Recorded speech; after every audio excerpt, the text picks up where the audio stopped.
Hello, everyone, and welcome to yet another action-packed day from here in Jeju of Triton Poker Super High Roller Series. Ali Najad, Kevin Rabichow, a day removed from what was Coronation Day here yesterday. Not one, but two crowns were given out, and heavy were those crowns, as we're talking about the 125K, a side event, believe it or not, and then the 100K main. An incredibly stacked couple of final tables we put together yesterday, Kevin, and in terms of the final long deck coverage, today we're going to be bringing you the pot limit Omaha stuff, but let's reflect, if you will, on what took place yesterday. I'm going to start with this 125K. Go through the numbers for us. 93 entries, and arguably, Kevin, the toughest of the final tables we've seen so far, and that's saying something. Yeah, I mean, definitely a star-studded final table. 15 previous titles between the players who were at that final table.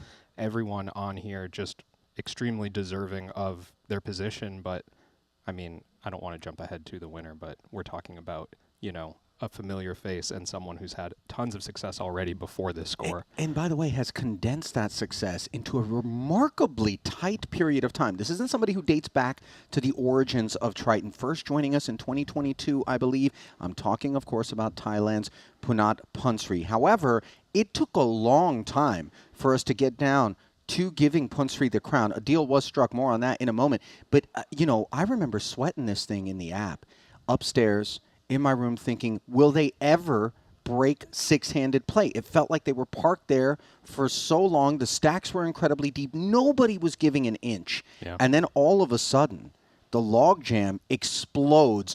And in two hands' time, it was the demise of Ben Tollerine. Yeah, chip leader for much of that six-handed period you're referring to, and Tollerine, if I remember correctly, just ace-king offsuit, two back-to-back hands, all in with both of them, on the wrong side of both of them, and he's just out. It's crazy because you fight so hard, so long, you find so many difficult situations, you make these incredibly good decisions, you work your way to the final six with the chip lead, no less, and poker can be so cruel.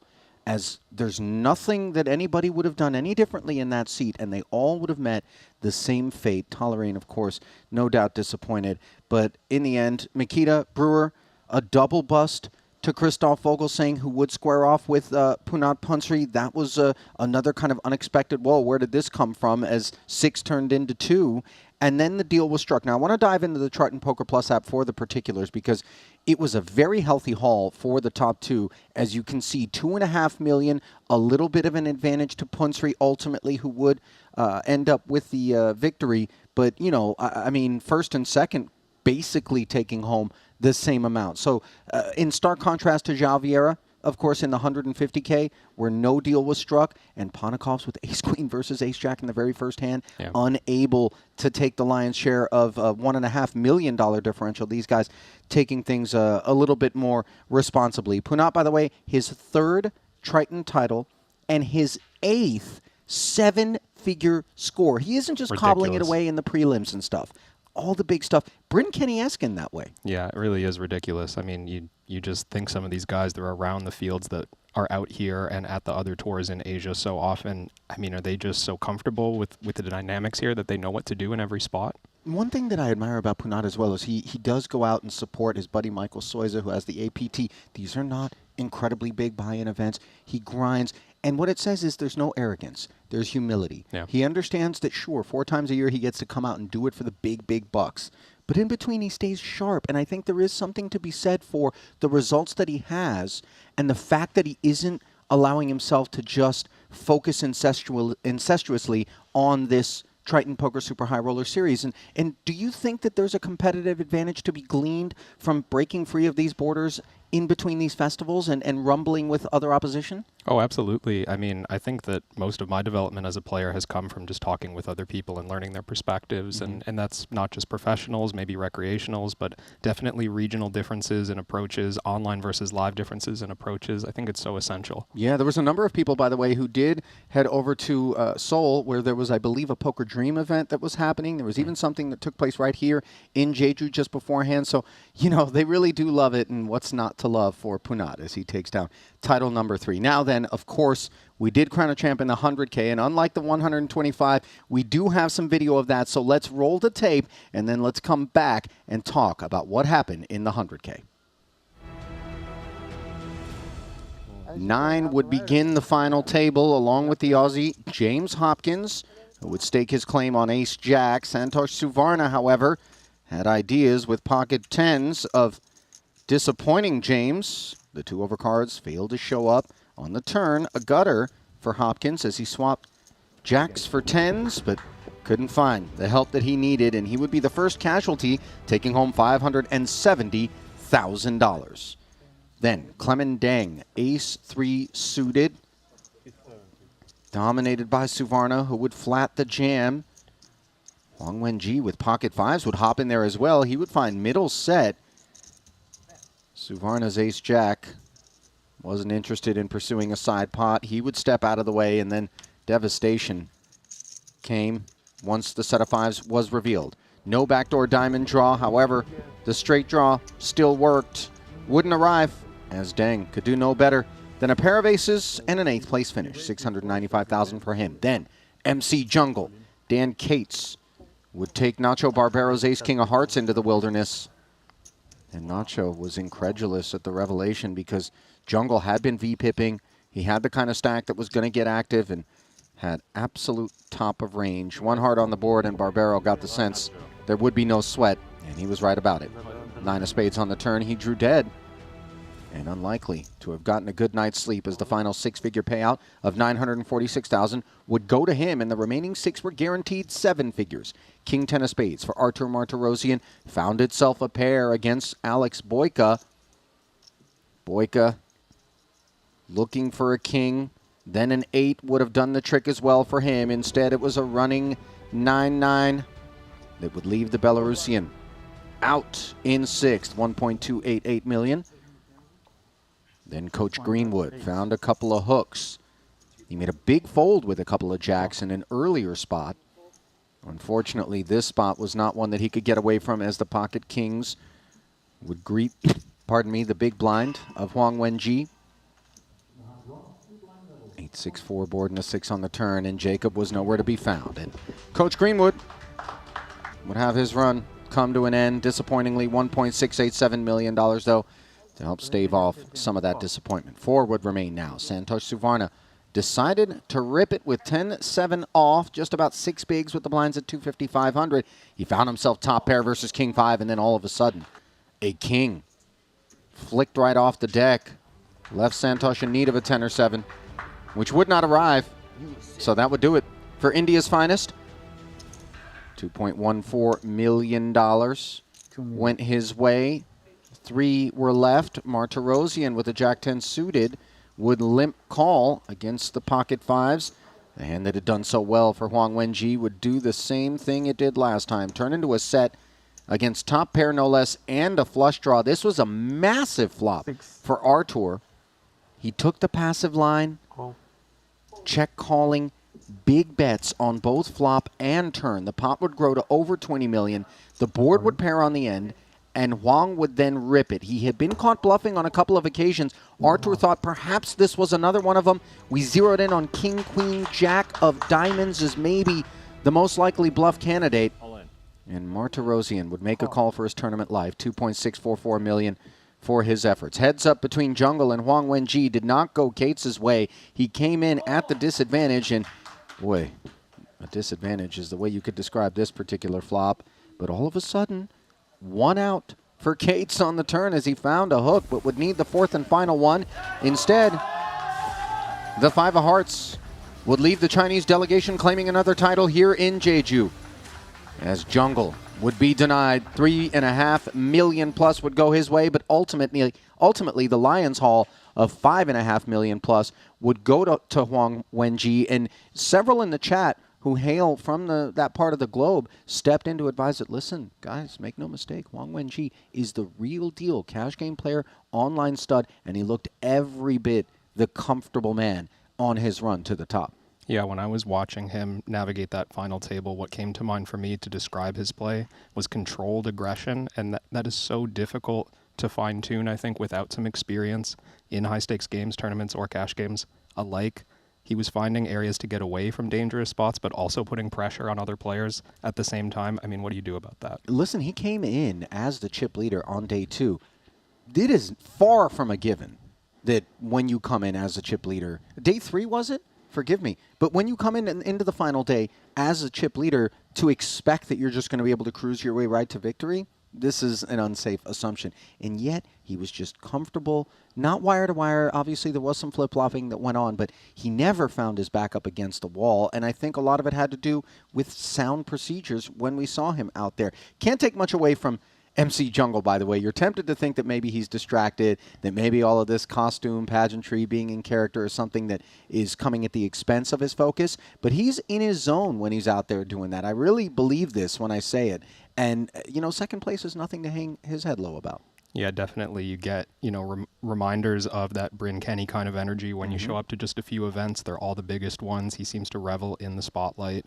Last time he played, London 2023, he just gets third in the main event. Now he comes back and gets second in the next one. I mean, you can't argue with those kind of results. It really didn't look like there was any rust whatsoever on Jungle, and he kept everybody on their toes out there at that final table. I would say he was the most dangerous player that we observed in terms of his willingness to exploit, to step out, to just go with a read. It was a bit of a roller coaster ride. The 6-4 offsuit comes to mind as a gut shot where I think Clement played him with the aces and got max value, a double through him in that spot. Yeah, this one, the King 10 with 2 pair against aces, that one I remember. Yeah, that's where he got his pound of flesh. Yeah, unbelievable execution in that spot. Yeah, he found value with the check raise on the river, willing potentially to miss 2 streets of value, by the way, after turning kings and tens against pocket aces. Worth a look back for those that missed the final table, even though we just showed you the highlights. There's plenty in between that we glossed over. Can't gloss over Artur Martirosyan ever, by the way. He continues to just be a steady Eddie out there. 2 wins in Monaco. Granted, a turbo, one of them, so maybe we don't place as much stake. Both were turbos. Forgive me, producer James stepping in. But look, it's tough to win for different reasons in a format like that. Here he is, disappointingly. He made that big call, Kevin. I mean, it takes some gumption. It takes some chutzpah, as they like to say, to make a call like that for your tournament life. We saw it not work for Fedor earlier at an FT at this festival, and for he as well. But, the rise to that point was probably paved with plenty of those sorts of decisions. Yeah, I felt that Artur played fantastic, honestly, at this final table. I can remember bluff catch with just second pair on a 4 to a flush against the chip leader earlier, successful. He got put in some ugly spots, just had hands that you can't really get away from, especially when you play like he does.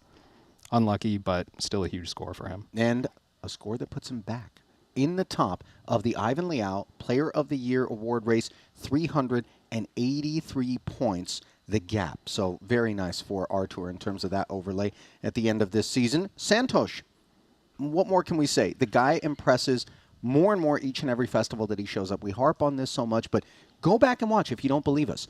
Go back to prior festivals. Pardon me. Go back to the very first appearance that Suvarna made at Triton and contrast what you observed at that final table against that, and you'll realize work is being done by Suvarna. Definitely. I mean, and not just the couple of correct river decisions he made. I remember the call with just a pair of jacks on a 4-liner against, I'm forgetting now, but Alex Boyka, perhaps?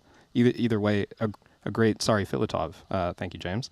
And a correct fold, huge one. Ace-2 suited against Greenwood comes to mind, the 2 pair. Yeah, made 2 pair on the river. Those were huge correct decisions for Santosh to make, but also just like controlled decision making through the final table, showed patience, got away from close spots. Definitely a strong player. Yeah, and it's a far cry. If I blacked out the name and the image, and I just walked you through hand histories, there's no world in which you would say to yourself, this guy who put in this body of work the other day is the same guy that's associated with this other resume. So, again, tip of the hat to Santosh. His time will again come, if I had to guess. Already a main event winner.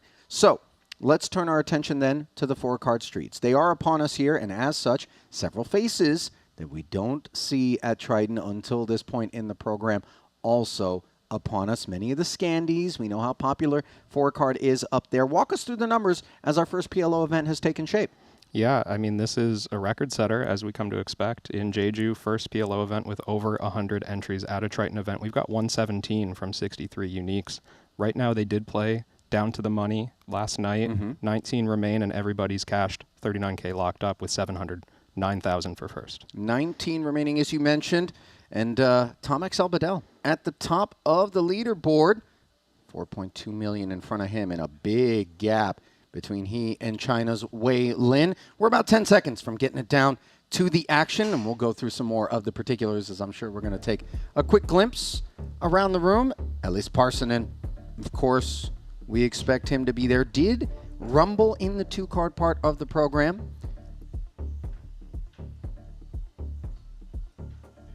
Cale Burns.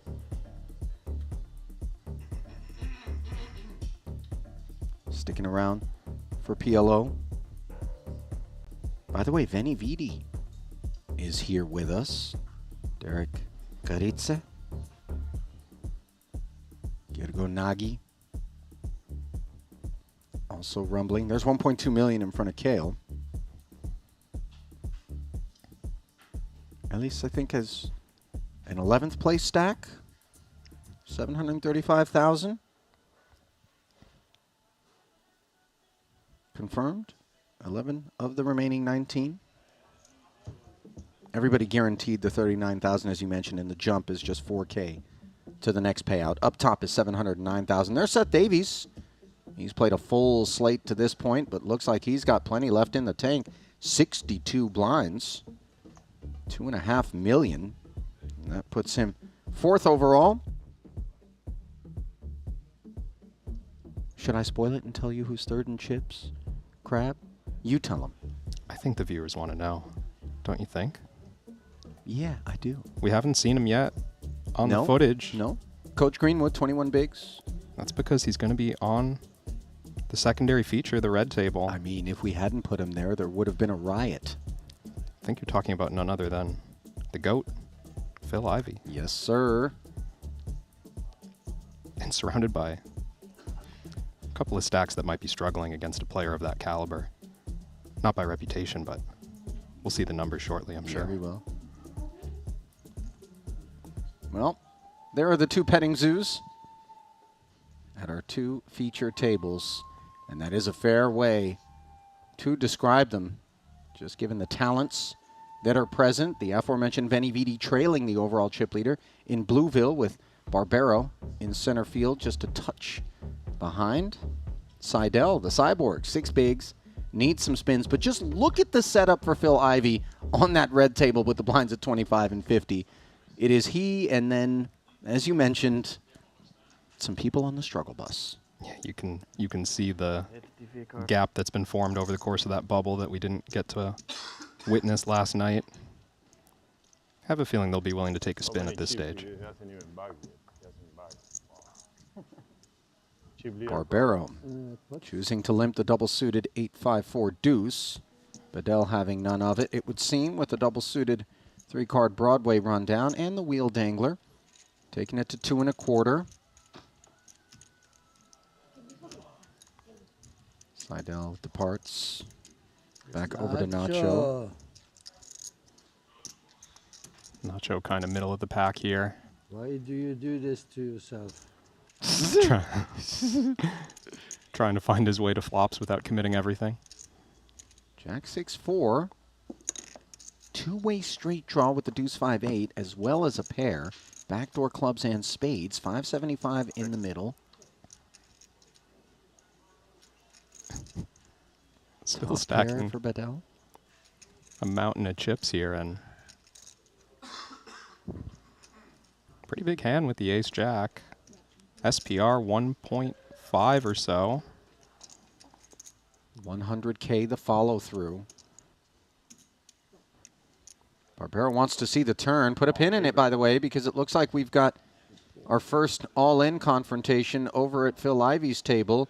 It looks as though it involves Martin Zamani. Ivey's chips appear to be in place. Is Andras Nemeth also in here? It looks that way. Is this a 3-way all-in? Nemeth with the Queen, 10-10, Zamani. Ace, Queen, 9-3.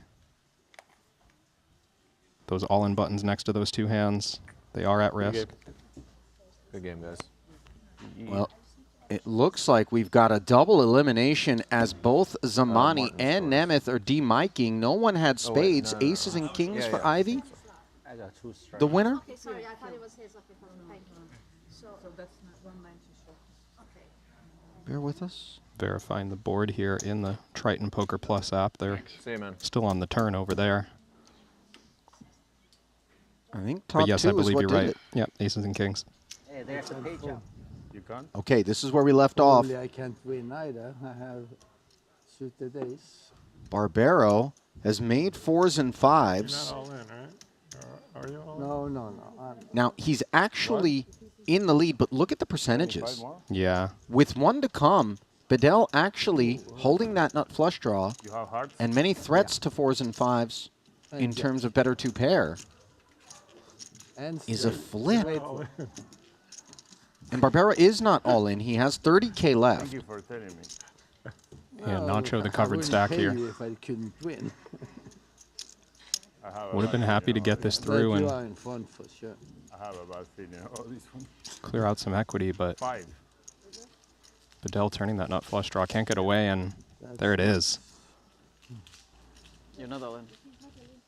You're not all Oh in. no, but he can fall if he wants. And my fault. Oh, Do you want to Nacho with the 30K behind, and Tom's already revealed his hand at Showdown. I'm sorry for that. Did we just accidentally good save friend of Nacho's mine, tournament and life you right are now in. for those 30K that didn't go in on the turn? He left the chips back, Well, this is I promised remarkable. to call. and I believe he was informed as well, but just forgot once he hit the nut flush, maybe felt compelled to just turn his hand over. Oh, Nacho, I mean, loses a huge one there, but gets bailed out for a chance to spin 30K into something here. Any player in the hunt for a pay jump is hating that outcome. Well, listen, it's clearly demoralizing to be losing that pot, but perhaps a touch less than it would be to be showered. Bedell, just a runaway freight train. He's got over 100 bigs now, second biggest stack of Garitza screen right. I got the page about this. 23 bigs. Were Barbaro's glasses that tilted before that pot, or is it as a result of it? He looks like the avatar has been set to steam. Nacho does wear his emotions on his face. Boy, you can't really blame him in that spot. Granted, it was a coin flip, but Tom Axel didn't need those chips nearly as badly as Nacho did.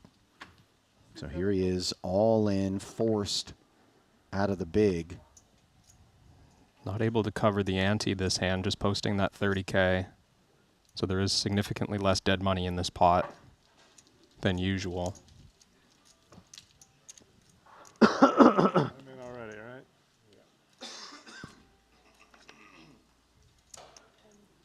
Seidel recognizing that he could close his eyes and play a game of roulette. Will be 60K in this pot. Let's see if Barbaro can find a little bounce. I cannot put the ante, so I don't play right for the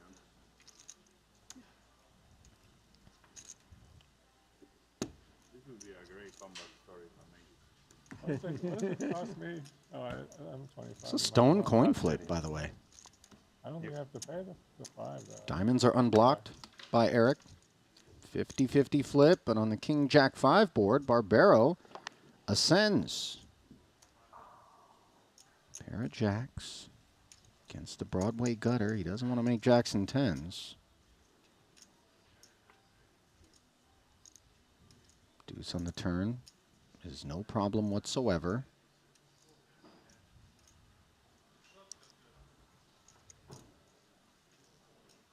Nor is the Survive the 8. first one. Live to see another day. Survive the first one. So, okay, so that he doesn't have to do the ante. I'm so used to people running it twice than when I hear Oh, no, I Barbaro played for say, the ante too. survive the first one, I expect the second board to come. Is that the way it works? Whose button is it, Eric's? Big Been a blind while first? since you've seen PLO non-double board cash game. Right. He had 30,000. I do love that double board bomb pot game. I think that one's got a future. Meanwhile, it looks like some futures are hanging in the balance elsewhere in the room. Outer table confrontation. Efforting the particulars Looks like it was a Xixia Liu limp, and then Richard Grieco took us to 200 from the small. Davies came along. The 10-7-3 rainbow board was checked through. 2 checks in front of Liu on the turn, which was the 4 of hearts. He would put in 300. Grieco would then rise up and make it 1.9 with the check raise. Pictured here, Liu would call all in. Backdoor hearts and a board pairing 10 on the river would give Grieco the pot, as he had the queen jack of hearts, not to mention a 10 for good measure, versus just the gut shot 8-5 plus a pair of 8s for Liu. So he will say goodbye. You fold, right? Fold. Sunny, how does it work if we finish both 16? How does it work if we both finish 16? You split it. We split, right? Depends on the hand you're sitting in front of. If you're on the same table, it's the highest stack. Otherwise, it depends on what hand you're on. It's not based on what time you're out, but what hand. Nacho recognizing his commitment to this pot with just 35K back, clarifying if the pay jump would be split between him and an all-in player at a different table. Clarification that if it were at the same table, the higher stack would Good luck. finish in the better How position. much was it? Have an okay hand. So one big- Bedell Hearts. I got your hearts. Oh, nice. is looking to finish what he started. Heart coverage, he points out. You have 9-6. That's pretty bad for me. 9-6 as well. Yeah. Just let's flop a straight. 3-4-5. That's okay for me. I feel it. 220K pot, Jack Oh. 7-4 board. 7. Never easy. It is top pair for Bedell. Just the 7s and a gutter I need a 7. for Barbero. 8 is good. 8s, 9s, 10s. Oh, 8 is very good. As that gutter Fucking card for me. rolls right in there. Huge card for Barbero. Wrap. Bedell looking for a chop. And instead, the board pairing 4. Good luck, guys. Wait, what? What's What? going on, Nacho? Nacho, Hello, Nacho. Yeah. Am I mistaken? 9, 10. you win, buddy. I needed it. I told you need an 8. You get the 8 and you start walking away. You thought he had flush, did you? I saw he had flash. No. I see the fucking cards. He told you he has your heart covered. You win I'll the tell you second what, one, you too. know, it's still third one, early, you're in perhaps a business. late night for Nacho yesterday. It's a My eyes a are big so ask bad. of the frontal cortex. 4 card streets, a Consolation gear prize. shift Consolation. from long deck. He saw that I was for dinner and he showed me his card. Day 13 out here. And he Some had not fatigue flash. setting in. And I had a 30K left. Oh, you got the fold. I mean, yeah, I wasn't beating not flash on the river. I didn't know the river was out yet. Yeah, when I saw the river, I had the board read 100% for Tom. We got it in all in on the turn, like at 2.2. You know, I love nothing more than being in a cash game or something like that takes place, 30 left. and then you look around He had good equity. I and mean, your incredulously straight was no good, you but think to all yourself, your, I'm all your stuck two pairs were good. in this game where they don't even know what they got. Oh wow. King, queen, queen, 9, rainbow. Nacho saying this after looking at his hand. Sorry guys, I'm gonna use all my diamonds here. He's trying to cobble a little pay ladder. Worthy of mention is the fact that we have lost 3 already in Zamani, Andras Nemeth, and Xixia Liu. 19th, 18th, and 17th. They collect 39, 39, and 43,000 apiece. 16 remaining. 15th pays an extra 4K. So I'm Nacho gonna raise. using some time banks before declaring raise. Still deciding on that amount. 220 in his stack, 175 the max. 175. Does put out that pot raise. Okay, last present I give you. You can fold, Tom. Come on. Guess Give me who? Chips, I believe. See a I floppy. have no hand, but Really, that's good for me. I have a big fucking hand. I would suggest you not telling him what you had this time. Yeah, he's not all in yet. Nobody is all in. Tom, tell me what you have so I can fall for this. Okay? one You should took all my be chips enough. yesterday. I was chip leader with 20 left with all those chips. Oh. Yeah. 7, 8, 9. Tom Axel with the nuts checks it over Barbero, who's got a 9, along with queens, Check. and checks it back. Feels like the good choice. Like Nacho halfway into being maybe obligated to put it in, he realizes. I mean, the pot's laying almost 10 to 1 when the eventual bet comes. Oh, of course, but you know, let's have let to Tom do put the it work in. for us. Let's not do it ourselves. Boy, you could just be so dead. He has no flush draw. I want to win the tournament. I cannot fold. If you fall, you can win the tournament. Protect your cards. You have a straight already?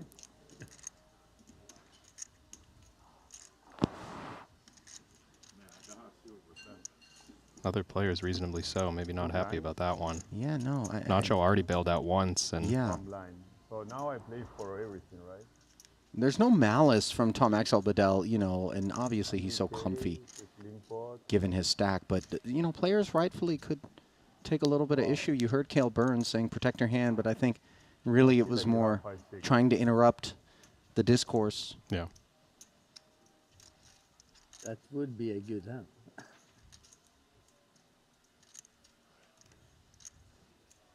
I mean, you would never get it in with one pair there, so you have me beat 100%. I did you a favor. I put my chips in.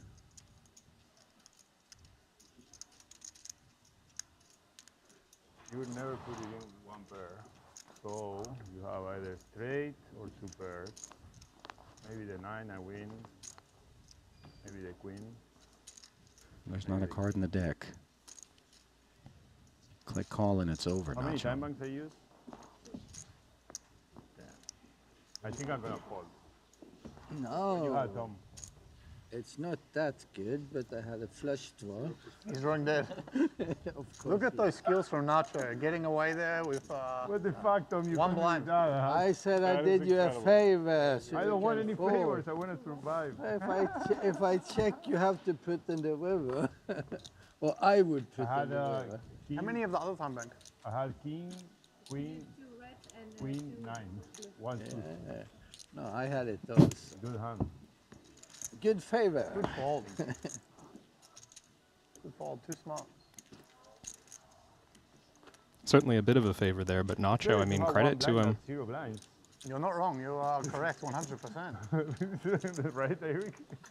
I think Cale is understandably irked by this. Yes, Math, yeah. That's my. because it's the type of commentary that can't hurt Tom and You know could you hurt him, already right? What went happened to one the blind thing? for We're the looking comeback. at Amazon Silk now. You wanna do it twice. What? You already went down to one blind for the comeback story. but Yeah.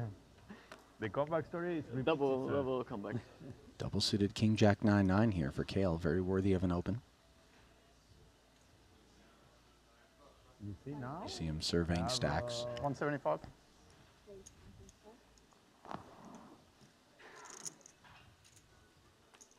Four clubs into the muck. Double suited Queen Jack 5-6. Nacho. Can I? Can I fold this? For one blind? That would be very tight. Okay. Pass. Eventually makes the call.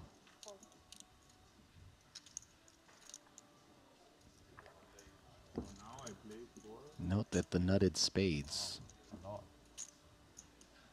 is on the bin for Veni Vidi. Deep squeeze here from Tom Axel Bedell. Come on, guys, everybody call. And another relative short stack behind in the big. Quadruple up. I do you a favor. I'm falling. Okay. You call? Padel No hand for him, though. gets out of the way, so Kale is going to King 9-9 square jack off double. heads up. Oh, that's not bad. It can never be so bad for you. Oh, you have diamonds cover. Whatever. What's he got? Queen jack, 6-5. Double. so double. Ah, you're playing for hearts. Lady Gaga. A queen is good for No, you I too. feel like it's coming just 3-4 on the flop. Just 3-4, you think? Yeah, yeah. I have. I feel like there's a lot of clubs left in the deck. You passed me already in one tournament, so it's okay. Let me leave. I double you up in one tournament too. There's not nearly as many clubs as you think in that Pretty deck. good flop for you. Oh, Kale, Machito stays in the game. although a couple of hearts 10 or a heart, huh? show up on this ace-king deuce board. And Kale's got second pair, but you note the 1% edge. Like the 9 of hearts. With 2 to come for the Broadway Gutty. Have a pair now. And now a 6 on the turn, Lots of providing equity. additional pathways for Barbero to keep his seat here with 210,000 in the middle. A heart, a 10, a 6, a clean 2 pair card, and there is the heart. Yep. My best leader. I'm just winning all in. I know it's only Wow, you 45K, guys and I are in know danger now. I have 5 lines. Double comeback story. that I'm sort of building a narrative here, but you're with me, Kevin, that Kale is very annoyed Yeah. right about now because he just lost that pot to somebody who he feels like should have been dead man walking. Yeah.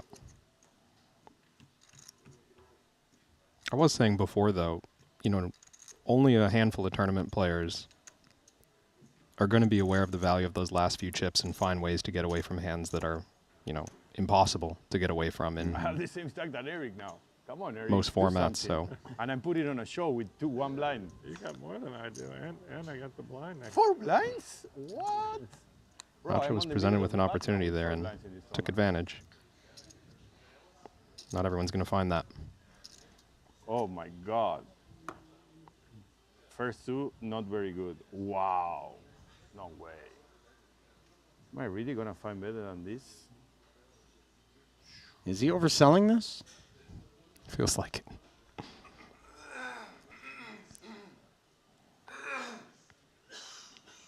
Queen, Jack, 10, 6 with a couple of hearts. Nacho's concerns with 210,000 center around whether or not taking a trip through the blinds he rates to find better than that hand, and it looks like Coach Greenwood has found the end of the road. Efforting the particulars. Seeing on table 3, that outer table in the Triton Poker Plus app, a pot of 1.3 million on the river. Full board 10-7 deuce with 1 spade, ace of spades on the turn, 5 of spades on the river. Gryko put Greenwood in, had the king high flush against the queen high flush of Greenwood, I believe. Well, Coach is going to polish off lunch. Believe that's the nasi lemak, by the way, with a side of broccoli. 215. I wanted you both in the game, but Not really. Nacho did put this in. Yeah, and he covers Seidel ever so slightly. Oh, we got the page up, Eric. Padel's got those nut clubs, the wheel wrap, Oh, 4 dimes. the Broadway dangler. Okay. So his flat produces That a is side good. pot Wow. between he and Nacho of How 90,000. Oh, I'm flying. Okay, give me the whole pot. Give me the whole plot. Look at this. I mean, we're seeing Such an easy 36% to Nacho's hand in this That's gonna be three-way a fight in this one. confrontation. Your equity is good. It's very And hard like to you find said, better than Ali, that in covering 2 hands. Seidel in the case of a And if he double was, elimination. I'm all in on the big line. Did you think about that? I think that's way better than a random hand all in on the big line. It's a I don't good think point you from did anything Nacho. wrong. It's one away from the blinds, but if Seidel was I mean, I rather busted have on that hand, it than would jump being straight to all in him. now for 3 times my stack. 620 in the Come on, main. Thierry, That's you what can do it. Seidel's Oh, playing that's a for. big card. Ooh, okay, double up. Nacho, very strong. I had 30K left. Wow. 77%, courtesy of That's bottom tough. 2, an open ender and a heart yeah. draw for Barbero. But it is PLO. Just put a hard fast so I don't suffer. Oh, the deuce is, wow, how did they get the deuce? Not like this. Well, Barbero was added 4%. I'm Don't gonna win worry with the too 6. much, friend. No, Eric Oh, wins. Not no. on the 7. The 7 on the Everyone end. in. Wow. Seidel. I think you're still in now, Trent. Finds the gut shot. Of course, the 10s and 6s for Nobody lost Barbero. somehow. Still in. No way, bro. Outperforming He had Tom Axel, 6 got the rest. who could do no better than the You deuces. don't win this one. But a very the best key damn one. triple up there for the Cyborg. The 6. I can't believe I didn't win this I hand. said I don't want any of you out. Wow, that's insane. That's the You know, biggest he's blind not I took in my just career. being a Bro, I had, like, philanthropist. in that flop I had like against that hand, wow, 80%. Tom Axel, that is, when he says, Nice hand, Eric. I didn't want any of you out, because lingering short stacks are good for business. Yeah, He had absolutely. only A 3 lot outs. of 7s. Handcuffing some of the talented players that are sitting on 20, 25 big blinds for the moment. Looks like outer table action coming together once more. And once more, a man on his feet.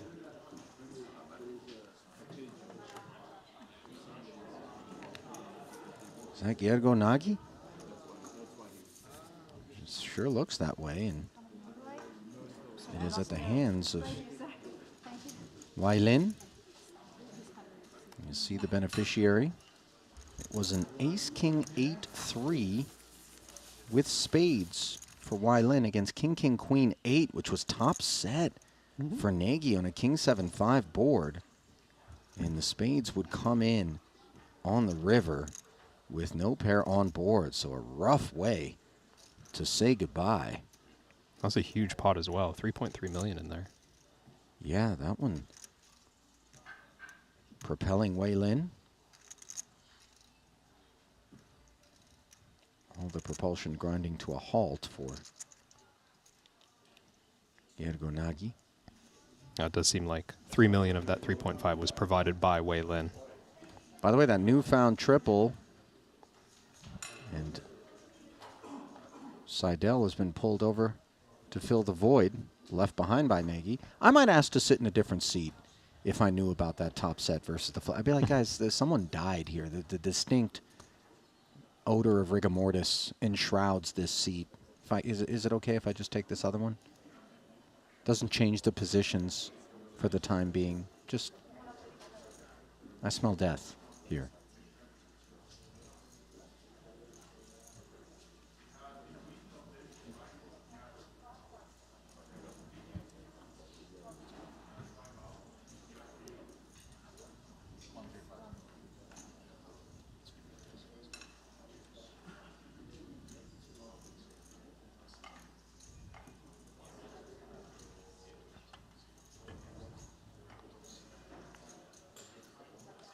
Gryko, one of the chip leaders on the button in this hand with Seth Davies in the big blind.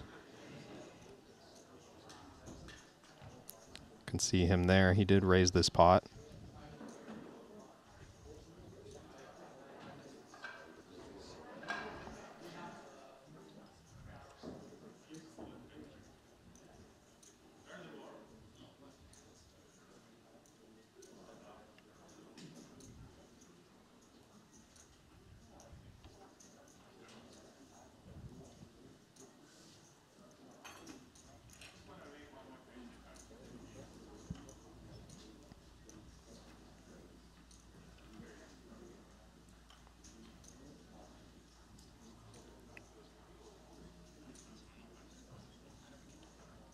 Getting the board now from the Triton Poker Plus app. 10-9-6, rainbow.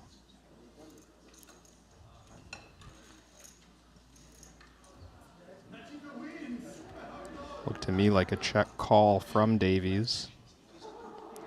About 120K bet.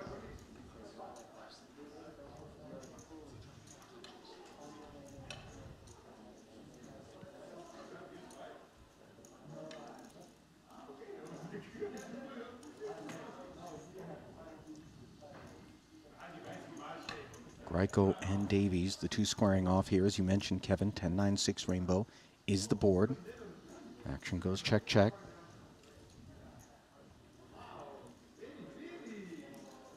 I believe that was turn action there, check, check on the jack of spades. Oh, okay. Just seeing that updated. Yeah.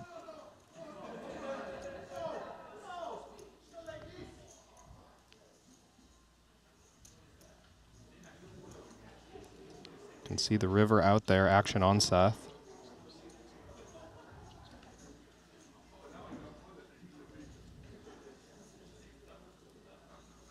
Seth has about 1.3 million behind, 600,000 in the pot. Pre-flop, it was a raise from the button to 135, big blind defense. A check call of 120 on the flop, then the check, check on the turn. 150, the barrel from Davies. Greiko swiftly made the call. This was an ace on the river. No flush possible, and what has been tabled? Looks like set of jacks there for Davies. Jack, jack, king 7. Meanwhile, Ellis Parsonen has got his king, queen 10 converted into a Broadway wrap on an ace jack 7 board against Lee Tong. Whiz all in.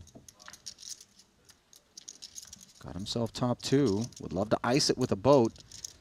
Turn has other ideas, so it's going to be sweaty.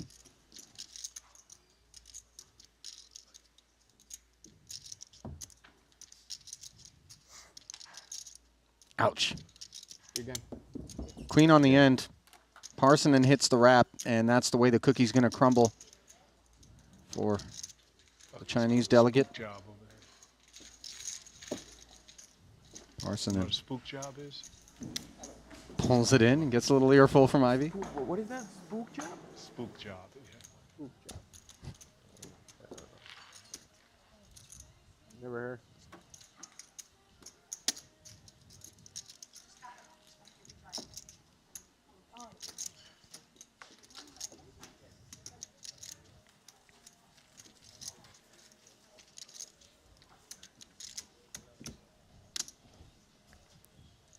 So the most recent casualty will be Lee Tong, $47,000, courtesy of that 14th place finish on the heels of Gergo Nagy, who also picked up 47K.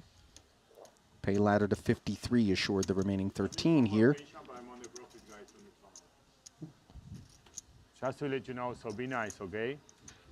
So far, I'm still buried. You have physically 13 remaining, but for chaos, we'll consider 14 at the moment, right? What? You're ahead. With one hand ahead, so you have one more. Come on, Sonny, not like this. I thought we were friends. Stop doing the things right.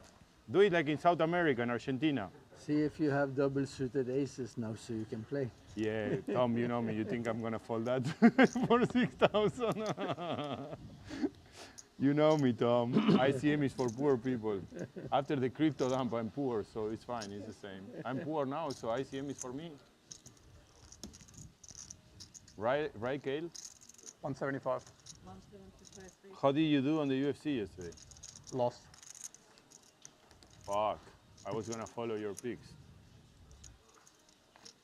I got 2 I'm picks, sure that that's 1-1. comforting. And one friend told me, what is it, the other guy? The Makalev that played against Pereira. Which one? Makalev, no? Uncle Live. Kalev. Uncle Live. Ankalev? He says king 7 with clubs for Kale. Yeah, You- boring. You watch the whole card? No, just the last 3 fights. He potted it. Now Tom Axel deliberating in the big blind. Got to think as chip leader. Oh, I should watch it. Just play a whole bunch of anything in the big blind here. A lot of spots Kale's not going to like post flop.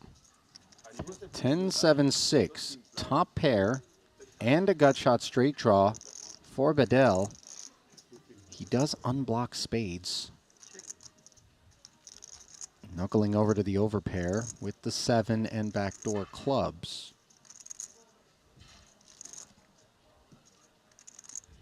These feel like such uncomfortable spots for the covered player. Kale does just come with check. No way to improve, really. Well, he does find kings and 7s on the turn as the spades fill in.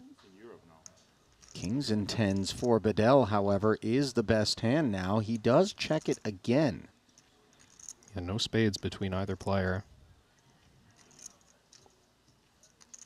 Not surprised to see caution.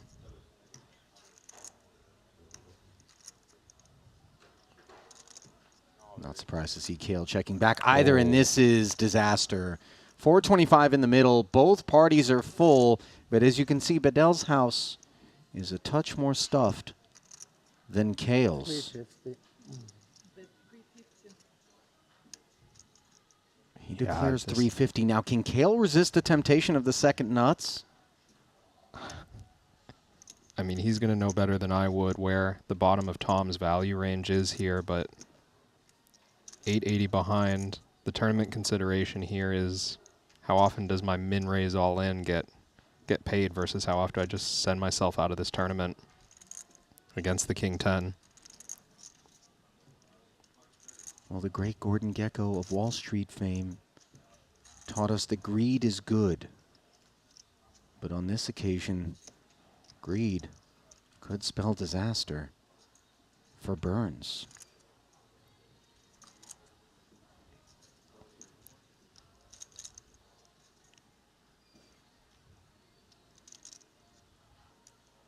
Looked like briefly there, Kale did show some genuine discomfort.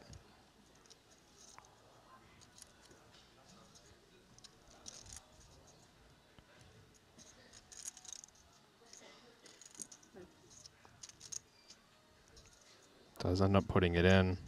Call. I'm not all in. I have king 7. Oh, we Not good. Fucking hell. have Let's just another fucking run out misstep. like this tournament, Jesus Christ. Boy, Kale's boiling. I'm not all in. No, not all in. Yes, sorry, I didn't see this. No, it's no. I'm king, no problem. Okay, so interestingly enough, Kale didn't put It's the not your entirety of his stack in there. He made it 875. One Yeah. Bedell, 7 last all ins and then just king. Lose all my money. Bedell perhaps not noticing and offering the same favor that Nacho was the recipient of not long ago. yeah, Kale wisely leaving that chip back. Of course, he wouldn't have been able to fold.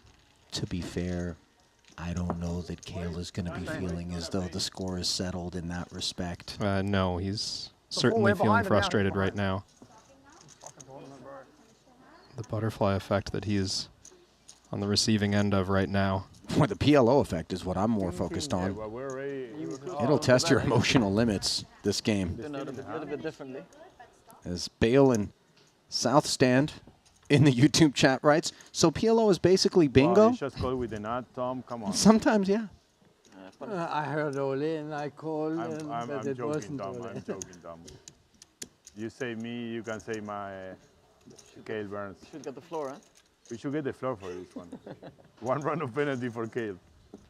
After all the The penalty's for him, not for me. I'm joking. penalty. Okay, for him, for somebody. This is But of crazy, course. by the way, that A Nacho's the penalty guy for Tom. slathering it on thick. Fucking scam. Who else do you have? Or who do you have on the card? Yeah, full. King 7. Who you had on the card? Doesn't matter. You tilted? No, Nacho, he's thrilled. Barbero, Nothing man, now. he can really pick Now it is the actually wrong 15. time. And I swear, Just- Feels like he picks every time. So, of course, the wrong time. Frequent. Is a redraw 12? Oh, nice. yeah, the natural product of wholehearted indiscretion. That's good for me. I'm gonna be on the big line next time. Kale not really going to be able to fold anything here, just waiting for his chance to put that last 5K in. 你帮我看一下这个奥马哈比赛什么规则？为什么 all in 了被 cover 了，还不能清台？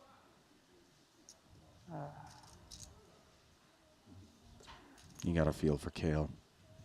That was rough.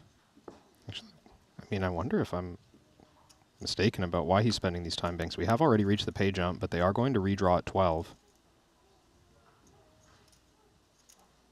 So Kale may be thinking that there's a chance that he can avoid paying the big blind next hand by having one more elimination occur at an outer table.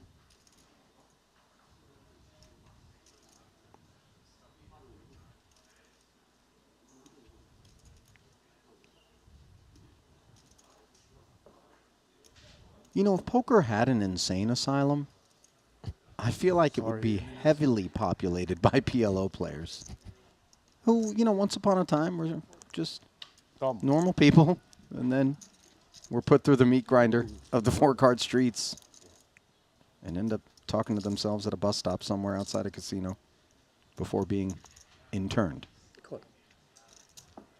Well, Bedell in the small is going to limp. Ningdan egg. Queen Jack 8-8. He will check back. This pot heads up on the side with 90 in there. Kale actually playing for 65,000, which considering he only had 5K is quite nice. Not so nice is Ace Queen 5. He does have a wheel draw. 1-3 busy elsewhere. You see Ningdan's queens. Best hand on the flop. 9 on the turn. Picks up a straight draw. Board pairing ace on the river, and it is a wrap for Kale. One out of 8 wins. If Egg would have just rolled over the pocket eights, by the way, as opposed to the Queen Jack, we might have seen ignition. Wow, this is sick for me. The complete redraw on the big blind. Complete redraw. Complete redraw. 2 tables left. 6 marks. Yeah. 2 televised tables. Favorite. We lost the legend, Kale Burns. That is a GG's.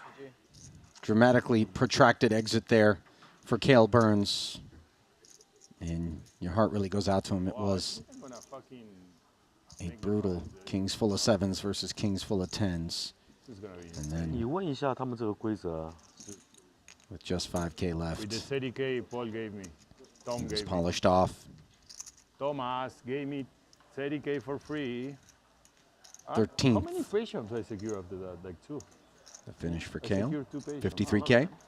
10K I made with the 30K.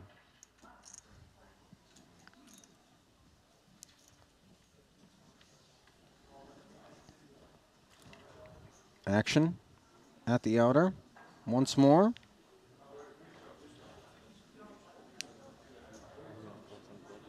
Efforting the road traveled here. Full board.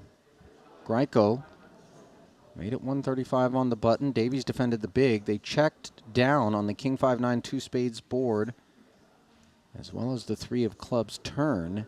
Now Davies is activated with a bet of 200,000 here on the river as the front door flush completes with the 6 of spades. So King 5 of spades, 9 of hearts, 3 of clubs, 6 of spades. That's the board, and that'll do it.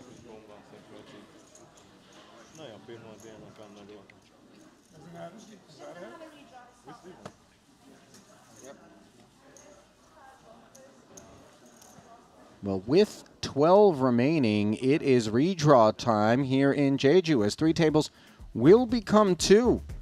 The GOAT, Phil Ivey, largely uninvolved at the red table. That won't be the case forever. But Tom XL Bedell was involved in just about everything, including the demise of Kale Burns, who improbably exits prior to Nacho Barbero, who has shown off some resilience, lurking with 4 bigs. Jeremy Osmus, 8 bigs. We're going to step aside for about 3.5 minutes. We'll come back with 2-table action in the 25K PLO after this. The $25,000 buy-in WPT Global Slam is back. Join the action on March 2nd at Triton in Jeju. This time, for the first time ever, our players could buy into the WPT Global Slam with Passport dollars. Don't miss your opportunity to qualify for future Triton and World Poker Tour events. Download WPT Global with code JEJU and get a 100% deposit match up to $1,500. Sign up today and join the action. I've played against the best, I've won on the biggest stage. But what if I told you, it's not just about luck or talent. It's about using the right tools. GTO Wizard is the fastest and most efficient way to study any spot in poker. This is how you level up your game. This is how you unlock your potential. Don't get left behind. Get GTO Wizard today. Beat the best, crush the rest. Looking for the ultimate platform to place your bets on the biggest sporting events? Look no further, because BetACR.eu, Triton Poker's official betting partner, is here. Whether it's the thrill of soccer, the intensity of football, or the fast-paced action of basketball, BetACR.eu covers it all. With real-time updates and competitive odds, you're always ahead of the game. BetACR.eu also offers exclusive poker events that you won't find anywhere else. Test your skills and make every hand count. Trusted online poker is back in the U.S. with the launch of Club WPT Gold. Play sweepstakes poker and daily ring games and tournaments against your favorite WPT ambassadors. At Club WPT Gold, you play with 2 virtual currencies, gold coins for fun and sweeps coins, which can be redeemed for real prizes. Get sweeps coins for free with gold coin purchases, daily login rewards, and giveaways. Join now and get in on the action.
And welcome back for continuing coverage of the $25,000 pot limit Omaha event here at the Triton Poker Super High Roller Series in Jeju. Ali Najad alongside Crab himself, and we've got ourselves 2 tables remaining, and we've got huge stacks as well. Let's take a quick peek inside the app where Tom Axel Bedell, who started with the chip lead today, has worked his way north. 6.345 in front of him. Richard Greiko, away from the feature, also performed handily, $4.5 million in front of him, with Wei Lin and Phil Ivey, the only 2 others above the current average stack of $1.9 million.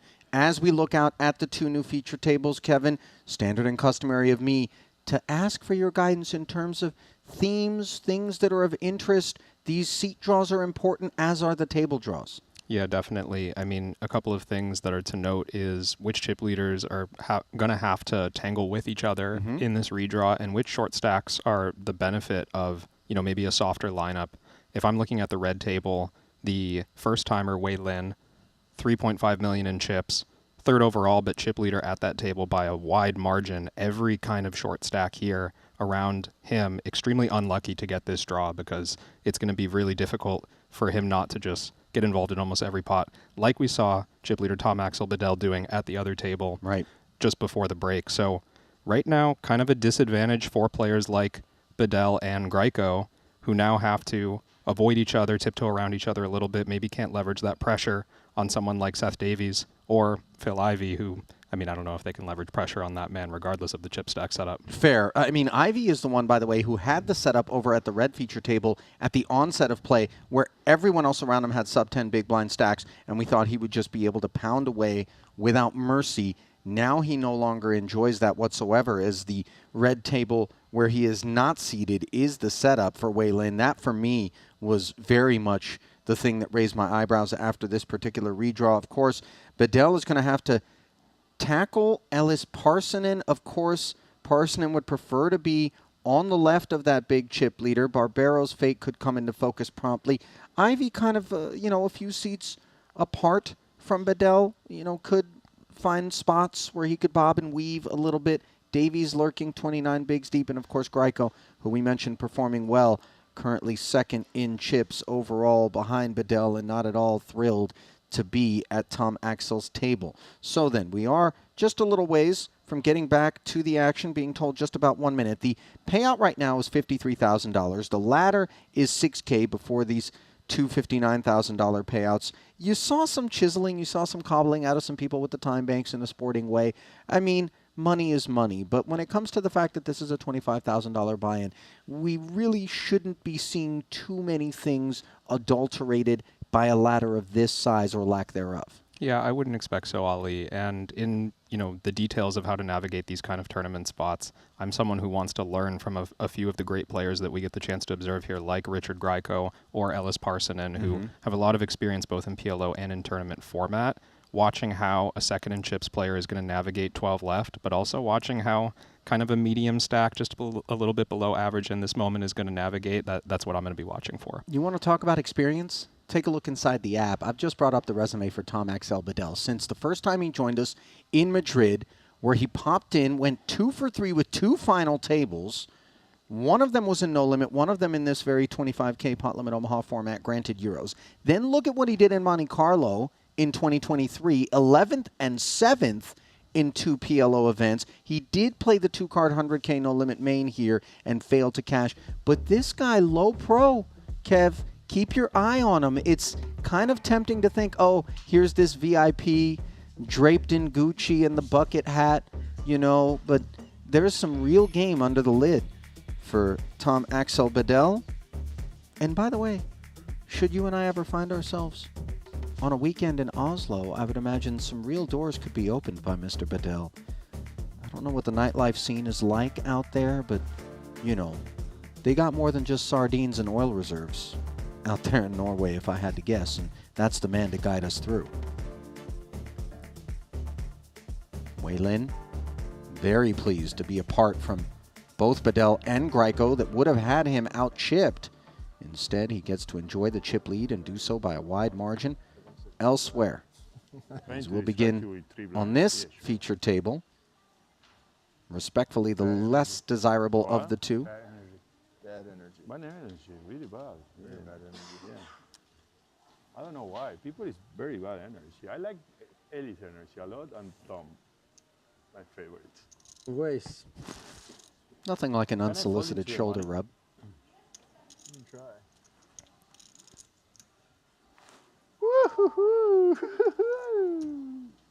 How much you made? 135. Bedell leaning with an A77 tray, not exactly top shelf liquor in the PLO cabinet. Yeah, under the gun open as well, definitely telling about what his mindset is leading into these final 2 tables. He knows he's got the cuffs on a lot of these guys right now. King, Queen, 9-6 double. And a deeply reluctant call from Barbero, who could barely stand. It's actually 40K more as an all-in. Davies, Ace, Queen, 7-4 double.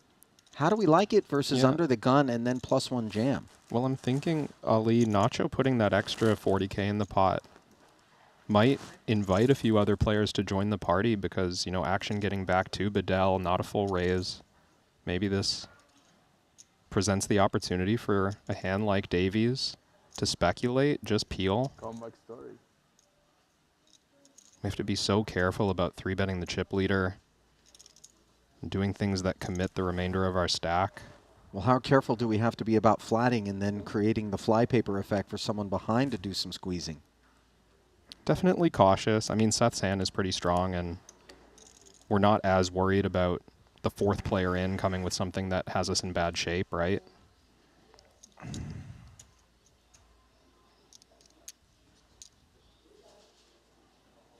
Folded back around to Bedell. He slips the extra 40 in there. So the main pot is complete at 675,000. The dry side is between Bedell and Davies. Wait. Why? 175. Call. No, it's everything in the main pot. Note that Barbero's hearts are covered. His queen is out-kicked. His 9 and 6 are clean, as are the clubs. And it comes Queen 6-5, where Davies has the nut flush. However, Barbero is drawing to a boat with the queens up. 1 queen busy in Davies' hand. Yeah, and with that added queen, I mean, you have to think Seth imagines a hammerlock on this board. To the point where he would slow play it maybe in position in a dry side? It's possible. I mean, the incentives for betting into dry side pots are very strange. But of course, PLO always a game we're getting drawn out on as possible. We don't do as much slow playing in this format as we might in No Limit. He does. Yeah. So the side pot stays dry, and Barbero finds the 6. Wow. So he's full and has this main pot all but locked up.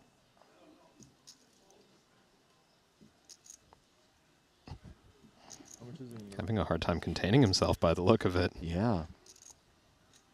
It's the lone 7 for Bedell that remains in the deck that would dethrone Barbero from this tournament. I thought Seth had checked again there for a second, just asking for the pot size, and I think maybe now with 200. some added ways that he could get value against a 6. And also, no once reason the to pair keep slow playing. shows up, Kevin, pardon the interruption, but clearly we need to do a touch of protecting our nut flush. Yeah, yeah. Against things like a third 6 rolling Nachito off. is back. Nachito is back. Nachito is here to fuck.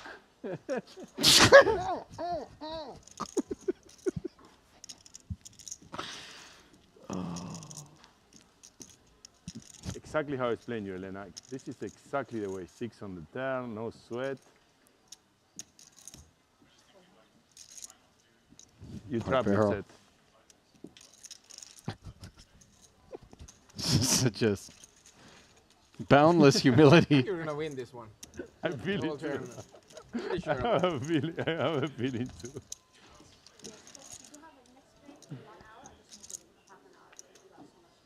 Cool. Honey, everything's perfect. Whenever you want, we have the break.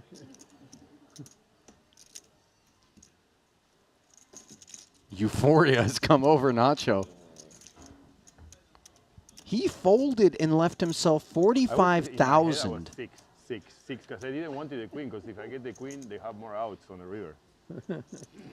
I'm a genius. It's 800 or 600. Probably 7. 7, judging by the screen. There's no one like him on tour, just period. I asked for a 6 in my head. Because if I hit the queen, he gets the 7 and the ace as an out. Yes, the unsolicited post-mortem. Davies is here for it. I'm not just a pretty face. Double suited. Ivy's here for it. Ace 10, 6, 5. We go up. Sir.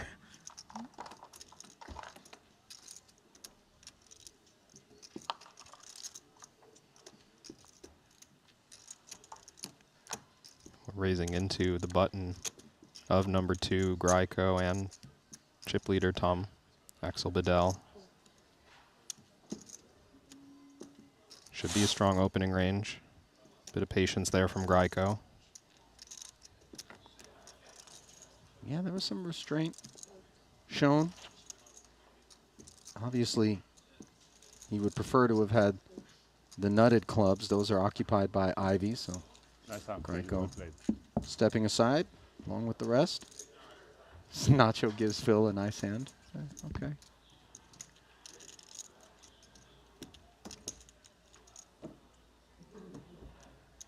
I don't understand, because on the screen say that I have 0 big blinds. I should be out of the tournament. Right? If you have 0 big blind, you're out. Nope. Many times it says 0. Wow. Nobody entertaining Nacho on that one. No, and I don't think I've ever witnessed somebody actually actively paint a bullseye on their own chest quite like Nacho.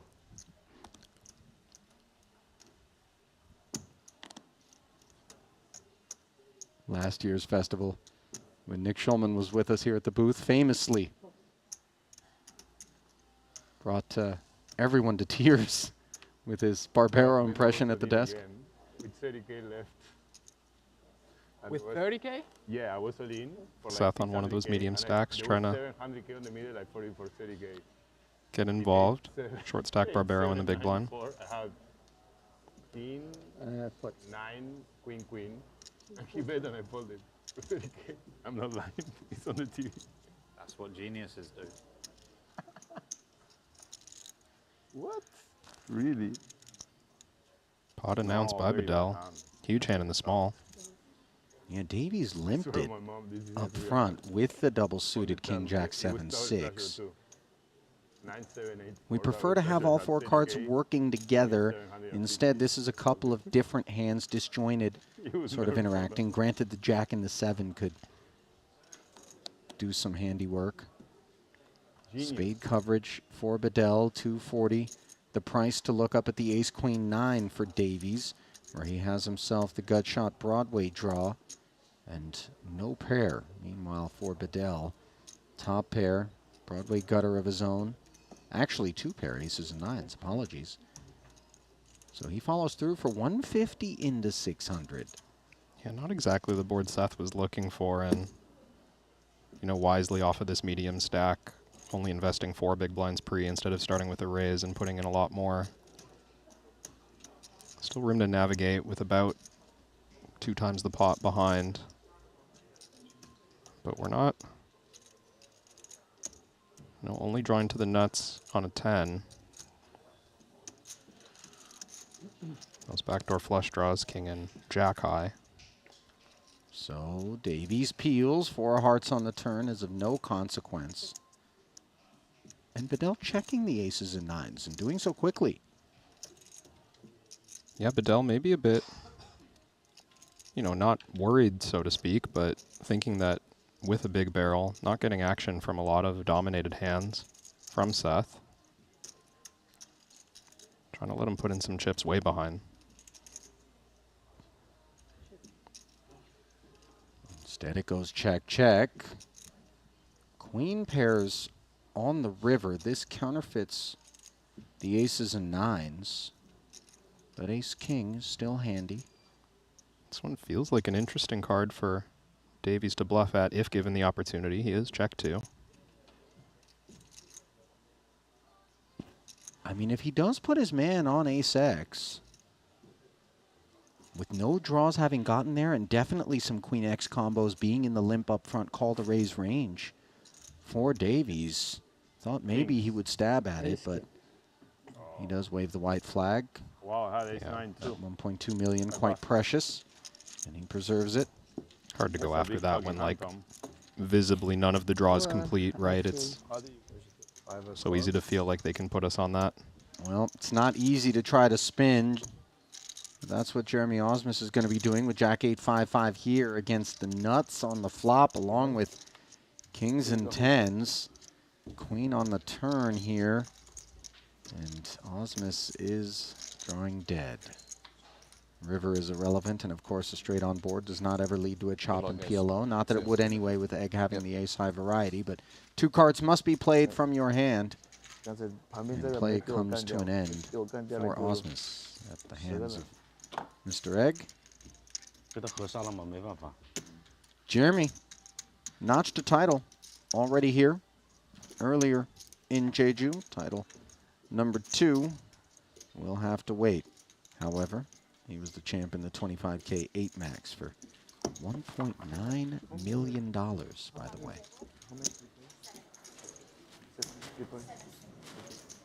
Ningdan Egg of China, who collected that pot, playing in his first Triton event. Not just the series, but didn't play any of the No Limit. I believe that applies to both of the remaining Chinese players in this field. Wei Lin, the other one, playing his first event. Osmus, by the way, 53K for 12th. Now 59,000, that which will go to the next 2 bust outs. You know, it's interesting because I didn't really have a sense or a beat on how popular PLO in particular was. You know, I know that long deck obviously is the most popular poker variant, but then short deck is quite popular in Asia, especially in Macau, where legendary nosebleed cash games centered around that variant. The pot limit Omaha apparently has percolated its way behind the curtain. Yeah, at least in the cash game scene, I'm not aware of. Of course, I'm only connected with players who maybe move to Hong Kong or Macau or the likes to get involved in these games, but don't hear a lot about PLO being played, at least from them. Seidel has taken pride in a couple of kings. No suits to speak of, and that's a real problem, you know, and a differentiator in terms of hand strength. You really are apprehensive about entering the fray without at least one suit in tow. I think it's Yeah, and perhaps the only, you know, exception being taken here, not only the late position opportunity, but Seidel playing a relatively short stack. Certainly some scenarios he'll find himself in where kings can be good enough on their own, but... Ace Jack 10 board with a couple of clubs here. Eggs queens could be repurposed as blockers in the same way that Seidel's kings could. Egg, however, unblocking clubs. He does have backdoor diamonds. And the jack dangler. He has knuckled over, I believe. And look at Eric. Going to work here. This is supposed to very much be his kind of board as the pre-flop opener. Yeah, certainly setting up the opportunity to use those blockers down the road, but, you know, even now, if Seidel were to fold out a slightly worse hand that had a good bit of equity, that's an excellent outcome for him in this spot. Not as focused on raw showdown value.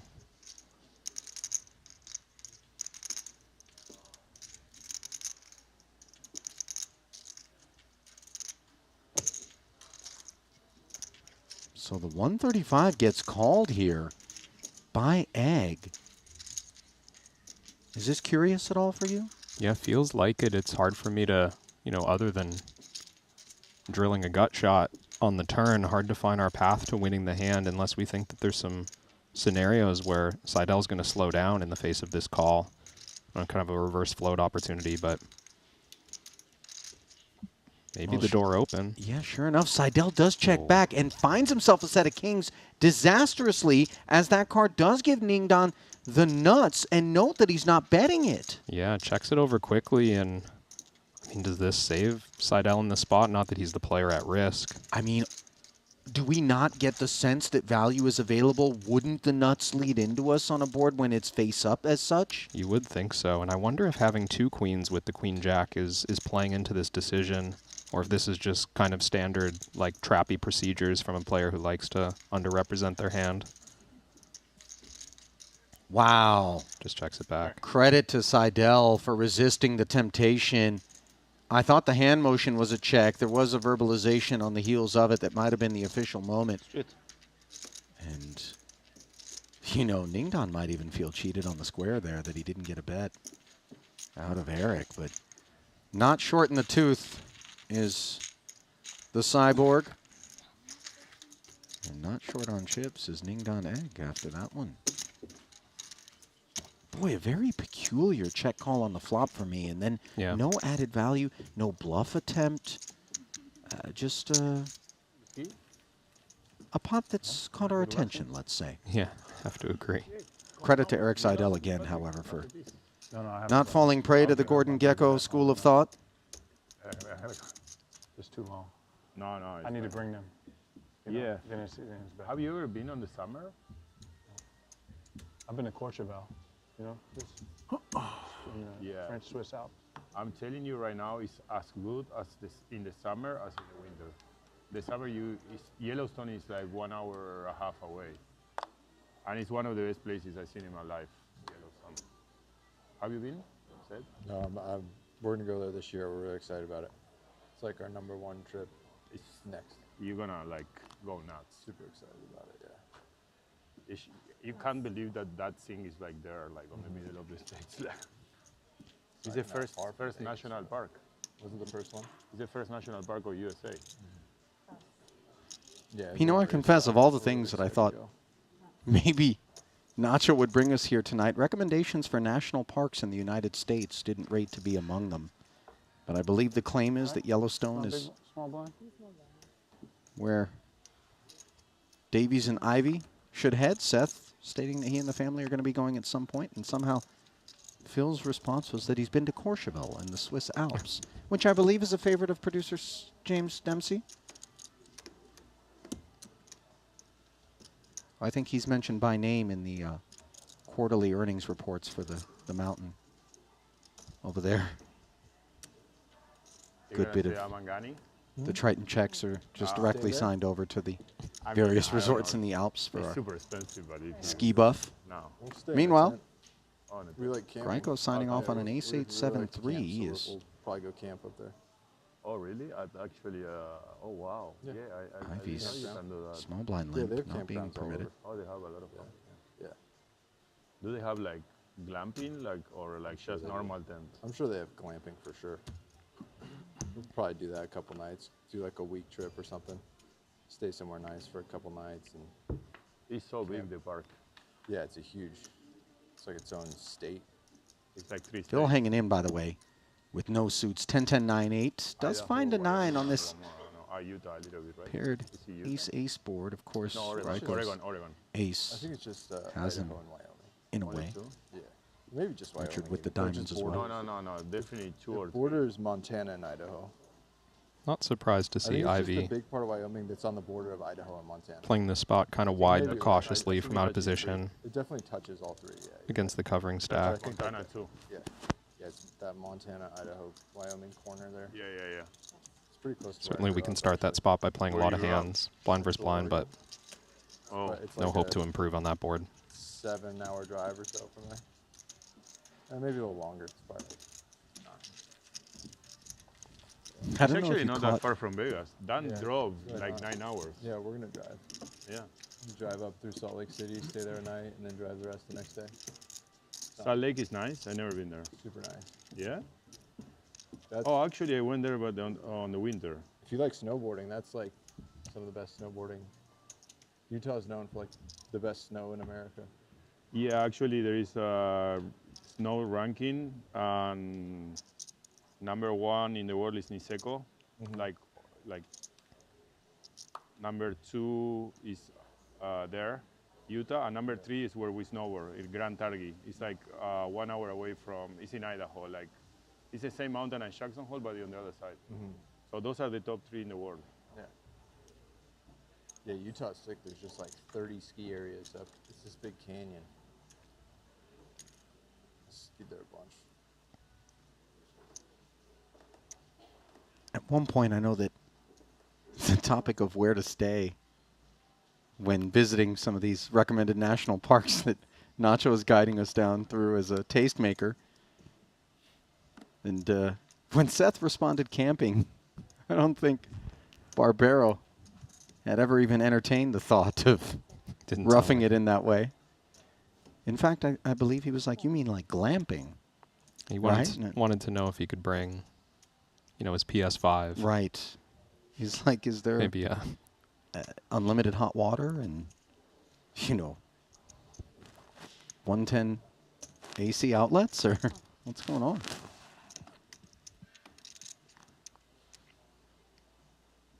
I am a bit envious, though, of the people who live in Vegas and have access to parks like that not too far away. Davies has led off with a limp here. Ace-Queen 6-5. Ivy follows suit with the 10-8-8-6 and clubs. And both blinds will come along. Greco's pocket kings performing rather well. Note, though, that Davies has 2% more equity heading to the flop, which is Jack 10 deuce. And now the kings wrestle the lion's share of the equity. Back away. Greco checking over to Ellis. He's got the underpair and the gutter. No pride taken. Davies with the 2 overs. Broadway gutter. Kings occupied. Lone pair of 10s for Ivy behind Seth. Yeah, Seth has been pretty consistently opening hands by limping. And there's always the threat that Seth is going to work in, limp raises at the top of his range into that strategy. So I think everyone involved in this pot kind of eyes on what he's going to do before putting money in, and doesn't look like anyone's connected well enough with this board to be interested.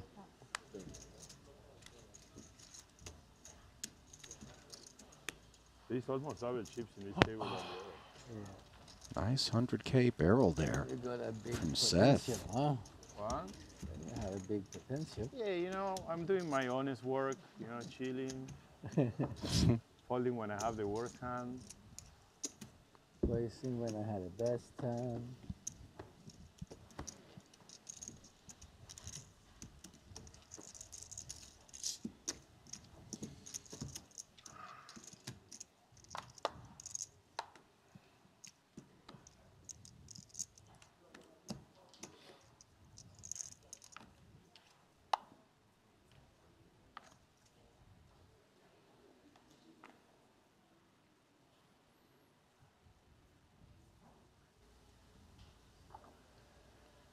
We get more Diamond's final table. You can get some here.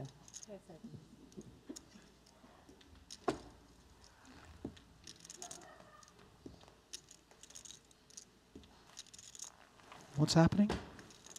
Is Nacho just taking a self-indulgent moment to stretch it out here? It feels early to do whatever it is that Nacho is trying to accomplish with the time banking right now. 2 spots off of a pay jump. Right. And additionally, 4 eliminations off of a final table. They are making a final table of 7. So there isn't really a path to Nacho avoiding blinds or even raising the blind level for his button, which is a few hands away. Doesn't have to use those time banks now. So I admit I'm a bit lost on the intent in this exact moment.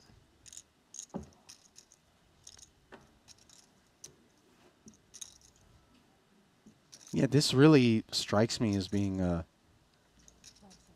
little bit incomprehensible. I'm not exactly certain whatsoever what it is that has Barbero rifling through these time banks. Could it be that he's just looking to make sure Tough decision.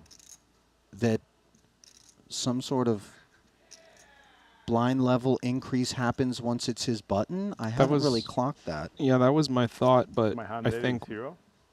would be wise to see I mean, there's what just happens about over 4 the minutes next 2 left. hands. But, you know, why not wait until you're small blind? Right. Maybe the hands naturally take long enough that the blinds are going to go up anyway, so no need to use your time banks to accomplish that end goal. These are great points. It would be a free roll to wait until the small blind in order to try to optimize in that regard. Impishly, I think Barbero kind of letting on to the table that this is just a sporting edge-seeking effort there, for lack of a better way to describe it.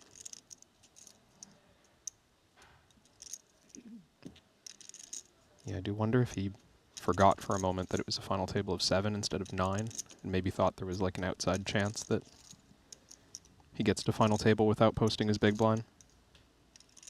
So Someone were to Carson- be eliminated right now. Sorry to interrupt. No, not at all. Limping a suited ace. 6 trade deuce, the companions. Bedell takes it to 180. Yes. Just 180. No. Fuck, I saw somebody busted. I was moving. Big stack, leaning. Nobody busted? I used my time banks for nothing? Bowing out. Great. I was Well hoping- played. I was hoping so bad you guys played a long hand and the blinds went up on your big blind. Yeah. That would have been hilarious. Oh, 200 to us? Oh my God. I'm a fucking genius. Yeah, you can go. I'm a fucking genius. Nachito. No, 2 hands, they say. Not play.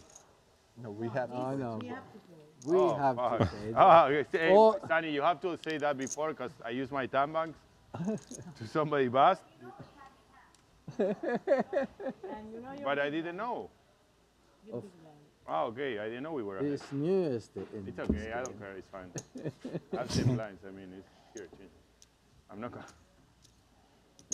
No, but if it's somebody busted, it's insane for me. I get moved to the other table,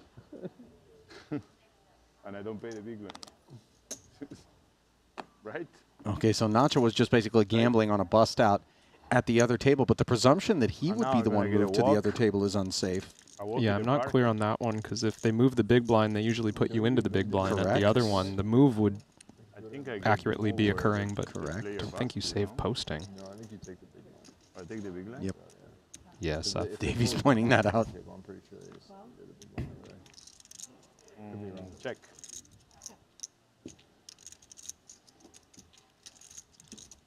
And that's a nice practice, by the way, so as to prevent any sort of Maybe you're right. I have no. So I'm not sure.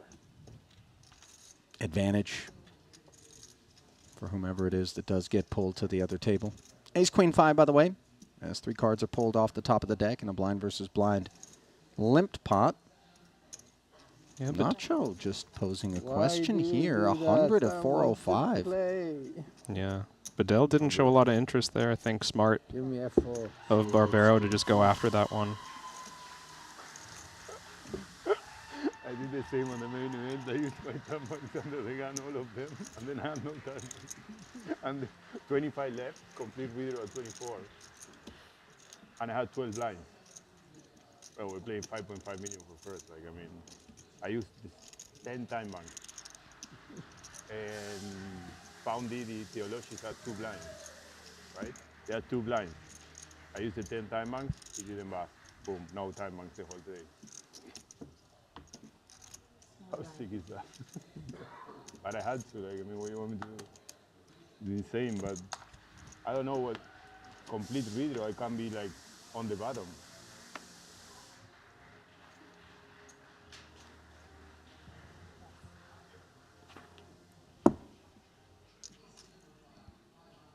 Now you bust, huh?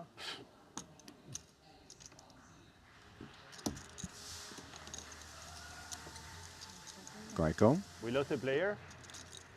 steps aside. Why is he walking around then?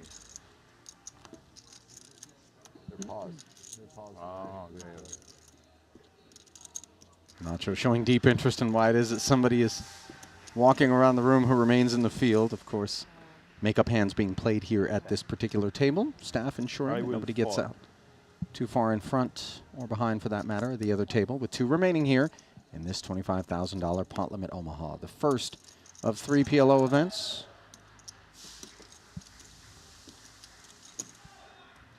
Notice the full pot size raise on the button from the chip leader. Not the choice he's always been going with from every position. Makes defending the big blind for Seth much more challenging task.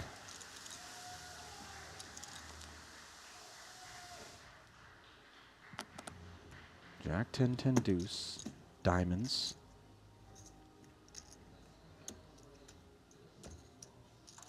I said 3 PLO events, by the way. We have 4 in total.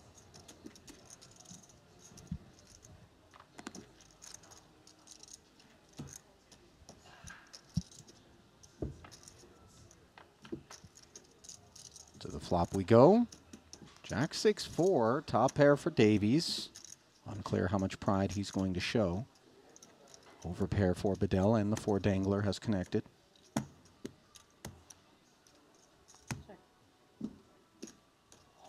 Yeah, just kind of a naked bluff catcher. Hand strength for Seth. No redraws to speak of, but he does get a free look at the turn. Could say pretty similar about Tom's hand, although he did connect with the 4 in addition to his overpair.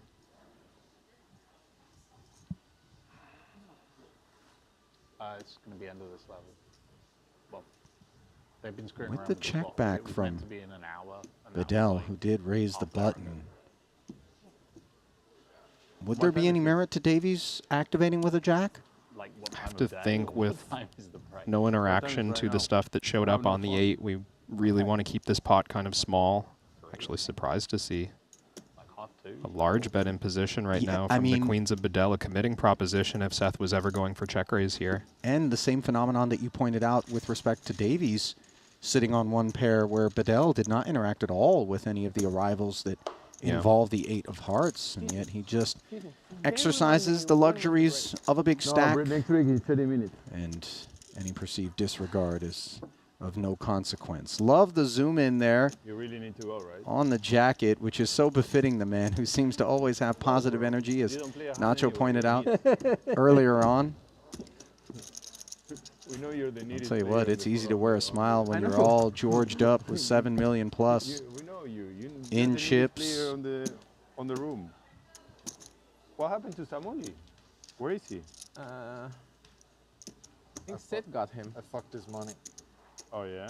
You got it in good or he got it in good? I got it in with a nut.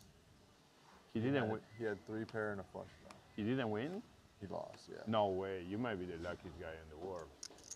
You know what it is to beat Samuli in a all-in hand? No, he's a powerful guy. Oof, man, you faded big there. You're free rolling. He's free rolling, right, Eddie? He's free rolling hard. The conversation there centering around Ellis's fellow countryman from Finland, Samuli Sipula, who is one of the other snipers, as we like to call them, that descend upon Triton typically at the onset of the 4-card portion of the program. Specialists. How many diamonds do I have? Greiko has raised Barbero's button. I don't think you have any time banks, Nacho. This is sick. Let's go of Ace-Jack 10-8 with 2 diamonds. Calls it sick. How sick is it? Yeah, I was curious if he would ever come with just call on the button, but this is so, like, where do we end up getting away post-flop to save our chips? Covered effective chip leader, opening from under the gun. We do sometimes have to make these really ugly-looking folds on the short stack with no maneuverability, no fold equity. Well, Ivy maneuvers his way into top 2 here after defending against the 160 open. Slips it over to Greiko, who has a 7.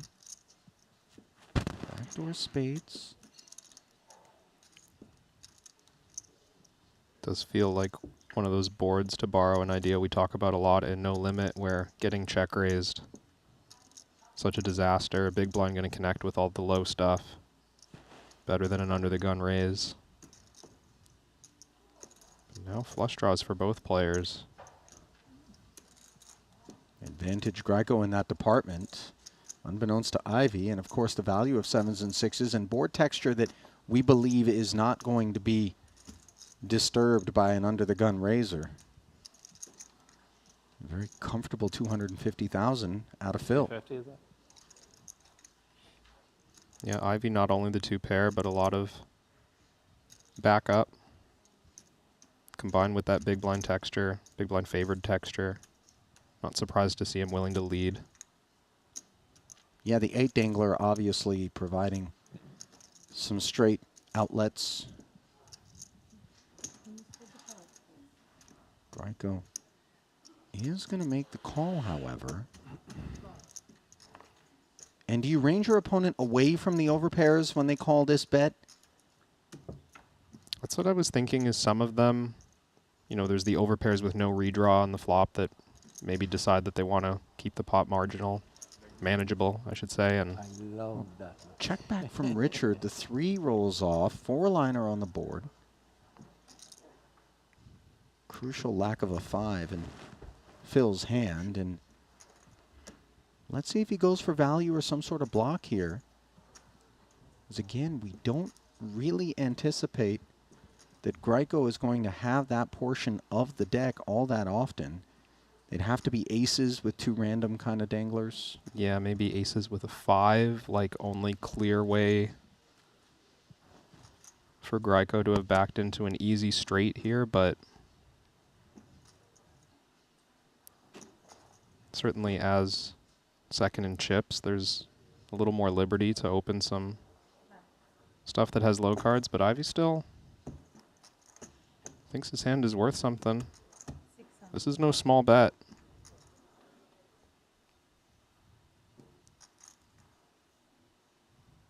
$600,000. Feels exactly targeted at those overpairs you mentioned. Nothing stopping Ivy from having a weak pair along with some sort of draw that misses. Bluffing with those hands, but yeah, 3 spades in hand can't be attractive for Greiko to click call on the end with a hand like this, even though he does have top pair. And that is a very solid pickup there. for Ivy. Time to As we gamble. mentioned, started the day in a really delightful Come on, spot please show at your his cards feature. on the thing, bro. The people wants to see how you cooking. That's why people shows the stream. People is watching the stream for you. You don't show your cards. You know better. Come on. You think they come to see me? Really? or Tom? Nacho unrelenting, by the way, and Ivy doing his best to provide a skosh of nonverbal communication. He's not particularly interested in what Nacho has to offer, but you should be interested in what WPT Global has to offer. Why, you might ask? Because it's an opportunity to work your way into a Triton Poker Super High Roller Series by winning passport dollars and then using them to buy into future Triton events, including the WPT Global Slam. It all happens on WPT Global. Download it now with code Jeju for a 100% deposit match up to $1,500. Double. It's all about the energy, guys.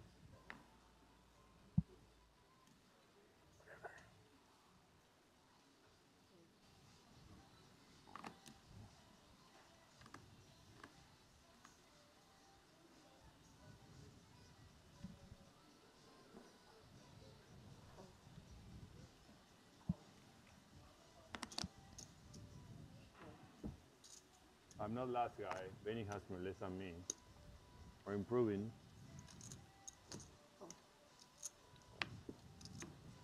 Another opportunity here for Ivy to limp in blind versus blind against Greco with almost 4 million.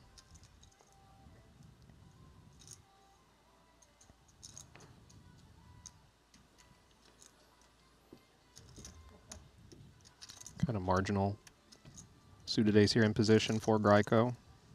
Feels no need to raise. Yeah, King 4 with a couple of diamonds here as Ivy is connected with the 4 and the Jack High flush draw. Really fanning on this board is Greco. By the way, Greco, one of those PLO specialists.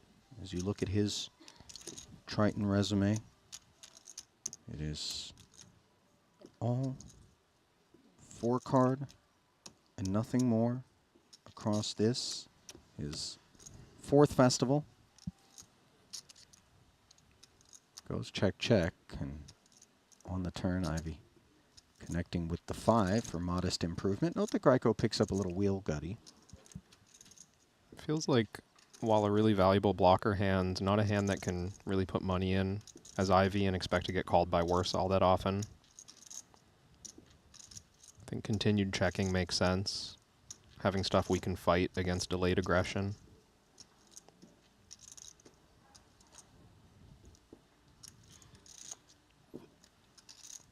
Still no post-flop action. Queen on the end.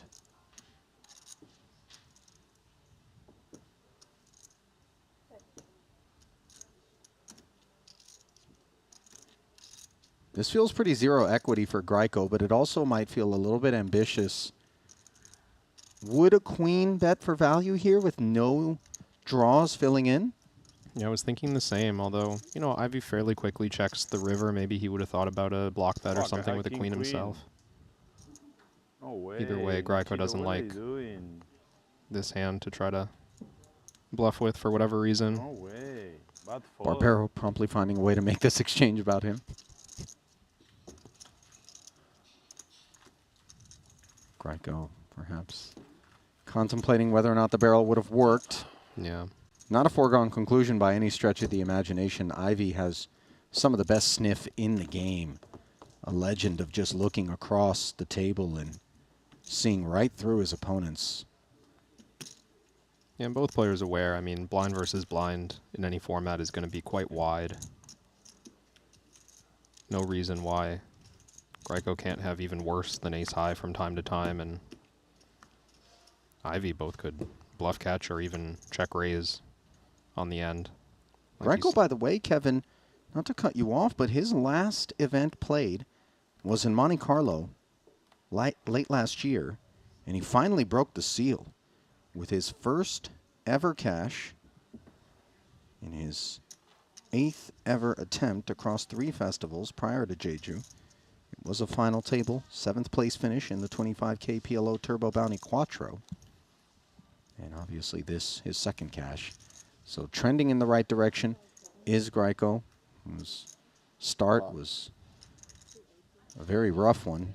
By the way, that man there, Davies, who announces pot, knows a thing or two about rough stretches at Triton. He and Nick Petrangelo, well removed from, thankfully and mercifully, a couple of the driest spells we've ever seen in the history of our tour. And really speaks to their character in terms of the tenacity to get up and go to work day in and day out, knowing that eventually things would turn, but anxiously wondering just when. As variance can go on for seemingly forever with you on the wrong side of it. Meanwhile, Greiko on the right side of Queen, Queen, Jack 9 versus this Ace, King, Queen 5. Yeah, Seth with no suits working for him, but playing that short stack of just 15 blinds, and I believe the big blind, Parson in even shorter. So seems to like just the raw high card strength in these kind of short stack setups. But Greiko covering both by a large margin. Thinks his hand's worth peeling. A lot of good flops for him in the small blind.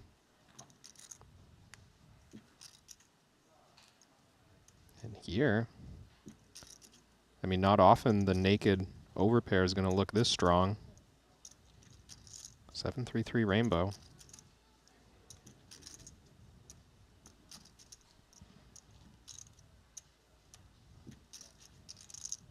Very curious to see how Seth approaches spots like this where we flopped basically nothing, but good chunk of our range has those overpairs. When we have 200 naked aces or kings. Seems like this is what we would come with. Small bet, about 1 SPR.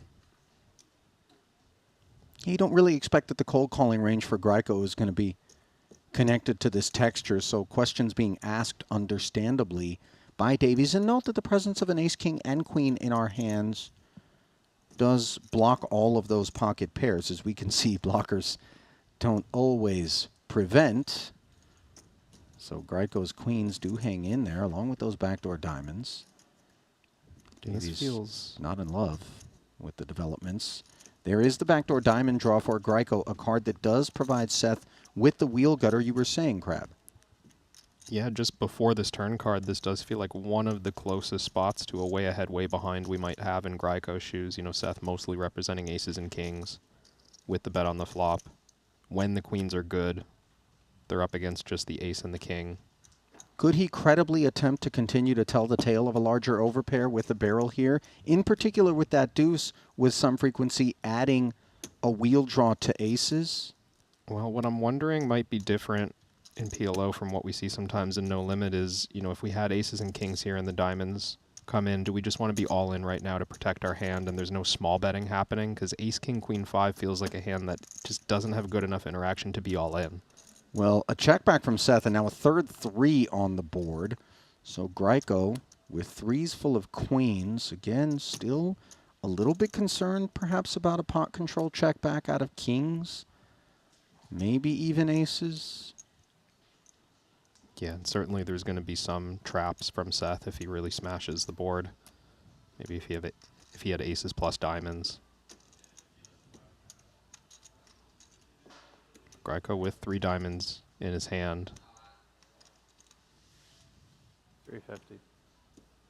Does try to get value, but doesn't bet all of it.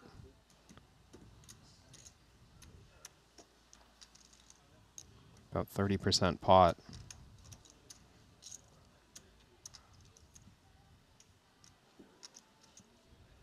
So Richard is opening the door potentially to being put into a small blender, but I think looking over at 775, his mind might be made up in the face of a jam, although it would seem pretty ambitious to think queens would be a winner at showdown versus a jam. Yeah, that felt like the main consideration for Seth to me when I saw the spot is, do we have the right blockers having all 3 ace, king, and queen to try to represent slow played aces? Or would we rather have some kind of dangler pair to prevent the odd time that Greiko might be inducing with pocket sevens?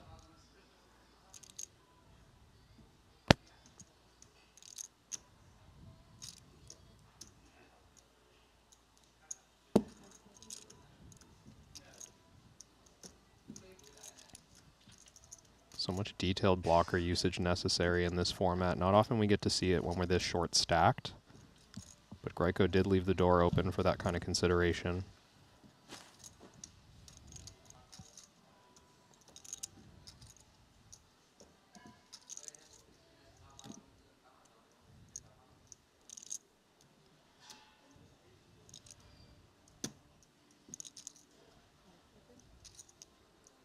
Boy, Davies with this ace-king giving it a long chew. Yeah, the way he's looking right now, I didn't mention it before, but Ali, do you think Seth might think his hand is good on the river right now with the totally blank deuce 3 run out? Yeah, I mean, I'm not looking at this spot at this point and thinking that he's going to try to do something heroic and was Hollywooding with kings or aces. This is genuinely a man that's considering whether or not three of them, with the ace-king, are the best hand. Yeah, if Davies doesn't think that these kind of medium overpairs are going to value bet the river, right? Maybe this is a more polarized range than Greiko's suggesting. And look, we talked about it. We're blocking aces, kings, and queens. We don't expect maybe the jacks and the tens of the world to be willing to lead out. Yeah. So we're asking ourselves, you know, might this ace-king be good? And that's 350. Multiple time banks have been spent. Greiko does have the chip stack to be able to maybe peel like a speculative rundown hand pre-flop.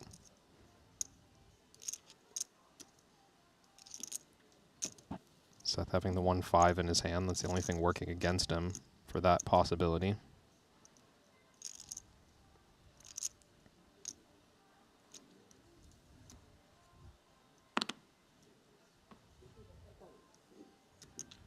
Ultimately settling on the correct decision.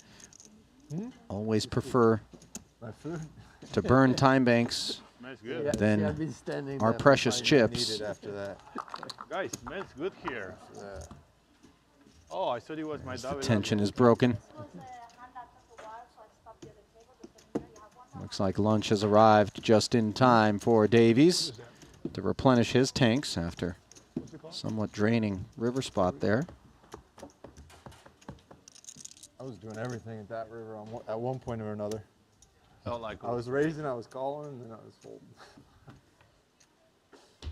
Seth letting on that he went through all three Interesting hand. I don't think he fold kings there. of his options. For that action. I just asked myself, what would Nacho do? That's why I fold. I think I had the 3. Sure, go for it. I had 10s.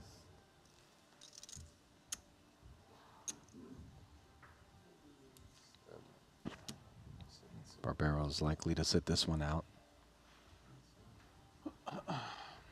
Obviously taking a trip through the blinds in just a moment, which will cost him 200 of this 555, is not something he's looking forward to, but yeah, it's a pretty rough one up front. So into the bin it goes. Ace-king for Trey for Davies. 3 to a wheel. King-high clubs. We'd seen Davies getting involved with some limps earlier, but now on 10, just under 10 big blinds, less opportunities there. And after potting it, it's running into 2 aces. More than that, right? 810 plus that should be 930, right? Ivy awakened by these aces.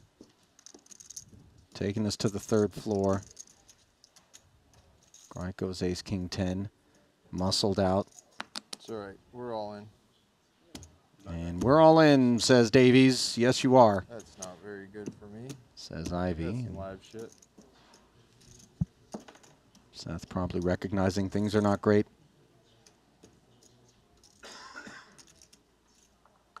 in his corner of this pot, which is 1.75 million.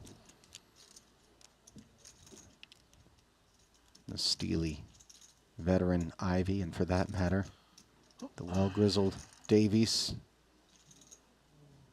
anxiously awaiting this flop. 10-6 deuce. Gut shot straight draw for Davies. The 5 is blocked by Ivy. Turn.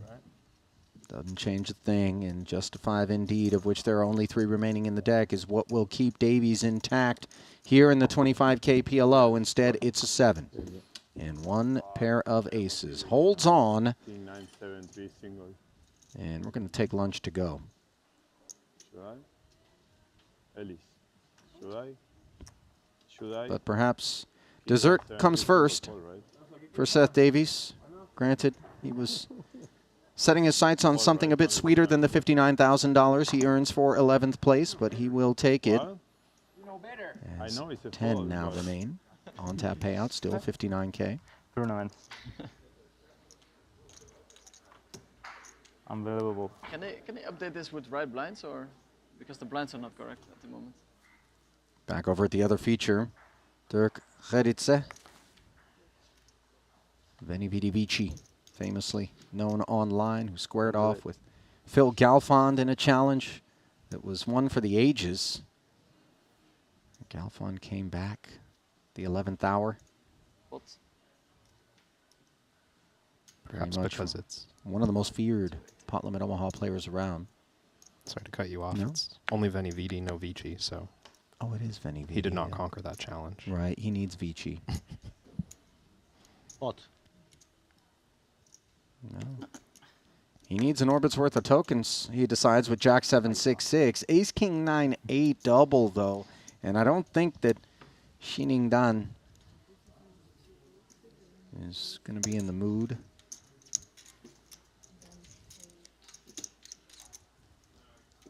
Oh, sorry. You repotted, right? Yeah. Okay. Yeah, sure enough. The 3-bet sends Gonzalez out. And Gerrit says 30K. Fair. Put forth. Fair, he says, although fair entails Probably 59%. a couple of high cards. 41%. That doesn't tell you. 780K Low board. in the middle. That's pretty Ace high. Queen 10 is not Dirk's board. No, for sure. The Ace King outperforming by a wide margin now, 9-1 with 2 to come, even more than that, as only 1-6 is available after the club draw is acquired. And Okay. Good luck, never guys. much optimism surrounding what was to come as that one took shape for both the legendary Veni Vidi and us here in the booth, as the spin up for Shinhwa has been very impressive. Claiming the pelt, fresh on the heels of the Davies elimination of Dirk. 10th place finish will be good for $59,000. Add that to the 140K in career Triton earnings across just one festival in Monte Carlo for Dirk, where he went 1 for 3 with a 12th place finish in the 50K. 1 for 1 so far here in Jeju.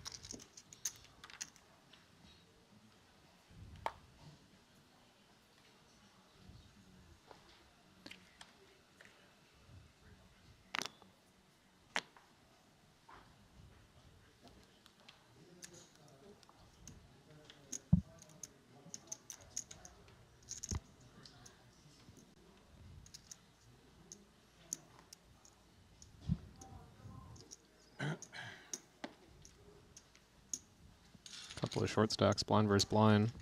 Bunch of low cards not going to do any good for the small blind of Gonzalez.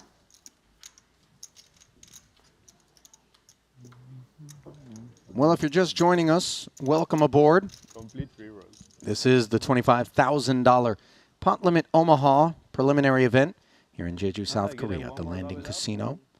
Triton Poker Super High Roller Series action, the first of four-card events. Before we turn our attention to short deck, we do have a $100,000 pot limit Omaha main, as well as a $50K, and then the turbo. Ali Najad alongside Kevin Rabichow. Tom Axel Bedell there.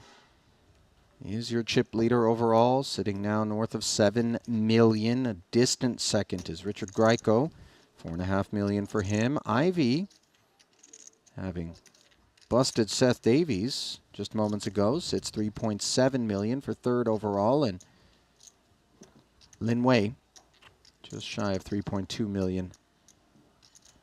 Rounding out the four players with over the average of $2.6 million. Shortest stack in the room right now. Nacho Barbero back down to 4 bigs. I think it's 15 more.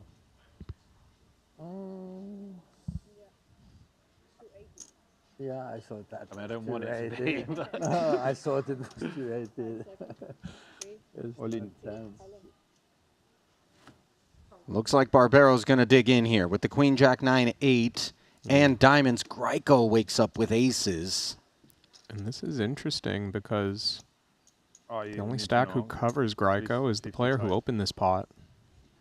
Does that skew you more toward a flat than to repop this? That would be my thought. We're out of position. Got one suit, but just the 6 deuce to go with our aces. What's the qualification for a big confrontation between Grieco and Bedell? You'd think he wants a heck of a hand.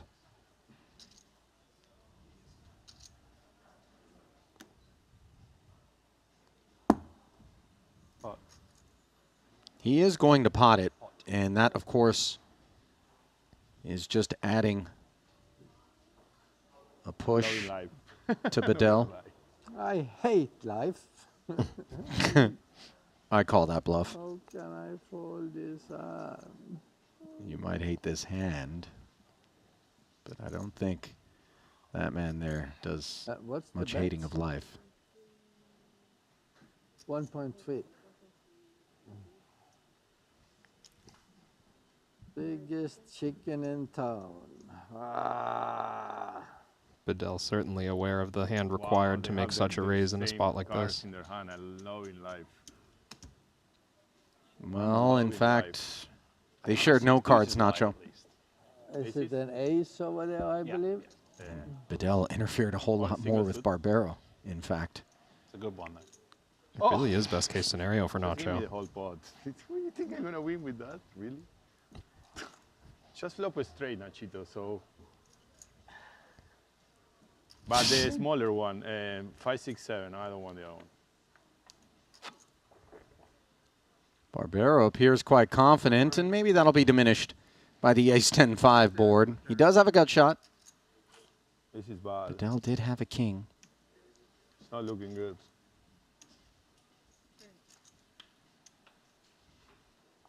Uh-oh. GG, guys. Yep. Board pairs on the turn. Ace is full for Grieco. I had the same. Barbero ended up making the Not Broadway. Like this. A king, queen. Not like this. Well, for Nacho, Wow, why? time for him to claim his helping of cheese. $71,000 for the ninth place finish. Same hand, but I had a king. 20K pay jump locked up by the remainder of the field is 91,000. At a minimum, awaits the entire crew. $32,000 hop if you can make the final table, which will get underway 7-handed. So we are on the final table bubble now, courtesy of Richard.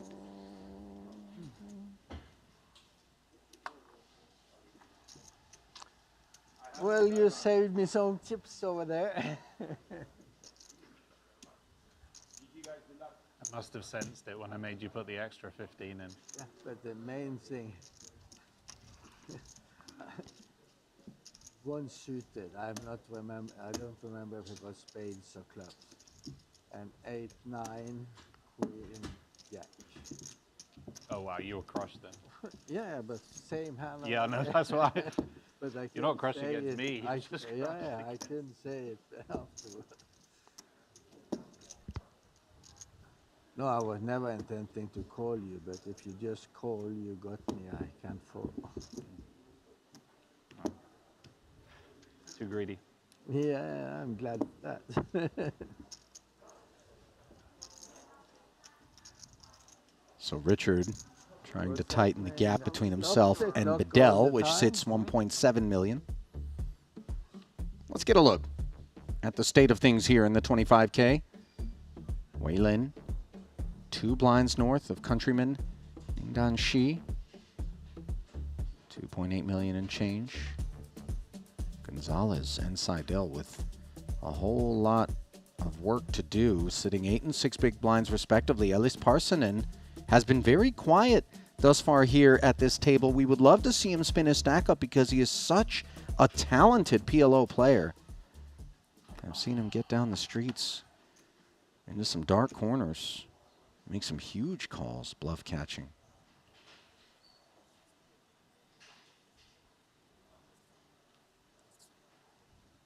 E3 for your chip leader, double suited. 200. Just 4-handed now. First act is in the cutoff. And one of the shortest stacks in the big blind this hand. If Ivy were to get out of the way, he would maximize that chance of Ellis Parsonen going home in 8th, but the sides of this hand is too good to pass up on. Certainly got to like his chances of playing in position with a deep stack. This he's guaranteed, given the button, regardless of what happens behind him in the blinds. Greco bows out, as does Ellis. Okay. So we're going to play this one heads up. 600,000 in the middle. Chip leader with the pair and 2 flush draws, both of which are clean, versus Ivy, who's double suited with the Jack 7-6-4. Queen 7-5. Ivy with a pair, clubs, an open ender, and a check in front of him has got to be thrilled with this. Yeah, and also knowing that Bedell is going to be opening so many more hands in this stack setup, you might just feel like you can take down the pot up front more frequently. Even though you are the covered stack, kind of an opportunity for Ivy to apply pressure on a weak range.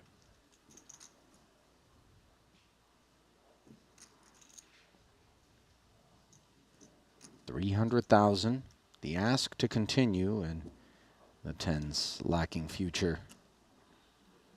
Concede.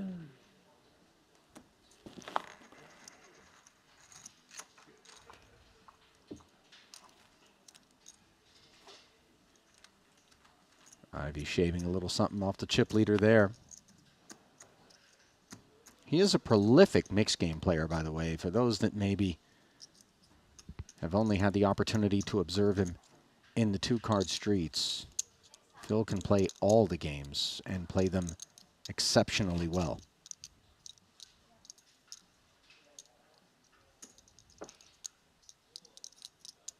You know, when you get into conversations, Kevin, with respect to, well, who is the greatest poker player of all time, which is such a big and loaded question today, do you come from the school that kind of lends itself to thinking that if you want to be considered the overall GOAT, that playing all of the games, you know, having a Poker Players Championship, 2 or 3 for that matter, under your belt, that these are the best determinants, maybe having success in the cash games as well as the tournament scene? Where does your kind of metric lie? Yeah, definitely. I mean, I think if we're saying the best poker player, it's kind of implied in there. Well, all variants of poker need to be part of your arsenal, I would say. Not everybody, though. Many will say that Phil Hellmuth is the greatest of all time just on account of the fact that he's the most decorated World Series of Poker bracelet winner, and a majority of the bracelets do come in 2-card. Granted, some beyond. Yeah. And again, that's even just like there's a more specific question that you could ask where the answer is Phil Hellmuth, who's the greatest no-limit tournament player, or maybe just tournament player in general of all time, and now all of a sudden the discussion of titles, I think, starts to be more reasonable. Okay. It's always hard though with like cash game success is sometimes on the down low. Not everyone in the broader audience understands what's been accomplished by certain players in smaller rooms without the cameras on. Yeah. And Ivy has certainly plied his trade plenty under those circumstances. Parsonen giving this King 10 8-6 a big chew. Now he does have multiple free hands before the next trip through the blinds. Granted, we're playing four-handed, so it's not nearly as many as it was just a few bust outs ago. Yeah, and as I'm looking at the bottom of the leaderboard, you know, 6th, 7th, and 8th place, all sub 10 big blinds. Ellis, one of those players. The pay jumps from 8th to 6th, the difference of 91,000 versus 166. I think this is the information that he was observing up on one of those monitors as he made that decision. Not exactly a chip spot for him right now. Does let it go, and you could see it pained him, but some of the ICM is a part of what's going on. He's looking up at that tournament leaderboard. He's seeing where he lies right now, which is ahead of the slightly shorter stack of Eric Seidel. Sees the pay ladders. Thinking a little bit about maybe a spin, giving him a shot at this over 700,000 up top. He knows how strong a PLO player he is, even against fields such as this. Waits to fight in a different spot. Bedell defends, however, with the Jack 6-5-4. Finds himself a gutter and a pair on the 9-5 deuce rainbow board. Ivy 2 with a pair, but inferior in nature is the deuce, and he's got a wheel gutter with backdoor nut hearts. Check in front of him. Now, in reference to ICM, this is a spot where Ivy's very much disincentivized from building a large pot. Almost regardless of how strong his hand is, there's just so many ways that Bedell can improve, make the nuts or the effective nuts. And he very much has improved with 6s and 5s now after the check back from Ivy. He grabs tokens and puts them forward. 400,000 to be specific. yeah, and this 6 gives Ivy a little bit of something, but it can't feel like enough to deal with the impending riverbed as well. Yep. Quick concession there.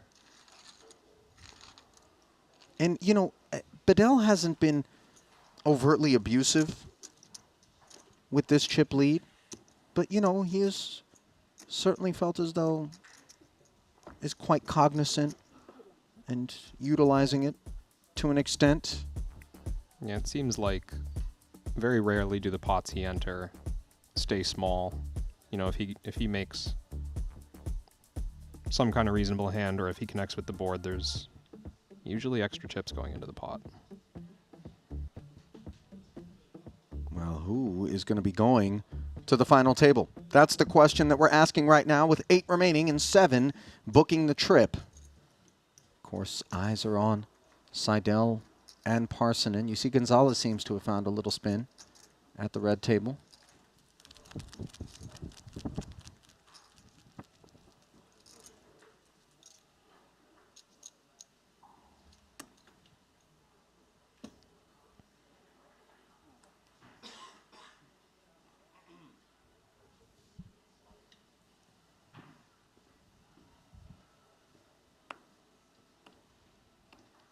Suited ace for Greiko. Always inconvenient to have the third suit, or third to a suit, rather.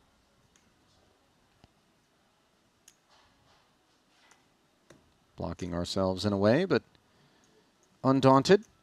Greiko opens to 220. Parsonen again is going to be left to wait.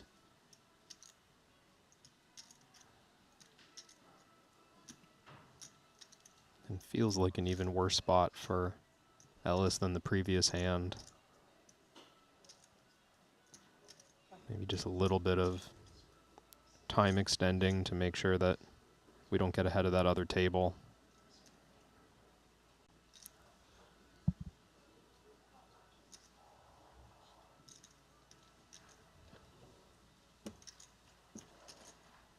King King Jack 6 deuce with dusty spades. Too ambitious for even the chip leader, of course.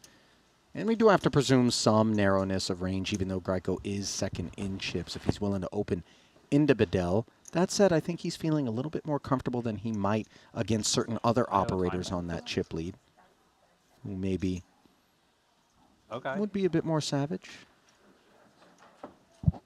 Greco a bit surprised, I guess. Okay, fine. I imagine they have about 10-second action clock in place for first decisions. Maybe took longer than he realized to make it 220.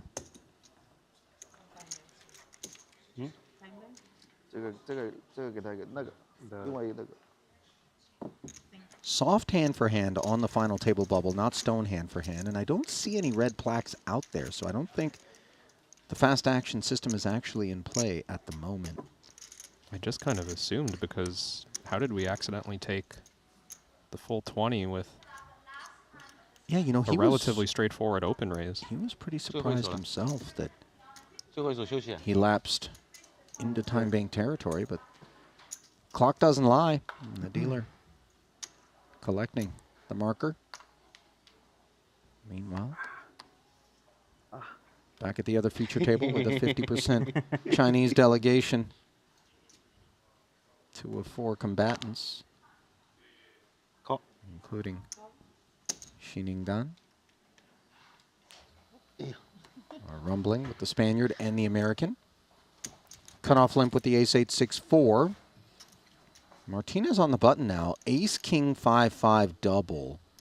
This is a good bit of hand for him, and maybe he perceives that there are going to be some limp folds in Shinhwa's range. With 725, he does pot it. Yeah, and when this kind of hand, when we're playing short, we certainly just want to put as much in as possible now. Ooh, and yeah, Lin Wei asks for a count. Queen 10, 9, 8. We like these rundowns. Yeah, charging this much to hopefully not end up in a three-way encounter. Oh, and he repots over the top of Gonzalez. This will promptly usher Don out of the door. Zaijian. Showing call on screen. Did that stack of whites? No, it's... No, this is a 3-bet to 1.3. This is a request for Gonzalez's whole stack, so we're off to the races. This is a fairly big one. Gonzalez will be pleased, of course, that it isn't one of the big pairs.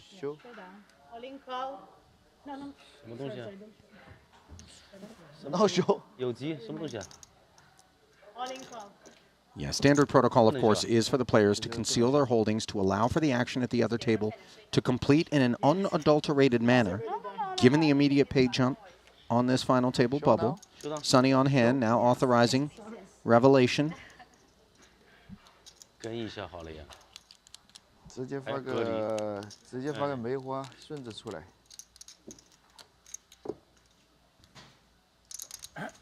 你结构好，这个赢过来进入那个。这个发中间就赢了呀。And Gonzalez. 只要不发 ABB 呀。Playing for his tournament life here in this 25K PLO. Does have the best of it. King, Queen, 7. So Lin with second pair. He's got a gut shot. Top pair for Gonzalez.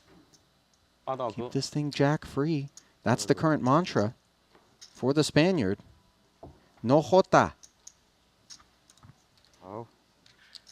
9 on the turn, and it's 2 pair for Lin Wei. The ace-king needs to counterfeit with the 7 fine trip kings, maybe the ace, the 5, the diamond. It's all working hard. 42% equity with 1 to come. But the 4 of spades is dry, as are the coffers of the Spaniard, emptied by Lin Wei. Couldn't really ask for a much better spot. Best of it pre, best of it on the flop. Outturned, but still with plenty of equity. But for Sergio Gonzalez, this will mark the end of the ascent $91,000. We'll head home with him. Parsonen and Seidel. Love to see it, as they had two shorter stacks elsewhere in the field prior to that collision. So a 5th career Triton cash. 1 of 1 so far here in Jeju for Gonzalez, but he bows out. And with that, the final 7 have taken shape. You see the aforementioned Parsonen and Seidel, the only two with sub-10 big blind stacks, as we're going to be pretty deep at the onset of the final table, but there will be some ICM implications as the cuffs will be placed on the middling stacks when we assemble. Ali Najat and Kevin Rabichow back with you here at the desk in this 25K PLO. It's going to take us a few minutes to get the particulars sorted. Henry Kilbane's going to tag me out. But as you look at this tantalizing proposition, what do you see? A Bedell runaway freight train, perhaps? Yeah, I mean, well, the top of the leaderboard, there's a lot of chips between 5th and 1st place. Tom Bedell with 71 big blinds, but not far behind Richard Grieco with 52, and you can see 30 plus for most of these players. During the bubble before we started play today, you could tell that the spread on chips just got really, really massive. A few players accumulating a number of chips, a lot of players sneaking in with under 10. That's still kind of the case with the 5 and 2 big blinds of Ellis and Seidel. So I think that it's kind of a waiting game for the top 5, at least until these two players either bust or spin it up. And in the meantime, we've seen everyone kind of abiding by cautious procedures. Sure, and to be expected would be a little bit more of the same until those two fates come into focus. $123,000 guaranteed, over $700,000 up top, and we're going to kick things off with the final table of the 25K after this break. Stay close. The $25,000 buy-in WPT Global Slam is back. Join the action on March 2nd at Triton in Jeju. This time, for the first time ever, our players could buy into the WPT Global Slam with Passport dollars. Don't miss your opportunity to qualify for future Triton and World Poker Tour events. Download WPT Global with code Jeju and get a 100% deposit match up to $1,500. Sign up today and join the action.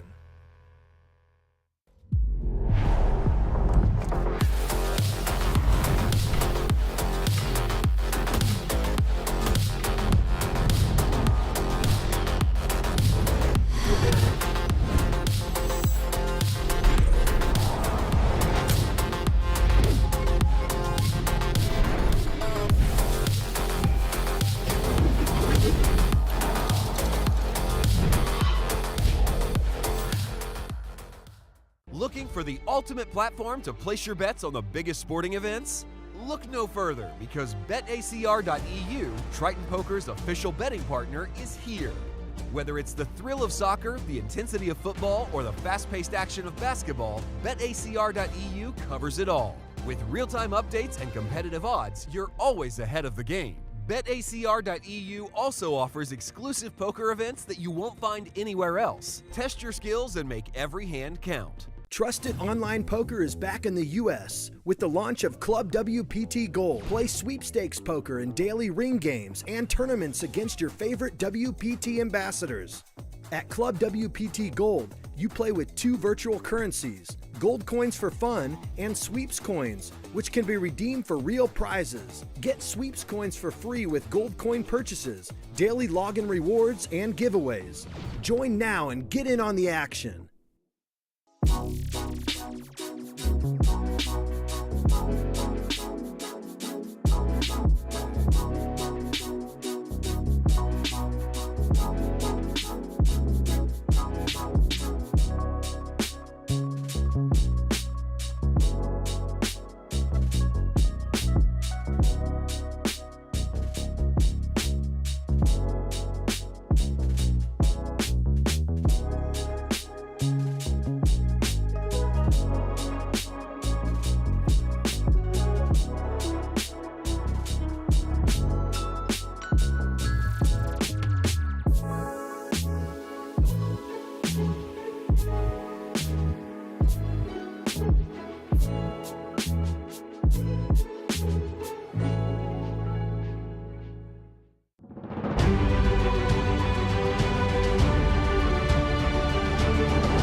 very warm welcome back to Jeju Island. Kevin Rabichow alongside myself, Henry Kilbane, stepping in for Ali Najad for the first Pot Limit Omaha tournament of the series. Yeah, Kevin, I'm excited at what I'm looking at. I mean, look at this lineup. 7 left. You've got Elias Parsonen, main event champ from Monte Carlo. You've got Eric Seidel. You've got Phil Ivey in the mix. I mean, let's go. You couldn't have drawn up a more fun final table for a PLO event. I mean, you've got runaway chip leader in Tom Axel Bedell, and I can only assume that given the fact that Seidel's on 2 bigs and Parsonen's on 6, that this is going to be cagey for everyone else as, Bedell just gets to kind of run the table over for a bit. Yeah, you must be loving this as a PLO fan and as a PLO player, Henry. And, what we were seeing over the last little bit is that Tom Axel Bedell is willing to enter a lot of pots. He's making some light opens, and he's certainly putting players in spots, but everyone else kind of navigating around that dynamic, maybe trying to just come in with call, see a flop, attack a little bit of weakness here and there. It's been a chippy one for the players near the top of the leaderboard, and the short stacks just kind of finding their spots to run it. So you're saying that people have shown like a willingness to kind of engage with Bedell, not really like letting him do what chip leader is meant to do? Notable stuff for me, none other than Phil Ivey. Playing a couple pots in position in that last frame. He was willing to call on the button speculatively, try to take down a pot post-flop. Even playing some pots out of position against Richard Greiko, who was chip leader at Phil's table for some time there. So Ivey definitely willing to get after it. I mean, why shouldn't he be confident in this format and try to get another title under his belt? Yeah, talking of titles, I was just looking at Ivey's Triton track record. 5 titles, 14.7 million in Triton earnings. There you see on your screens, 34 cashes. He's looking to separate himself from the likes of Danny Tang and Makita, who are both tied with him on 5 with a win here today, but has some very tough competition in the likes of, you just mentioned, Richard Greiko, who I think, for the PLO purists out there, widely regarded as one of the greatest, PLO players of our generation. Yeah, absolutely. And, I'm curious, Henry, when we talk about someone like Phil Ivey, if you think, when we get away from the no-limit schedule and now we're looking at a game that maybe some people in here aren't playing all that often, do you think he's even more comfortable and more confident, being so good at every single game and maybe finding those opportunities as they come up where players show unfamiliarity a little bit? It's just Ivey, man. Ivey finds ways to win. I don't care what format it's in. He's going to find ways to win. And, we're going to throw it down to Luca to introduce the final table.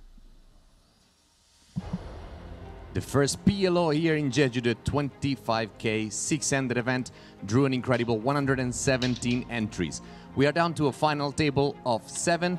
They're going to compete for more than 700K, this beautiful trophy and glory. Please allow me to introduce you to them.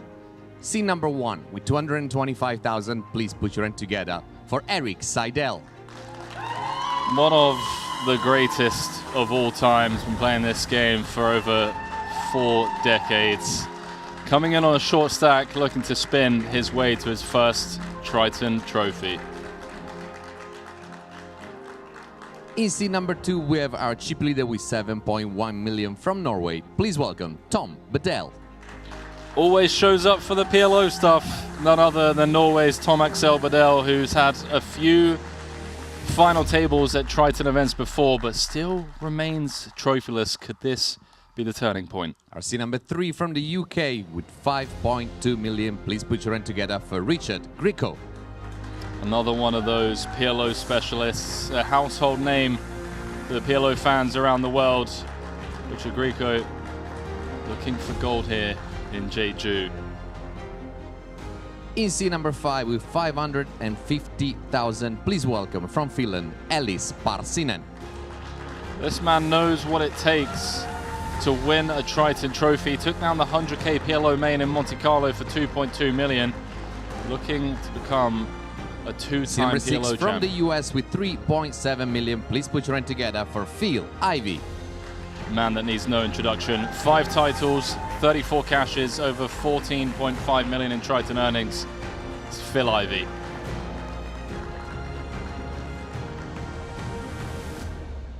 RC number 7 is from China with 3 million. Please welcome Shi Ningdang. First time Triton player, Shi Ningdan, getting a final table in his very first Triton event. Let's see what he brings to this FT.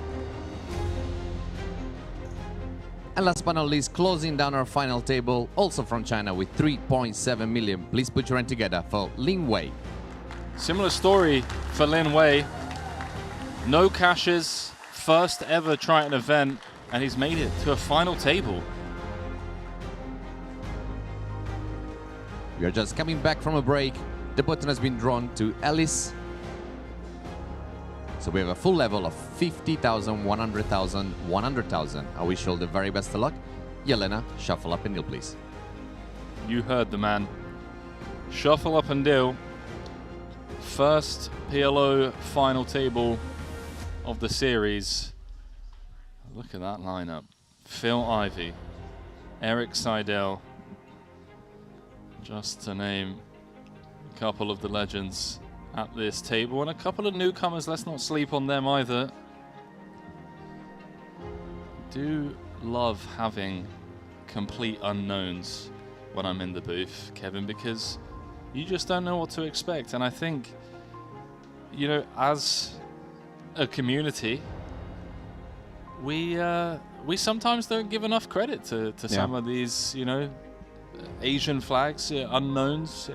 These guys are coming out ponying up $25,000 to play a tournament, and they're rumbling with the best. I mean, you've got Ivy, you've got Greiko, you've got Tomek Selbadel, you've got Elias Parsonen, Eric Seidel, and these guys are holding their own. So I'm excited to see if these guys can get it done, regardless of the fact that they're unknown or not. Can't imagine it's the first time these guys have played Pot Limit Omaha.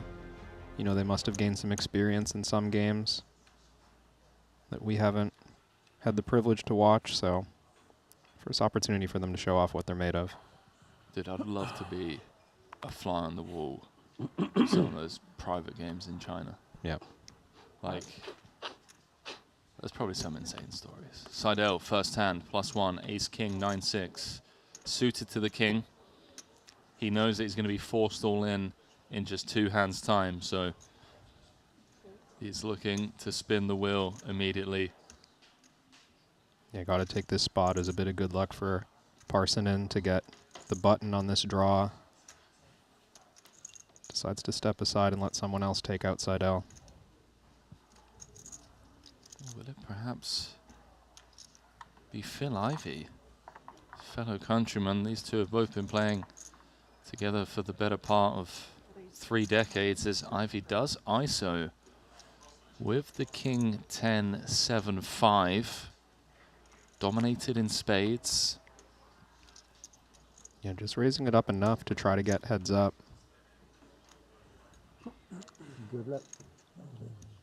So Seidel flipping against Ivey for his tournament life to get back into this one. Hand number 1 of the 25k pot limit Omaha.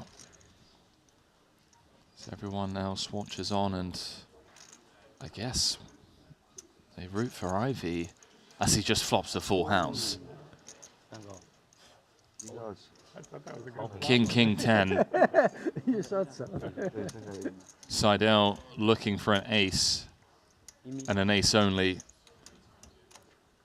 3 outs once.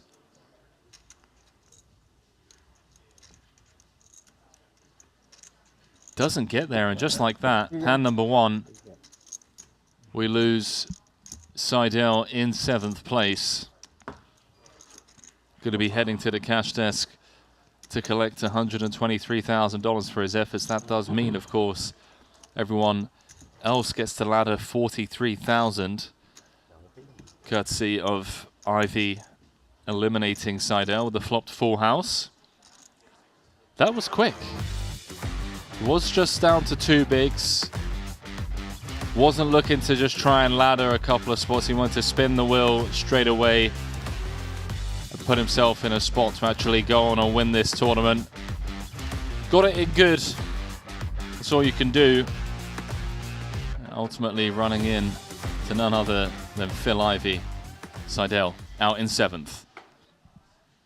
Seidel navigated his way to 7th pretty nicely. He came in on a short stack. Got a couple of pay ladders before this final table.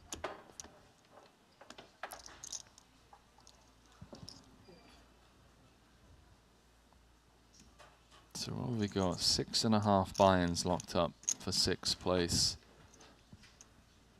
in a 25k. I'm just, I'm going to throw shade to every other poker tour out there. I've seen some 25k PLOs where first prize is like 150k, 175k. I'm just saying. All right. It's not many places that even include the 25k PLO on their schedule. That's true. That's true. Let alone a 100k main coming in a couple days. Yeah, talking of big buy-in PLO events, that 50k is up and running.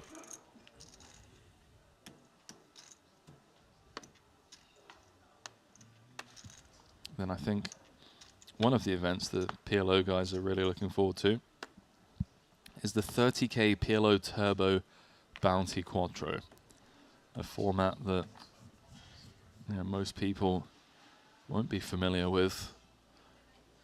I think, yeah, some of the PLO guys are looking forward to the gamble.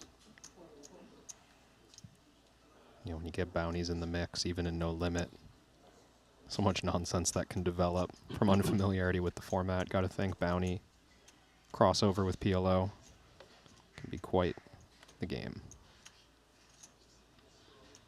I'm curious to kind of keep an eye on the opening sizes from different players in different positions. Curious to see how people are approaching this. Yep. Elis on what, 6 big blinds, 5.5 bigs. Yeah, I was watching Greiko a bit in the opening frame. Seems like this 2.5, previously maybe 2.7 open has been his norm, but he's also been in kind of the same chip position this whole time, second in chips. Interesting spot here for both players, might I add. 984. Greiko has one of those hands where, oh wow, okay. Badel's just reaching for leading chips. This is cool stuff when you're chip leading and your opponent is so handcuffed. I mean, does Greiko ever feel good enough about his hand to put in a raise on the flop when there's 50 big blinds behind and it's so easy for Badel to have a nut draw? Yeah, Badel just kind of saying with this lead that he's going to be nutted in the form of wraps around this 9-8 more so than Richard is from under the gun. And Greiko playing defense well, calling at least one. Rainbow turn texture makes things interesting. Neither player picking up a flush draw. A bet here from Badel, you'd have to assume Kevin would get the job done. I don't see Greiko just calling down with naked top pair. Yeah, if Badel could see Greiko's cards, maybe he would deem his hand enough interaction to start blasting, but one of the safest cards for the under the gun range, you would think, with none of those straight cards connecting.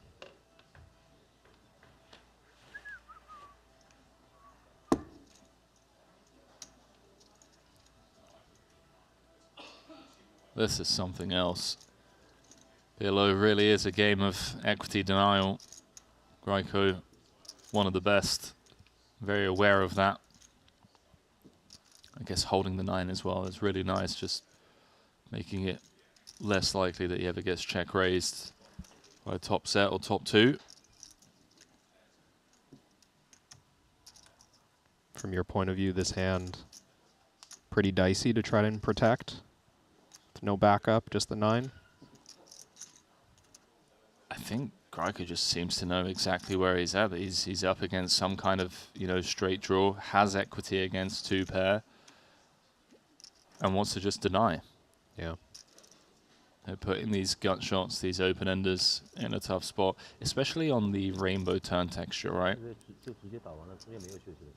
Yeah, a lot of big draws from the flop, not picking up anything really on the 3 of diamonds, so more check folds in Badel's range. Sure looks like he's going to release this one. He does. So, first blood. I say first blood. between first and second in chips. That one going Raiko's way.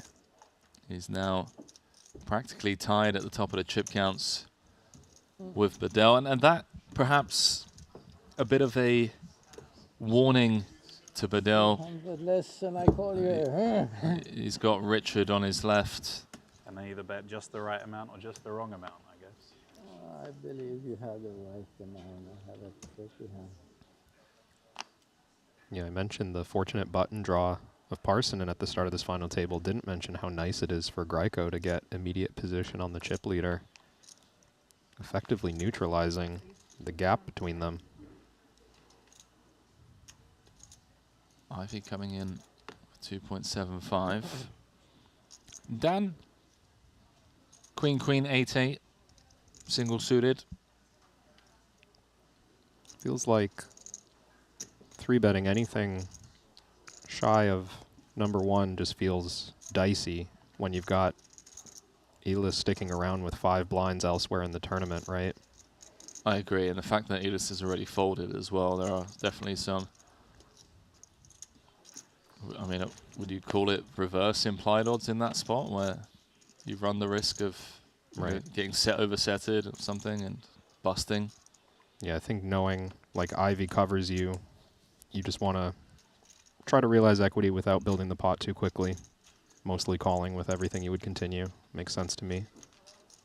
I wonder if Ivy sized up slightly with this opening size to kind of dissuade Richard from defending the big. Oh yeah, 2 covering stacks in the blinds. That's a good point. 10-7-5, a couple of diamonds and a club. Ivy, the complete whiff. Dan happy to check back and turn top set. Could be dangerous for Ivy, perhaps. Thoughts of bluffing, although no diamonds in his hand. It's really tough to bluff this. I mean, yes, he has 2 gut shots, has equity, but did he just overbet the pot? What? Was that just the graphics playing around with us? And just fired out enough chips to be a pot-sized bet there, and no messing around for top set, no backup. We just kind of happy to take down that pot, not have to deal with Ivy on the river. Yeah, I don't blame the sizing at all on that texture. So many wraps and straight draws and flush draws. Just want to charge the max.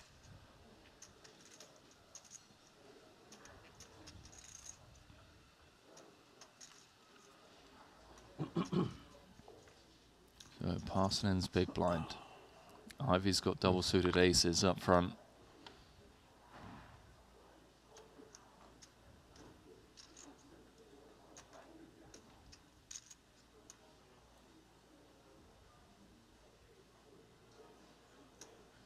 Taking a good look at that stack size, making sure that this pre-flop open makes sense. He just goes full pot this time.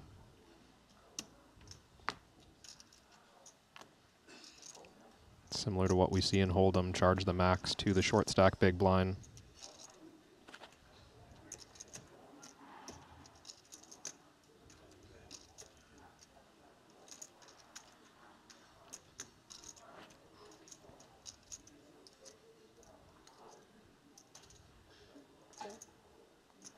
Very interesting decision from Bedell to flat this one on the button. There's a few reasons. The fact that he can potentially push Ivy around post-flop, given that Parsonen is so short, especially when he does fold the 10-8, 6-deuce quadruple suited. I'm just making stuff up at this point, guys. Nobody calls it that. Quadruple suited. We call it triple suited, though. Yeah. Yeah. Monotone? You could borrow from flops? I guess. 4 flush? Let us know, chat. What's the opposite of rainbow? Like two-tone?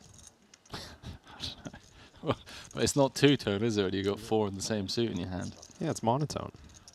I guess. That's boring, though. Ivy's got top set. Dell is in the tank. Yeah, you know, it's so tempting to, with the chip lead in position, try to push around the medium stacks, but at the same time, you got to know that Ivy's so strong for being willing to put chips in the first place. Seems like a wise pass. Well, Bedell gave it a try. Unsuccessfully.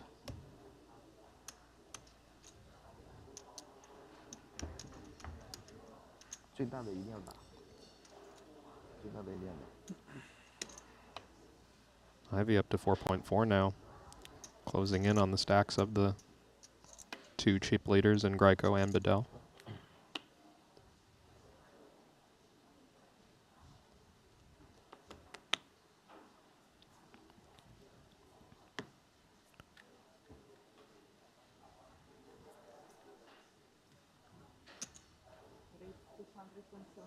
Beautiful looking Queen, Queen, 9-9 double suited.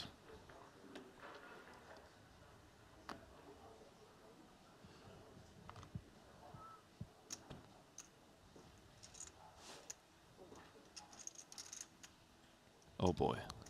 Oh boy, indeed. He's run into number 1, and this is a spot that Richard would look to attack on the button, especially against Dan's exact stack, given that Elis is on 4 bigs. There is the pot size 3-bet.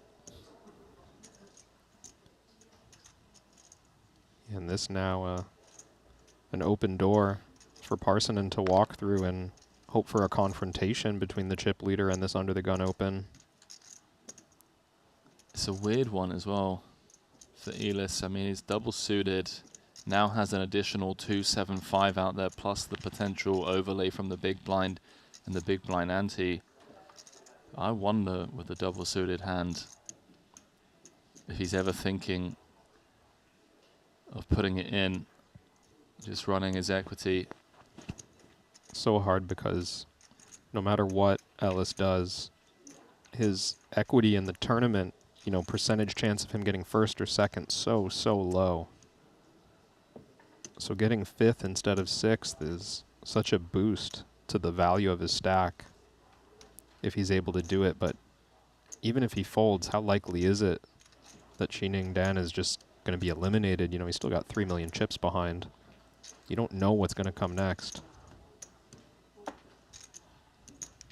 Well, Shining Dan does have a legit decision on his hands after Parsonen time bank folded.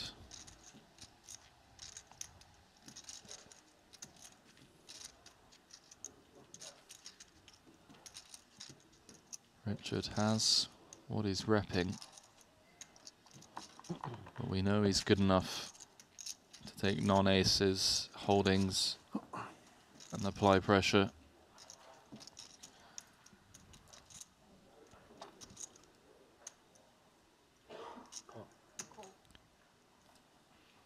Three-bet pot. Everyone else gets to watch on. Elis loving this. No. Oh, yeah. He's just sat there on 4 bigs. There's 2.2 million out there. Dan's got about pot behind.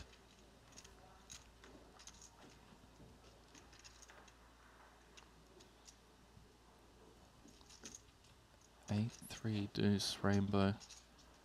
Just putting it out there. Elis would have flopped 2 pair.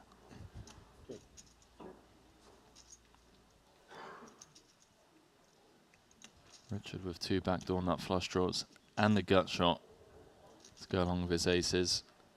Curious to see what size he comes with. We'd love to see something small. We're just not really scared at all on the 8-3 deuce rainbow board. Something like B25, B20, just really keep in hands like this. Queens, kings with, you know, some backdoor flushes. Would have to assume that Dan's hand is always double suited. against the 3-bet? Like, is he ever putting in a call with like single-suited queens, single-suited kings? Unless it's specifically like ace, king, king, 5 suited to the ace. I don't know.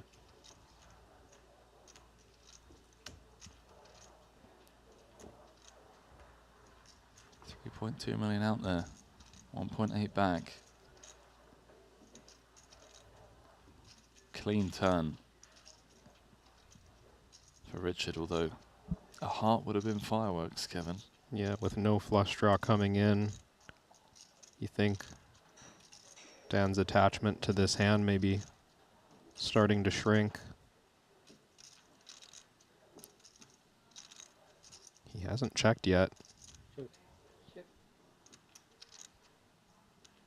Does eventually send it over to Greiko. And are there many ways for the under the gun calling range to have picked up equity on this card? Or does this look like a pure blank? Feels like a pure blank. Feels like Dan's hand is exactly what it is. The kings double suited, queens double suited. Something like queen, queen, jack 10. It's obviously equity preservation so important in this game, and equity denial. He does eventually put it in. Just thought maybe there was a chance he would show weakness here. No guarantee that aces was good, although the tank has to feel pretty nice. Yeah, you fade the snap. You're just like, okay. You're like, okay, now you can call. Once you get past the 3-second tank, you're like, okay, please call.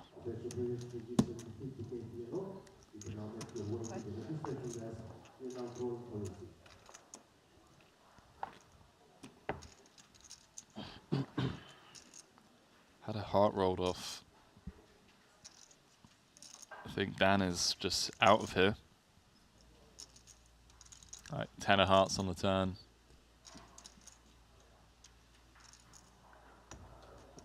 Deep in the tank.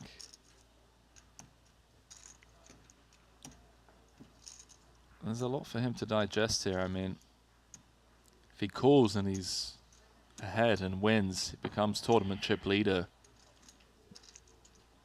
But of course, we can see he calls 90% of the time. He's out the door in 6th when Elis is sat on just 3.5 big blinds. And of course, we give players like Greiko credit for finding ways to leverage the chip lead and run bluffs in spots like this, but it must feel from the other side like this is so consistent with aces in a number of different ways. And did Greiko really just fire it in here with low equity, no flush draw on board? Does eventually get away from the queens.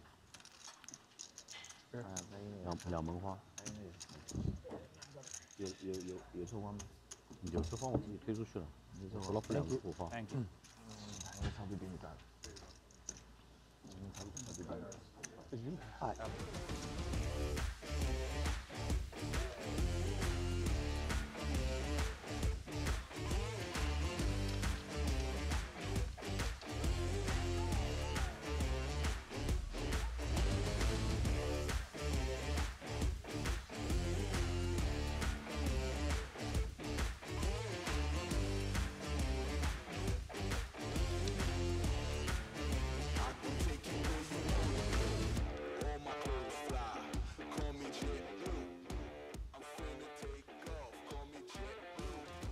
I was going to order a coffee, but that's no longer needed. Got a little music on in the background there, quick dealer change. I guess the blood pumping.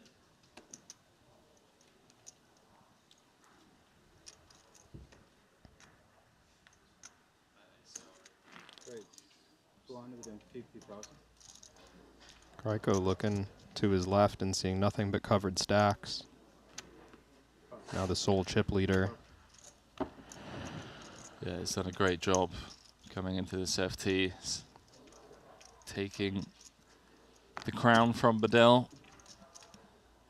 And now just gets to steamroll with Parsonen on 3 bigs.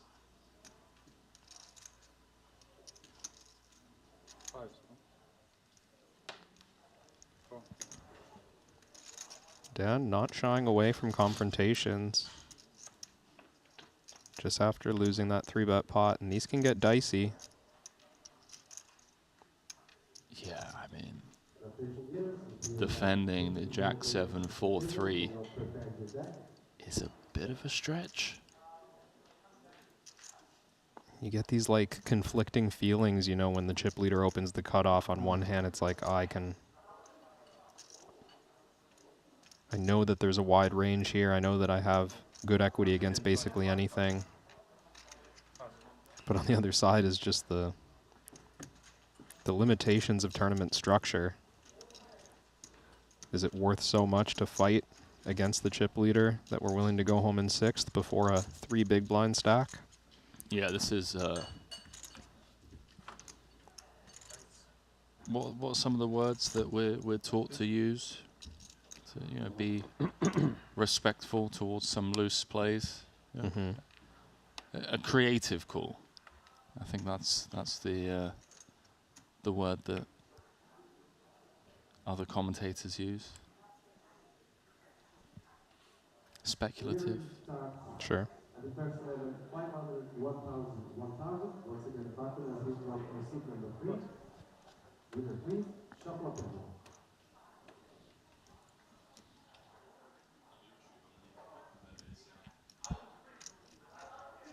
Great. 250,000.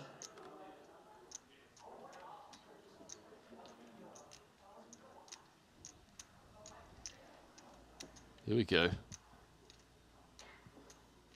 Parsonen with a real one. Happy to run it. Let's get back in this fight. Just saw 1-8 marked. See what Lin Wei wants to do here. Yeah, not a bad spot to enter the pot. This isn't a full raise. Yeah, he knows that Raiko can't re-ISO. So, Rich are going to make the call. Parsonen going to have to hold. See, shares his hand with Ivy. Ivy gets to sweat it. Wow. What a flop. Jack 6, 5, 2 diamonds. Richard with an open-ender. King high diamonds and live backdoor club draw. Has 62% of the equity 3 ways with 2 cards to come. Curious to see if he wants to bet into a dry sideboard. He does. 400,000. Yeah, not much reason to get creative when there is no side pot to play for. Just kind of bet when we have equity, right? Semi bluff. 7, 8, and diamonds. Aces are ahead.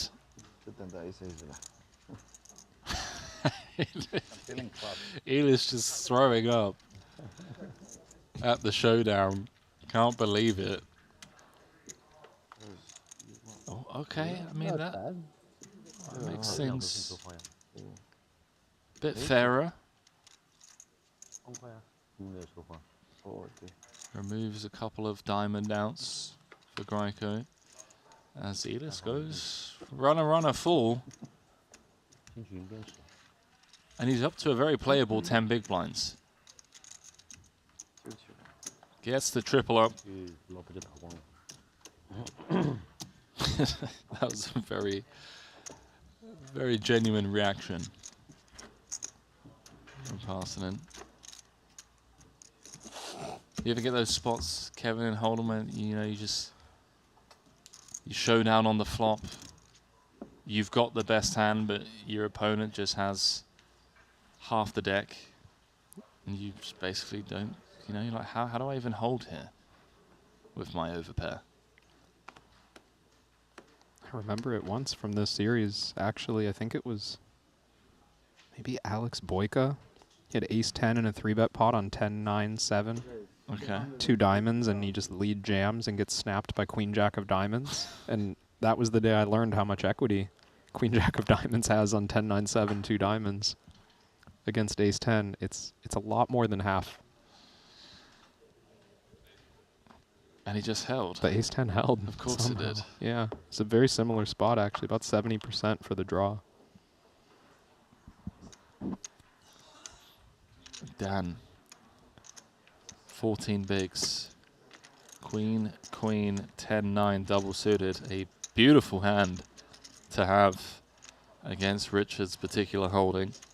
Yeah, now starts to feel like the type of chip configuration where when we enter pots, we might just want to press, click pot and commit when we do, because Elis has just tripled to basically the same stack as us. But there's always the possibility of applying that pressure once we get a favorable flop. I mean, over pot, slightly over pot behind if we go 3 ways here, which it looks like we will. Yeah, this is obviously the problem when you do flat off of this 14 big blind stack on the button, is you allow Bedell in there with the ace jack 5 deuce. Oh, and well, my. How on earth has the dealer fanned that flop?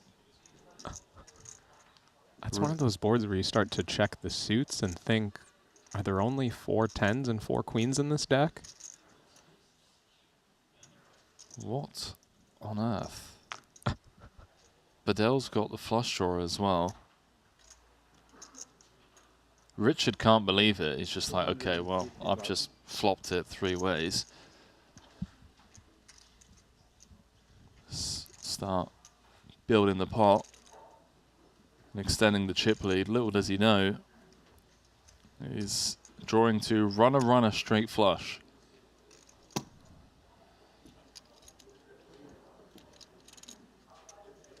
I'm glad to see the YouTube chat reacting accordingly. Responding in a similar way to us. Just what the hell? I don't think Dan can believe it either.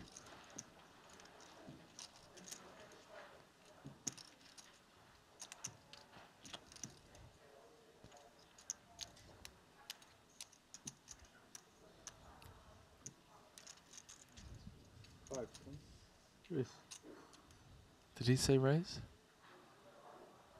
I believe he said raise. Raise.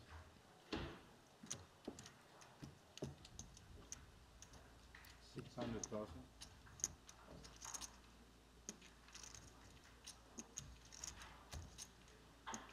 Don't know how I feel about the raise. It doesn't look like Bedell's happy about it, because he's trying to figure out how his draw could possibly be live right now.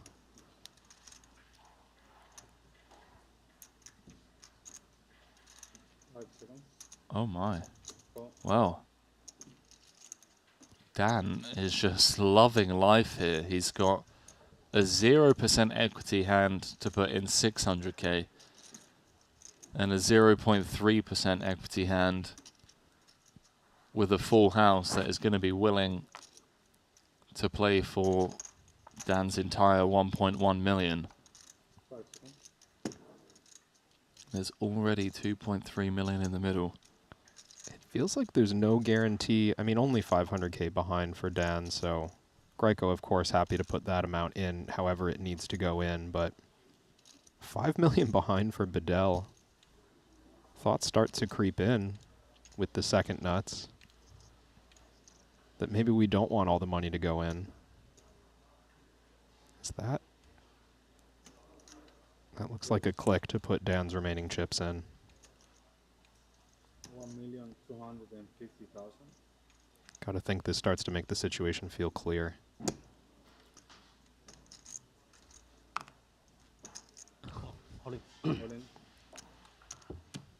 That should get rid of Bedell. Although perhaps some signs of frustration from the chip leader coming in to this final table. He's made the call, so there is now a side pot of 300,000 between Bedell and Richard. Yeah, chances for a little rebate here for Greco and potential disaster for Bedell if a club rolls off. He's got the only 2 of these 3 players.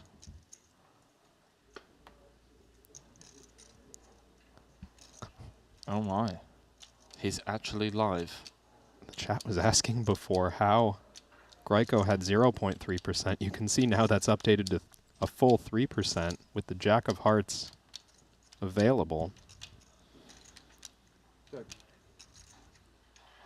Runner, straight flush was the only way Richard could win this hand. Now, do we think Greco maybe expects Bedell to have the other 10 with some live overcards or something and now wants to try to get value from the 10-8 that could have turned the worst full house? Of course, a draw is possible as well, but it doesn't seem like Greco is worried about Bedell having 2 queens the way he's played this hand. 900,000.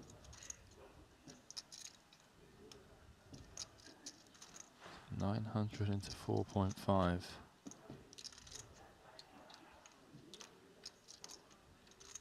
I mean, I'm surprised Bedell's even made it to the turn, if I'm being honest with you.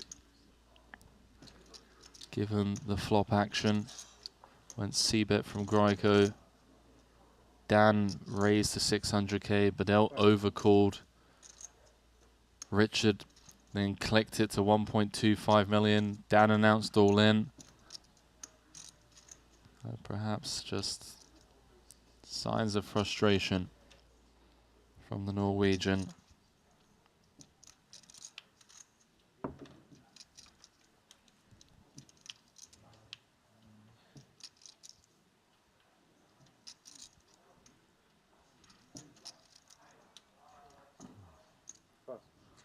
It does let it go.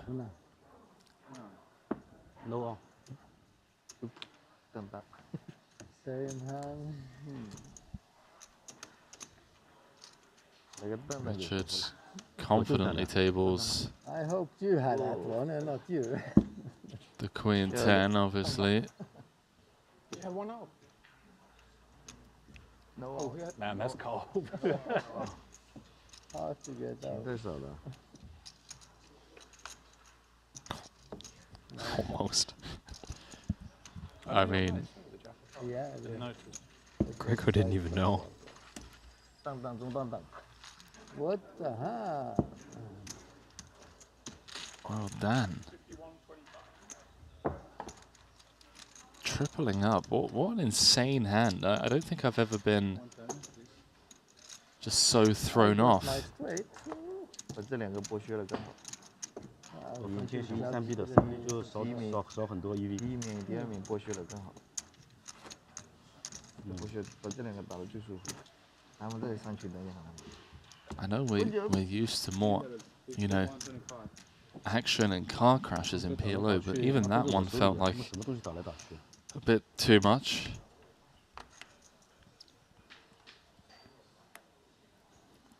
You see, did you overhear the little lie Bedell said? It sounded like he was suggesting he had king jack with clubs, right? Not ace. Well, ace I jack. think he just didn't want to let Richard know that he cold called with a naked nut flush draw. Yeah. Maybe knowing after the fact that he was a little bit out there. Yeah. Once he sees the cards tabled, wants to make his hand seem a little bit stronger.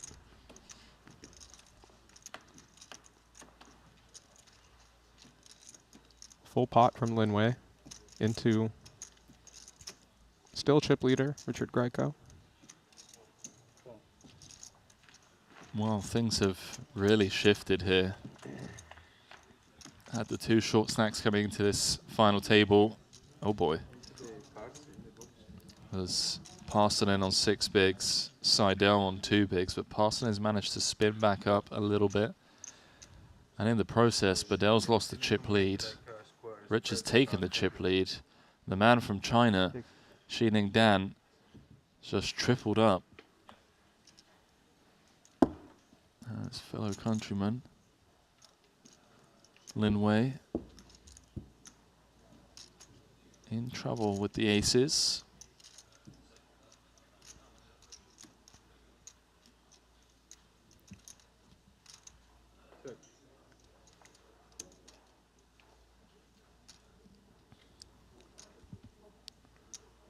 Oh, is this the classic? The classic I block ace 10. Yeah. Here it comes. Aces now, no spades working. Starting to leverage those blockers. Richard's wisely checked over with the 2 jacks plus a queen.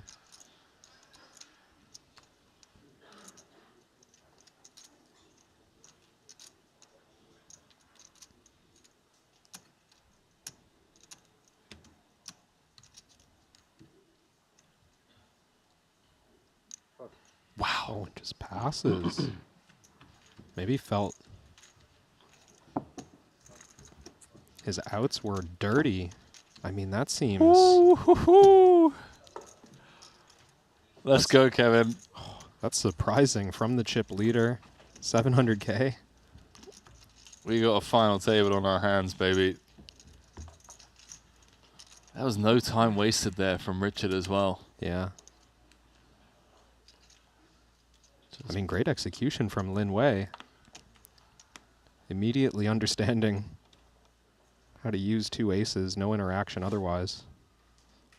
Yeah, really nice sizing as well. Just kind of leveraging his entire stack on the turn with that 700K bet, saying, hey, listen, pal, you know, on the river, I'm going to be asking for all of it. So yeah, are you really prepared to double me up?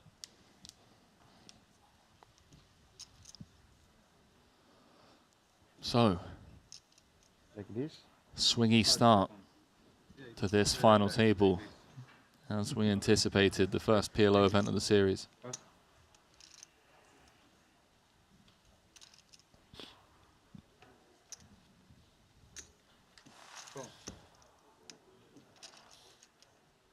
The stacks from 2nd to 5th right now, separated by just 4 big blinds. That's pretty wild, especially given that this is a pot limit game as well, Kevin. It's not like you could just leverage someone's entire stack pre-flop and just push people around. It's just not possible. People get to realize their equity in PLO a lot more than they do in Hold'em. What's happening here? Bedell on the button. There's no... Using some time, but had that folding posture. It felt like. I mean, he's giving got it a recheck, Queen though. 9-4-3.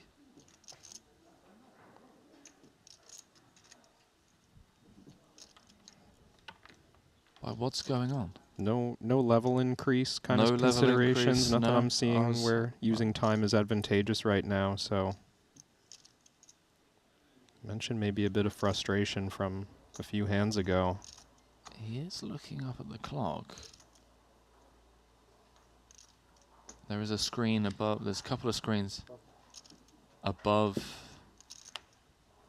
the feature table that has everyone's chip counts. So I guess it is Elis in the big blind. We're just starting the hand with 8 bigs. Perhaps that's something Bedell's thinking about. And a spot for Elis. Suited ace.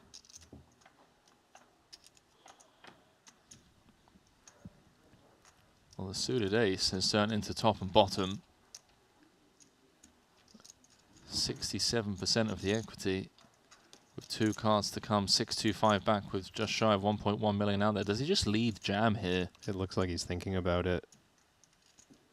So much incentive to deny equity. Getting heads up and running it, totally fine scenario. We don't want to go 3 ways to a turn with no money going in, right? Exactly. That gets rid of Ivy. It might keep Wei in. 2 backdoor flushes, middle pair. 2 pair outs as well. Could be up against like a 6-5-4 type hand. So he does block some of those. Yeah, even with Parsonen having queens up, the 2 backdoors and the chance at making trip 6 is worth 20%. Almost 20%, 19 for Lin Wei. His price is 3-1. He only needs 25 or so, plus a touch of risk premium.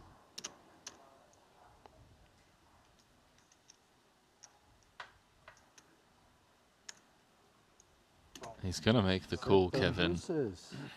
Elis has 81% equity with 2 cards to come to get back up to 2.3 million after being down to just 300k a few hands ago.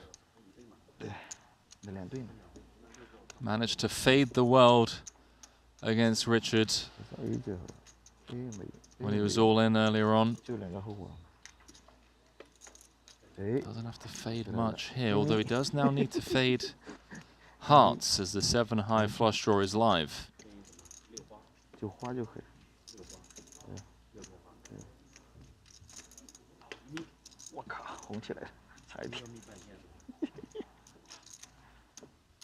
Not that it's relevant. Ivy would have turned a set. 625? 625. Oh no, mistake.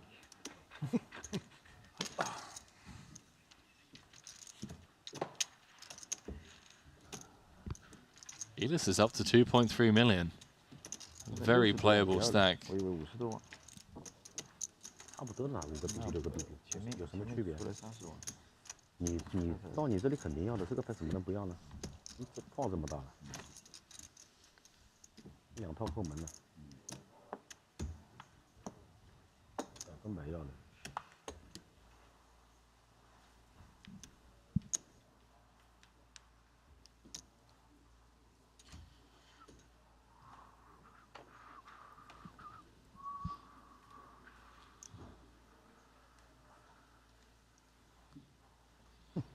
People are calling it early. They're saying the man is going to go on and win this tournament. He still has a long battle on his hands. Still 6 of 6. But he's done a fantastic job fighting his way back into this one. Now has 19 bigs, and should he double through the chip leader, Richard, he would become the chip leader himself, as Bedell cooled, although I go with rainbow aces, but still enough of a hand for him to say pot pre-flop. Yeah, I did wonder if the potential confrontation between these two would feel too costly. But right now, no short stacks at the table. 20 big blinds plus for everybody. Yeah, it feels like this has been on the cards for these two to play a big pot. I think it is. No buy? What are you drinking? I think so. Just the black coffee?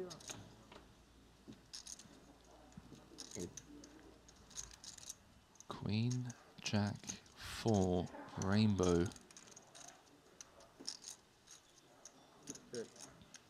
Curious to see how Richard proceeds on the Broadway texture.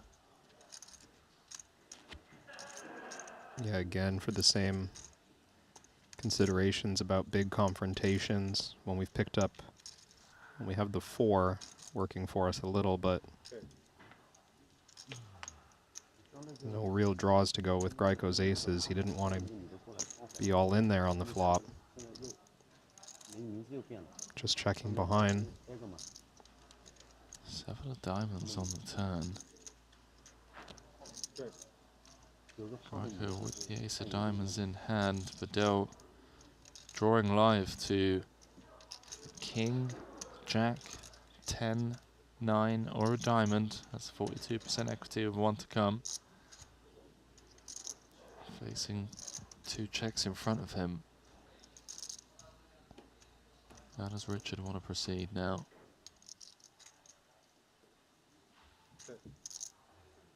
Plays defense, and Bedell gets there.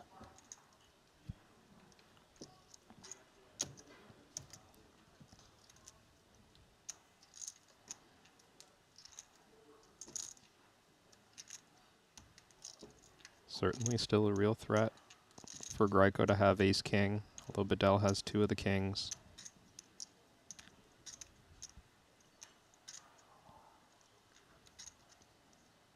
Modest bet size incoming. With that in mind.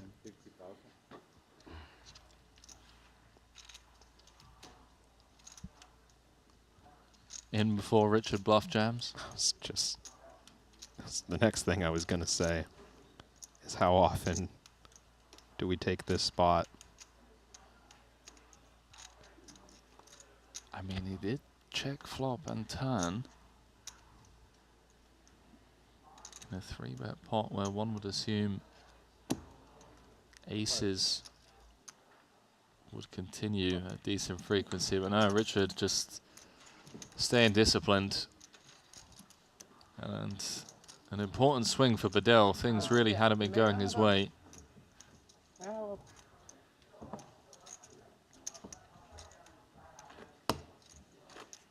The deck favoring him in that spot.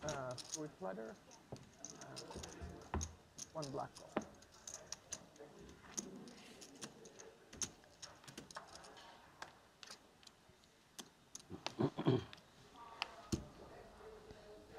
It's 125. Yeah. Okay.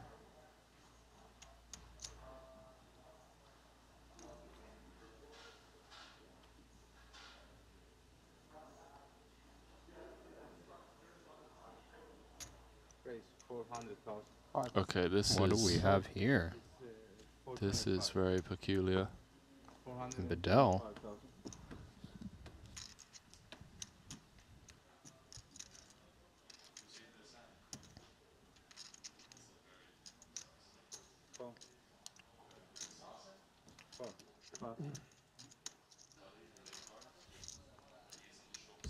Comes with just flat.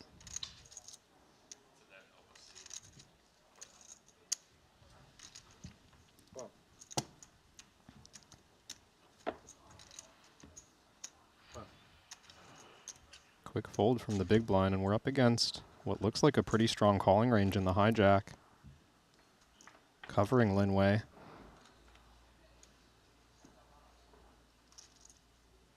Top pair for Bedell. Does have backdoor hearts.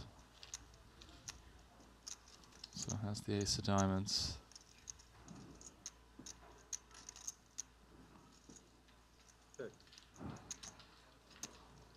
Hola.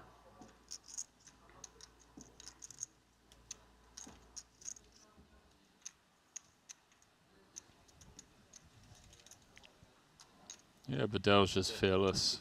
Happy to just run this one. 有另一个名字的，我证明来了在那度啊。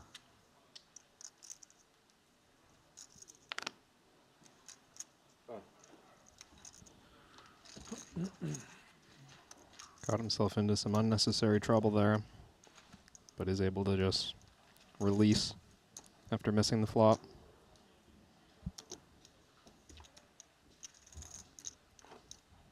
So Bedell has bounced back into the chip lead.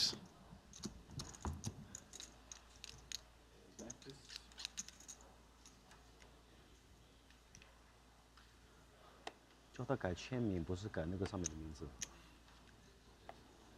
一个是真名，一个是签名，你叫他改一下那个签名，就是另外一个，这不是两个吗？改这边的，左边的那个。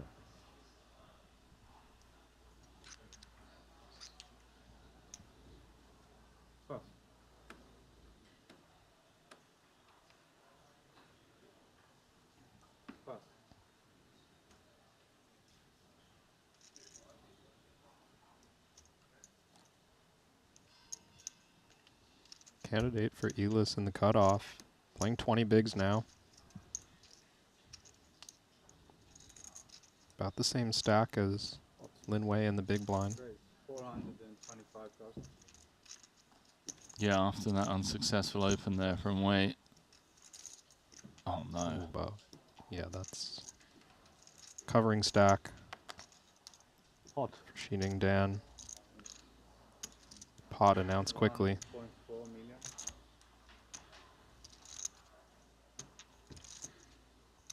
Does Elis want to rumble against the 3-bet from the small blind after fighting his way back in this one. Ace, Queen, 9-4 double. I mean, don't think it's performing great against the 3-betting range. Want a little bit more connectivity. That 9 really killing us, you know. Sure looks like he agrees. Much rather have like Ace, Queen, 10-5 or something like that. Even still.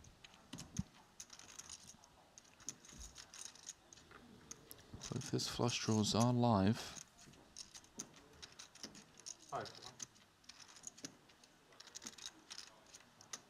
Yeah, let's it go. Good man. It takes so much discipline. It's shown the aces. Queen as well. He's going to be happy he got out of there. Thank you, sir.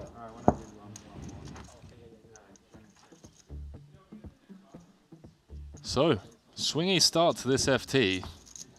We lost Eric Seidel, hand number 1. And Bedell was dethroned at the top of the chip counts for a short period of time. Richard Grieco. Then obviously everything turned when Dan flopped the full house against another full house against the nut flush draw. He then tripled up. Now he's tied in second with Richard Grieco. Dell's retaken the chip lead.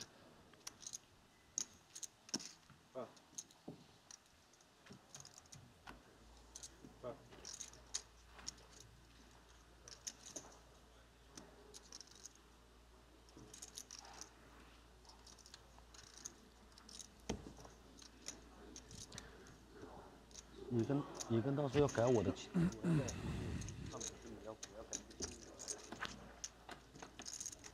到右边是真名嘛，左边是签名嘛。Uh-oh.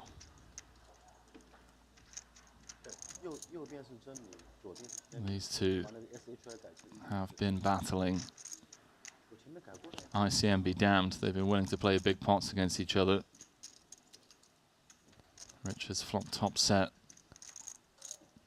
Bedell's got kings with a weak flush draw. Had he been suited to the second nuts, I think we could have seen him come in with some aggression on this board. Just a 5 high flush draw.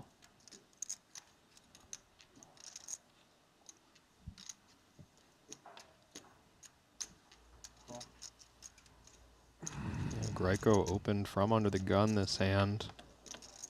Can't expect him to flop this big all that often without hearts.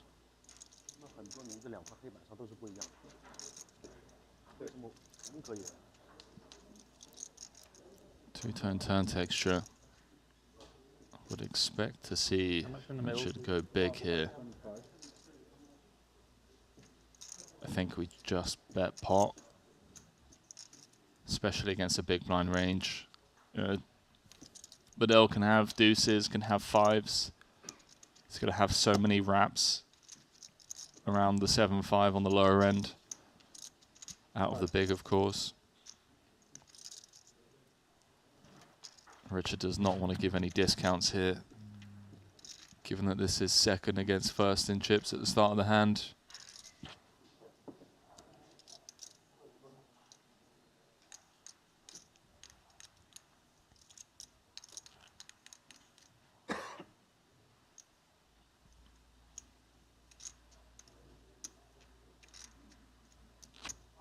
Looks like he's got a specific number in mind that's not quite pot. 1,050,000. 2.9 behind. Why did you put the queen there? I need a king. Bedell's out. Bedell's quite the character, isn't he? Oh, right. I love having him at the feature tables.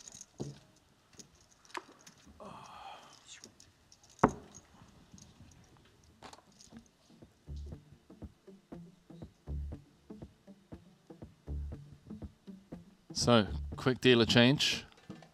6 remain. Tail of the tape so far. Seidel out hand number 1. Parsonen was down to 3 bigs, has managed to fight his way back into this one.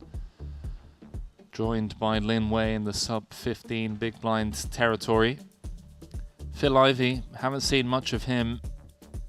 Couple of single race pots, but other than that, nothing to write home about for the Ivy fans as he looks to lift his 6th Triton trophy with a win here today. I had 2 hearts as well, so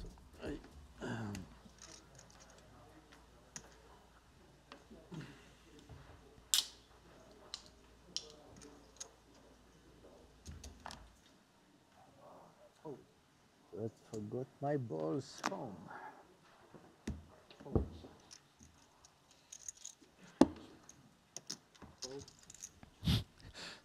Bedell apparently forgot his balls at home. What? Sounds about right. He always trash talks himself if he feels like if he feels like he's getting run over. Man, look at this from Lin, by the way.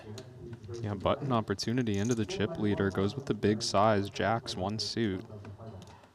I mean, does Richard just run this? I think if it was king high clubs. No, he's still going to go for it. Nice.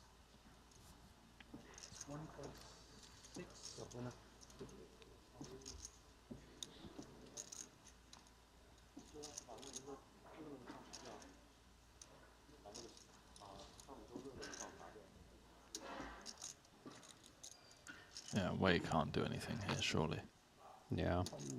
It would make sense to me, you know, with mostly no limit tournament experience, if that pot raise on the button included some hands that never had any plans of calling the 3-bet, and then some other hands that are more comfy. You read him better than me. Maybe we even limp sometimes with the middle. I was sure it was aces over there.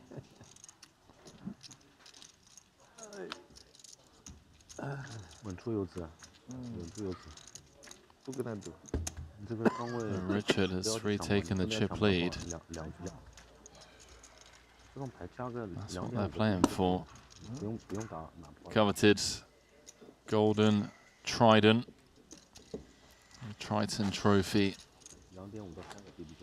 Eela's looking for his 2nd. Ivy looking for his 6th. Dan and Wei looking to join a select few that have lifted the Triton trophy on their first attempt.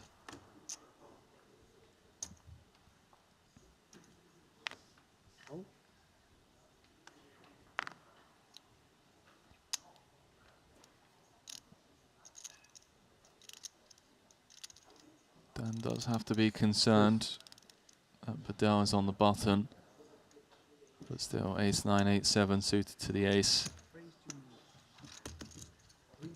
Gonna get involved.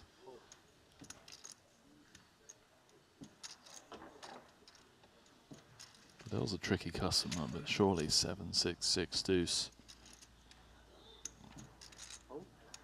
Feels like it's the button every time, Henry. Like, I think maybe he's got plans that don't materialize. Well, that's a fun one. Good for. Good for. No good being rolled up in this game, is it? Do you not have quads? Quad jack's a good hand, no? It would be, if that's what that was. You had 2 pair. Pair of jacks. And a pair of jacks. No stack, but good blockers. Have you seen that scene from, is it, producer James is going to help me with this. Only Fools and Horses? Del Boy. A lot of money with good blockers. Where he goes, well, he's like, hang on, I've got 2 pair. Got a pair of aces. He's like, all right, Del Boy. Yeah, go on. Show us your 2 pair. And I got another pair of aces. That's it. I love that scene. I'll send it to you if you haven't seen it. Have you seen it? Don't think it sounds a little familiar, but I don't think I have. Only Fools and Horses, like a show in the UK from, I want to say, what was it, James? 80s?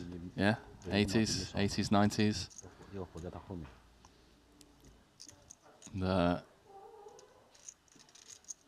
The main character is playing heads up against this like other wheeler dealer kind of London-esque car salesman, and they're both trying to cheat each other. I'll send it to you. It's good, great scene. Button open from the chip leader.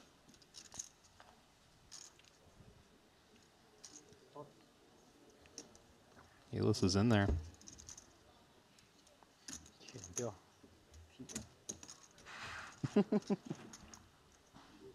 1.5, more or less.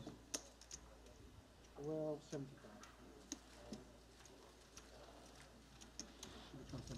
I think I started 1.550. Yeah.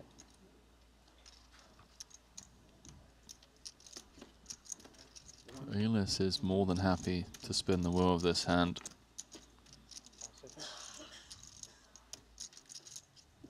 Don't think Richard is though, and the last thing he wants to do is give a player of Elis's caliber chips. And Elis, of course, on his direct left as well.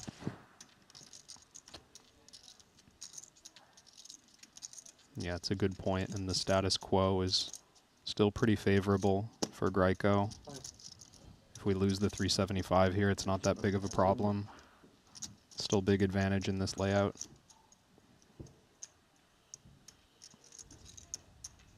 We got to be pretty sure that we're getting the price plus a little extra. Yeah, he's really chewing on this, isn't he?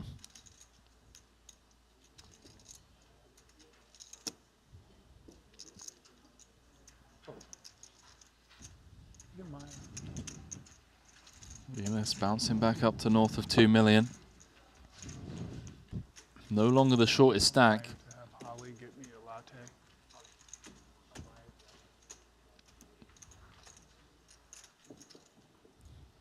Ivy's here for the long haul, mate. He's getting the coffee orders in.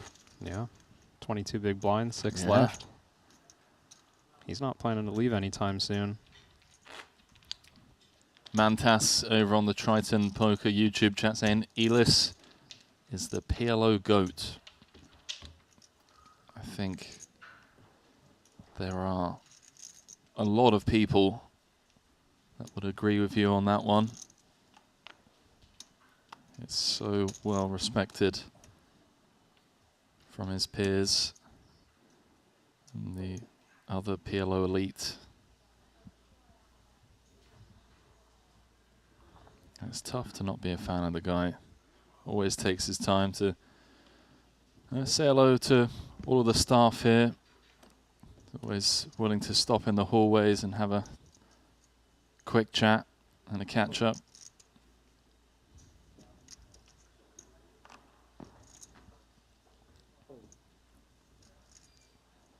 Ivy in the small.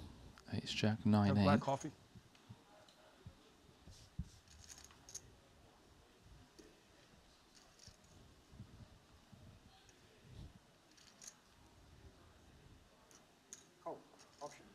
Just comes with limp. It's to keep the pot small. Yeah, covered stack. Covering stack in the big blind.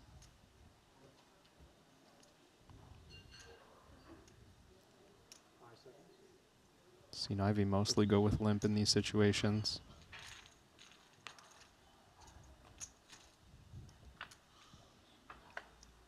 Well, Dan happy to oblige.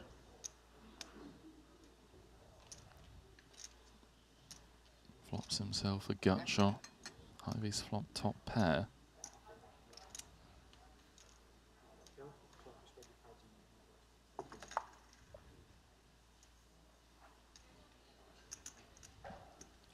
Certainly looks like a reasonable spot to apply pressure in position. Not often Ivy's going to be willing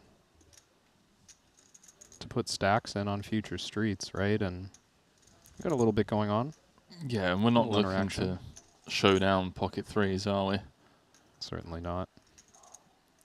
Can start applying pressure now and just folding out, you know, 4 overcards. Or even on hands like this, which struggle across turn and river. Another rainbow turn. Now this really would just be one hell of a cooldown from Ivy if Dan went for it. And while it's never exciting to bluff into this man on his right, wouldn't fault Xining Dang for going after this pot. If Ivy doesn't have a 5, we've got to think there's a good chance we can blow him off of something, but once he slows down now and the board doesn't change, not a lot left to represent.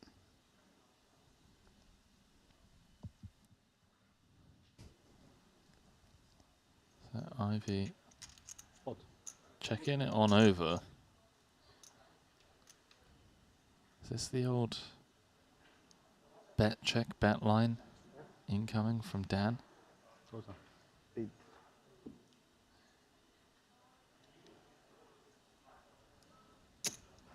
It is. He's going to bet pot. He's come with a pot-sized river bet after checking the turn. See if Ivy can sniff this one out.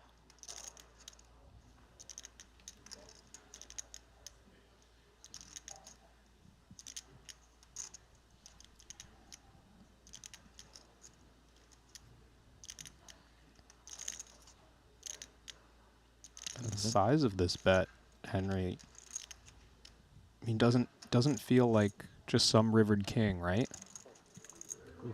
No, not at all. I don't think he has many rivered kings that... Like, we're claiming to have a pretty big hand that checked the turn. Feels like it. Ivy does fold. So Dan getting away with one.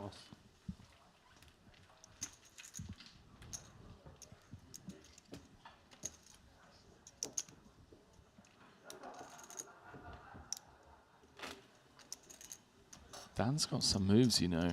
I mean, that full house that he had earlier on, where both you and I and a lot of the viewers were just expecting him to kind of flat call, ended up clicking it and getting a triple up because he managed to get a flush draw that was drawing dead. Yeah. To put 1.1 million in the middle.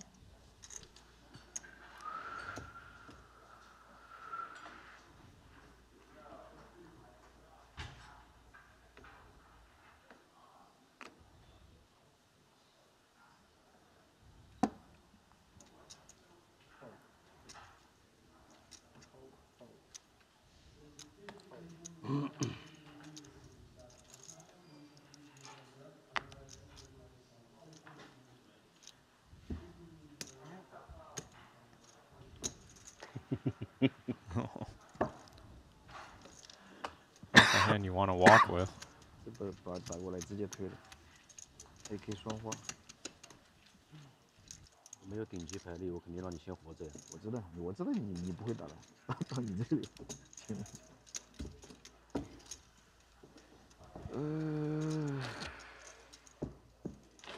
你走了，中国队没人了呀。正常波动啊，一定要苟住。正常波动。你等再死一个短的再平。你好牌要平。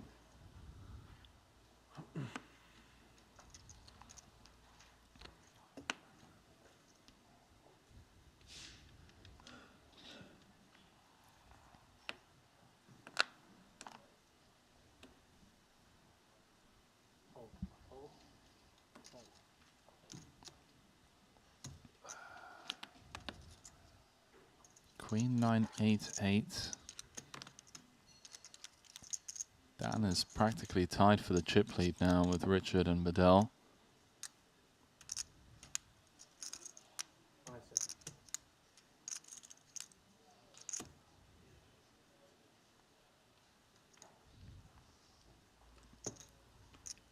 Looks like he's thinking limp, short stack in the small blind, covering, or basically equal stack in the big blind.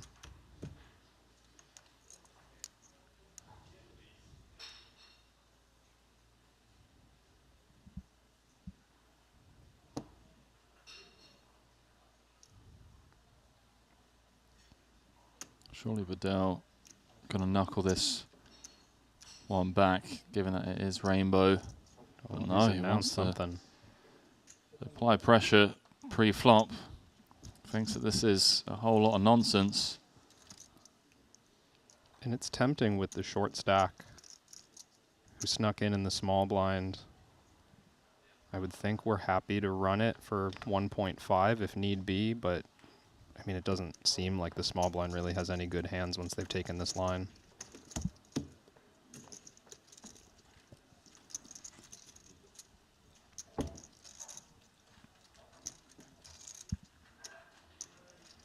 Well executed from Bedell there.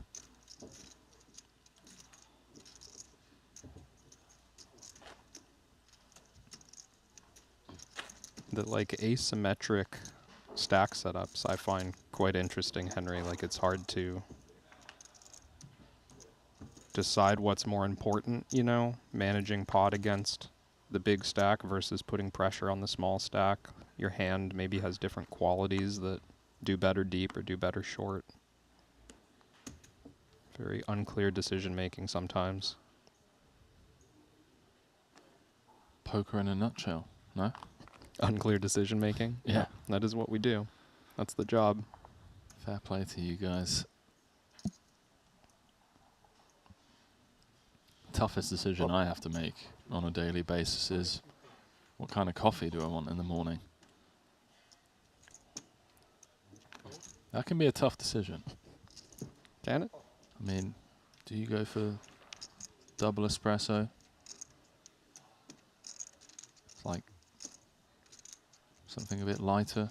I'm not a fan of the double espresso, personally. I understand its function, but the coffee drinking experience for me, you know? It's so short. One shot and you're done. That's I the wish I was point. still drinking coffee. That's kind of how I feel. As soon as I've put back the double espresso, it's like, I wish there was more of that experience. You're drinking the double espresso for its efficiency. It's practical. You need a little, like Jamie Oliver says, you need to zhuzh it up a little bit. So you zhuzh it up with the double espresso, then that's it. You go about your day. You're not here taking 15 minutes sipping on some Mocha Loca caramel infused latte. Oh yeah, I'm not here for those. No, what are you here for? Just good quality black coffee. Fair. I respect that. That's definitely up there. Richard just leading into Elis here. It was a pot-sized raise from under the gun. Ryko's flopped a pair and a lower end of the wrap. Just applying max pressure. It's tough to improve, but Elis is just happy to run it. These guys are so sick. It's like what has to be done, and again, I'm having deja vu. Parsonen finds himself with the best hand and the least equity. 6 or king? 6 or a king would be a good start, or an ace. A 9, 7, 5, 4 would kill it on the turn. Add a 3 now. Pair the board. A picture. Elis calling for a board pair. Careful which pair you ask for.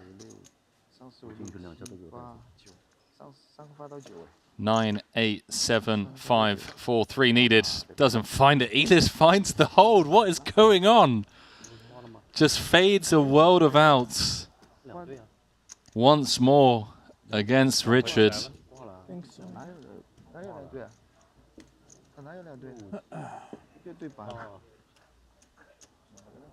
Thank you. 啊，我进去2胶带子。3发到9。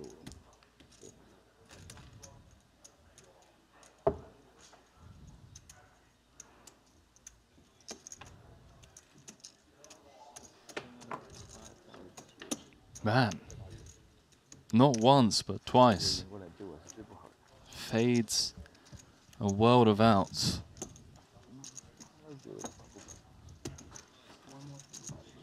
And now it's up to third in chips, practically tied second in chips. Have to try. I always do it myself. So blind's going up next hand.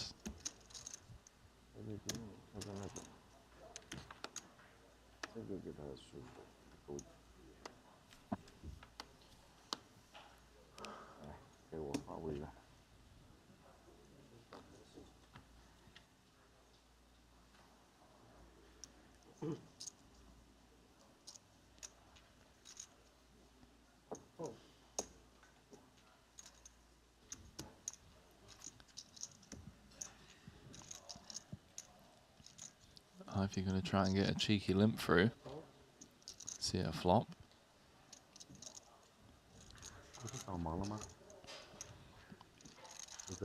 He's dropped down to 5th in chips.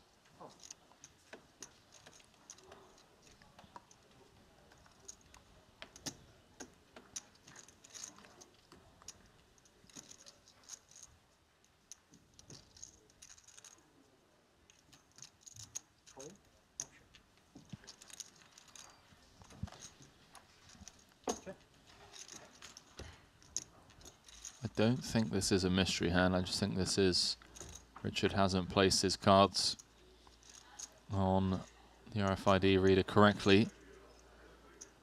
Ivy, gut shot, queen high hearts. Elis with jack high hearts as Richard checks over the mystery hand. Elis has a pair as well, I didn't see that.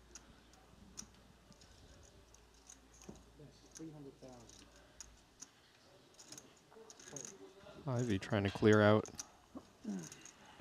some equity, a lot of interaction with this board.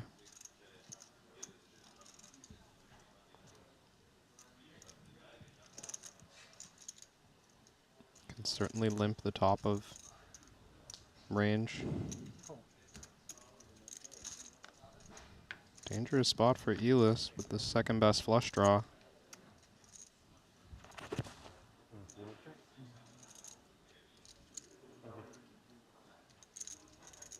Well, board pairing king on the turn. Yeah, now Ivy. with no heart, sorry to interrupt, the queen's certainly going up in value quite a bit.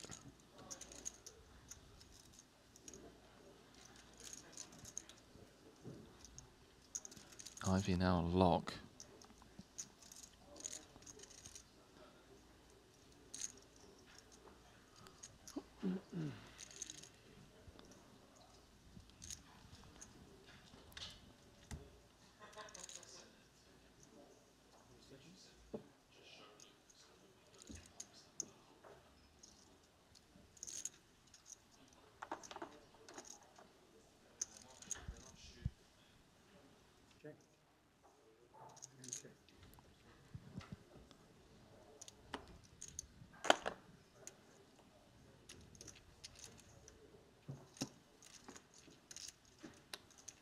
This one just checks through.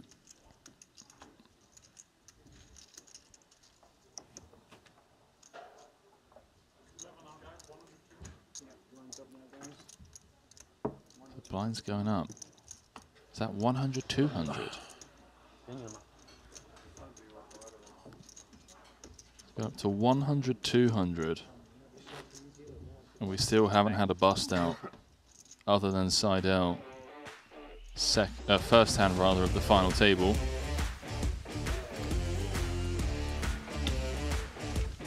#1 learning app for poker players. Of course, it's GTO Wizard. You see the likes of Espinolstad and other elite players use GTO Wizard. And if you want to get involved in some of the giveaways that we've been hosting, head on over to Instagram or X, where you can be in with a chance to win a 1-year GTO Wizard Elite subscription to really help sharpen your skills and crush the competition. Get involved, ladies and gents. The fact that players at the Triton series use the app should give you enough of a reason to start studying with that tool yourselves.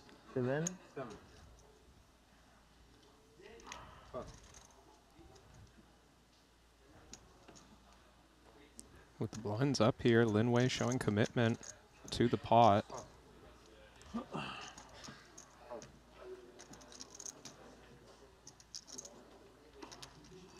We gotta think Ivy's at least gonna take a flop.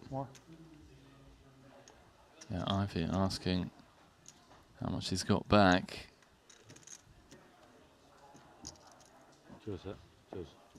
I don't think he jams pre, but calling and seeing 3 and then reevaluating. Yeah, there it is.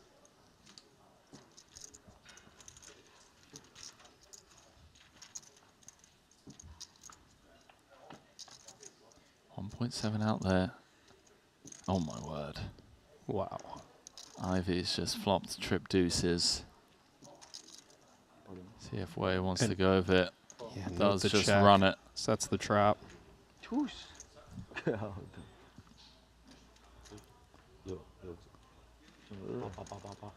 Phil Ivy just 2 cards away from eliminating Lin Wei and scooping a monster 3.5 million. If he can just hold here,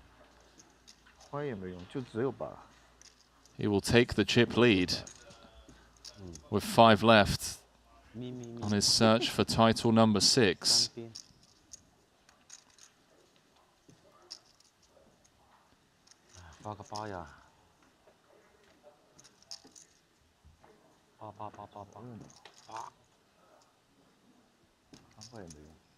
Ivy boats up.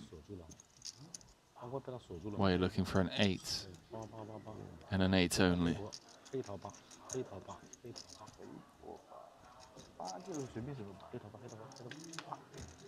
Doesn't find it. Phil Ivy scores a KO. He's up to 5.4 million. And in the process, assists everyone with another ladder. As we are down to 5 and everyone's guaranteed 213,000. But Lin Wei of China, not a bad outing for his first ever Triton event. A final table.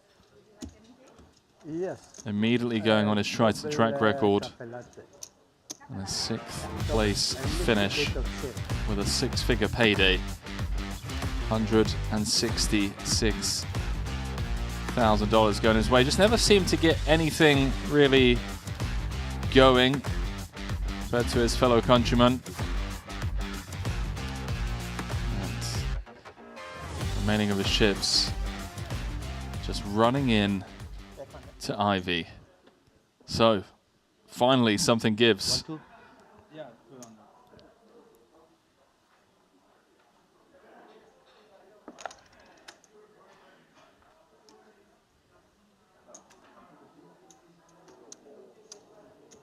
Great, 525,000. Pass.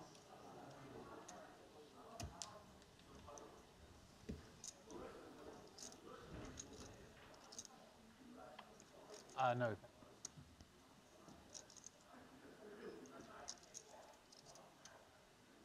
Spot. Great. 1875. Pot announced from Parsonen on the button. Oh my word. Ooh. No short stacks in the field. Man, this is disgusting. It's gone open Bedell, ace, queen, 10-4. Parsonen committing himself with the 3-bet. Ace, king, king, jack suited to the king. And Dan's woken up with aces in the big blind. Auto all in.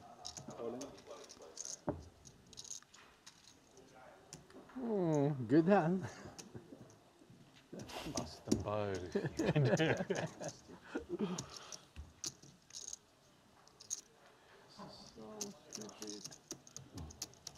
Elis knows.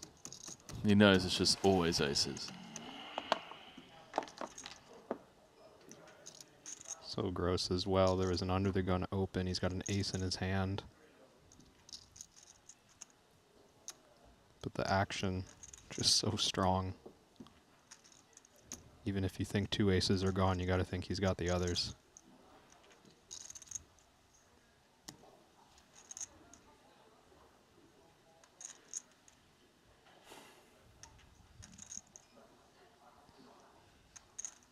This would be an incredible fold after putting in, what, half of his stack, just giving himself a chance to stay alive if this is always aces. And he could be just super crushed, right? His opponent has aces with hearts. Aces? You have aces? Aces. You promise? Not flush aces. Hearts? Wow. I mean, Dan's just being honest. I mean, literally telling Elis what he's got.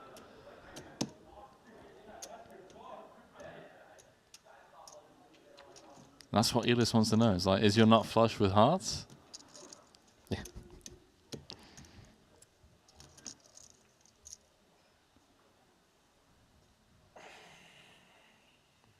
I mean, you can see the price as well. It's not like it's just a game of, oh, you've got aces and I've got kings, so I get to fold every time and be right. Stands to win an 8 million plus chip pot. Has to pay 2.1 for his chance at it. Can you spread that one?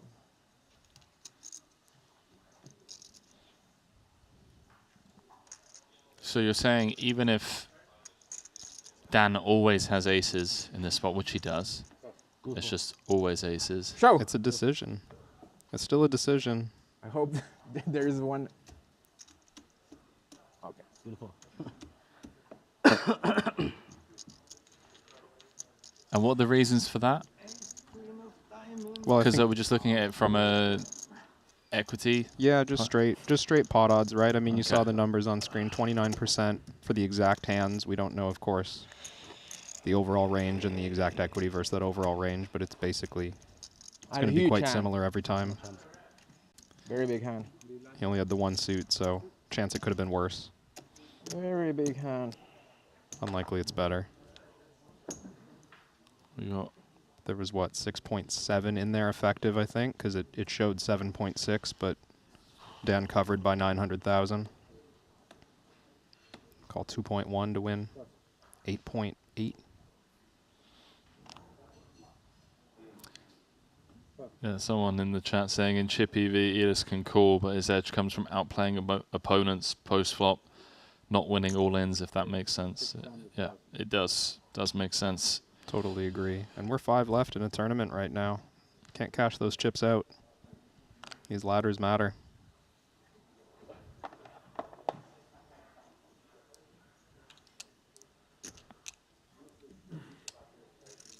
Yeah, get involved in the conversation, by the way, ladies and gents, over on Twitch and YouTube. Always love to see people engaging with us here.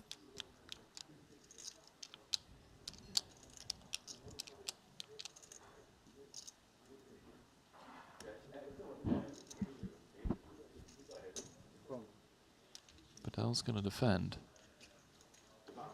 Has Ivy crushed?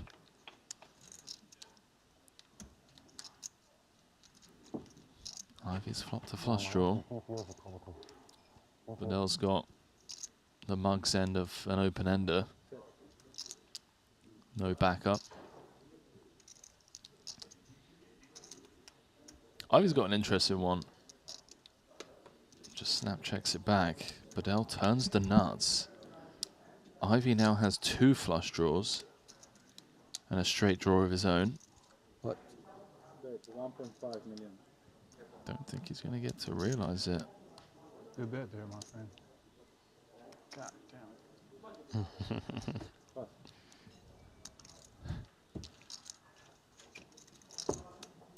Not all too often you get a reaction from Ivy, is it? Phil wanted to see that river so bad. Ivy just saying good bet there, my friend. God damn it, unable to see a river.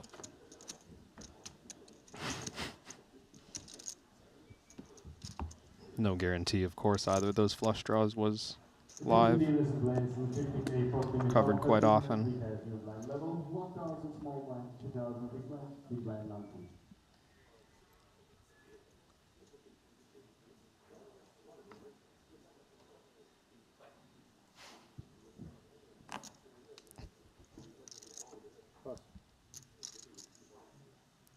Felt like Elis was sweating to get rolled up kings after folding the rolled up jacks not long ago. A little smirk before he folded. In a weird way, Elis is potentially lucky to still be in this. I mean, had Bedell not opened, what was it, the ace-queen 10-4, I think the setup would have been button against big blind. Yeah. Where Elis would just have ace, king, king, jack, and just kind of have to get it in against a big blind 3-bet. So, what have we got here? We've got Richard with the best of it. Top pair, a Broadway draw. There are 3 diamonds out there. Does have a very key queen of diamonds in hand. Limped pot here. Phil continuing to enter pots like this. Middle of the pack in chip counts.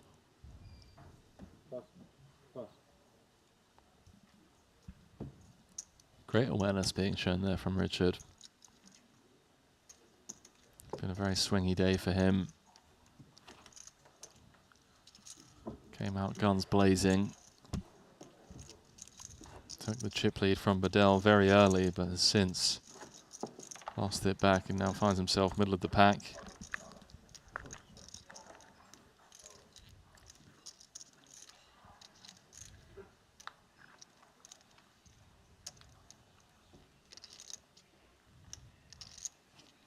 Coming up to the end of level 23.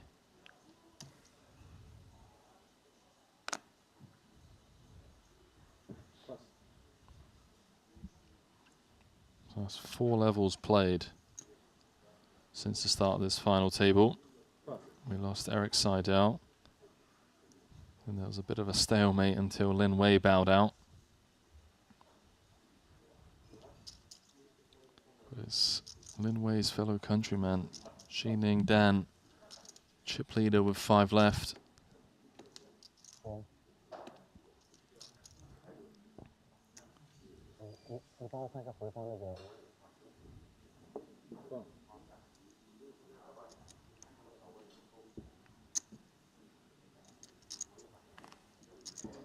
Covering stack for Gryko.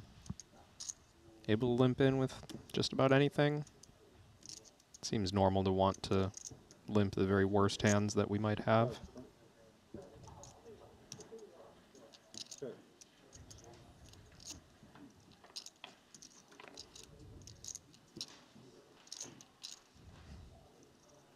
Gryko's flopped bottom set.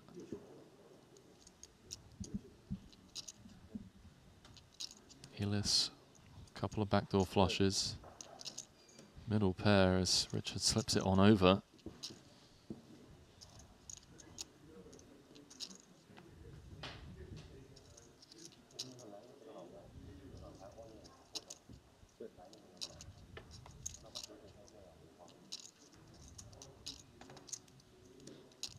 Cards do present themselves. Healer's drawing very live. Does also complete 2 straights. Richard checking once more. I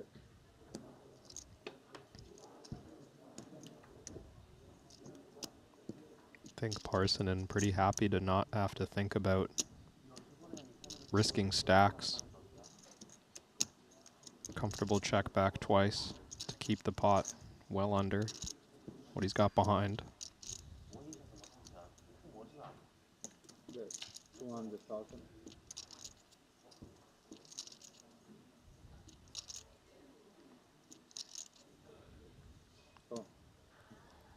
Richard gets paid.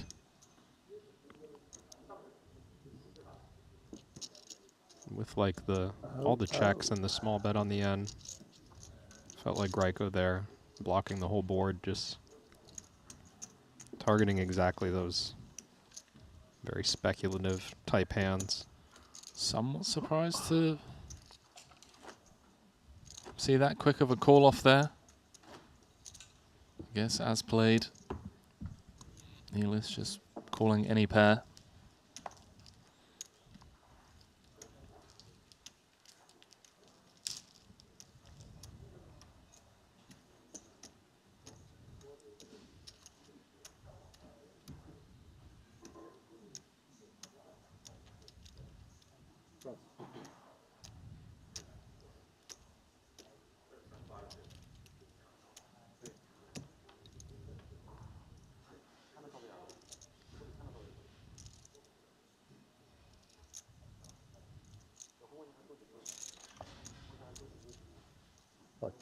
Great, 700,000.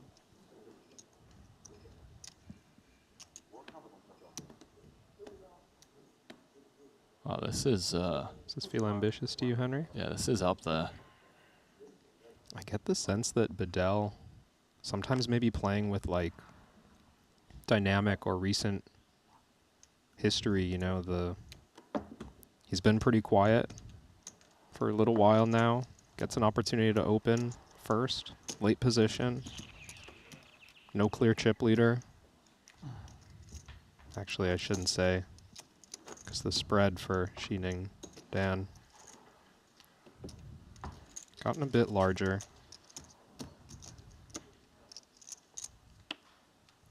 About 12 big blinds between he and Bedell.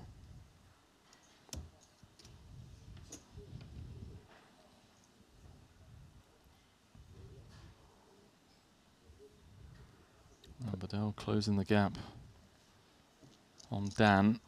He's up to 6.3 million.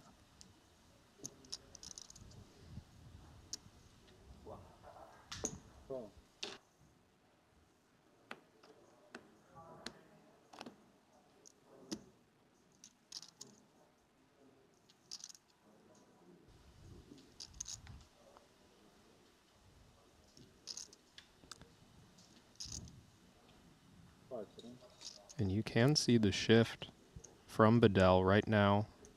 Chip leader Dan in the big blind. He comes in with limp. Previous hand he had folded before the loose open raise. Paying attention to this table layout before he enters the pot.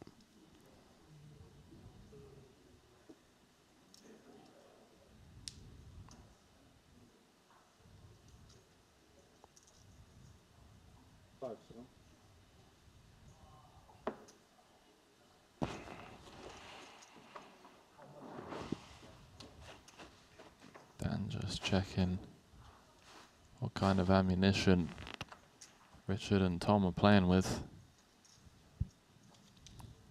Yeah, I mean, to enter the pot cold here, Dan understands the risk that he'd be taking. It's not just 900, more often than not.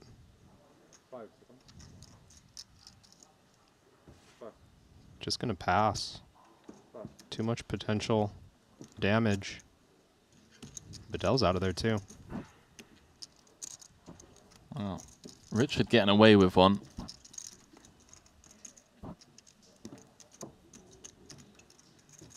a minute left on the clock before a break, I assume. I mean, we've played 4 levels. It does seem they leave the structure a little bit up to the final table. Yeah, well, fewer scheduled breaks at this stage. Yeah, having said that, the blind levels do go down. I believe. Oh, true. 25 minutes, 25-minute levels with 6 left. So, yeah, getting a bit turbo-y.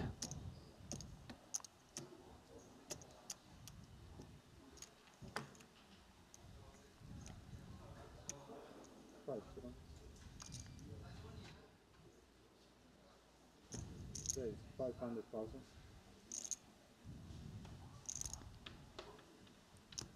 Richard's really starting to feel it a bit. He's opening effectively from the hijack here.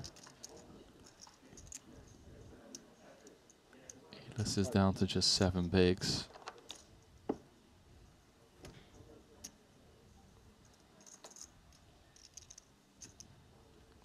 Big separation now as well between the shortest stack and the rest.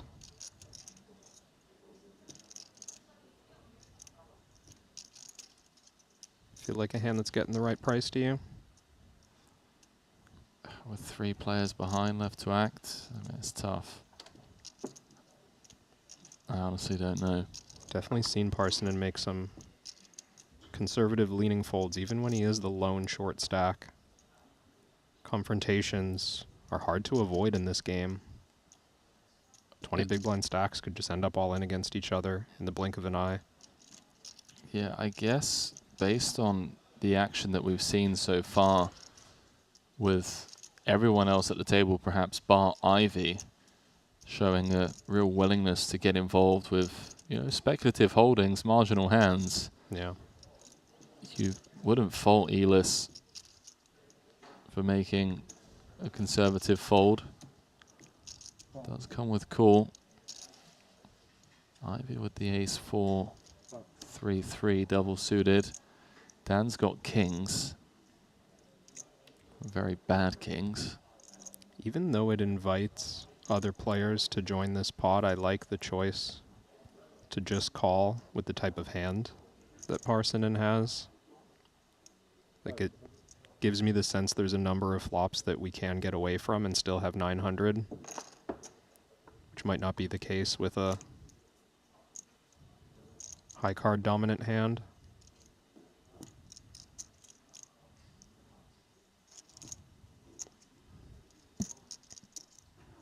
Very surprised to see Dan do anything but call here. I would personally prefer fold, but yeah, only 500. He covers both players involved. Right. We've seen him shy away from these multi-way confrontations, and there he does again. That's a good fold. Bedell with a very trashy looking king, queen, 8-4, suited to the 8. But an opportunity perhaps to eliminate Parsonen and secure a ladder.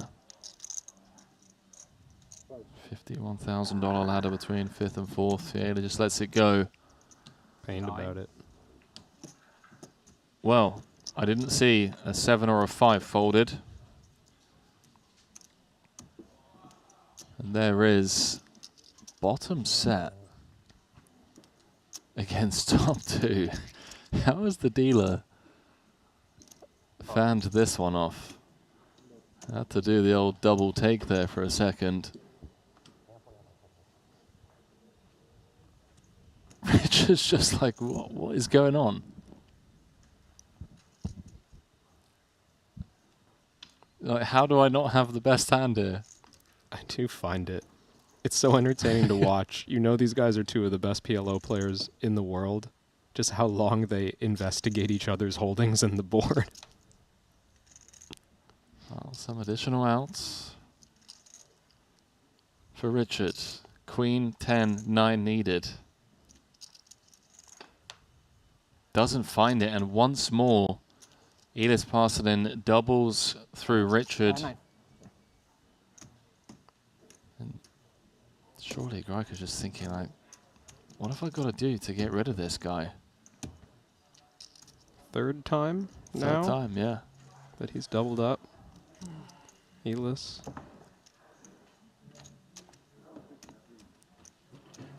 It looks like they're now in a deadlock for last place. I mean, it's close down there, right? Yeah, they both got like 17 big blinds apiece. Ivy's on... sorry, I do apologize. Blinds have just gone up to 125k, 250k. So Elis and Richard hovering around the 14 big blind territory. Ivy's on 16. Tom's on 19. Dan's on 28. Then you level as 150, 300. 300.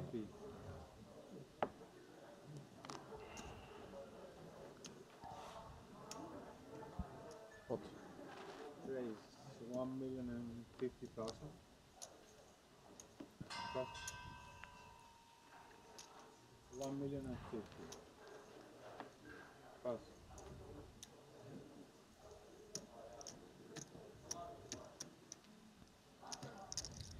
Well, Elis is going to have to do the impossible. What? He's going to need to get there.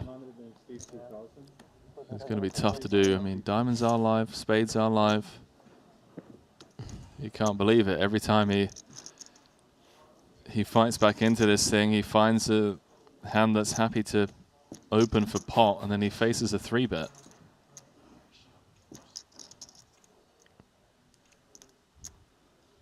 This one faring better even than the Ace King King. Don't leave me now. 2 suits for Parsonen. Is this? Don't leave me now. Stay at the table.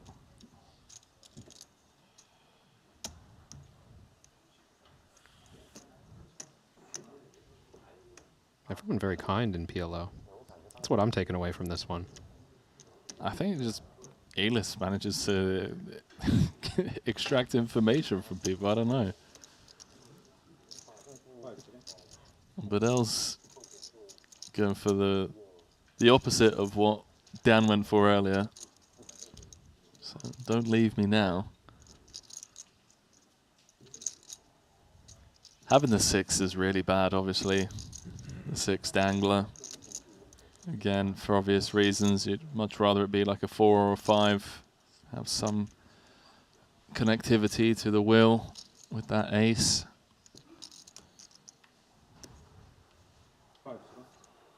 Being suited to the jack as well isn't great. Okay. Let's take a break together, please.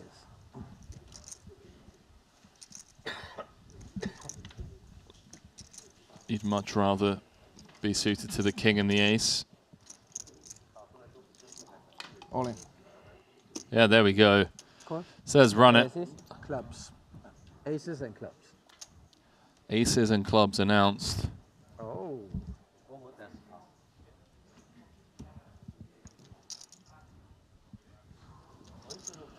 So, Elis, all in at risk. Once more. This is for the 4th time. He's doubled up 3 times through Richard. Can he do it a 4th time? Oh my word. Top pair and a live flush draw. Has 2 pair outs and a Broadway draw as well.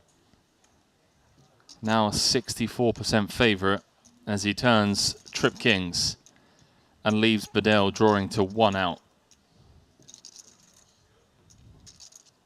A 7.2 million chip pot. I said you shouldn't do it. And Elis Parcelin has taken the chip lead. Has Bedell down to 8 bigs after doing the dirty on him. Man, this guy just will not go away. You remember what we came into this final table with, Henry? Elis had 5 big blinds. Miles below the rest of the field.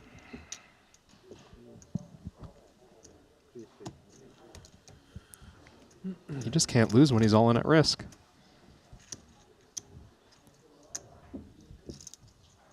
I'd rather be lucky than good, yeah.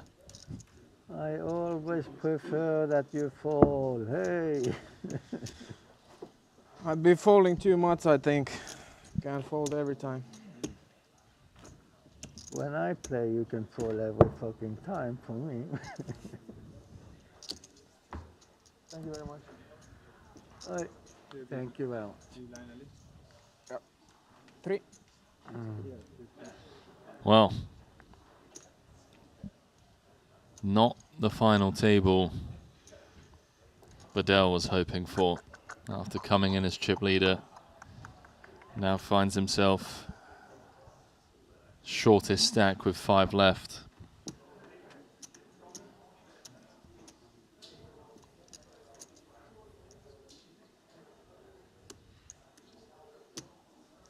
It's a tough one for Dan.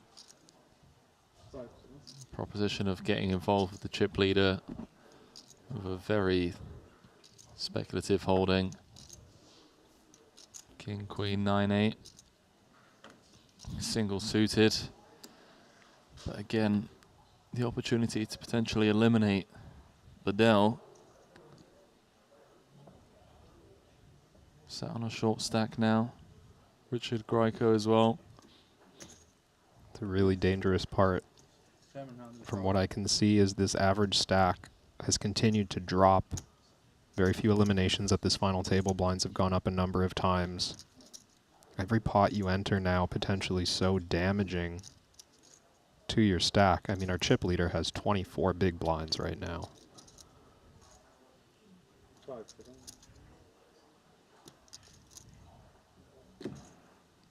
I really don't understand this. I guess, given that the blind levels have dropped to 25 minutes, there's just a lot of EV in playing as few hands as possible. I don't know. Like, explain this to me. As the shortest stack, you mean? Yeah? Or one of the short stacks? It might. I would assume be this the hurts the case. chip leaders, right? Yeah, the chip leaders. I mean, it's a slippery slope. If you all agree on this situation right now, everyone starts to get exceptionally short, and we're just flipping for the title. So,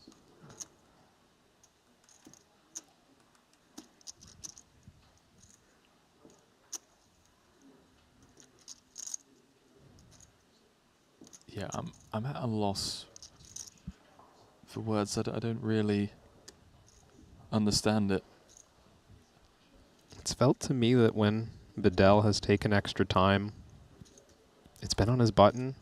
I could be mistaken. Maybe sometimes it's been in other positions, but I remember at least twice, now 3 times.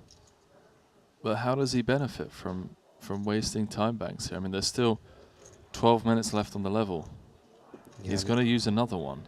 Yeah, I'm not sure that it's with an intent to gain advantage, but if it is, it's what you were suggesting at first, Henry, where, you know, noting you're the shortest stack now, or maybe just trying to make play go as slow as possible.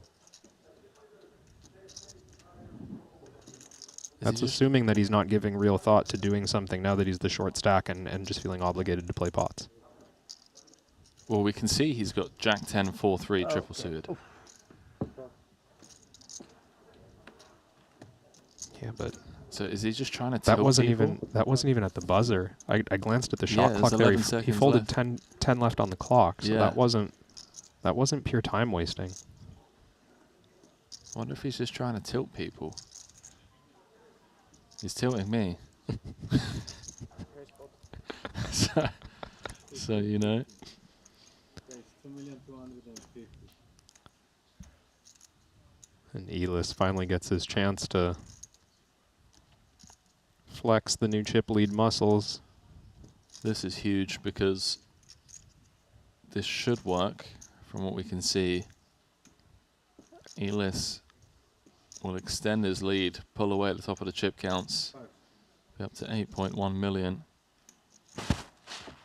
This is ballsy. This is the ace queen jack 6. Yeah, like typical tournament procedure would suggest to me that these two big stacks want to kind of play nice against each other, but there's the other school of thought where whoever proves more willing to die by fire just starts collecting all the chips, and Eli's trying to position himself as that person right now. I wonder if there was any thought into the opening size there from Dan and Elis just never reading it as strength. There was some hesitation too on that open. Yeah, it was like a time bank used. What, 2.3x open compared to a pot size open.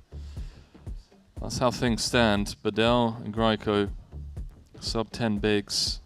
About 10 minutes left on the clock before the big blind goes up to 400k.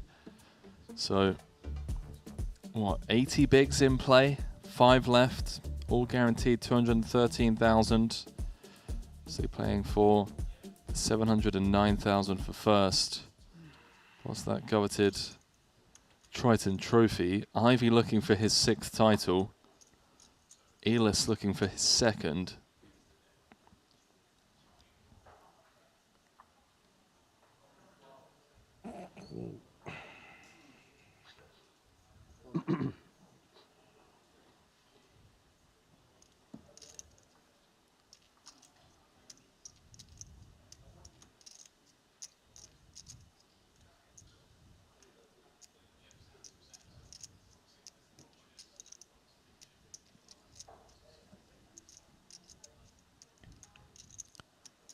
Even now, when they're short, you can see the advantage of Greiko getting dealt position on Bedell. Because now they're locked up at the bottom, and every time that Bedell wants to enter the pot, it gives Greiko a chance to pass.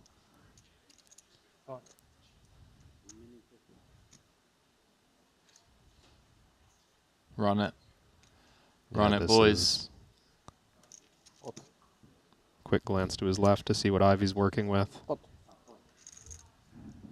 So Ivy going to get out of there.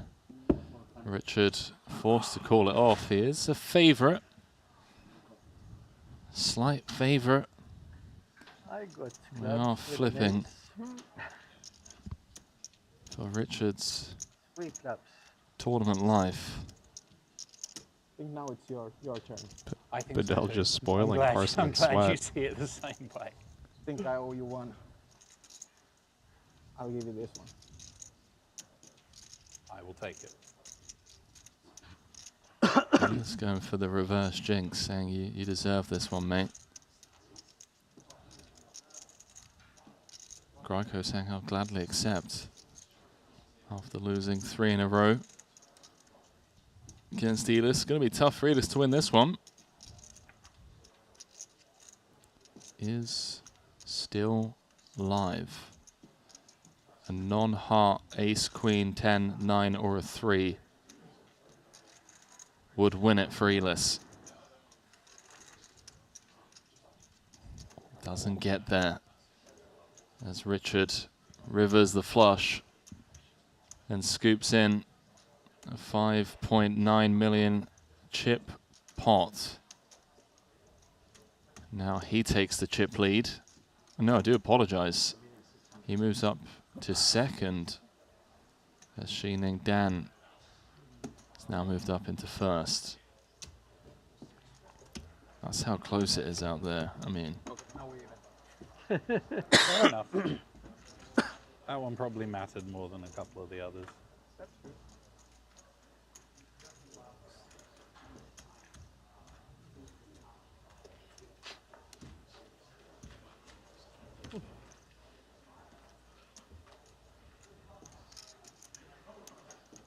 so 5 remain.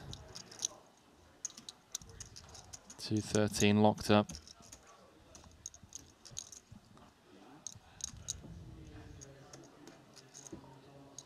I remember the buzz when Richard started showing up to these PLO events at Triton's. Because there were always a lot of murmurs pre-COVID about some of the bigger online PLO names not traveling for these, and we knew it was always going to be just a matter of time before they do start showing up. And Richard did join us for the 25K in London, August 2023, so only, what, a year and a half ago. Played a full series in Montenegro, did not cash. In Monte Carlo, played the 50K, 100K, and the 25K, which he final tabled. That is his lone cash at the Triton Series, a 7th place finish for 62,000.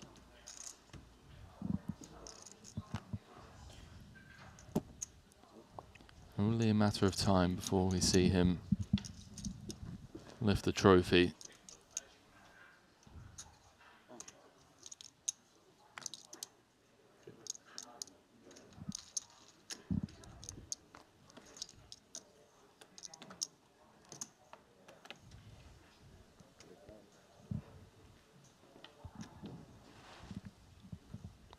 Ivy with an inside wrap.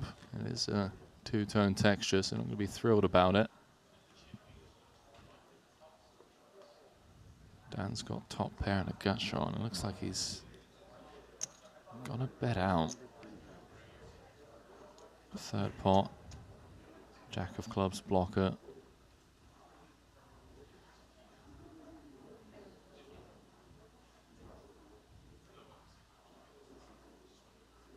Graiko started this hand with a limp, adapting to the new stack setup we're playing right now, and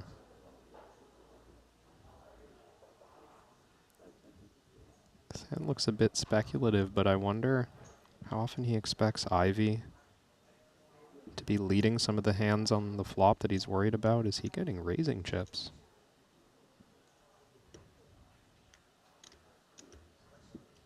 I guess blocking 10-6 and 6s, the main value hands that he has to be scared of. This is really out there. Opting to play aggressively rather than coming with the call and playing a bit of a guessing game on turn cards. Just never really expecting this rather to be a strong hand from Dan. Yeah, and you suggested Parsonen may have jumped on the bet sizing earlier of Dan. Another possibility here for Graiko. Maybe reading some weakness into that big blind lead and clearing out the best hand.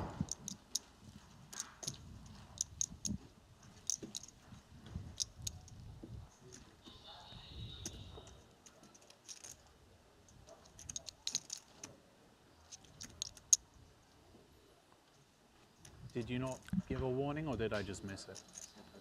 Okay. You know, the thought does creep in Wrong there. Shows better has when you're in these kind of lineups, games. Long time. You think, hang on,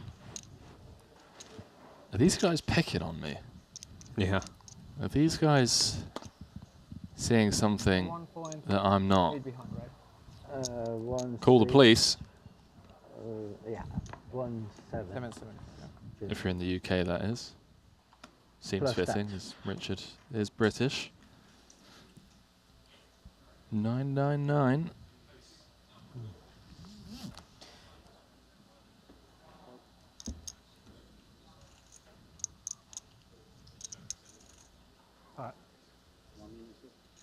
Ivy's been playing pretty snug up until now, but it is go time. Just 10 blinds on the button.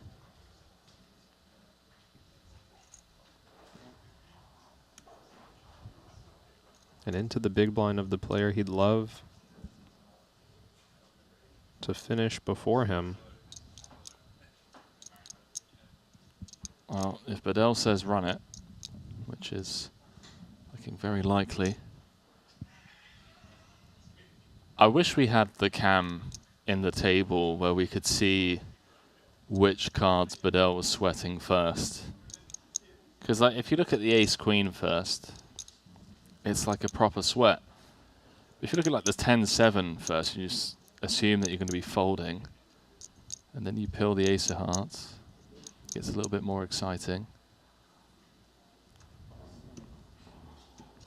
These guys really do. You see every trick. A lot of grabbing of the chips and then looking across the table, grabbing of the cards and looking across the table. Doing this versus Phil Ivey, no less.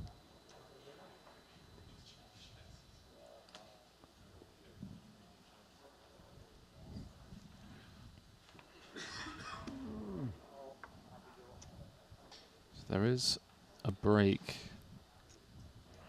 1 million. in 1 minute. Call. It's just going to make the call.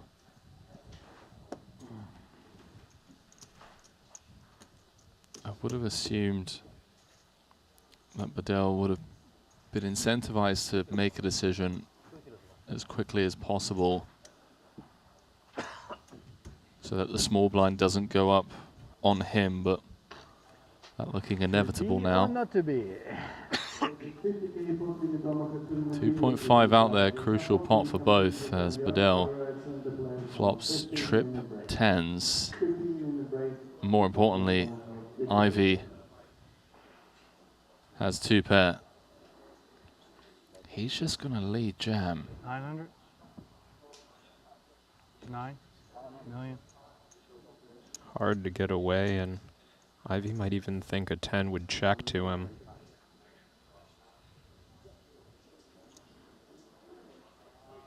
He's cutting out calling chips, and he makes the call. 4.6 million in the middle as they both table their hands, and Ivy sees the bad news. The good news is he is live. Got 13% equity, 2 cards to come. Backdoor clubs, one of the 2 cowboys left in the deck.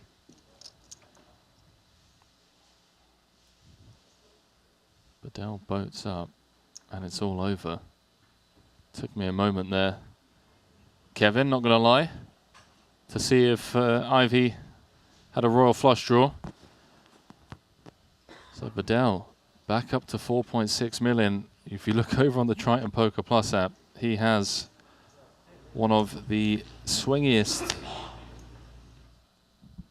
graphs I've ever seen at a final table. I mean, he was up to 7.1, came in as chip leader, lost that massive pot to Elis Parsonen when Bedell had the aces. Parsonen had the ace, king, jack, 6 double suited and managed to crack Bedell's aces. But here he is back in the fight with 12 bigs. It really is anyone's game. I guess all eyes are going to be on Phil Ivey when we do return from breaks. We welcome back to the break desk Kevin Ramachal alongside myself. Ivy down to 4 big blinds, Kevin, and like I just said, I mean, everyone else kind of just going to be waiting to see what Ivy does. Yeah, absolutely. And I mean, this was the stack size we saw Elis on not long ago. I mentioned the incredible spin up he's had over the course of this final table, part of why we still have 5 left right now.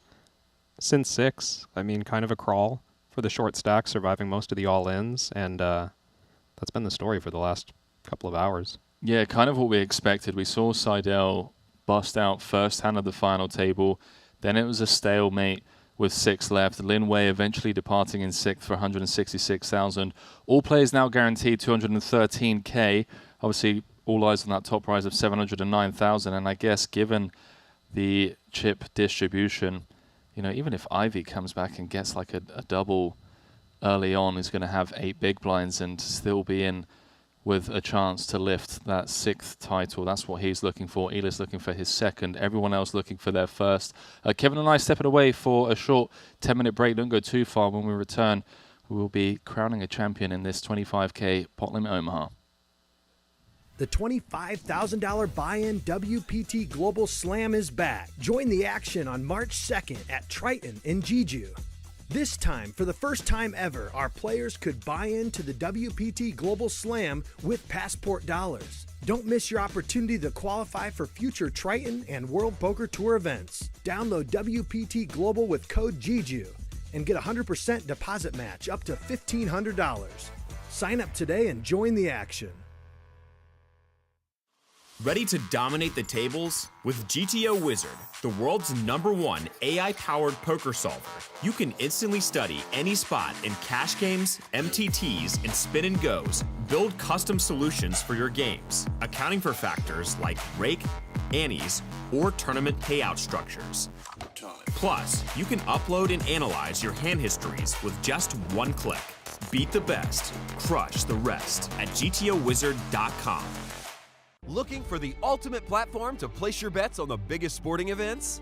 Look no further, because BetACR.eu, Triton Poker's official betting partner, is here. Whether it's the thrill of soccer, the intensity of football, or the fast-paced action of basketball, BetACR.eu covers it all. With real-time updates and competitive odds, you're always ahead of the game. BetACR.eu also offers exclusive poker events that you won't find anywhere else. Test your skills and make every hand count. Trusted online poker is back in the U.S. with the launch of Club WPT Gold. Play sweepstakes poker in daily ring games and tournaments against your favorite WPT ambassadors. At Club WPT Gold, you play with 2 virtual currencies, gold coins for fun and sweeps coins, which can be redeemed for real prizes. Get sweeps coins for free with gold coin purchases, daily login rewards, and giveaways. Join now and get in on the action.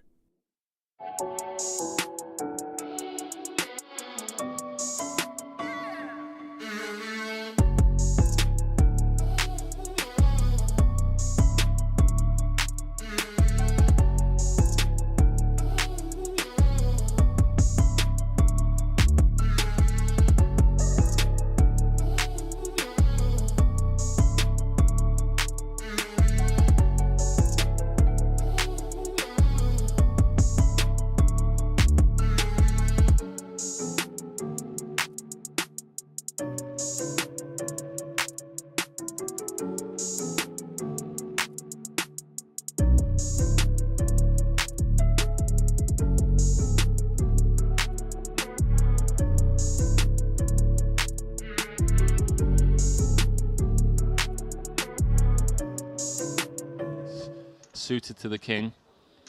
He knows that he's going to be forced all in just 2 hands time, so he's looking to spin the wheel immediately.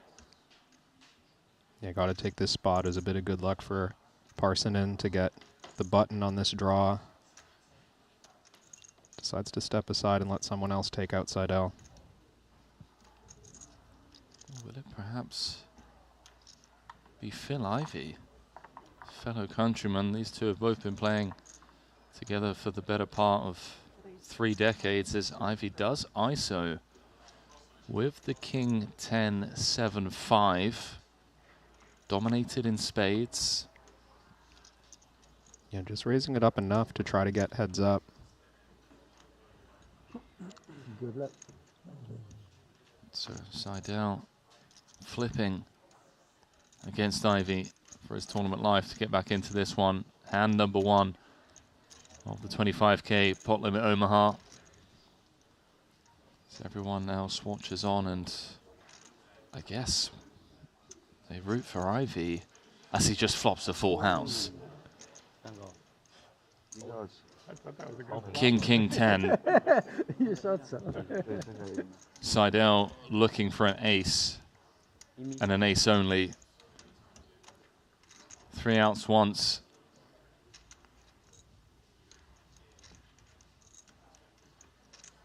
Doesn't get there, and just like that, hand number 1, we lose Seidel in 7th place. Going to be heading to the cash desk to collect $123,000 for his efforts. That does mean, of course, everyone else gets to ladder 43,000, courtesy of I.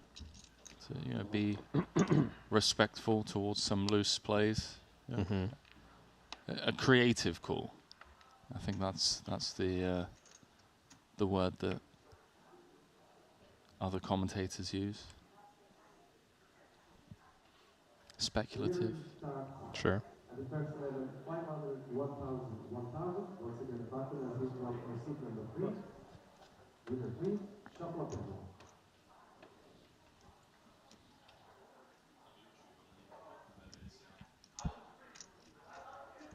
Great. 250,000.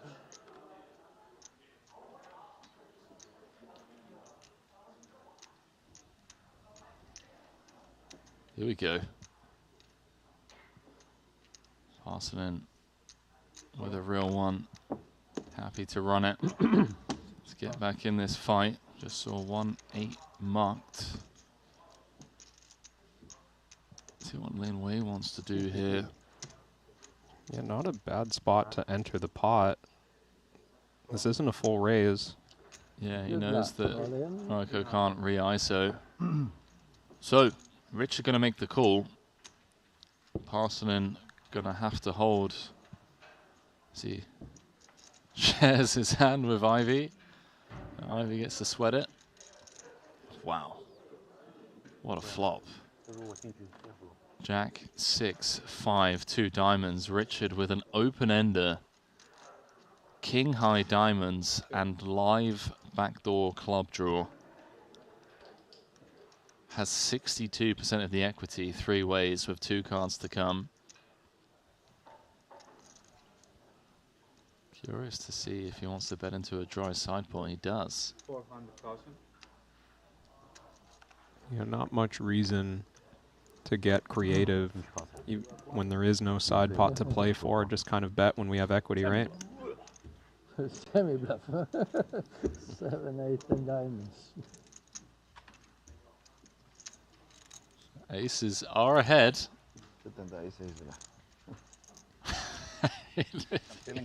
Eli's just throwing up at the showdown. Can't believe it. Oh, okay, I mean that makes things a bit fairer. Removes a couple of diamond outs for Graiko. As Elis goes runner full. And he's up to a very playable 10 big blinds. Gets the triple up. You've got the best hand, but your opponent just has half the deck. And you just basically don't, you know, you're like, how do I even hold here with my overpair? I remember it once from this series. Actually, I think it was maybe Alex Boyka. He had ace-10 in a 3-bet pot on 10-9-7. Okay. 2 diamonds, and he just lead jams and gets snapped by queen-jack of diamonds. And that was the day I learned how much equity queen-jack of diamonds has on 10-9-7, 2 diamonds. Against ace-10, it's a lot more than half. And he just held. The ace-10 held. Of course somehow. it did. Yeah, it's a very similar spot, actually, about 70% for the draw. Dan. 14 bigs. Queen, 10-9 double suited. A beautiful hand to have against Richard's particular holding. Yeah, now starts to feel like the type of chip configuration where when we enter pots, we might just want to press, click pot, and commit when we do, because Elis has just tripled to basically the same stack as us.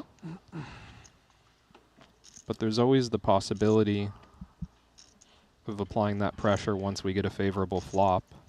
I mean, over pot, slightly over pot behind if we go 3 ways here, which it looks like we will.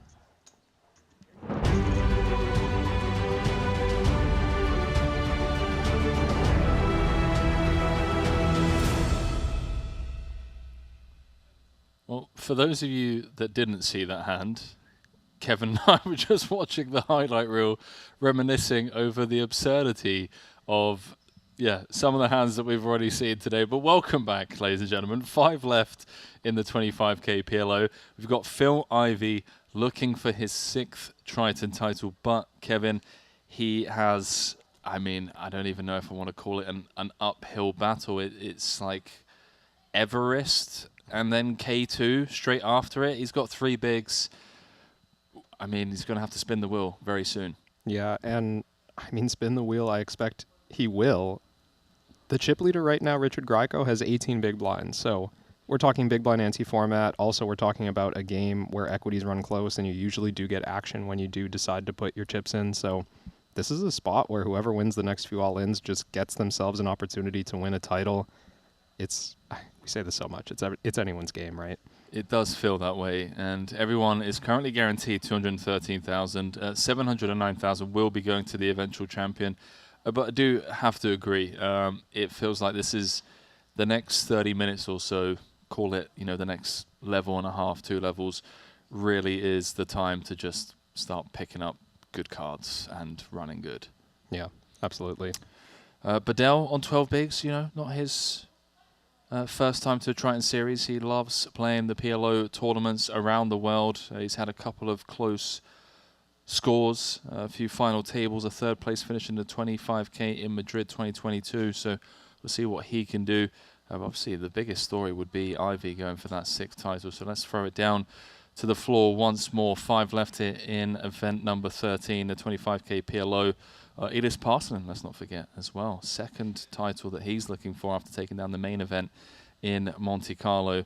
And then obviously we have the Triton newcomer, Shining Dan. 1st ever Triton event. He's 3rd in chips with 5 left. So, is it going to be one of the relative newcomers to Triton, or is it going to be one of the PLO OGs closing this one out? We have concluded with the Hold'em part of the series. We have 4 PLO events, including this one, 3 short deck events. Blinds up to 200,000, 400,000. Average stack of 12 big blinds. Here we go. Cards back in the air. As always, let us know who you're rooting for. Who do you viewers at home want to see take this one down? So let us know whereabouts you're joining us from as well. If you're watching over on YouTube and Twitch.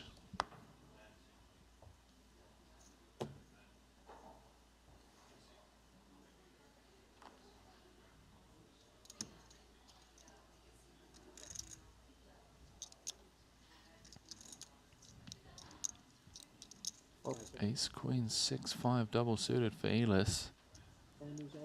Says Pot.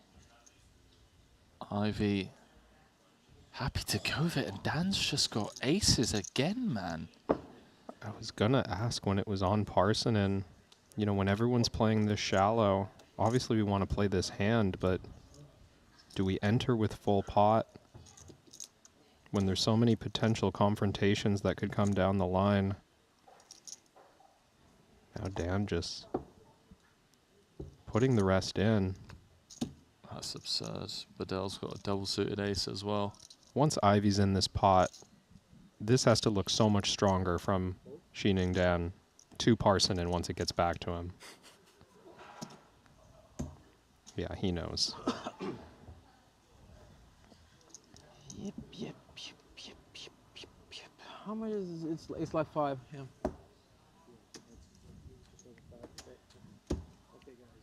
So many tilting spots for Elis. Yeah.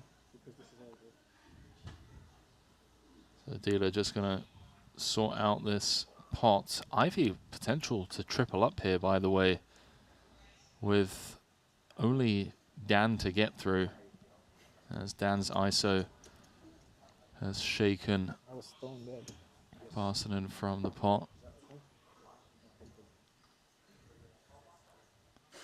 Yeah, Parsonen just saying how dead he was. There's a lot of spades smothered. Oh, well. Would have had trip queens.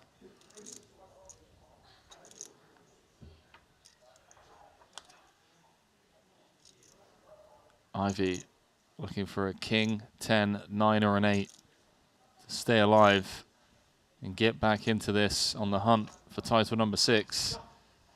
Doesn't find it. Ace deuce of hearts. That was me. One of the greatest of all Are time. you got a full house? No, I would have told you. Phil I have Ivy 2 clubs and 2 hearts. bowing out in 5th. Ace. And a queen and an ace. Yeah, ace deuce As of Bedell hearts. relives the fact that he would have won the I hand would have won if you don't have a full house. had he put chips in the middle. Ivy going to be heading to the cash desk to pick up $213,000 for his efforts, closing in on the 15 million in Triton earnings mark. Title number 6 will have to wait. Just couldn't get anything going at this final table. It was a snug one, managed to bob and weave, getting his final 4 bigs in. Kings running into aces. I'm sure we'll be seeing more of him in the 50k. So then there were 4. Xining Dan, chip leader. Everyone guaranteed 264,000. Average stack of 15 big blinds. A different looking approach with the chip lead, passing the suited ace. It's hard when stacks are this short. Yeah, that's snug. I didn't see that. I was looking at the app. What were the side cards? Not a whole lot going on. I think he had ace 8 6 4. Did I get that right? Ace 8 6 4. Might have been ace 6 4 deuce. Well, I know that might matter. That is snug. Apologies, just caught it. Ace jack 6 4. Ace jack 6 4. Suited ace. Yeah, that does feel snug. Does open the door for Bedell to raise pot on the button and get one through. So what are people on YouTube saying? Haven't had the chance to really give many shout outs so far today. For those of you just joining us, Kevin Rabichow in the booth alongside myself, Henry Kilbane, for this 25k. Playing down to a champion today. One of these 4 will be going home with the 709,000 plus the trophy. Then we'll be picking up coverage from the 50k PLO, some true legends already in that field. See Tuma saying he wants Elis to win.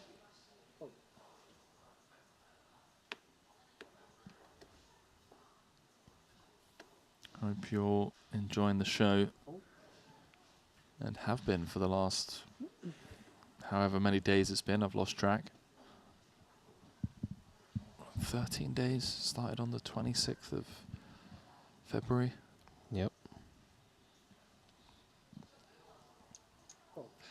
Elis now covered by the big blind. Starts with limp, as we might expect. Hot. He's being asked for more.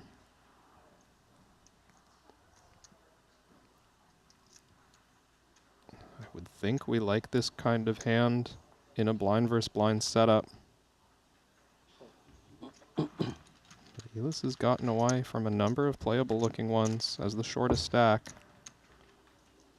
I think when the average is this low, we just don't want to tangle anything speculative that's so likely to have to put stacks in.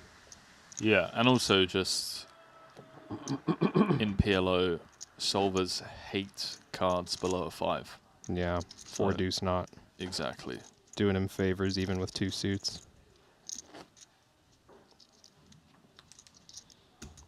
Got Ezekiel in the chat saying it went from 300k to 4 million in 3 hands, and then back to 800k in 3 hands, and then jammed 3 hands to 8 million, to then drop back down to 3 million in 3 hands. Lol, this man is crazy.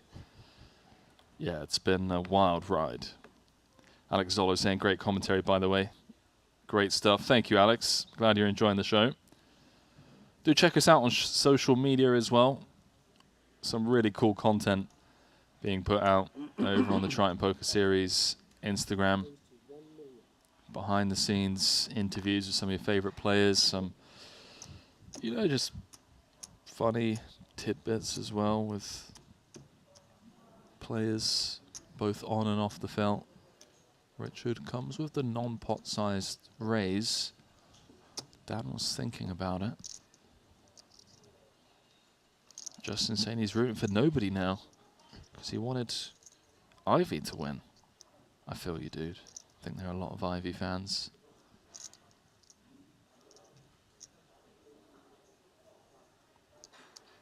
Okay.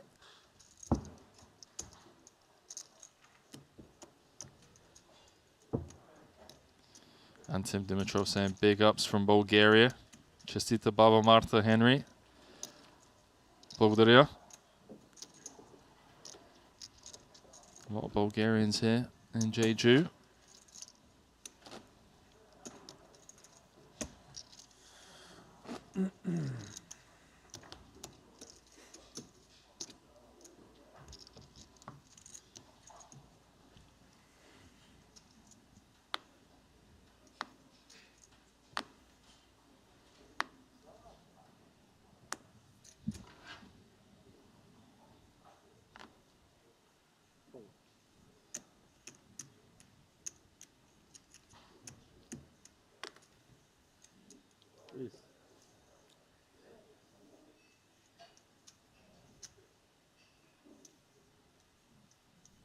Playing about 16 blinds effective with Gryko in the big blind here.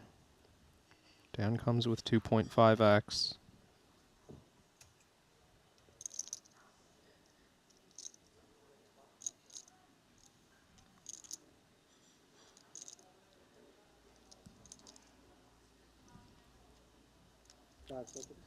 I love Bedell, man.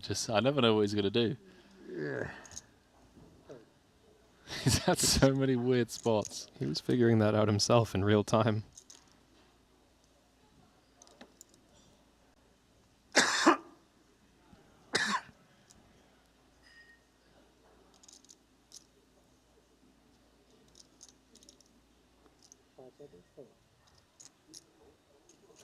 Nice little raise and take for Dan, closing in on the 10 million chip mark now. Really doing a great job to separate himself from the rest of the pack. Parsonen on 7 blinds, gonna have to put 2 of them out right now.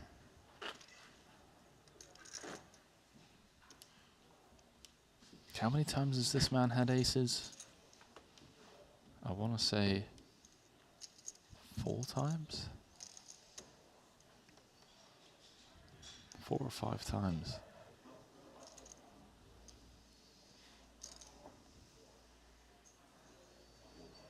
Not to mention Queen's full against. That's a Tens full very tight queens. fold. Wow. Ace 10, 9, 8. Just hitting the mark. Yeah, and something about the setup bothering him from this seat. Obviously unafraid to open the button. But you would think opening into the big blind of the short stack, kind of an attractive proposition. So I'm not sure what it is that Dan is avoiding in that seat.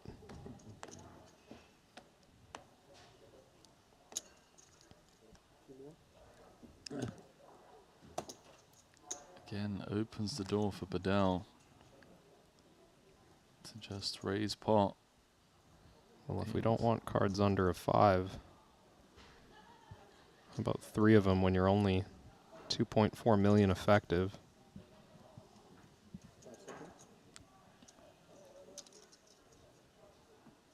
Yeah, he's just going to pitch it.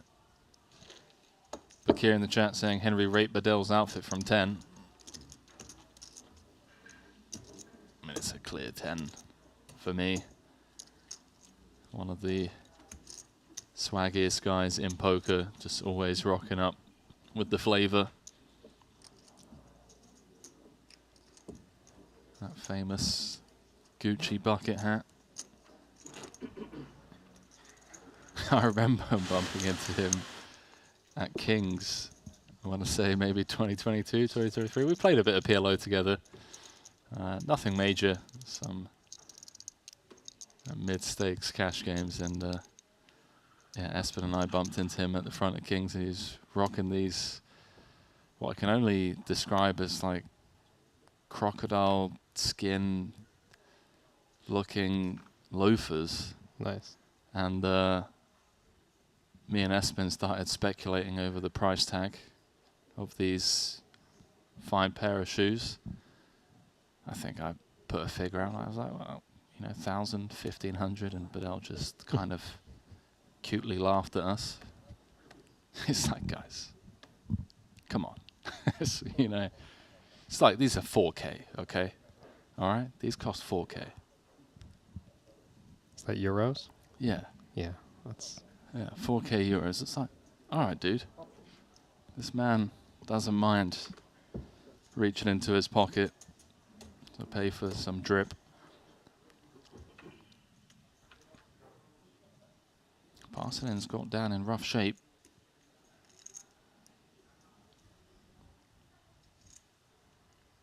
It's actually Dan, equity favourite. Can see with 2 cards to come.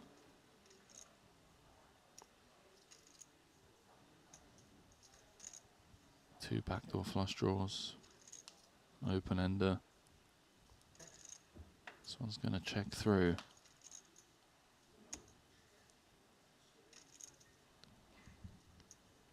Dan turning a pair of 7s has actually given him 90% of the equity now.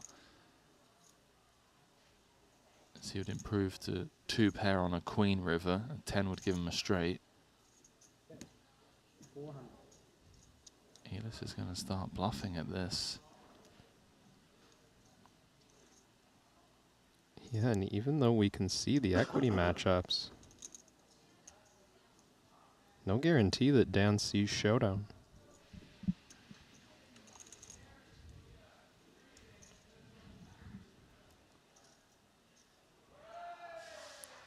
If we just face a flat, or even a fold potentially.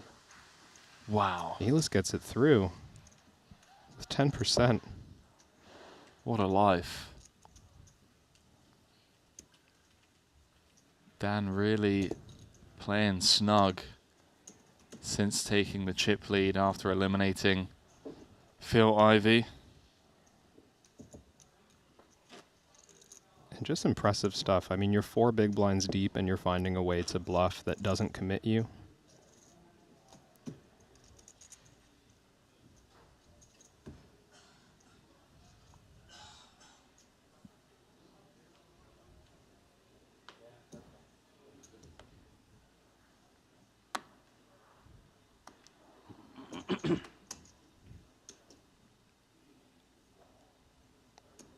Fun looking one for Richard. Queen Jack 10-9 rundown. Suited to the 10.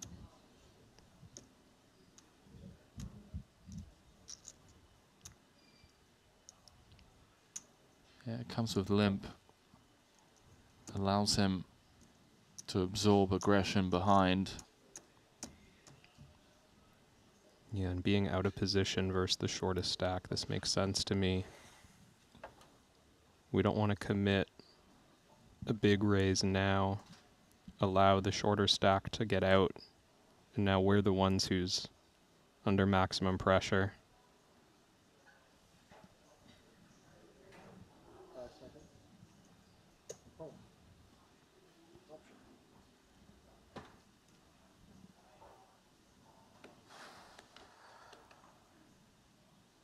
Dan completing from the small.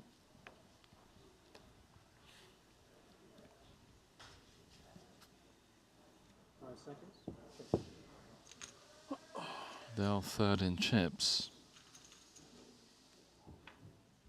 Gonna check his option. His hands could collide on some board textures. Geico, gut shot to the nuts, plus a ton of backdoors. Dan with bottom 2 and the gut shot. Not really the type of hand you want to start building the pot with, in my opinion.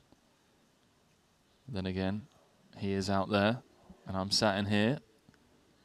Yeah, we worry that when the pot grows, our hand is covered in some ways. Maybe some dirty outs against 9-7, but... Call 600? Oh, I thought he said... He announced call, I heard pot, and was about to have a panic attack. But as the chip leader, Dan Gets to control the action a bit. 2.8 million out there. Bedell vaulting into the lead. The turning trips. You know, there's a very disgusting river card that I'm thinking of. And it's an offsuit 5. Would give Dan the straight and would boat up Bedell. Dan coming with a kind of weird one here. Just trying to fold out, you know, hands like 10, 9, 7, some open-enders. Open-enders with a pair or something. Like a 9, 8, 7. Oh, wow. That's strong. Yeah, designed to clear some non-kings. Bedell goes after it with just that. That's strong when he has the 10 and 5 dangler, because on a 10 and 5 he boats up, and obviously at 10 and 5 complete a few straights. Mm. And I do just think sometimes our opponent just has king 6, king 8, and we're out in 4th. But here we are, Bedell taking the chip lead.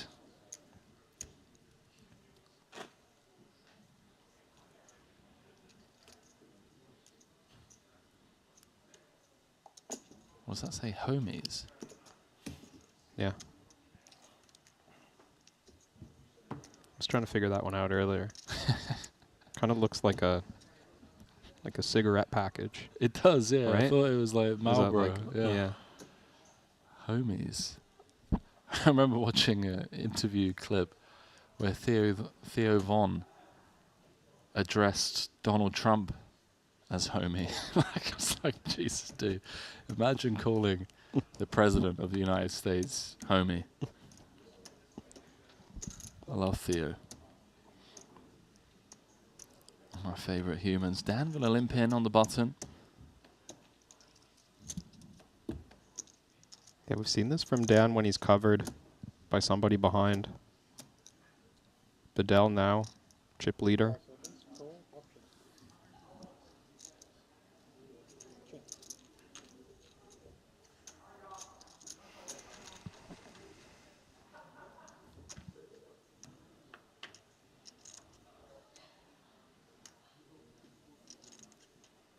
King, Queen, 4.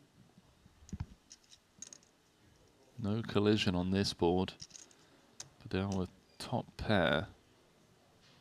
That's pretty much it. Not really something to be thrilled about.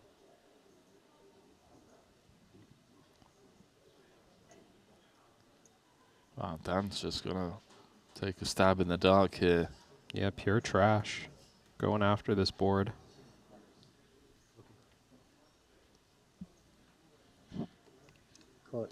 How much is it? 6? I love that. That's a strong statement. Wow. That's incredible, Call man. first, tell me later how much. Oh, man.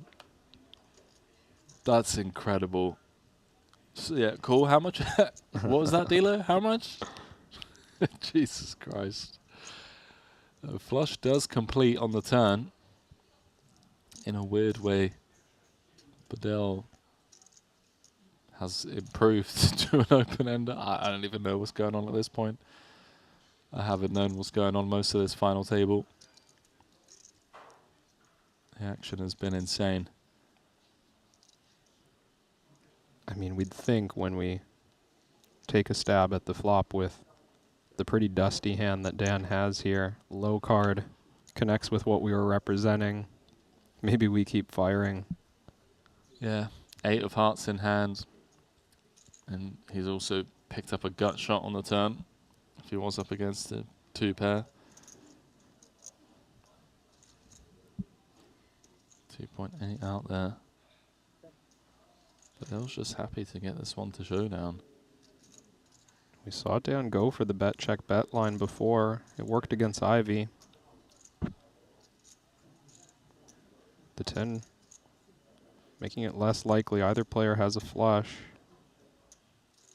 Can we represent some thin value.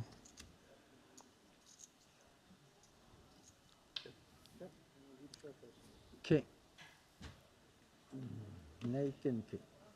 Decides not, and he's going to be unhappy to see that showdown. Got to feel like we could have got one through.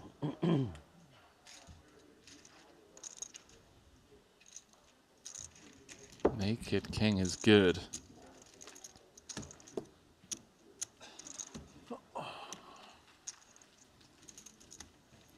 You never really expect to see the pot being pushed your way with that hand. But here we are. Four-handed. The 25k PLO.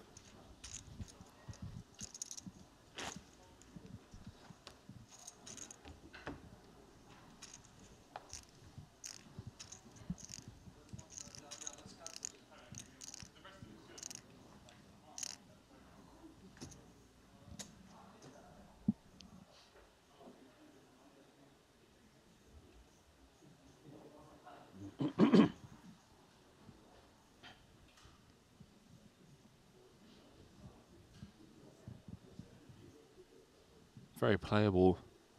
Jack 10, 9, 5. Double suited. On the button, chip lead. Short stack in the big blind as well. Just gets to lean. In the form of pot. Knows Greiko's pretty handcuffed at the moment. Okay. Oh wow, this is going in. Good luck, chaps. Parsonin's going to make the call. Should be my Try and turn now. connect. These hands could collide on certain board textures.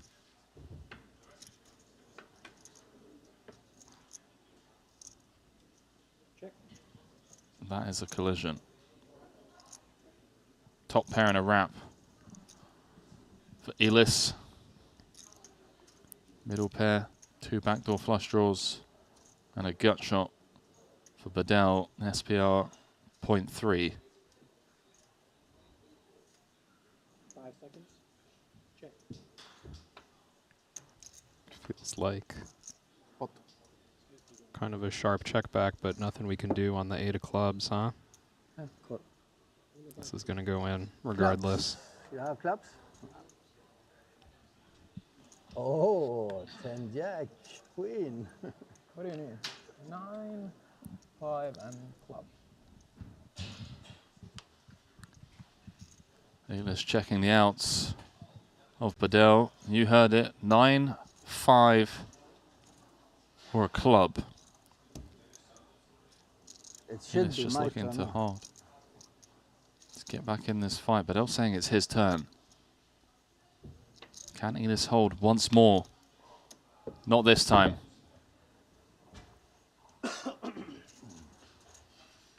Finally, after several attempts by Bedell and Parsonen rather, Richard. Parsonen is eliminated. Second title will have to wait. Got it in good, that's all one can hope for. And really just showing just how talented a PLO player he is. Different stack depths with some huge laydowns. Thinking back to that ace, king, king, jack spot. A couple of other really tough ones for him. Ultimately falling short in this, adding 264,000 to his already impressive Triton track record.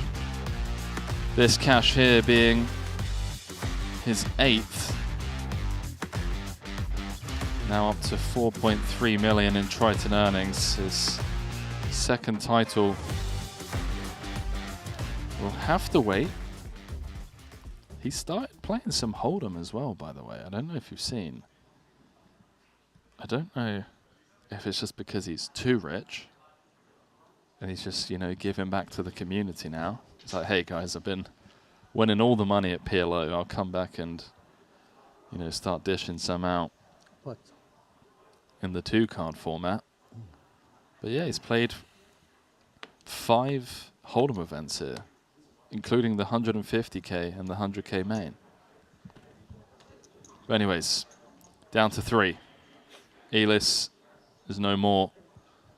We have a runaway chip leader in Tom Bedell, up to 13.5 million.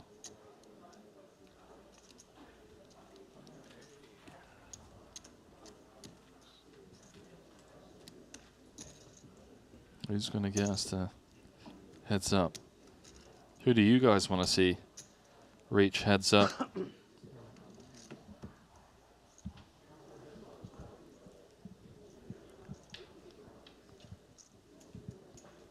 Raiko's on 10 bigs, Dan's on 12. Bedell is on 27. Bedell has more than half the chips in play. There's only 48 bigs in play. This one could be over in the blink of an eye. 320k locked. 709 for the win.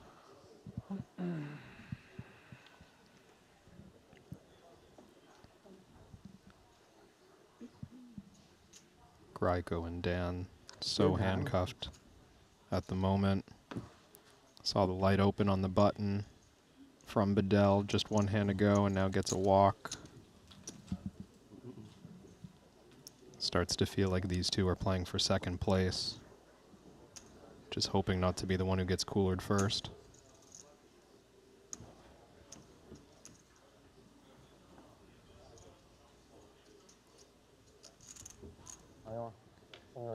This has been a really fun PLO table.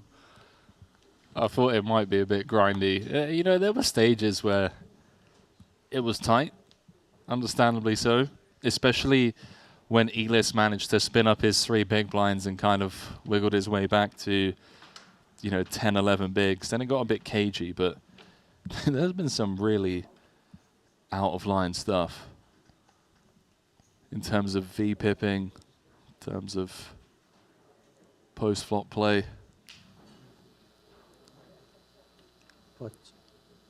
How does Bedell want to handle the bottom of his range? He just says pot again.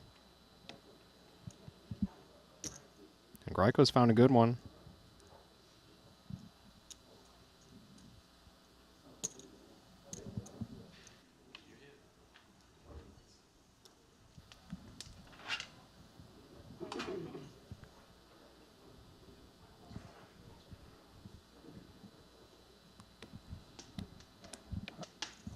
Kevin, you say bottom of range, mate. He's got the best hand. What are you talking about? He's got a pair of 7s. 48% equity by my count. Graiko determining if he wanted to just call or stick it in now. He chooses now. Here we go. What's Bedell gonna do? Is he just... How much is it? I think he knows he's priced in. These are the spots in No Limit where, you know, he would have just been all in and Graiko says call. Now we've got some math to do because of those limitations.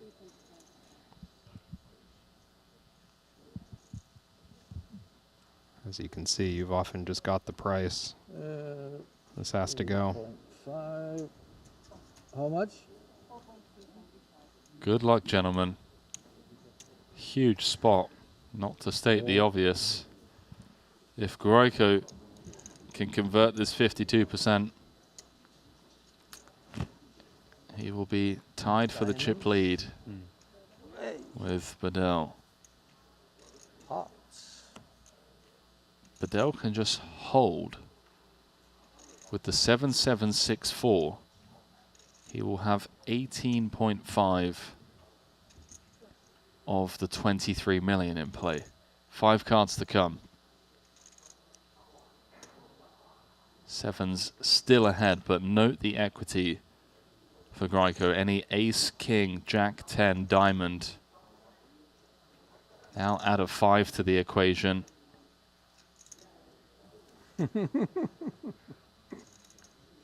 Surely not. Is he going to miss a monster draw? Once more, he is. Good luck, guys. just bricks the ace, king, jack 10 diamond draw. He's out of there in third. Started off the final table with an absolute bang. Took the chip lead early. We were down to 6 with the departure of Seidel. He had position on second in chips, Tom Bedell, and it looked like Richard was going to just run away with it and dictate the way that the final table was going to play out. But the deck had other plans. More specifically, Elias Parsonen had other plans, holding against Richard Grieco's monster draws in a couple of spots. And Richard, I have to say, Kevin, just really not running well today. Just, you know, a couple of really big pots where he had like 70% equity, 80% equity, unable to convert. And these were spots where, you know, had he won the pot, would have had an overwhelming chip lead with like 6 left or 5 left, and really would have had the ability to play by his rules. And yeah, the deck just didn't cooperate with him. Out in third place, he's going home with 320,000 as we welcome you back to the break desk. And heads up in the 25K, Spadell against Dan. Dan, first time Triton, first ever Triton event, looking to join a very select few who have won a Triton trophy on their first try. Yeah, I mean, we're seeing on display how sick of a game this is, because we talked about all the expert play of Parsonen and Grieco in particular throughout that final table down the stretch. They couldn't win pots, but speaking of Dan, talking about the guy who won perhaps the most unlikely pot we've ever seen on stream in Queens over Queen 10 on the Queen 10-10 board in that three-way confrontation, what seems like a lifetime ago, but that's basically kept him in this tournament. Yeah, that was a massive turning point for him. Obviously, at the time, it was six-handed. And then there were a couple of spots where, he just woke up with the aces against Elis, and then the aces against Ivy. Four-handed was a bit on the snug side. There were some spots we expected him to kind of RFI as chip leader, but just opting to play a little bit more passively. Look, it's worked for him. He's gotten heads up, 486,000 locked up, and now all he's got is to get through Tom Bedell. You know, if he doubles up twice, he takes the chip lead, and then from there on out, he can go on and win this one. Kevin and I stepping away for just 5 minutes. Luca Vivaldi and the team are setting the stage for the heads-up battle, which is going to commence in about 5 minutes' time. We'll see you very shortly. The $25,000 buy-in WPT Global Slam is back. Join the action on March 2nd at Triton in Jeju. This time, for the first time ever, our players could buy into the WPT Global Slam with Passport dollars. Don't miss your opportunity to qualify for future Triton and World Poker Tour events. Download WPT Global with code Jeju and get a 100% deposit match up to $1,500. Sign up today and join the action. I've played against the best, I've won on the biggest stage. But what if I told you, it's not just about luck or talent. It's about using the right tools. GTO Wizard is the fastest and most efficient way to study any spot in poker. This is how you level up your game. This is how you unlock your potential. Don't get left behind. Get GTO Wizard today. Beat the best, crush the rest. Looking for the ultimate platform to place your bets on the biggest sporting events? Look no further, because BetACR.eu, Triton Poker's official betting partner, is here. Whether it's the thrill of soccer, the intensity of football, or the fast-paced action of basketball, BetACR.eu covers it all. With real-time updates and competitive odds, you're always ahead of the game. BetACR.eu also offers exclusive poker events that you won't find anywhere else. Test your skills and make every hand count. Trusted online poker is back in the U.S. with the launch of Club WPT Gold. Play sweepstakes poker in daily ring games and tournaments against your favorite WPT ambassadors. At Club WPT Gold, you play with 2 virtual currencies, gold coins for fun and sweeps coins, which can be redeemed for real prizes. Get sweeps coins for free with gold coin purchases, daily login rewards, and giveaways. Join now and get in on the action.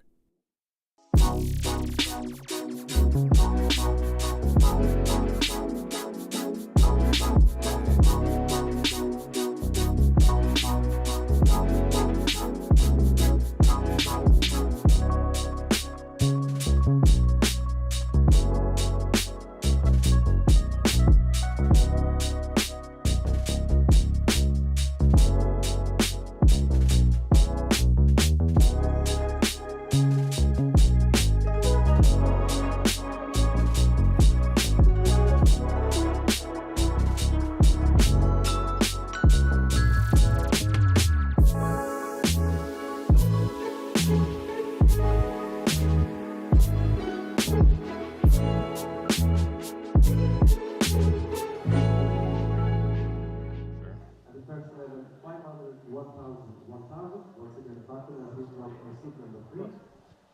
Winner please, shuffle up and roll.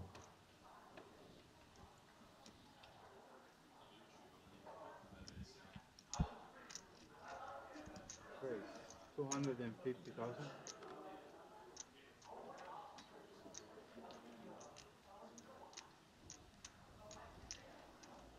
Here we go. Passing in with a real one. Happy to run it. Let's get back in this fight. Just saw 1-8 marked. See what Lin Wei wants to do here. Yeah, not a bad spot to enter the pot. This isn't a full raise. Yeah, he knows that Raiko can't re-ISO. So, Richard going to make the call. Parsonen going to have to hold. See, shares his hand with Ivy. Ivy gets to sweat it. Wow. What a flop. Jack 6-5, 2 diamonds. Richard with an open-ender. King high diamonds and live backdoor club draw. Has 62% of the equity 3 ways with 2 cards to come. Curious to see if he wants to bet into a dry sideboard. He does. 400,000. Yeah, not much reason to get creative when there is no side pot to play for. Just kind of bet when we have equity, right? Semi bluff. 7, 8, and diamonds. Aces are ahead.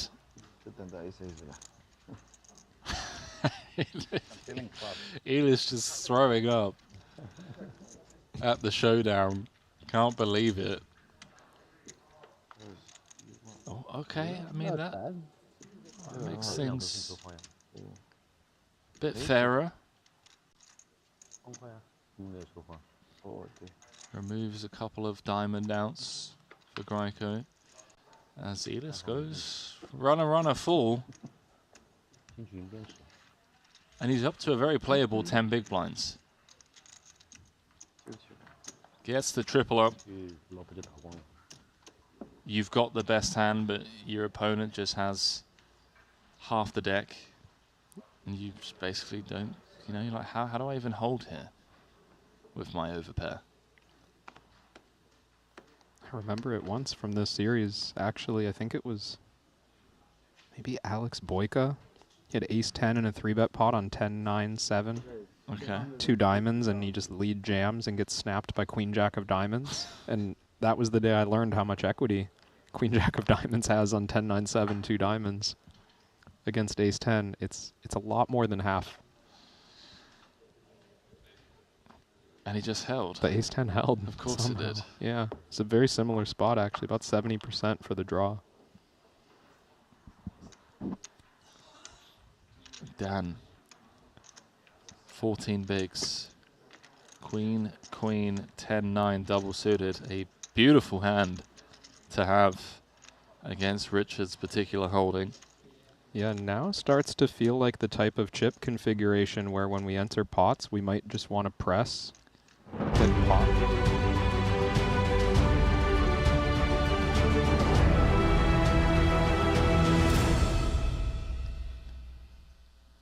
Welcome back to continuing coverage of event number 13, the first PLO event of the series. It's a 25k, a little 25k action, 117 runners. We're down to the final 2. It's Norway's Tom Bedell with the chip lead over China's Xining Dan, who, by the way, has ventured out to a Triton series for his very first time, this being his first ever Triton event. So one can only assume he considers himself a bit of a PLO expert, given that he didn't play any of the Hold'em tournaments. And the man from China is looking to become one of the very few players to win a Triton trophy in his first ever Triton event, but he has an uphill climb here. Kevin, he's playing 10 bigs, Bedell's playing 37. And I'll be honest with you, both of them have shown on multiple occasions a willingness to get involved with some speculative hands. So if there's ever a time to kind of just run good, it would be now. And, you know, we could see Dan close this out in the space of 5 hands. We could see Bedell have it over and done within 1. Yeah, I mean, we've talked before in the No Limit segment how heads up often works. I mean, you are supposed to play kind of every hand. I have to imagine similar situation here in PLO, but we're pretty short right now, only 10 big blinds effective. Maybe edge to Bedell, not only because of the chip counts, but also a situation where he's shown a willingness to kind of size up different spots and navigate the specifics of the scenario he was dealt. We saw a lot of different gears from him at that final table, and Dan kind of shying away from confrontation in four-handed play, as you pointed out earlier, Henry. It's pretty absurd to me because Bedell, I want to say five-handed before the departure of Ivy, was down to 1.4 million at big blind 300K. Yeah. So he was looking down, and now he's managed to spin it back up. He's got 18.5 of the 23 million chips in play.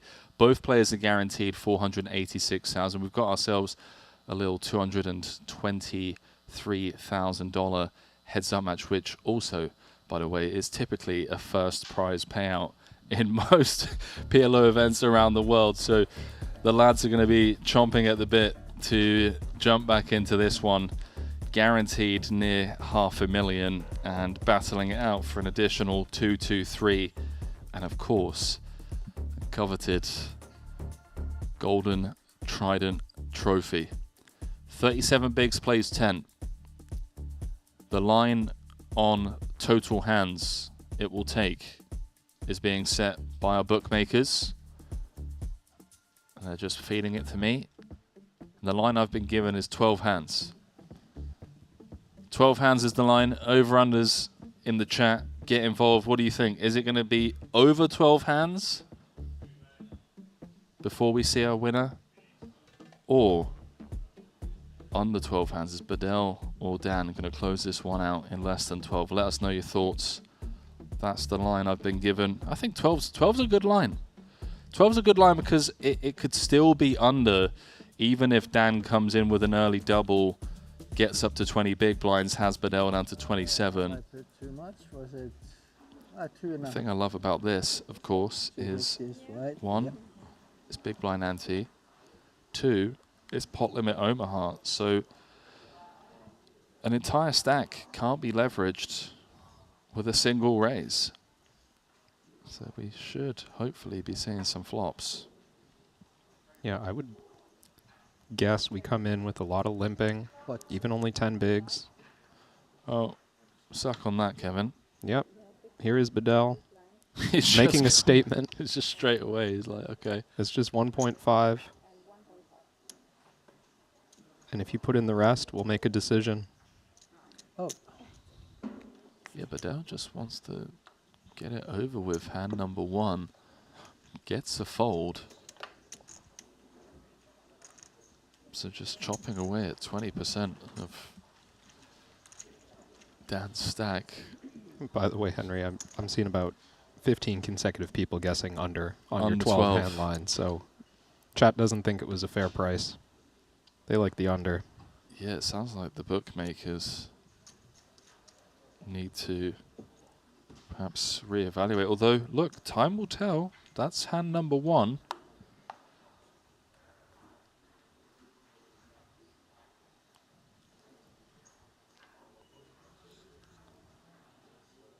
Limp fold, perhaps. Yeah, if we feel comfortable playing everything, that seems like the way to accomplish it in Dan's position. Only 7 blinds behind. Yeah, starts with limp. Gotta think this one's gonna go up.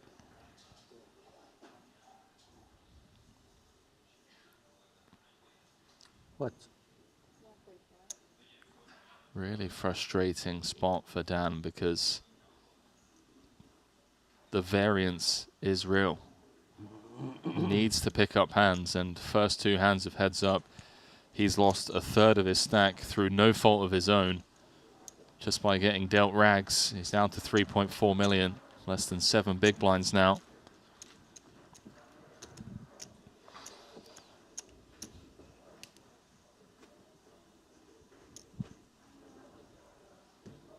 People asking what the odds were for under 12. Guys, it's not a real bookmaker. Okay, I'm just, you know. No. You wouldn't. Huh? You wouldn't lie on the internet, would you, Henry? No, never. I just wanted to come up with a line. I felt like 12 hands was, you know, close. Just 5 blinds back now for Dan. Double suited is going to have to go in. Bedell's going to try and get a sneaky limp through. I Just say a it has check. to go in. It would. I mean, it would have to go in if Bedell had raised pot. Yeah. Yeah. Now it's going in. Bedell not going to be a customer. Dan with 80% of a royal flush. Just comes out firing. A little bounce back.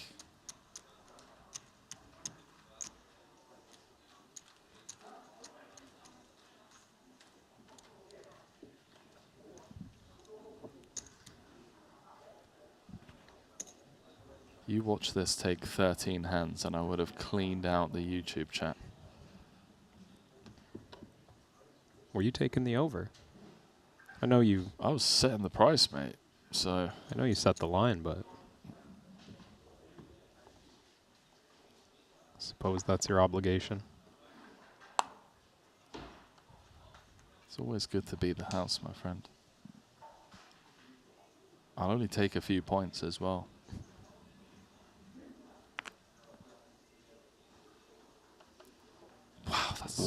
Wow, that's insane. I mean, I was going to say he's in bad shape. Suited ace, but the 9-4. That's so tight. Shared with both players, and yeah, we're on 4 big blinds right now. We can't be waiting, or excuse me, more like 8. 8? Just shy of 8 at the beginning of the hand, but on the button with $1 million out there with the big blind ante. Yeah, we got to fight for these pots.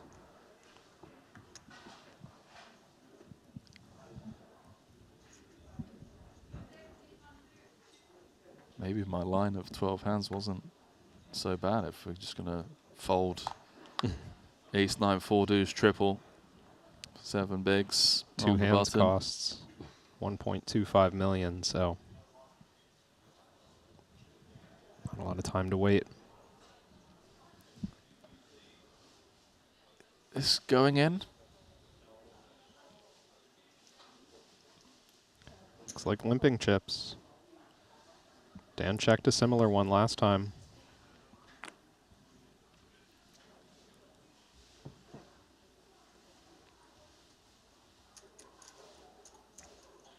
He's too happy to take a flop. These hands could collide on certain board textures. That's not one of them.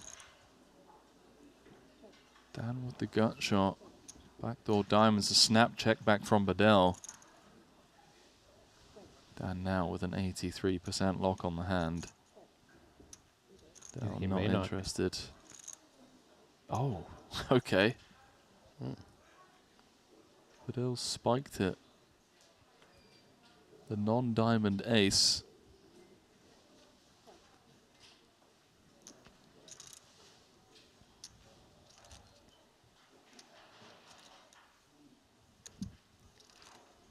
Certainly thinks he has the best hand now. No interest shown from Dan.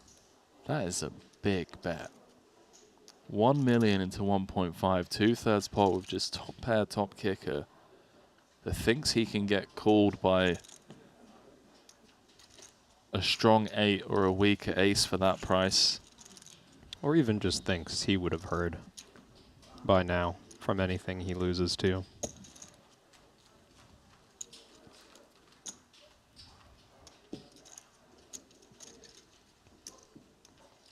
And number 6. Dan down to 2.6 million. 5 big blinds. Well, a couple of double ups and he's back in this fight, so it's not down and out just yet.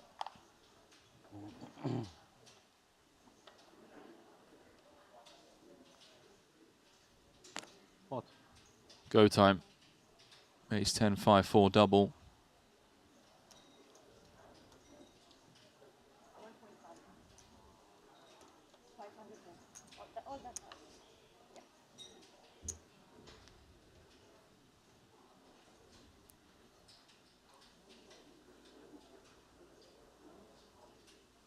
Call.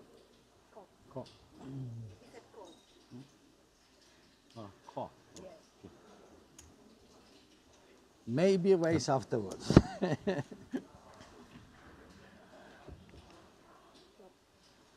Waddell does make the call. 3.5 million out there. All in. And that's all Dan. All in. Dan acting out of turn. One of the boards he No gets good. away from, I imagine. With red cards.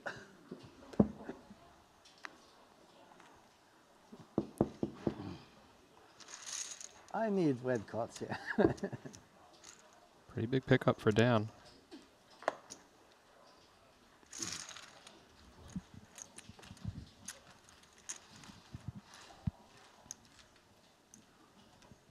Got a bit of a fight on our hands now. And back up to 5 million. Can put a sizable dent in Bedell's stack. It was to double. I'm just going to say it, guys. Hand number 7. The line was set at 12. See some of you guys that took the unders starting to sweat this one.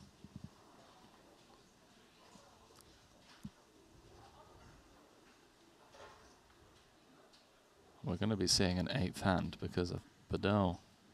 Call. Oh, it just comes with call. Okay. Seems to have started to implement a limping strategy on the button. Dan checking his option.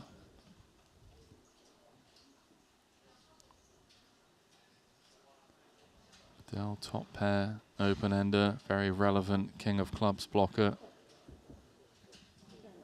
Checks through. Certainly a lot of value in that 10.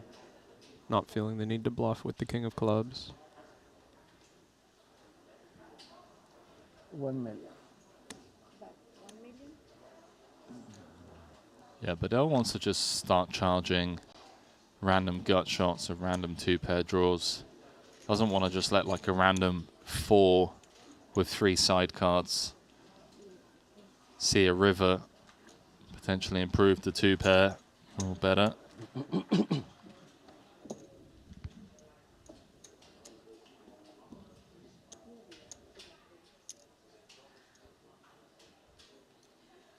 Oh man, Nachito, the bottom of your screens, holding a Triton trophy and 4 cards. Seems fitting, given that we are covering the 25K. We've been talking about betting. You can bet on the Triton Poker Series over on BetACR, exclusively over there. Pick your favorite players. Put your money where your mouth is in the YouTube chat. Head on over to BetACR Sportsbook. Stay informed on the best odds over there. And some expert analysis on why those odds have been set as well.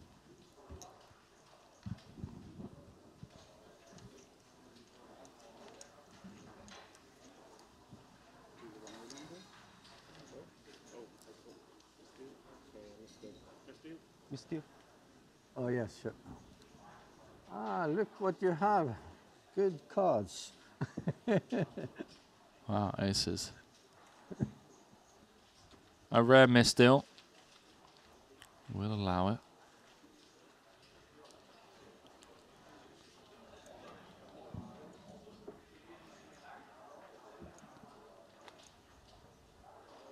Ooh.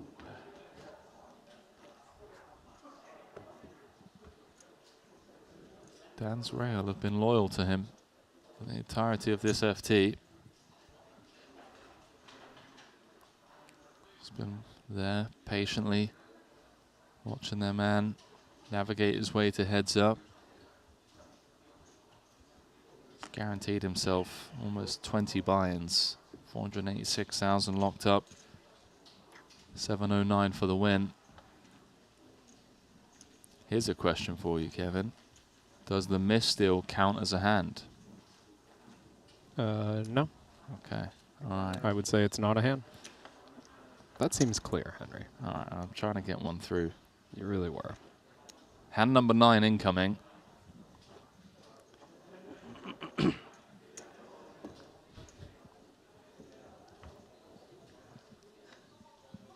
It was technically a hand, though, right?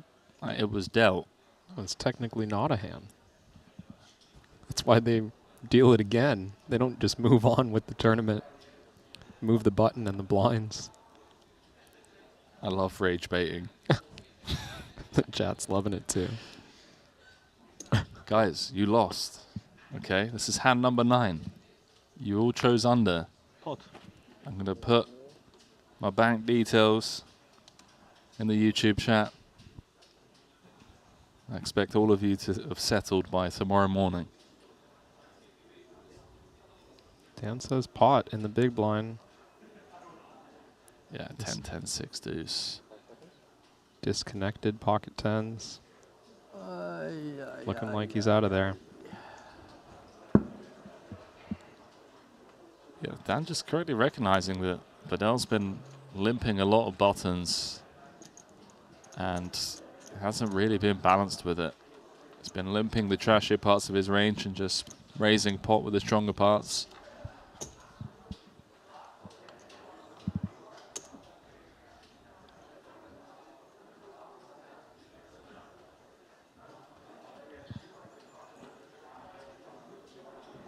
Hand number 10 of heads up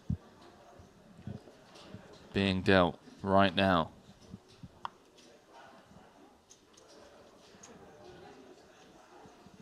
The biggest pot went Dan's way earlier on with the ace-x. Wow. Oh. Vidal, the king-queen 10-9 double. Keep those.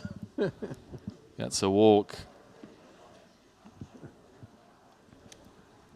Very good hand. Surprisingly, a lot of folding. How many flops have we seen? Heads up. 3 out of 10 hands. About that, yeah. I thought maybe 2. Dan, to be fair, getting dealt the bottom quite a lot, but also conservative fold here and there.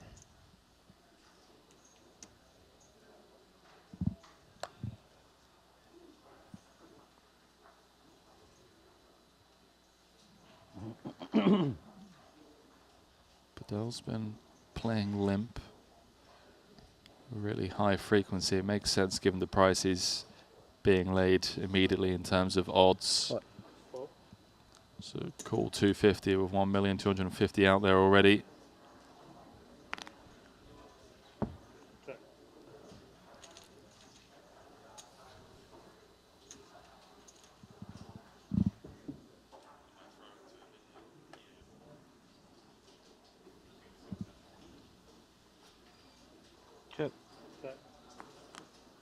Bottom set. And a straight draw for Dan. Vidal with rags. Does have a gut shot, which he somehow spikes on the turn. Dan continuing to check. 600,000. And puts in the rest. Yeah, Dan coming with the check raise. Vidal's turned the second nuts. That's only losing to 8-5. Close. Dan is all in for his tournament life, and he is behind. Straight. Looking for a board pair or an 8 to get back in this fight. If Vidal can just hold, he's going to be going home with 709,000 and his first Triton trophy. River card incoming. Is it gold for Norway? Or is China going to fight its way back into this one? It's gold for Norway. Tom Axel Vidal takes down the $25,000 PLO, event number 13.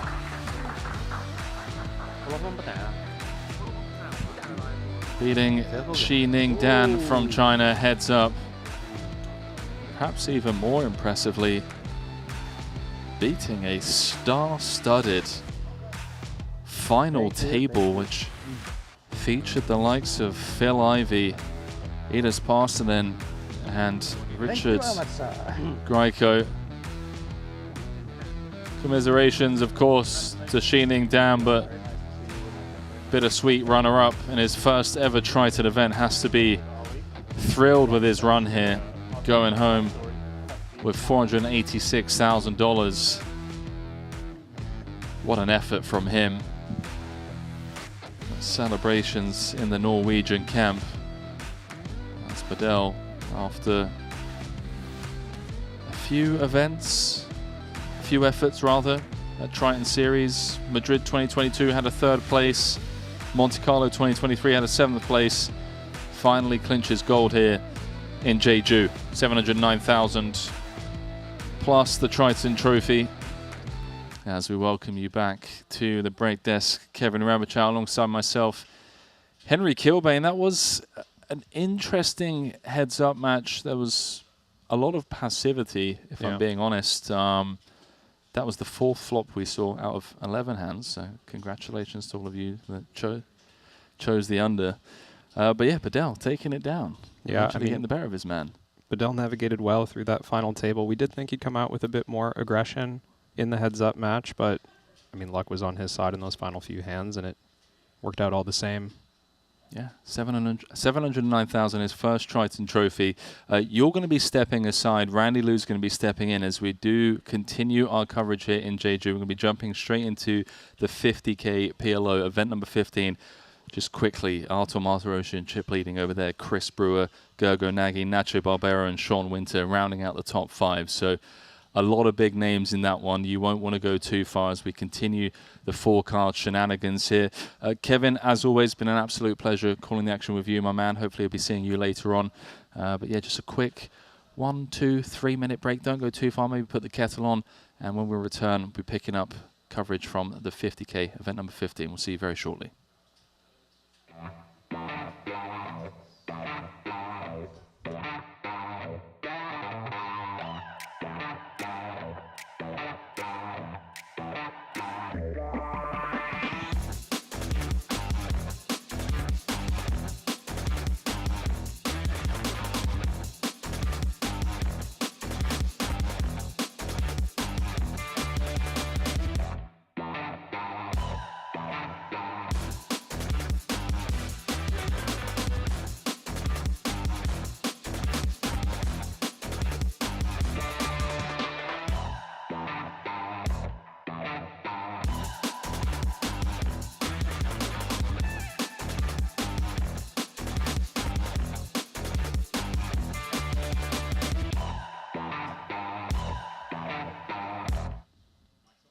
So congratulations once again to Norway's Tom Axel Bedell for taking down the opening PLO event here in Jeju, the 25K event number 13 for 709,000. But for now, our attention turning to the 50K pot limit Omaha, more specifically table 8, where we're going to be jumping in with Sean Winter, Ike Haxton, Tong Vogelsang, and chip leader Artur Martirosyan for some 50K PLO action. 55 runners in this already, Randy. Where do we go from here, man? We're getting 55 players already entered by level 5 in a 50K PLO event, dude. I mean, you know, like the opening event, the 25K, right, already had a bunch of entries there. 55 here. We know more entries will come. Registration is still open, of course. These players are going to be willing to rebuy, maybe some fresh faces. But, you know, when I look at that red table that you showed me very quickly, I almost thought we were playing a No Limit Hold'em tournament for a second. Okay, yeah, fair. Although, you know, haven't seen Vogelsang for a long time in the Hold'em streets, if I'm going to be honest. But, yeah, Ike Haxton, Sean Winter, Martirosyan seems like he always has a big stack in the Hold'em events. But scanning through the field as well, you know, a lot of Hold'em regulars. But I'm excited to see some of the guys that do only show up for the PLO stuff, the likes of Griffith Jones. You see the Blez in the mix, Jared Blesnick out there. We've got Boss Paul Pua, who, you know, always in the mix in short deck, PLO, Hold'em, you name it, he's taking a seat. Daniel Gang, name I've never seen before. Some unfamiliar names here in Jeju, and you really do love to just see these people venturing out to the Triton series for the first time, you know, just getting in the mix. Getting in the mix, right? And you know, like you mentioned, there are players that come out here specifically for PLO. There are some that play both. You know, guys like Sean Winter, Artur Martirosyan, and Chris Brewer. But it's all about the PLO Sharks that I really want to observe here.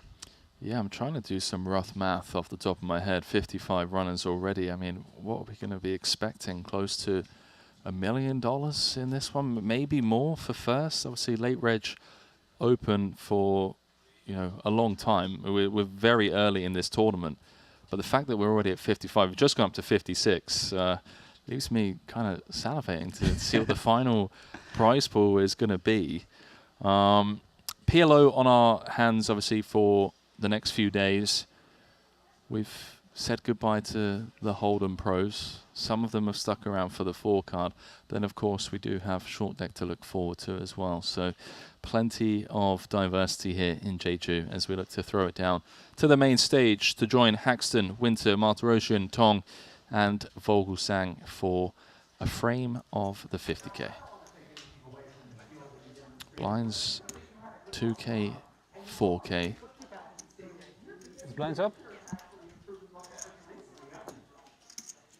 Do blinds still go up on a misdeal? Again? No. Do blinds still go up on a misdeal? No. No, if it's a misdeal. I'm just curious. Yeah. Such an obscure question. Straight away, just trolling.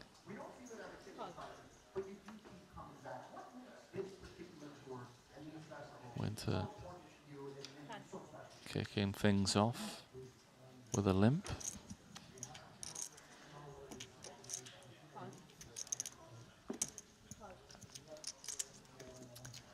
Lee Tong.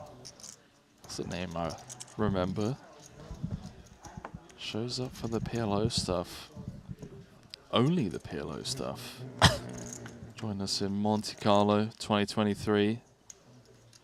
Jeju last year did not cash. Check. Joined us in Monte Carlo 2024. He came 11th in the 100k main. And he actually cashed the 25k here. Came 14th for 47,000. Yeah, there are some Chinese players that just play exclusively PLO, like Li Tong. Our runner-up, of course.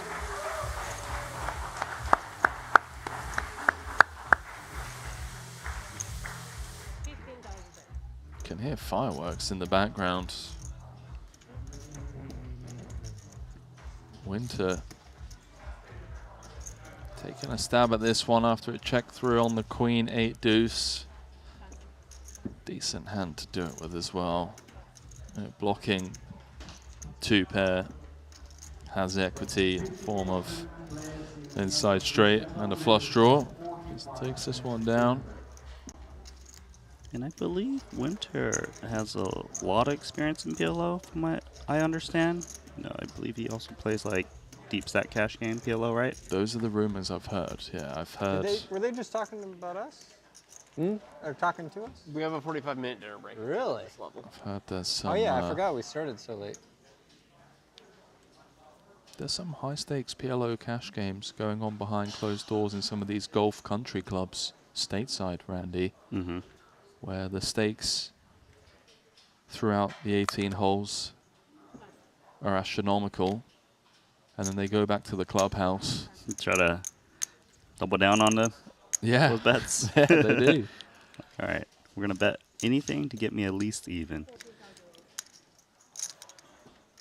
Queen Jack 5 deuce. It looks loose. Am I wrong? It is loose, Randy. What do you mean it looks loose? I mean, it's this not would be even loose in Hold'em. Would you open Jack deuce, Queen 5, Jack 5? The only hand I would open would be Queen Jack offsuit. Yeah. And he's raised into a very strong player in the big blind. Onto the flop. He's got nothing. Does he need something in order to bet, though? I mean, you've opened Queen Jack 5 deuce. What are you going to hit?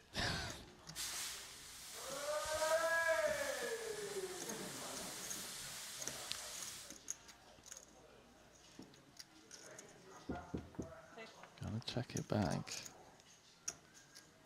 Picks up equity on the ace of diamonds turn. Picks up 2 gut shots. Yeah, a 3 or a 10 working for him. Might be enough firepower to attack. Randy, I hope it is. There we go. Should win it. 34. You really want it, huh? You have a fucking 7?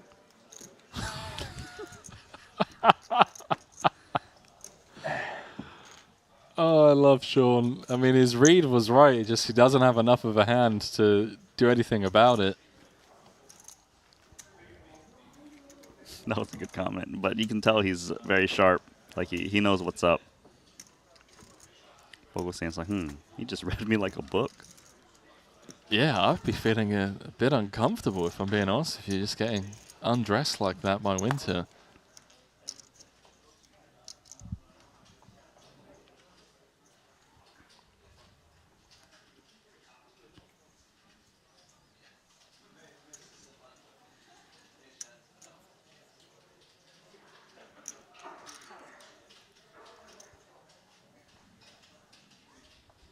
All right, this is double suited kings. Double suited kings. The cutoff. Very deep here. Of course, start of this 50k. Sean Winter with 119 bigs. Vogelstein with 107. Martiroshan with 155. Even short stack Ike. It's 37 bigs. I feel like this is like the fun part of the program where, you can just randomly see some massive pots. Yeah, people are pipping. How about that for a flop? Top set, second nut flush draw, and an open ender. That's too much of a hand. Yeah, usually you have 1 or 2 of those pieces, bit of everything. He just has it all.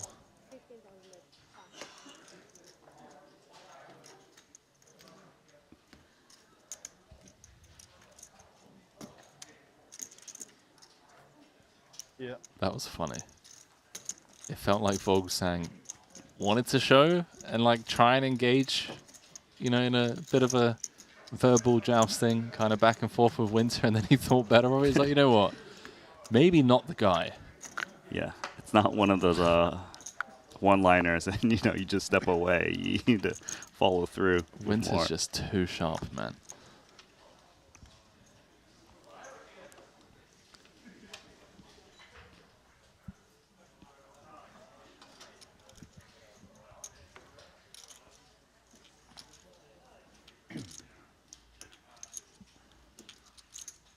Okay, queen, 6-4. Kind of looks like a hold'em hand as well. Single suit. Vogelstang is very active at the moment. Given how deep they are, and again, I know we sound like broken records, but given that one's entire stack can't be leveraged I'll change it. pre-flop, just allows people to get involved a lot more, realize equity. Vogelstang flops top set again. With back-to-back hands, has a gut shot as well as backdoor diamonds. Lee Tong has an overpair and a gut shot of his own, although he won't be thrilled about drawing to the 6, as it would complete 2 higher straights. So has backdoor clubs, up to 59 runners, by the way. Sizable 25k C bet.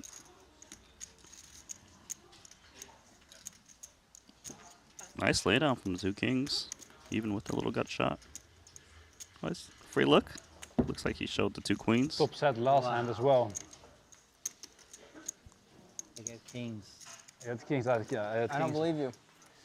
King with an open ender and a flush draw. You would have showed. Well, I was planning to show, but no one was watching, so I just mucked it. I was watching. I was watching. Yeah, you were watching like. I was like, this guy. Oh, he's being friendly. He's gonna show me. And then King 4 deuce with spades. I actually had queens. Should have checked. And I had a queen this hand. Now you believe me because now I showed, right?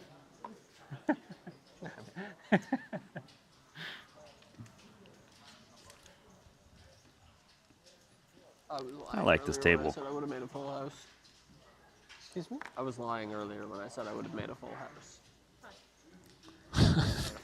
One of the most pointless lies.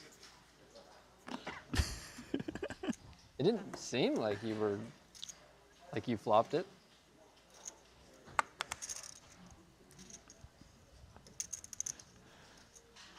I love Sean Winter, man. Just there was a look of disappointment. Ace queen 6 He's deuce just like, with a nut suit. why would you lie? You were just Like, fucking around. You just said yes to everything.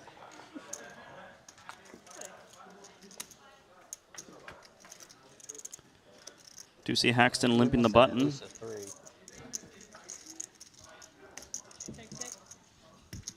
Tom's flop top 2. Out of the big. Top 2 minimum for Vogelsang. 4.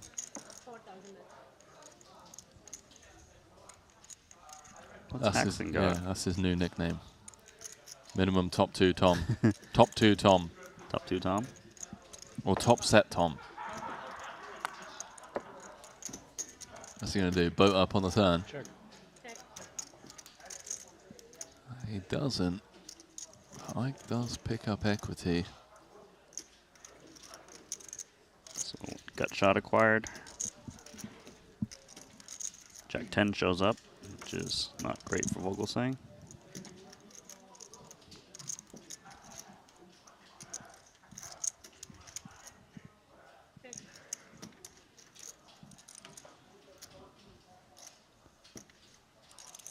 Oh, sorry. I was talking about the river. Oh, my bad. Not only does he boat up, Ike improves the trips.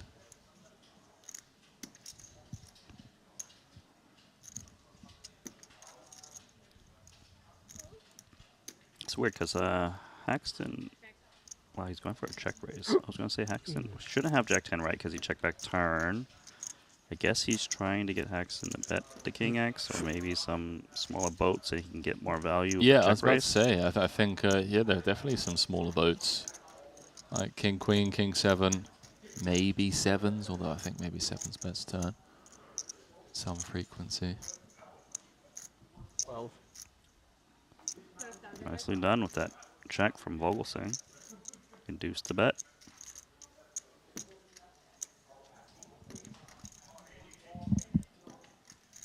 See what size he comes with here. I mean, the main target has to be against smaller boats, right? Like, no point trying to check raise against a king, naked king. They're probably not going to check raise. I'm called check raise.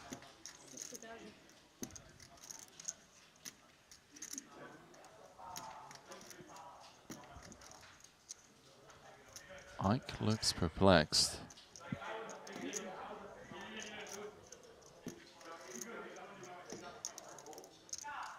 Probably asking himself,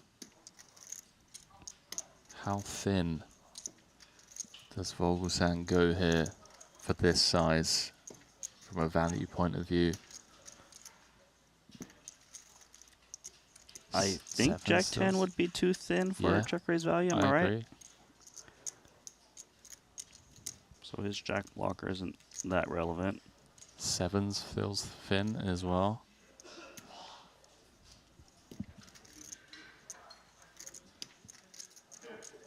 Now, clearly, of course, the king in his hand is the important card in the sense that it does block the value check raises. King, queen, ace, king. It's just whether or not Vogel's turning some like ace 7, queen 7 with a spade into a bluff. I don't know, I'm trying to think like queen jack 7 with like 1 spade.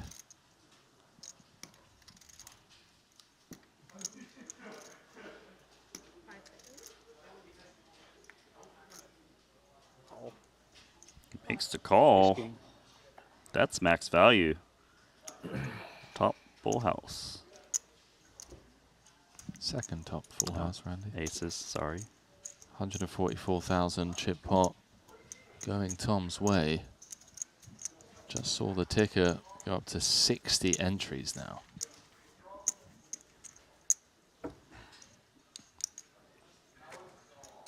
People flying in from far and wide. Patrick Antonius has jumped in, Alex Foxon, Mad Samot, Mike In Yong, all jumping in. About 20 minutes left on the clock. 4 players head to their dinner break.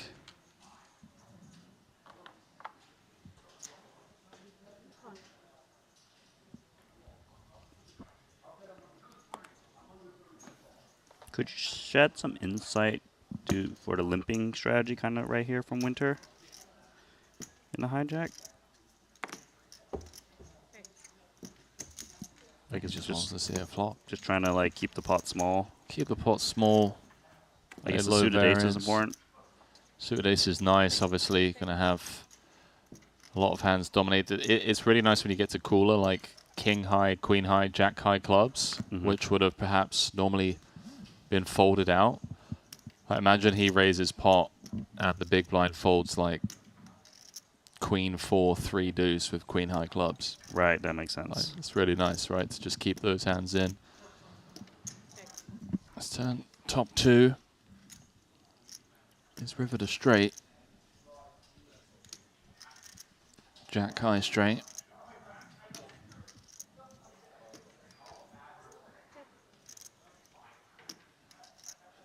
It looks like a pretty weak straight with 2 opponents, paired board.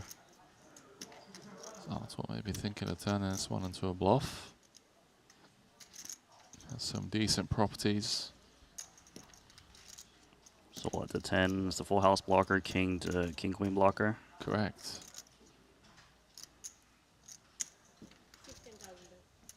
Comes with pot. This can't be easy, right, for Winter? No, it's not. And this is interesting because when Artur does come with pot, you really have to ask yourself, okay, how thin would he go for pot with? Would he bet king queen for pot, I guess, facing 2 checks on flop and turn? That's a sick call. That's sharp. And there's still Vogel saying still to act, and he made that a call. Maybe you've got king 10. He said that is so sick, dude. Yeah, he showed him king 10, right? I wouldn't want to play this tournament against Winter. Dude, that's scary.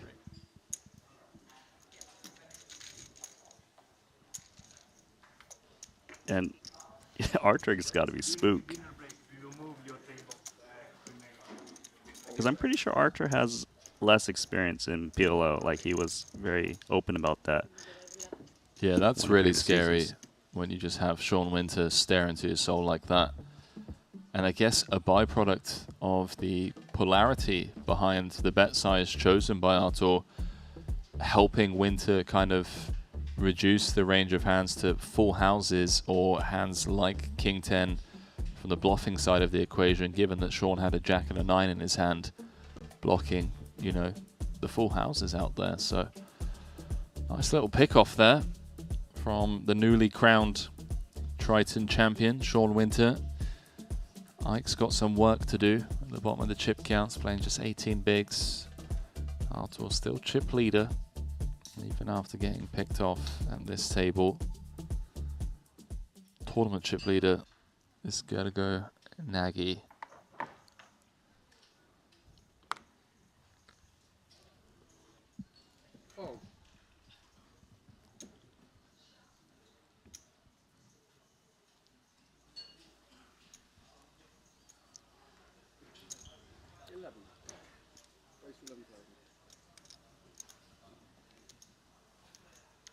Lee Tong taking the raising initiative here.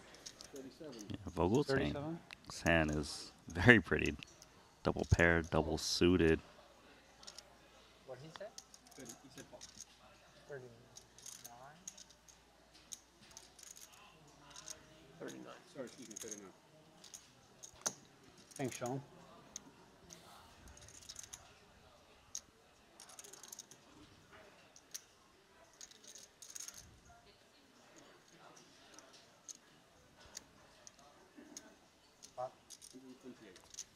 You say repot? Oh, aces. Comes with the cold 4. Ace 7-6. Single suited. See if Tom wants to gamble it up. No. 113. What do you mean 39? So 117? 113. No? 130, right? 39 times 3 plus 13. 130, right? Yeah. I have no idea. How much do you have? How much did you start with? The dealer had it right. 130,000. 350 behind. 350 behind? Thank you. How much? It's 130 now. They're both deep enough to see a flop here. Yeah, he knows where Winter is at. Likely aces. Very easy for him to take this one post flop. 2-7-7 out there. Tom has been flopping sets for fun. We flopped quite the piece. Straight flush draw. Winter with an open ender. A 9 no longer working for Vogelsang. All in. So chips are in. Wow. That's crazy. We're just going to play, what is that, a million chip pot? Yep. Jesus. At big blind 4K. There's 250 bigs in the middle. All in brought to you by WPT Global. Not so bad. Winter is ahead as things stand. But note the equities. Vogelsang has 56% with 2 cards to come. Yeah, he has the obvious flush draw to backdoor flush draw. He's got set draw. He just has everything. 6 of clubs on the turn, Jeez. giving him additional outs. It's a pure flip with 1 card to come. Club, diamond, jack, or a queen needed. There's the queen. River top set for Vogelsang. I suck. You played it perfectly, That's- Sean. Has Winter covered? Did you say I suck? Sean Winter did, yeah. I just lost 90 big blinds. You What got was like he a going ton, to do? right? I only have like 300. Just getting confirmation, but fairly sure 400. Tom had Winter covered. Yeah. I only have like, I don't really have anything. GG. Only 100 bigs to start the hand. GG's Sean Winter. Did everything right by the book. The deck had other plans. Push it over, doesn't it? Yeah. Tom Vogelsang with a monster 250 big blind pot. Level 6 is now the overwhelming tournament chip leader. Sean Winter is going to have to head to the rebuy desk and pony up another 50,000. Looks like he's going straight there. Dinner break just round the corner. I don't know. I think maybe I just, you know, go for dinner. Enjoy an extra 10 minutes on the dinner break. Sure, since it's around the corner. Yeah, exactly. Then come back. But he's definitely coming back.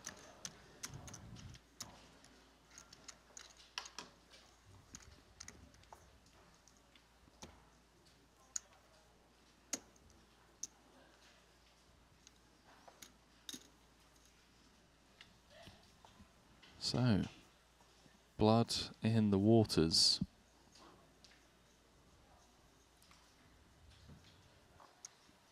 Top set Tom. Top set Tom's not even done stacking his chips. It's a good problem to have, Randy. Like against a walk. So tight, Arthur. Tight PLO player. I'm very tight. Don't give Arthur a hard time. He actually has a PLO title under his belt. Honestly, from what we've Perfect seen, timing. Get moved to the TV table with only 10 minutes left. Then you don't have to be on Titan's TV right. anymore. Yeah, so Arthur in Monte Carlo last year won the 25K PLO Turbo Bounty Quattro for about $500,000. And he actually placed 14th in the 100K PLO main event, and he cashed. No, he actually won another tournament, but it was a no limit hold'em Bounty Quattro. That same stop. yeah, Arthur just crushed that stop. Ben Tollerine, this is a PLO end boss. Welcome to the table. Yeah, two of the sharpest PLO minds at the table, Axton and Tollerine.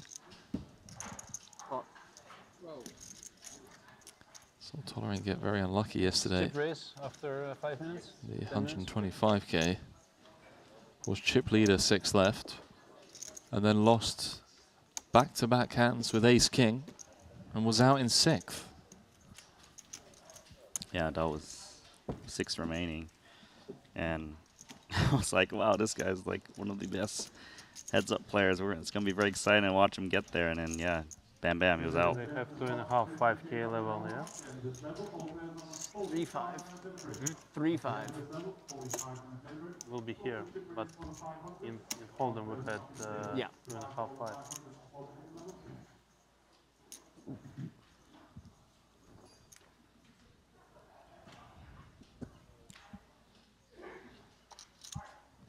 So Tollerine joining with a fresh 200K, bullet number 2, after losing a 400K pot against Sir Watts.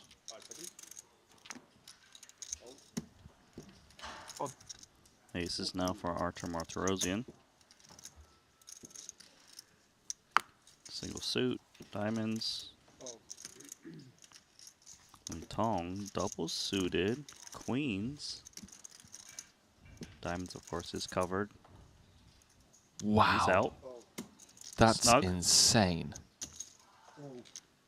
It's a double suited properties. That's really nice with those 2 queens and 8-7 that can make straights. Dude, I'm playing the game wrong. Clearly. Got guys just folding queen, queen, 8-7 double. 50 big blinds effective to a cut-off open.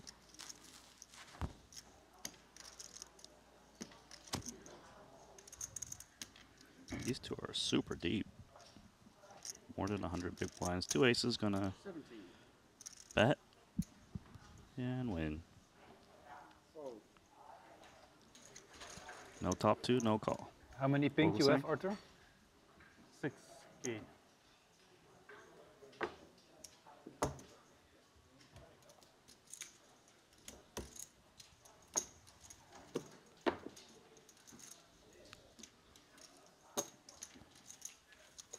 Vogelsang colouring up the table.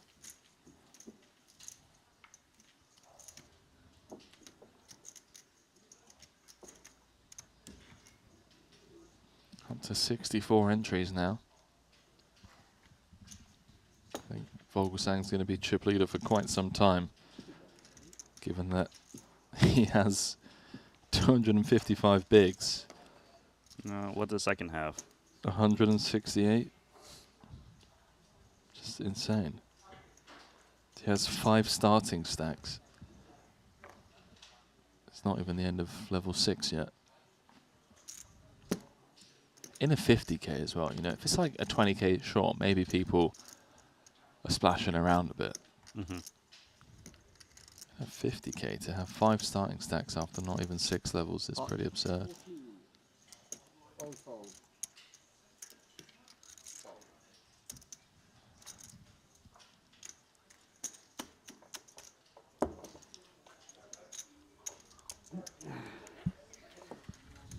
the raise and take.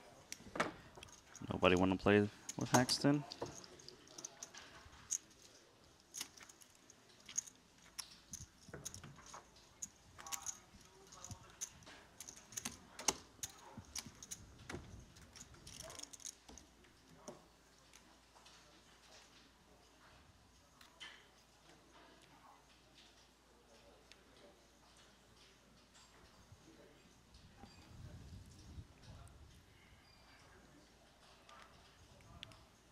Rainbow ace-8-6-5 should be hitting the mark.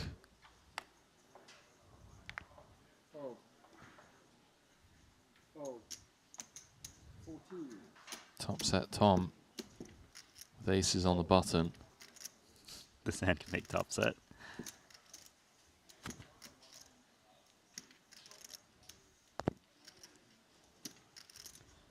This hand's coming along.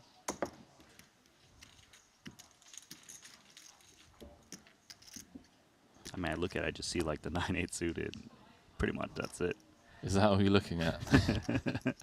You're looking for the playable Hold'em hand. Yeah. Top set Tom with top set. That easy. It's his 4th top set in like 10 hands. 25. He's gonna show this time. Playing the rush. Thank you, thank you. Next time I check. Please. So you can hit straight. He is playing the rush. 50? Yeah, I'll do after. Yeah, no, I'll put it here. Just, Ike, you got one. Yeah.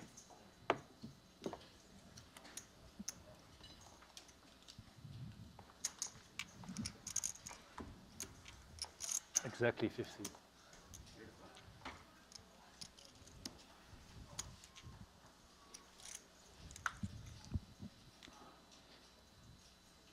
Up to 64 runners. I wonder if Sean Winter re-entered or just went for his dinner break. Well, according to the app, it does look like he did buy in. He has a 200K fresh stack. Yeah, you are right. So he'll get a couple hands in before dinner break. That's pretty sick. I mean, a fresh stack is still good for 50 big blinds. This is too tight. Yeah, no, I understand that. I'm just like, you know, go and enjoy dinner, dude. Yeah, I see what you're saying.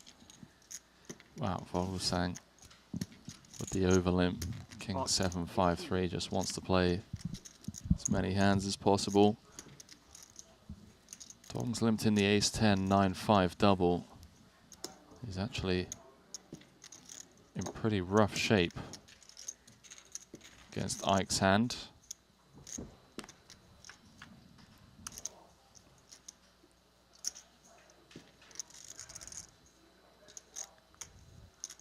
Vogelsang's flopped the best of it on the King-8 deuce. 60k out there. Ike's got 68k back with only one backdoor flush draw. Yeah, and it's not that nutted of a backdoor flush draw either.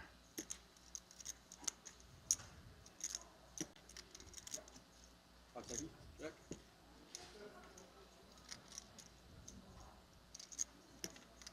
Check. How much is the plus? 60. So 60k in the middle.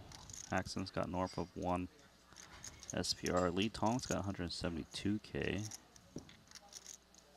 I guess he's like, maybe I'm okay getting against Haxton, but maybe not so much against Lee Tong. 20. Certainly looks that way. Also just wants to deny some equity, you know. Doesn't want to give a free card, and let's say the Jack of Diamonds rolls off or whatever it is. And then he's playing a guessing game. Yeah, that was like the best result for Vogelsang with this hand. Okay. My man is absolutely cruising. One more. He doesn't have like a V-pip prop bet or anything, does he? Because that was a very loose hand for him to continue with, pre-flop at least. I think at the moment when they're this deep, you just, you want to be playing a lot of hands, seeing flops, taking it to the streets.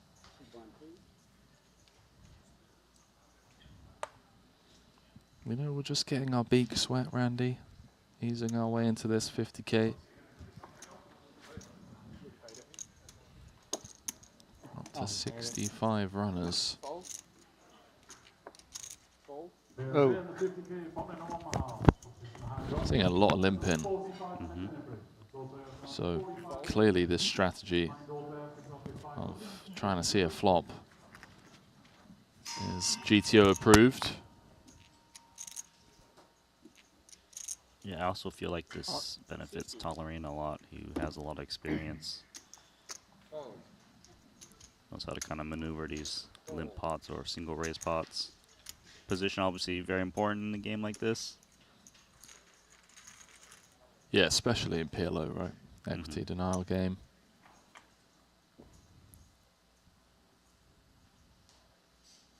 That is going to be all like. I believe it's Queen 10-3, if I'm not mistaken. I think you are right, so it's got a wrap. Pot. 40.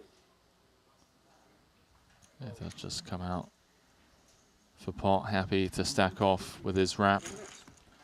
Of course, Tolerine out of there. So, I mean, that frame, a short one, just to kind of dip our toes in the 50K PLO waters, was all Tom Vogelsang, or as we like to call him, Top Set Tom. I believe had 4 top sets in the space of 10 hands. That most important one being against Sean Winter, where they both got in 120 big blinds apiece in that 4-bet pot. Sean Winter's aces showered by Vogelsang's double-suited queens as we welcome you back to the break desk. Randy Liu alongside myself. Nothing really to write home about other than the fact that Tom is playing wide, getting involved, seeing flops. He just wants to tango early in this 50K, try and build a stack, and that's precisely what he's done, chip leading the field with 270 big blinds as we head into dinner break, Randy. Yeah, it's just Tom Vogelsang, short little frame right there, and he just kept making top set like you mentioned. He had a full house. He got big value against Haxton. That's right, he did. Obviously, the Queen 9-9 against aces was the big pot. He's got 5.5 starting stacks after 6 levels of play. 65 runners in this one already. Oh, by the way, we've already had 20 eliminations. We're down to 45, so people are already having to pony up an additional 50K. It's getting expensive out there. The dinner break, as always, with the power of technology, is being spliced down to about a 15-minute break, so don't go too far. When we return, continuing coverage with 2 fresh tables in event number 15, the 50K PLO. We'll see you shortly. The $25,000 buy-in WPT Global Slam is back. Join the action on March 2nd at Triton in Jeju. This time, for the first time ever, our players could buy into the WPT Global Slam with passport dollars. Don't miss your opportunity to qualify for future Triton and World Poker Tour events. Download WPT Global with code Jeju and get a 100% deposit match up to $1,500. Sign up today and join the action. I've played against the best, I've won on the biggest stage. But what if I told you, it's not just about luck or talent. It's about using the right tools. GTO Wizard is the fastest and most efficient way to study any spot in poker. This is how you level up your game. This is how you unlock your potential.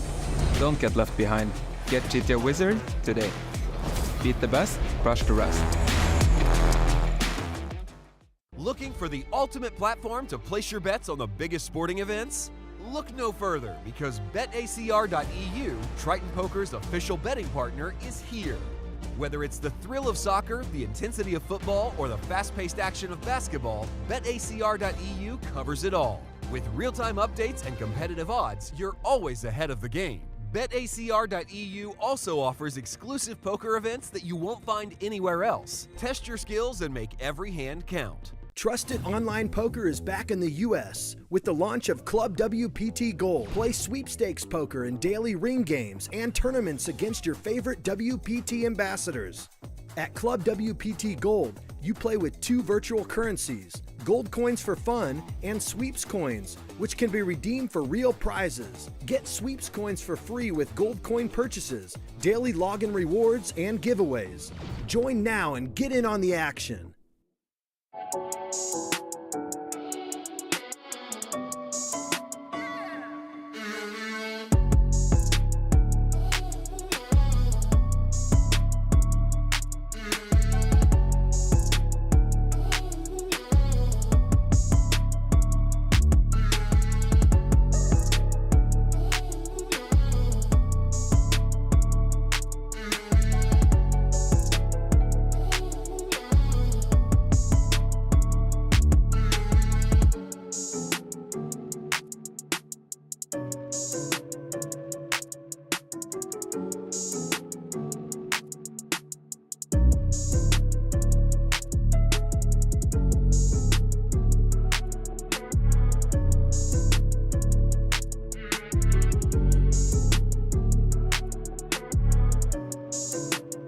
For all of it, so yeah.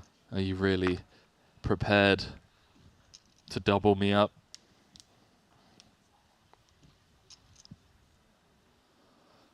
So, Like this? swingy start to this final table, as we anticipated, the first PLO event of the series.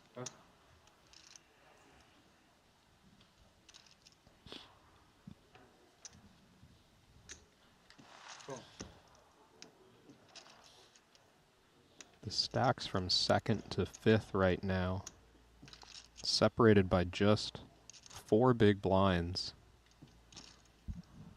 That's pretty wild, especially given that this is a pot limit game as well, Kevin. It's not like you could just leverage someone's entire stack pre-flop and just push people around. It's just not possible. People get to realize their equity in PLO a lot more than they do in Hold'em.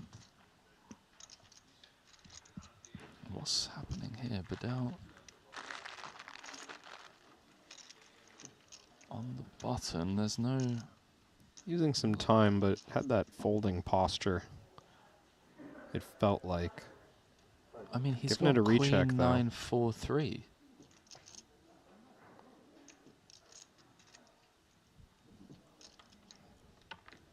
What's going on? No level increase kind No of level considerations. increase, Nothing no. I'm seeing where using time is advantageous right now. So mentioned maybe a bit of frustration from a few hands ago. He is looking up at the clock. There is a screen above. There's a couple of screens above the feature table that has everyone's chip counts. So I guess it is Elis in the big blind. We're just starting the hand with 8 bigs. Perhaps that's something Bedell's thinking about. And a spot for Elis. Suited ace.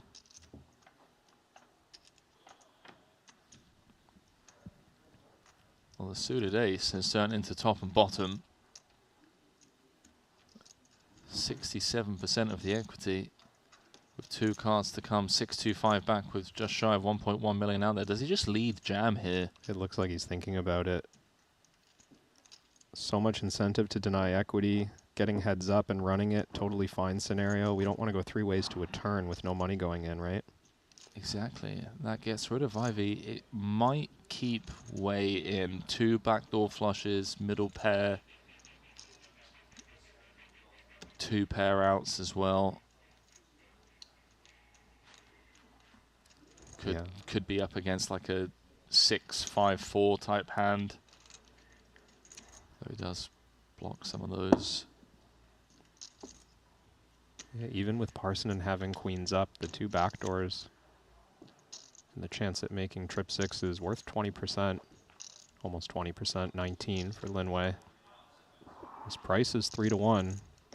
He only needs 25 or so, plus a touch of risk premium.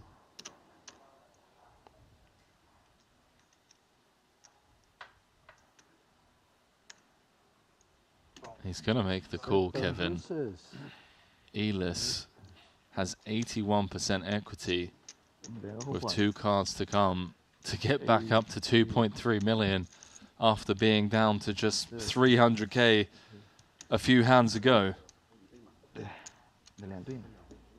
Managed to fade the world against Richard when he was all in earlier on. Doesn't have to fade much here, although he does now need to fade hearts as the 7 high flush draw is live. Not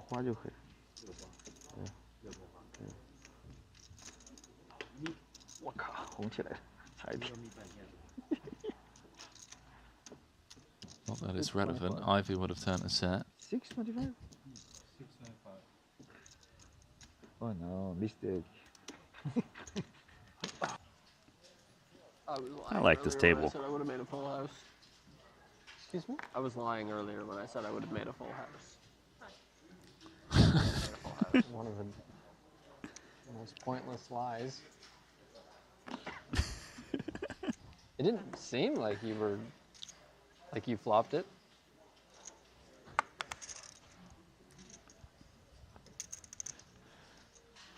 I love Sean Winter, man. Just there was a look of disappointment. Ace Queen 6 He was just deuce like, with a nut suit. Why would you lie? You were just Like, fucking around. You just said yes to everything.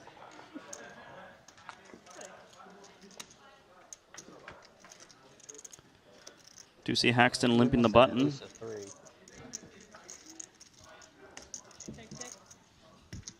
Tom's flop top 2. Out of the big. Top 2 minimum for Vogelsang. 4.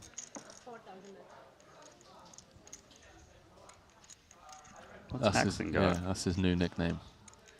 Minimum top 2 Tom. Top 2 Tom. Top 2 Tom? Or top set Tom. What's he going to do? Boat up on the turn? Check. He doesn't. Ike does pick up equity. So, gut shot acquired. Jack 10 shows up, which is not great for Vogelsang.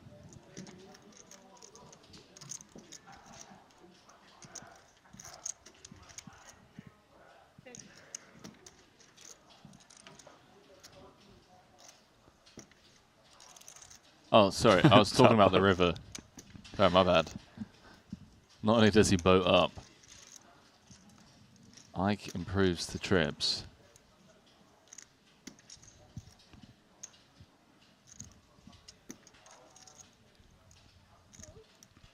It's weird because Haxton, well, he's going for a check raise. I was going to say Haxton shouldn't have Jack 10 right because he checked back turn.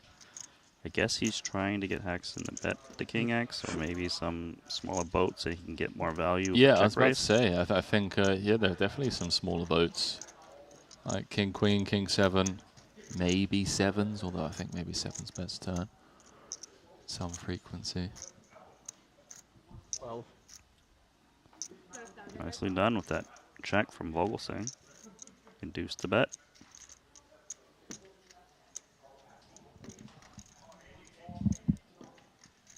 See what size he comes with here. I mean, the main target has to be against smaller boats, right? Like, no point trying to check raise against a king, naked king. They're probably not going to check raise. I'm called check raise.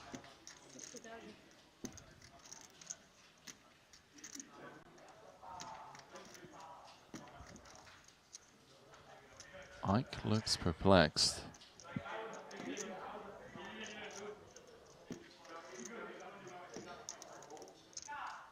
Probably asking himself, how thin does Vogelsang go here for this size from a value point of view? I think Jack 10 would be too thin for check raise value, am I right? Agree. So his jack blocker isn't that relevant. 7s feels thin as well.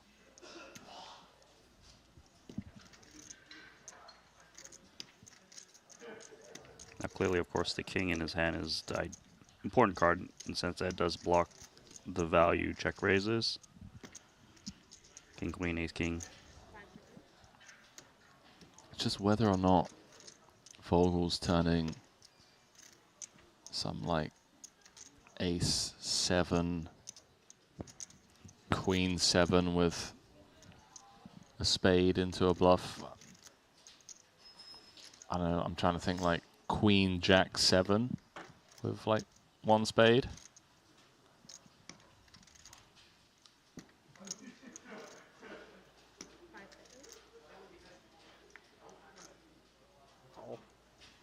Makes the call. That's max value.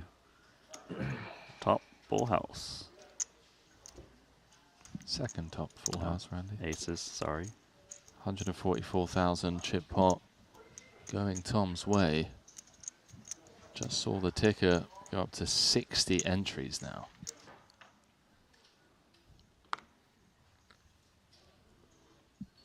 Oh.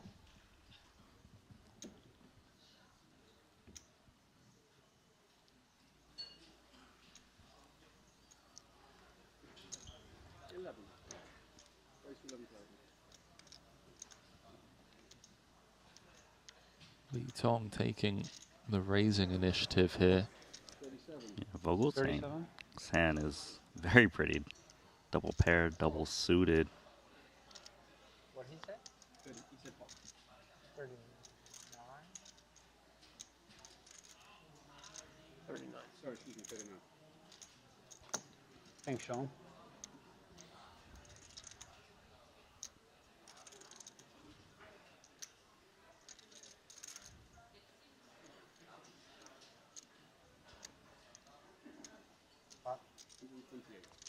You say repot? Oh, aces. Comes with the cold 4. Ace, ace, 7, 6. Single suited. See if Tom wants to gamble it up. No. 113. What do you mean 39? So 113.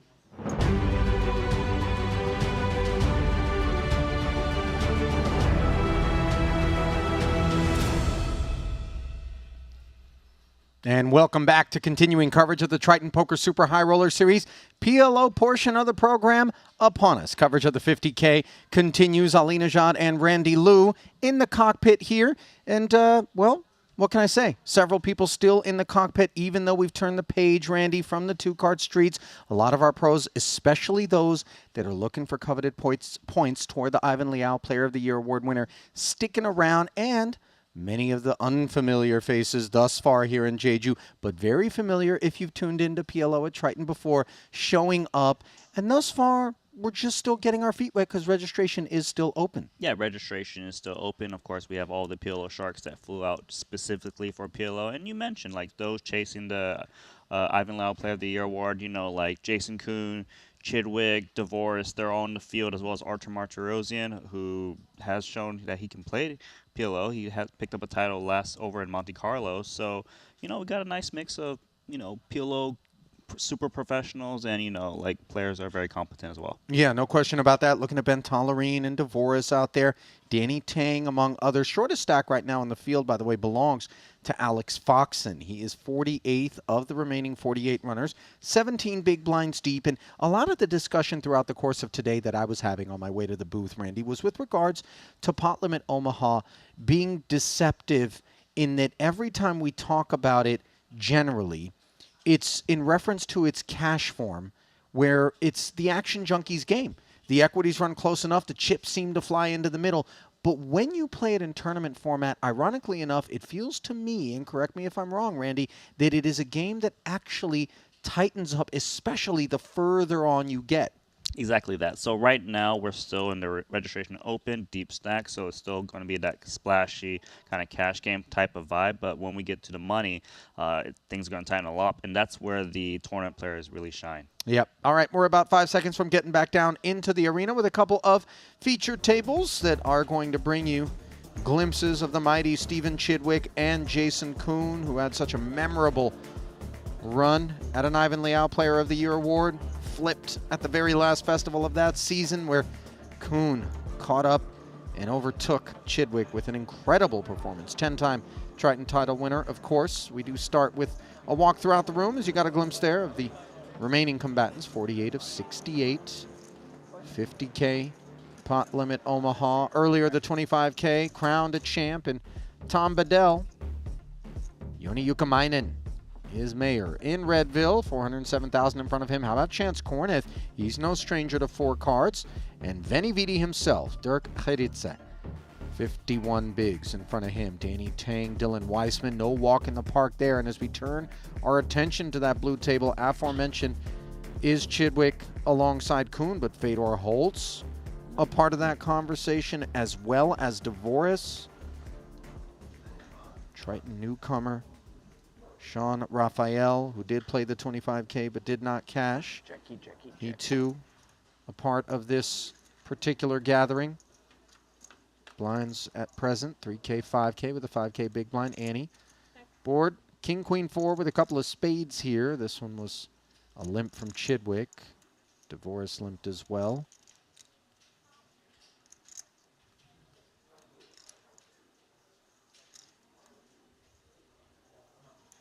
Action on Kuhn, I believe, here.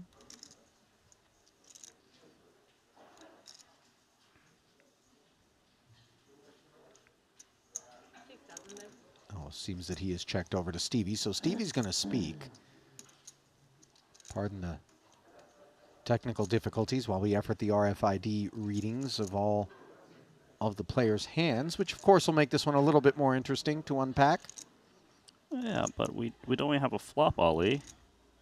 What do you want me to work with? Yeah, I get it. We do have some 18. action coming in. That's a raise from Divorce.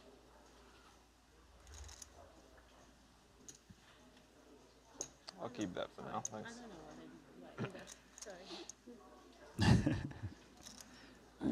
So the flop is King, Queen, 4 with a couple of spades. Indeed, it was limp pre, and you saw the Chidwick 6K just get 3x10 to 18. So Chidwick's got an open-ended straight draw. Divorce top 2, actually not top, it's a 3 pair. Yeah, kings, queens, and 4s versus the wrap for Chidwick. Bottom end of it. 3 is innocent. I mean, this is as good as it gets for Divorce. Another flush draw doesn't show up. 3 pair still very clean, no straights. Has shown up. Very clear spot to go for lots of value. Yeah, this is such a clean card for 3 pair. You want to charge the max price, I would imagine. Probably just pots it. Hot? Yep. I don't know. Yeah. Not really worried about a set, given that you block everything on the flop. And Chidwick will release without spades in hand, so nice equity denial there from Daniel Dvoris. Super OG. You think you thought it was an hour? Yeah. You think you thought it was an hour dinner break, maybe? Maybe. I don't have his number, or I don't. Yeah, I don't have his number. So it would appear, Randy, that Sean Raphael has yet to rejoin the table. Par for the course, man. Correct. The course. So the button is unmanned right now. I mean, dinner must be so good. Well, you know, I've been here for a couple of weeks, as have you, and eaten most of what's been available to us. And I think that, on the whole, dinner being so good is unlikely to be the reasoning behind Not scrumptious. Sean Raphael's absence. I mean, maybe he's eating not Shanghai bun. Have you ever thought about that? Well, listen, respectfully, I believe it was the chicken Caesar that that attacked both Kilbane and Rabbitchow with a gastrointestinal fervor that could be the reasoning behind Raphael's absence. Just for those that are out here in Jeju, you've been warned. Yeah, I definitely got to see more than I wanted to about that. Yeah. Fedor asks for 18. Chidwick defends his big 10-7-6 with a couple of hearts. Chidwick's kings and a 10 dangler.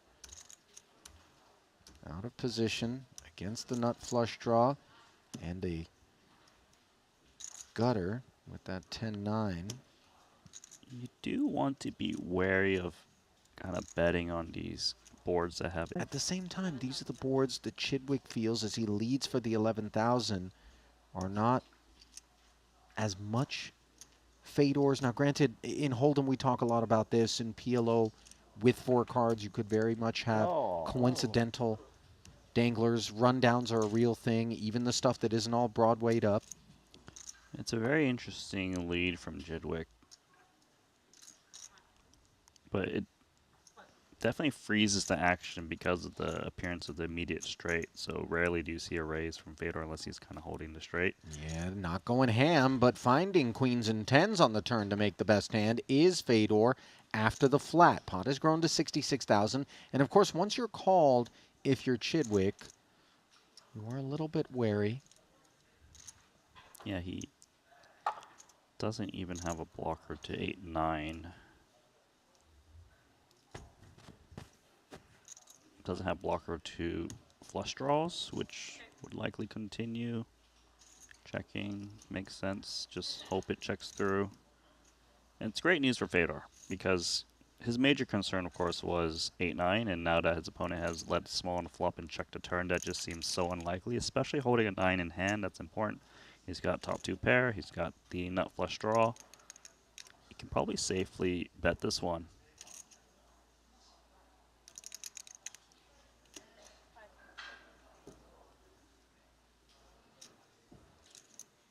So with a check in front of him, Fedor now gets busy.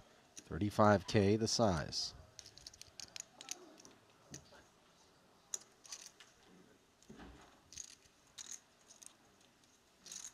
That'll do it.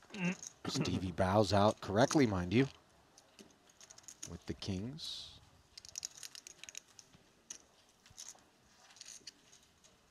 I mean, you look at this table, Ollie. Do you get a sense that we could be playing like a no-limit Hold'em tournament? Yeah, very much so.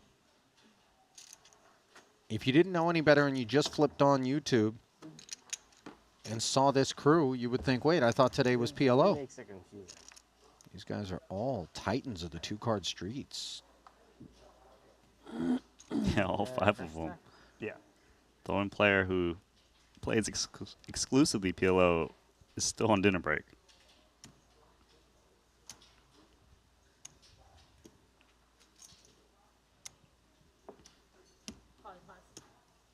Seeing a lot of this limping, it applies in this game because the players, they can't just put you all in pre, so you can, you know, contain the pot pre-flop. You want to play these kind of connected hands.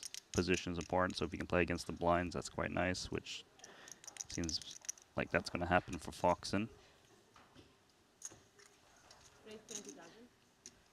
Well, the limp from Alex. Now met by the 20K from Chidwick, the ace, queen, 9, 8 double. The motivator, Dvorak stepping out. Now, Foxen will make the added investment of 15,000. Unbeknownst to him, the diamonds are covered. He's in a part of the deck, however, that he doesn't think is going to be interfering with Chidwick. As you see the queen jack tray board, top pair for Chidwick with a gutter. Yeah, Foxen was looking for more wheelie stuff. It's always very dangerous kind of playing these 6-5-4 type hands because, like, the straight that you can make with, like, 6-5 is, like, 7, 8, 9, but then if you're holding jack 10, you don't really want to be kind of going for the bottom end. Oh, bummer. The return of Raphael. Thanks, Ricky. Oh, that's nasty, huh? Yeah. Next time that happens, Sure just do. ask for the one of the Triton. Oh, they wouldn't let me in. They wouldn't? Yeah. Lost a couple minutes trying to negotiate as well. Yeah. Oh, the passport thing? Yeah. Yeah, I had that the other day. Perfect. Like the card No, just see. needs to be like they have to recheck your ID. And they like won't 35K let bet you and take it for Stevie. bring it next time. I wish I'd known. Need I to burned see your 3 minutes passport. there. I just started bringing my passport with me every time. Yeah. The rules are so strong. Yeah. Learning the hard lessons here. Yeah. Conversation centering around the security checks to get Front into the 100K. gaming area. Yeah. Passports are My cardio required. is ready. I told you he didn't eat at the Shanghai bun. He may have burned off dinner, by the way. He seems a little out of breath. Yeah, like 158.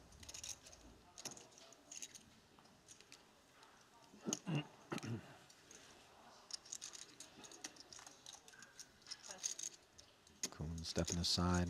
It's been a pretty rough Jeju for him, Randy. 10th in the 15K for 86,000. You thought maybe he's off to a mighty start, and he has been shut out of 10 events since then, including the 150K, the 100K main, and the 125K. Yeah, of course, even the best can have a bad run. Blind versus blind. This is mine, Boris finds an open ender. You have the pair yet? Foxen, top pair. You want to flip? Okay, all right. I haven't touched that. This open Sorry, ender, I it's needed more not than the you. strongest. Obviously, it doesn't draw that clean in case your opponent has like 7-4. Gonna do a little stab. Of Yeah, course, third ranges are pot wide. lead. Just top pair for Foxen. Not much else, but he has position in just 5K. Kind of like call. Gonna hope to hit 2 pair. On the turn, Foxen picks up a gut shot. Devoris connects with the 4. The value of things like 1 and 2 pair in pot limit Omaha go down considerably versus long deck. Forgive the obvious, but for those maybe less familiar with the game, Think the short you decks are don't gonna go get it sailing rolled down? off with I doubt it. those sorts I of don't hands. see anyone here that. Yeah. And obviously I with doubt 4 it. cards, it's more likely players show up with like 2 pairs or Big straight egg, but draws, that won't be straights, big. etc. It'll be fine. So you need to really adjust your ranges accordingly. So a check back, and now the front door flush arrival, which is unblocked completely by Devoris. Yeah, so if you unblock it, you tend to not want to use your hand as a bluff candidate. Right. Like if Divorce was holding a single diamond, there could be merit to it, especially with a little full house blocker, but here it's just a mandatory kind of check fold. Which is great for Foxen because his hand isn't very good with just King 10. He's even contemplating turning his hand into a bluff because he does have the 10 of diamonds, which is a flush blocker. Maybe he can shake out a better king, which seems very plausible. It's about timing when to turn your hands into bluffs in this game. Blockers is the main factor in determining your action. So nicely done by Foxen, bluffing with the best hand. Imagine he would have gotten like a King Jack plus to fold. Just the 1 pair types. I feel like they should do more PLO. Yes. Like at least a week. Yeah. 25K Less hold'em, more PLO. from Foxen Yeah. with the best hand. Just both. Or just more. Taking that one Oh, down I as guess. Devoris turns his attention back to Just dinner. 2 months straight. Just feel like a lot of people. It's like a long way to travel for tournaments. I agree. One of them. So I was asking the PLO guys yesterday. I was like, you guys can't be coming out here to make money. Like, right. Let's just love it.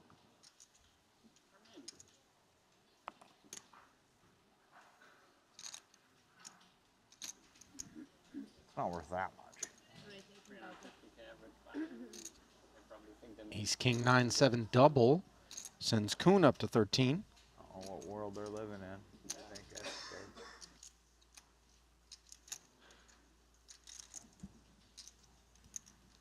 Depends who you ask. Yeah, I mean, the big blind average at the final table today was like 7 big blinds. Like who's making 30%? You know what I mean? It's not really an online series, so this is the playground. Yeah, it's fun. Yeah. Fun. Fun's cool. Fun's a great reason to do something, by the way. It doesn't always have to just be about money. Wish I knew that sooner. We're in a pot, but I'll take it. I'll take those chips. Chidwick Yeah, leave them in once you stick them in there. did flat 1 seat over. 5-6-7 with a couple of clubs. So it's a pair, a gutter, and the nut flush draw for Kuhn. For Chidwick, once again, with an over pair.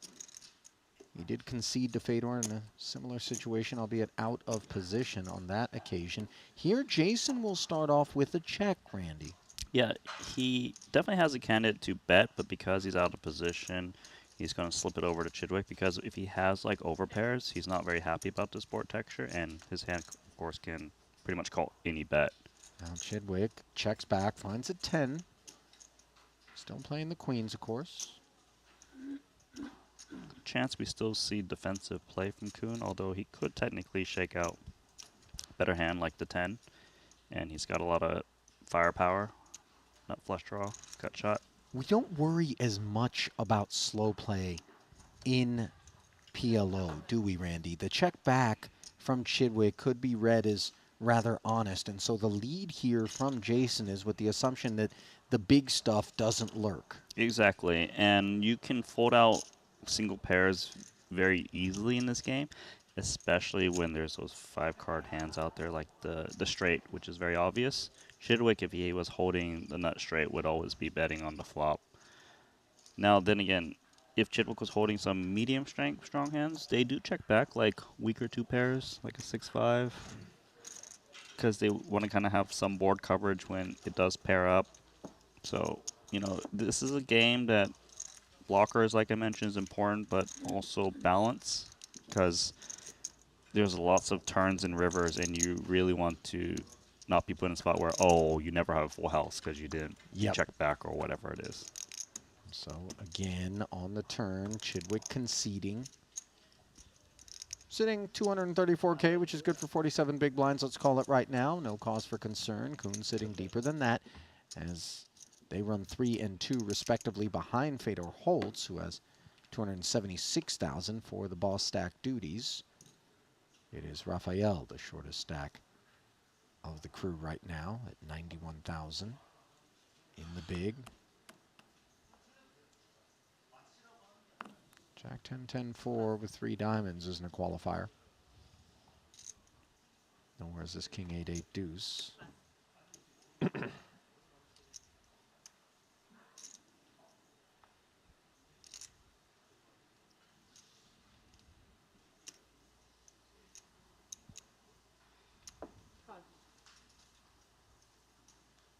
You see this limping strategy. His hand isn't good enough to raise, and he's quite shallow of 30 big blinds. But he has a pocket pair of a suited ace, which the suited ace is the main firepower of this hand. You want to try to flush over flush people. Limping, you allow big blinds that force C flops with inferior hearts. So we're going to have our first 4-way pot of the frame, initiated by Dvoris's choice to limp. Foxen and Holtz in turn limping. Sean says run it. 9-6 tray with 2 hearts. Fedor has got himself top pair and an open ender.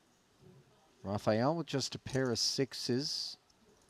Dvoris with the nut flush draw. And then Foxen with a wrap and a 6. So interactions of varying degrees all over the place.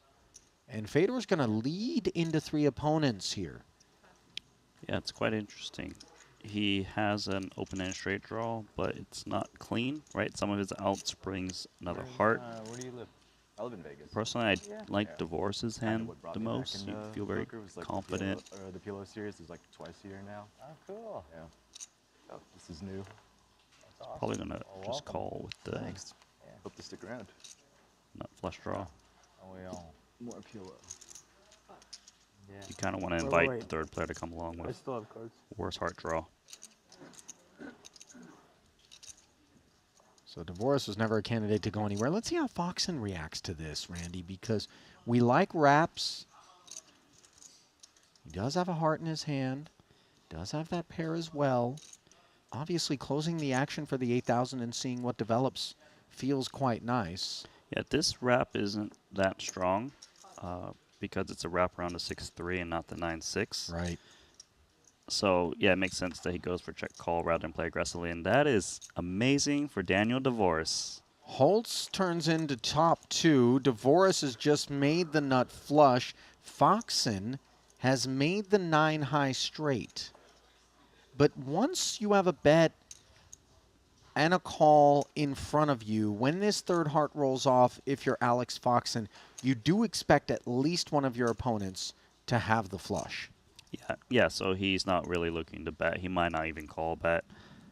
Divorce, nut flush, he wants to charge, worse flushes. He also wants to charge 2 pair. They have boat outs. There's a lot of those hands. He's up against 2 opponents. There really isn't much reason to check here because if Foxen was holding like medium flushes or small flushes, they're very unlikely to bet the turn into 2 players. So you just need to do the betting yourself. 22,000 out of Divorce. And Foxen's hand isn't going to get any better. That's true. He'd rather have like the 2 pair in this spot where he can actually improve. Yeah, I mean, obviously if a 10 rolled off, his straight would move up a notch, but... Yeah, we discount that straight in his stuff since the flush is already out there. This is a good fold. Correct, yeah. He's also sandwiched between Fedor. Sure. Now for Fedor, different proposition in terms of being able to beat flushes, and yet the value just isn't there. And he is made a believer. Don't believe he had a heart in his hand either, so this is an issue, needless to say. Yeah, if he was going to continue with 2 pairs, he probably went like 3 pair to have more outs to a full house. Yeah, the other thing is if Foxen's folding, we presume he definitely doesn't have the hearts. And so where does that put Divorce? Exactly. Narrows him even further in that direction. A bit of a price. You get a couple.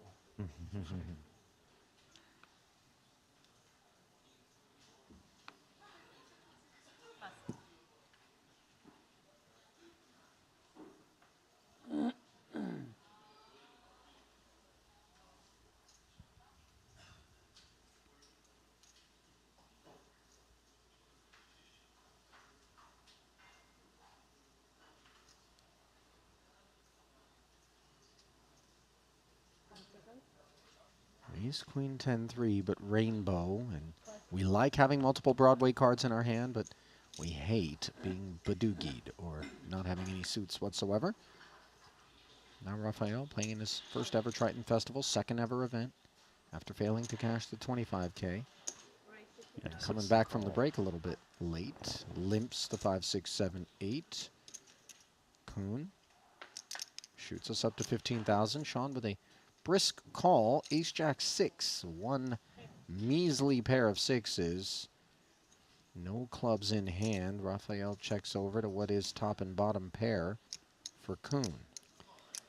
He also has that 4 of clubs, which is nice on these monotone boards. He blocks the flush a little bit. He'll go small to put like medium strength hands in tough spots, whether he's got it or not. Quickly done.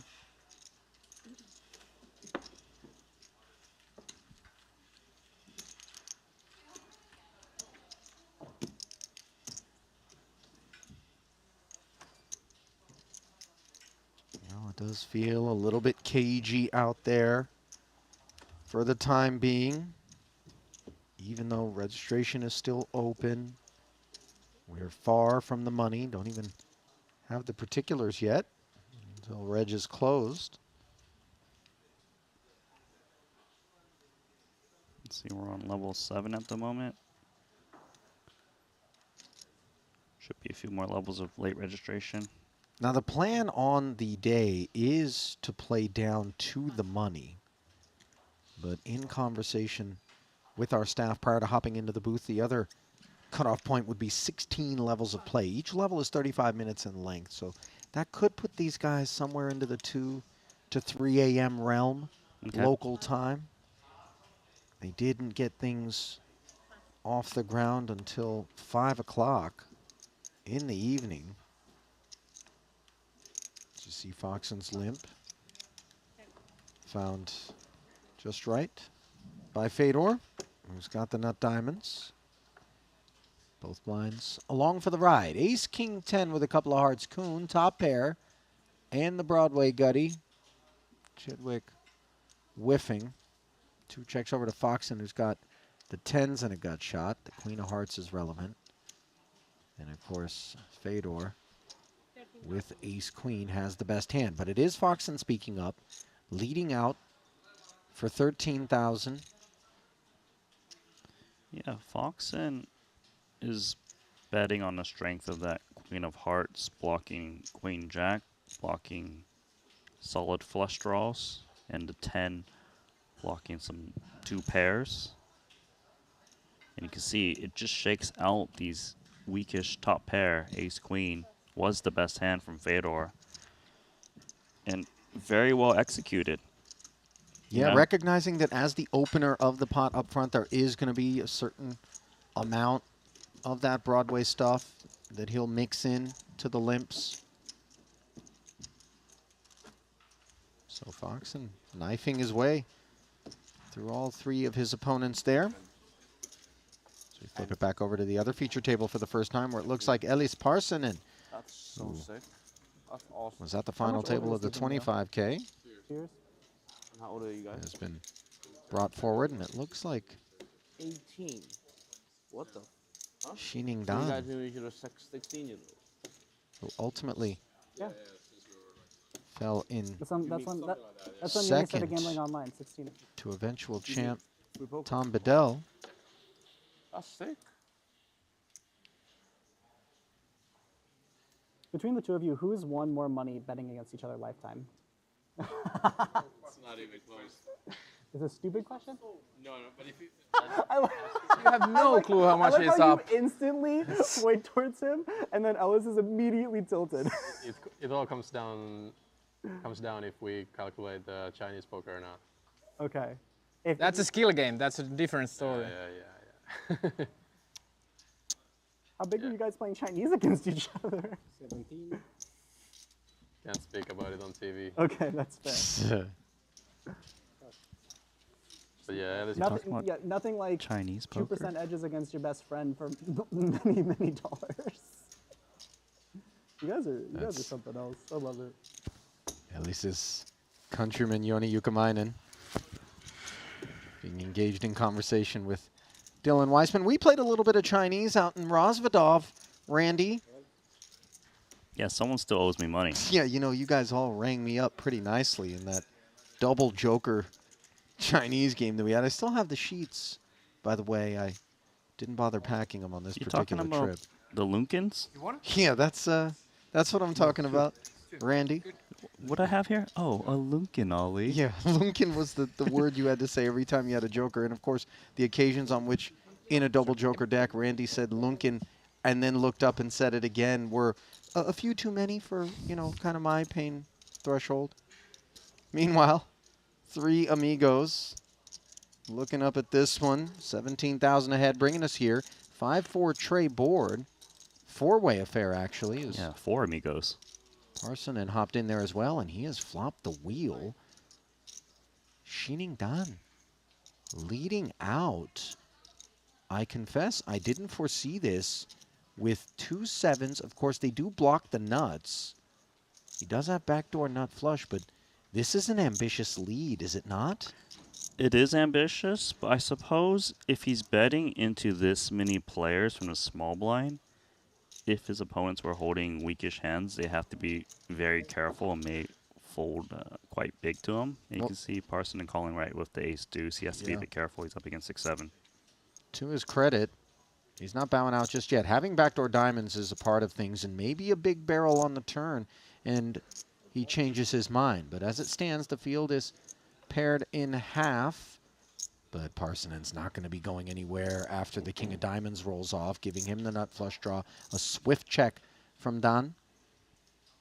Yeah, so Parson will never be scared when he sees an opponent bet out into multiple players and then check this turn card. Like you would expect off of that stack, the 6-7 will always want to bet. And there's the nut flush for Elis.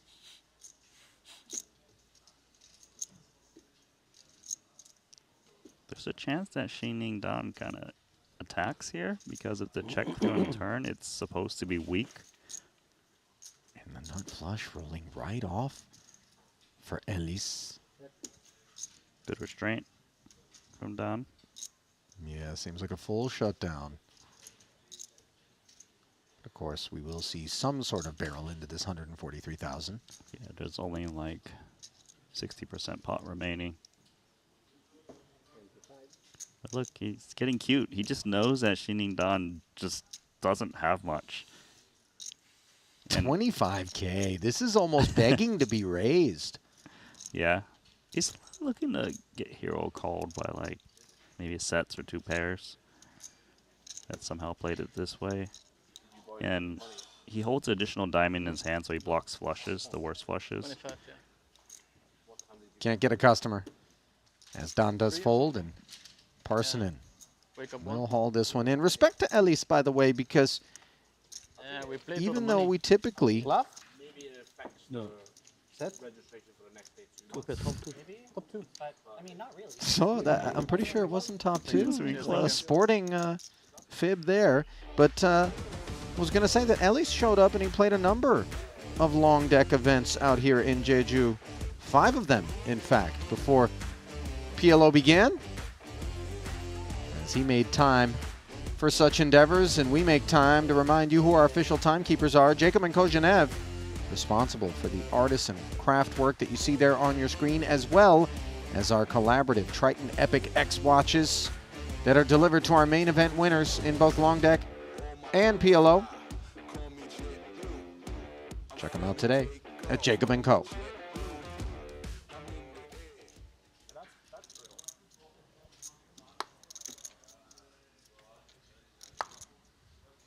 I kind of like it, to be honest, but You kind of like it? yeah. Back in the day, I've made unreal hours, so yeah.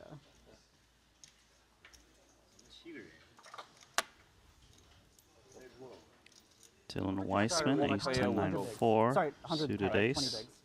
What time Gonna are we limp. looking likely to play until today? What time do we think we will play until today? Wow, that's very brutal for the players. It's fine.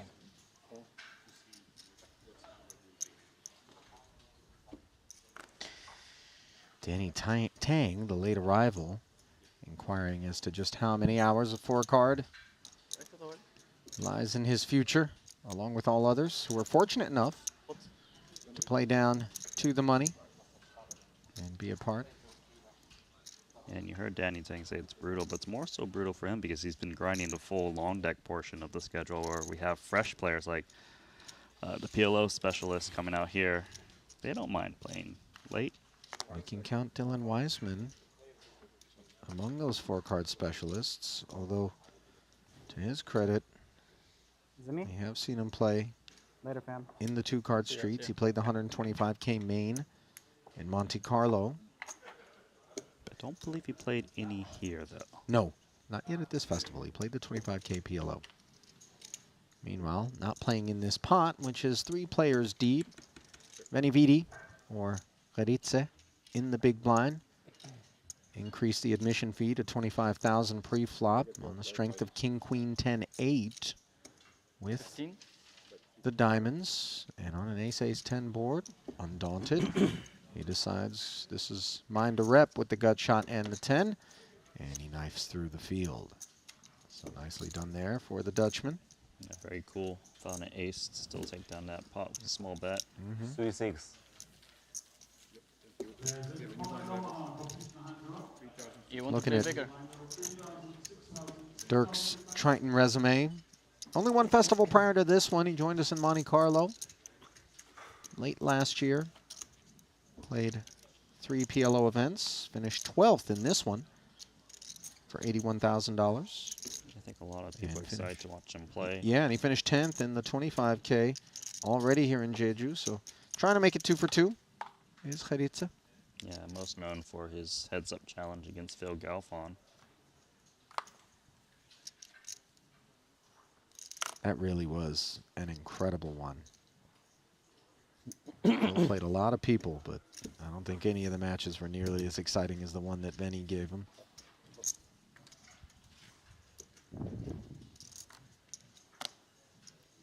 Queens and 3 diamonds, and pot is declared by the short stack Don. It's a raise, right? 5 minutes.来，给你。 Gonna give him some chips, he says. Ding Biao.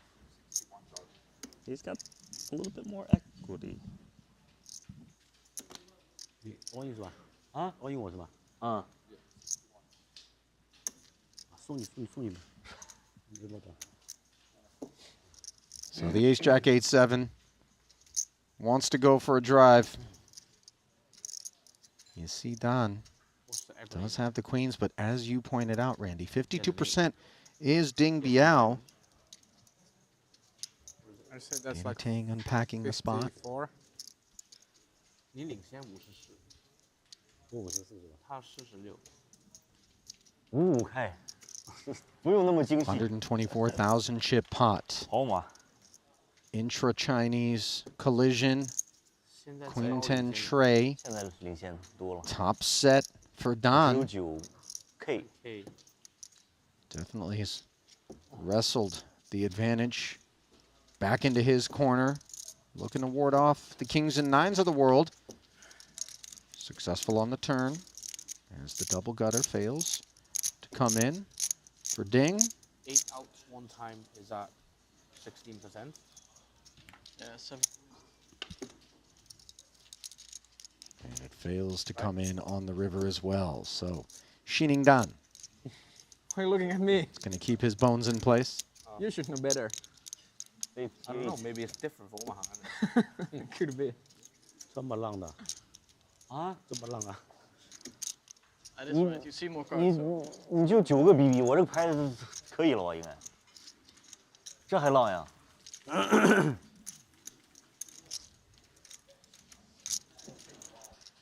？Yeah. Back over at the other feature now. Parliament Omaha games?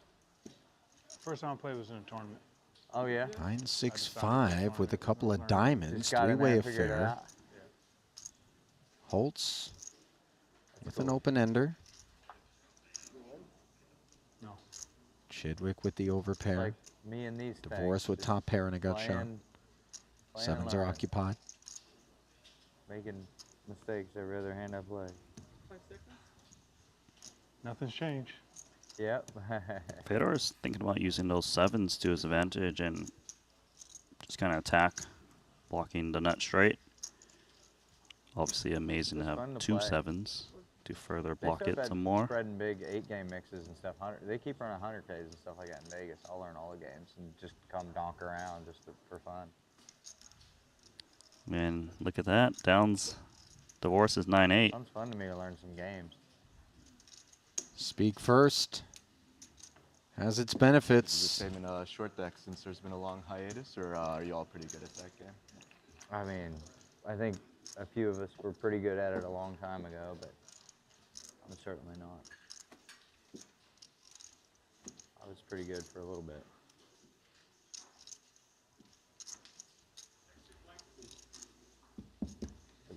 Good luck, guys. See ya. Look. Ivy, by the way, notably mum on the short deck topic. Just finished 5th in the 25K. Fresh off that final table. Mentioned Xiningdan over at the other table, who just enjoyed that double up through Ding Biao, having finished second. Elise Parsonen finished fourth in that one.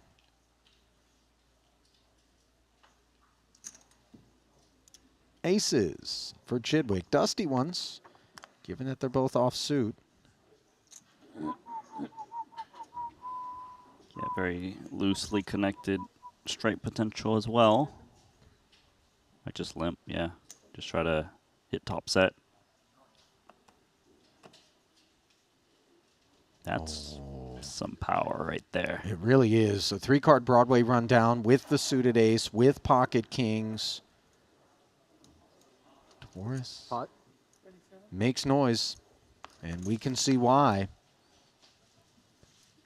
Now, what I'm curious about, given nobody else gets involved here, Randy, which it's a bit early to assume, but rates to be the case, is does Chidwick always take these aces and then press further with them? I believe so, and the main reason is because of the stack depth. You know, they're playing, what, 24 big blinds to start this hand. For Dvoris, this hand is pretty straightforward. You basically repot and just pot flop. If they were super deep, he probably wouldn't, because he doesn't have any, like, flush draws to go with his 2 aces or, you know, straightiness. So now his hand is very straightforward, where he's put in most of the chips in pre. So 90 becomes the full 143. Chidwick covering by just 62,000. As we have ourselves a good old-fashioned pre-flop collision in the PLO streets. And over 300K pot. Dvoris doesn't love his spot, but he does have 32%. Most of the hand I won the PLO bracelet with in Bahamas, I had ace 7-2. Oh, really? Aces and 7-2 off. All right. Maybe it will perform well once more for Chidwick. 10-4 deuce suggests so. Very dry. Dvoris asking for Johnny, which would give him the Broadway rap. Instead, it's Ocho. And it's just a cowboy. That'll save Dvoris, and there he is. 175? The mountain went broke back. 145. The mountain went broke back. Yeah, Randy, you know, I it's know funny. the movie. Right. Didn't watch it. It was about cowboys. Oh, you know. I see. No, wait. The thing is, of all the times for you to repeat what I said, which you really don't do all that often, you had to pick that one where I was kind of in the margins. Uno. Thank you, Randy, for shining a big spotlight. You're going to get us in trouble, Randy. No, you are going to get us in trouble. I don't say anything wrong. Only you. It's so true. Like, it's a bit safer of Henry, you know? Take the heat off me sometimes, Randall. You know, get out there and say something dicey. I just don't have it in me. No, you just don't have it in you when the mics are on. Obviously, that was a brutal beat for Chidwick. He Very much. Got it in There's this very good hilarious, pre-flop, man-flop. Picture of Scott Clements with like winning like a tournament in Seminole Hard Rock, like a PLO tournament, and he's just like black drunken picture, and his winning hand is like 8-8-8-3, like. It's so funny, dude. I gotta find it. It's like fucking just seal eyes, just blacked out. Fucking winning hands 8-8-8-3. So funny, dude. Just like, how do you even 6-5-4-3 Badoogie and Fedor limps. Yeah, he's got the button. He's got the Badoogie rundown. It's the low end, so we can't really raise this one.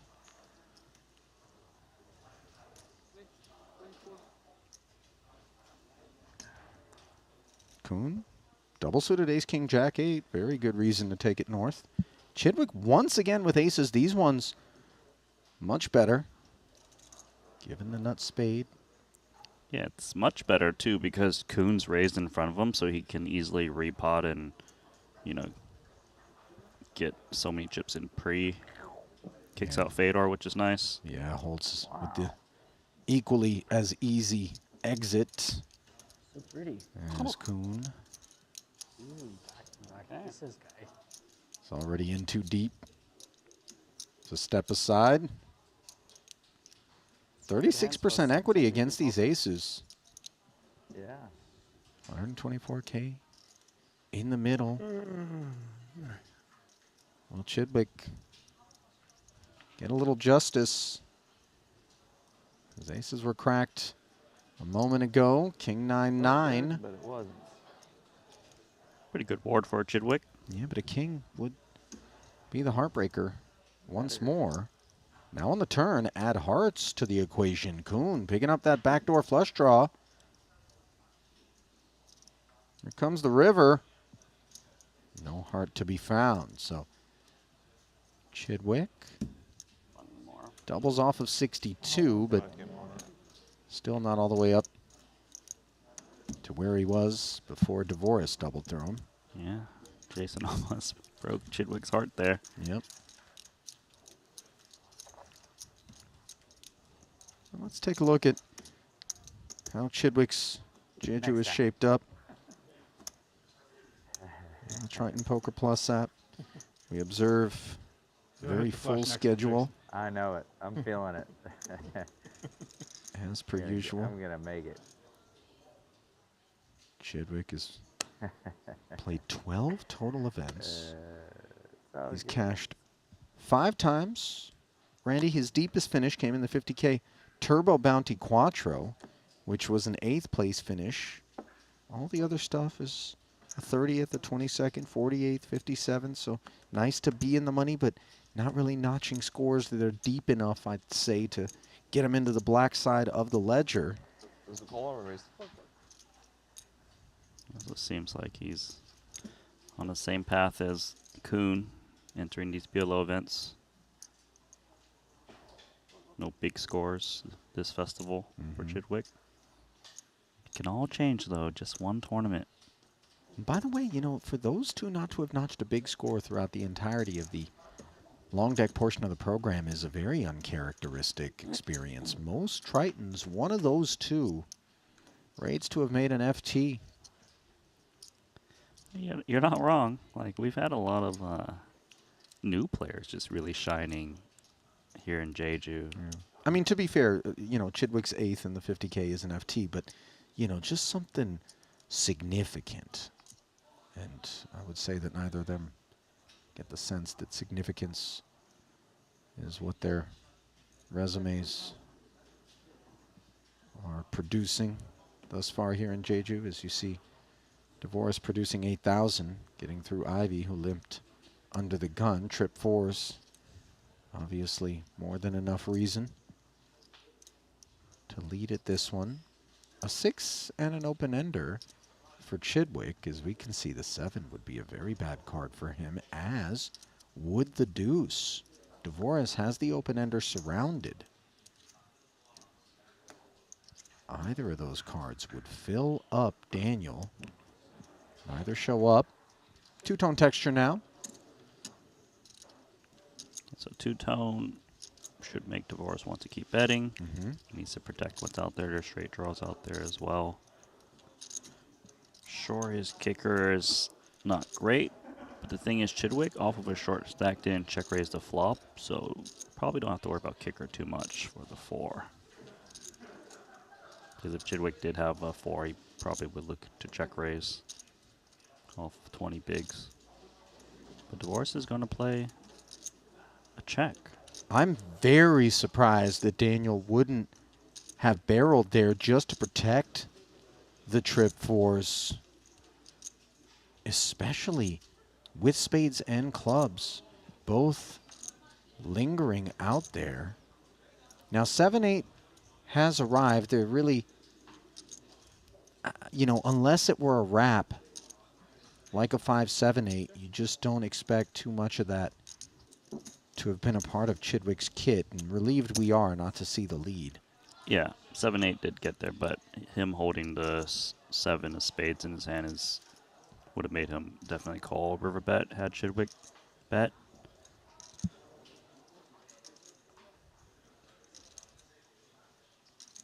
And he's blocking the straight, which is important, which could help him go for value with this 4, despite not having much of a kicker. Maybe try to target some random 10 they got there.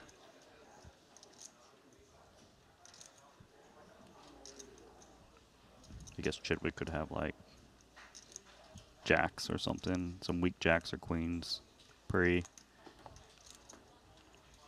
Half pot, no payday.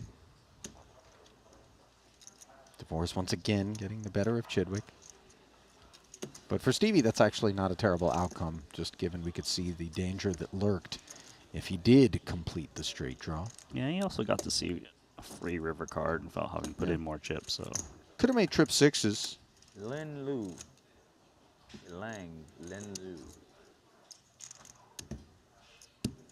Winter Watson.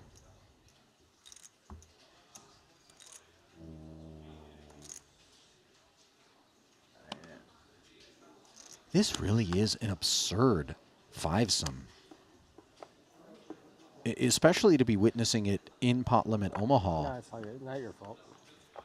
But, you know, when we have a lot of goats out there, I like to call it the petting zoo. This is 5-some the right word choice there? Yeah. Okay.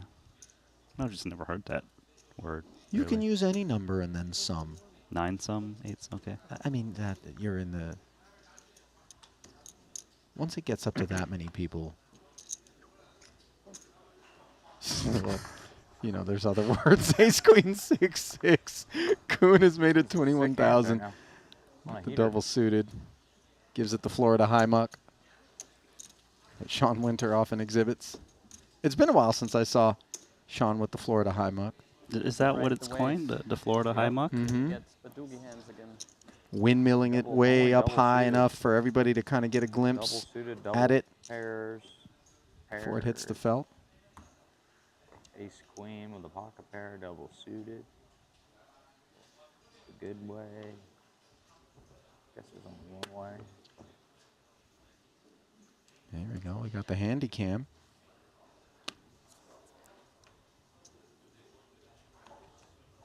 Ten, 8, 7, 4. Double.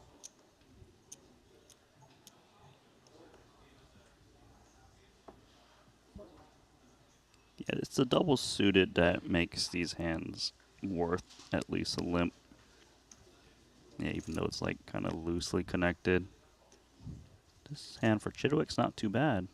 Double suited kings with the 5-4, which can make some straights. Well, Stevie looking for privacy and value. Uh-oh. Single suited aces with 9s. Fedor with the medicine as he covers the spades and has the pocket pair pipped. And he will be heard from. Obviously great that there's already a raise in front of them. Sure. Short stacks kept doubling, or like it just. Yeah, I mean it was just fast at the end. I mean 30. I mean, yeah, the structure was fast. 30 but and then move to 25 minutes. You know. Oh yeah, I forgot they. Right. So sometimes you just 90 get like total now. 4 hands per level or something stupid. For Jason. Yeah. His hand. Hands were taking longer. Really also a little bit more shriveling up. Not like intentionally. Somebody always had something. Yeah. In the cash game streets, you know, I've seen people who identify certain opposition as only ever 3-betting the aces, and then being unafraid to enter pots against those characters because you can perform so well on post-flop textures where the aces are just one pair, in all likelihood. Right. You know, but a very different proposition, obviously, in the tournament format of Pot Limit Omaha. Yeah. You also... Yeah, he knows that Fedor has aces, just given action pre. And for that matter, Chidwick has his suspicions, but his hand is just too good, and the investment to this point too great. So he will say, let's get the full 110 out there. Fedor, happy to comply in a 235K pot. Breaks out. Definitely getting punished for this one, for sure. For sure, I'm fucking getting punished for that.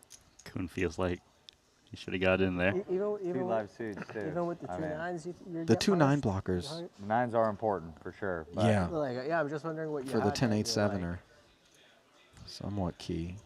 Oh, yeah. Oh, and a 9 finds the board. As Fedor improves to a set. About average, I guess. Chidwick was force-fed a Currently has king. the winner. Had the opportunity prior to that card to pursue one himself. GG, But on the turn, CHS. Fedor left Stevie drawing dead, and so that'll do it for this particular bullet. Registration still open, and Jason, for the record, would have made the queen eye straight. Smaller cards. Smaller cards. Smaller cards? I think makes it better. Stevie's kind Looks of like he's headed to the registration might be desk. interacting a little bit too much with Stevie's. A little too short for me to be thrilled, I think. Yep, he's looking to his right. As long as buy-ins are still available, Chidwick's going to be there. No quit in that man. Fedor has worked his way up to almost 400,000 in chips after that exchange. Dvoris at 53 bigs, despite taking kings up against aces. That had a lot to do with Chidwick walking off the screen. Final blow dealt by the German, of course, as you see the two Americans rounding out what are 4 players at this particular feature. No doubt another one will be brought over momentarily.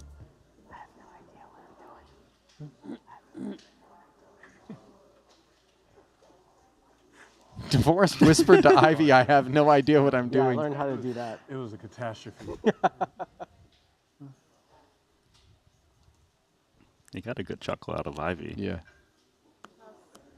And of course, Daniel being facetious, even if PLO might not be his strongest game, and I defer to him. There's no shortage of card sense in there and aptitude that will allow him to navigate successfully enough to make this 50K buy-in a profitable proposition for him over time. Otherwise, why would he be making it? King 7-5, meanwhile, as Kuhn in the big blind. Check back after the Fedor limp. Holtz can do no better than a pair of 5s and backdoor nut hearts. I thought Elis would win again. Like Top yesterday. pair. Or, I mean, for earlier. Jason. Like yesterday's tournament. It was something to watch. Yeah, it was. It's a very interesting yeah, hand yeah, to but bet just from like for a little bit, Fedor. yeah. What? But I guess Just everyone bottom did, pair. anyways. So he does have the backdoor hearts. Yeah. Doesn't interact with the spades or the straightiness. I mean, Jason's hand's not that great either, but he does have top pair.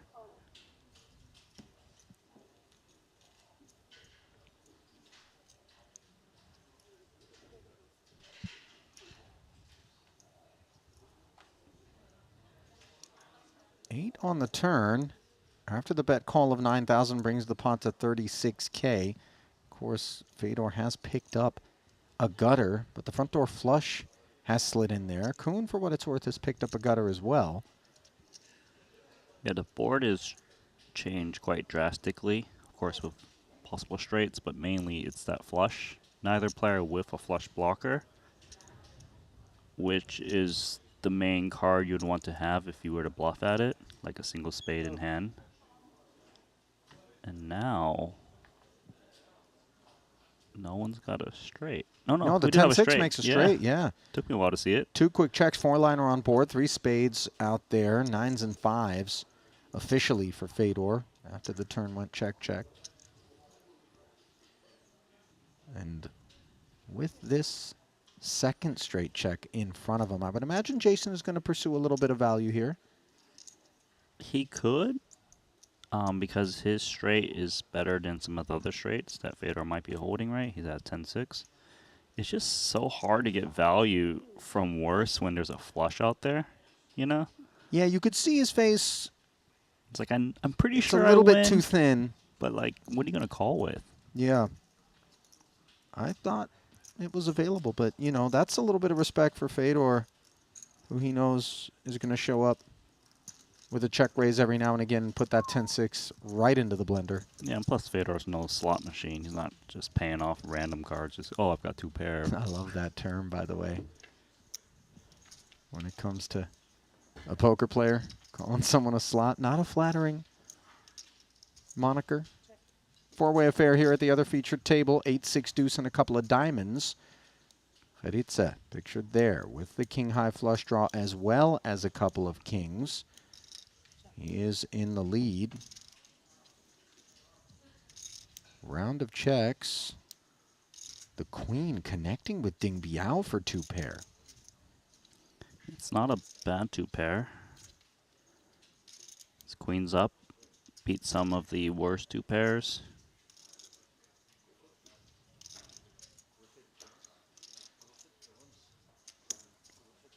So Xiningdan is betting a worse 2 pair than Ding Biao. The sixes and deuces that he had on the flop, unimproved, would have greased the 17,000 off his stack. Now, of course, Venividi flatting. Not in the mood to go anywhere. But Ding Biao, queens and deuces. It's a pretty annoying spot. The great news for him is he's got position, so he can kind of just call and see how it develops. Yeah. There is a lot of cards that change this texture, though, significantly. And the queens and deuces don't love things as they stand. Exactly. He's hoping for like an ace, queen, or deuce. 51,000 into the middle. Instead, it's a 6 on the end. And Xiningdan is just filled up improbably Yes. and decides to knuckle. Now for Dirk, king's up. You know, king's up. It could show down the winner. Some 2 pairs got counterfeited, like the queen deuce. Queen 8 got counterfeited. How much is in there? Khadija asking for a count.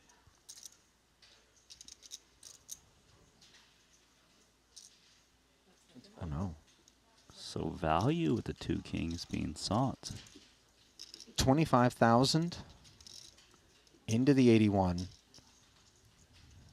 For Ding Biao, of course, no longer playing the queens and deuces, but playing ace-queen for queens up. Has to be somewhat concerned in a limp pot pre about something that would have been hanging in there with 6x and some straight prospects. The problem is he's sandwiched in this spot. Oh, but he is going to call, so the size.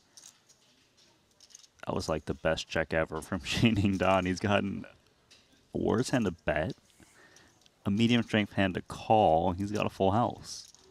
Right, but it is 6s full of deuces, which falls to queens full, 8s full, and 6s full of 8s or queens. And these things from time to time do lurk. You see him kind of scooting up in his chair, trying to determine whether or not he feels as though a check raise is available. But no, he's going to keep it clean, just flats. Link's in last place. Yeah. Dirk showing the kings like, yeah, am I good? It felt like it had a fighting chance of being the best hand. Although, when you're called in 2 spots, you definitely are holding your breath a little bit there. I like the call from Xiningdan with 6 deuce because he practically has one of the worst boats besides pocket deuces. Yeah. And obviously you blocked that, so what's going to call you?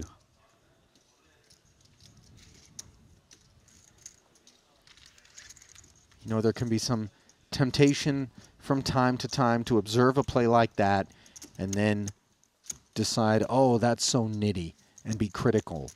But if you've played Pot Limit Omaha and you've been in that spot, you've learned from making the mistake there of raising and then having somebody re-raise you and you go, why did I do that? If you went with your no-limit hold'em strategies exclusively and made no adjustments, you would get demolished in this game by the pros.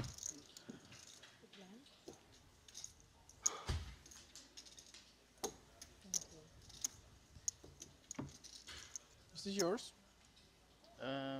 Yeah, Chen's gave it to me, but you can have it. Can I have it? Yeah, please. Good, thanks.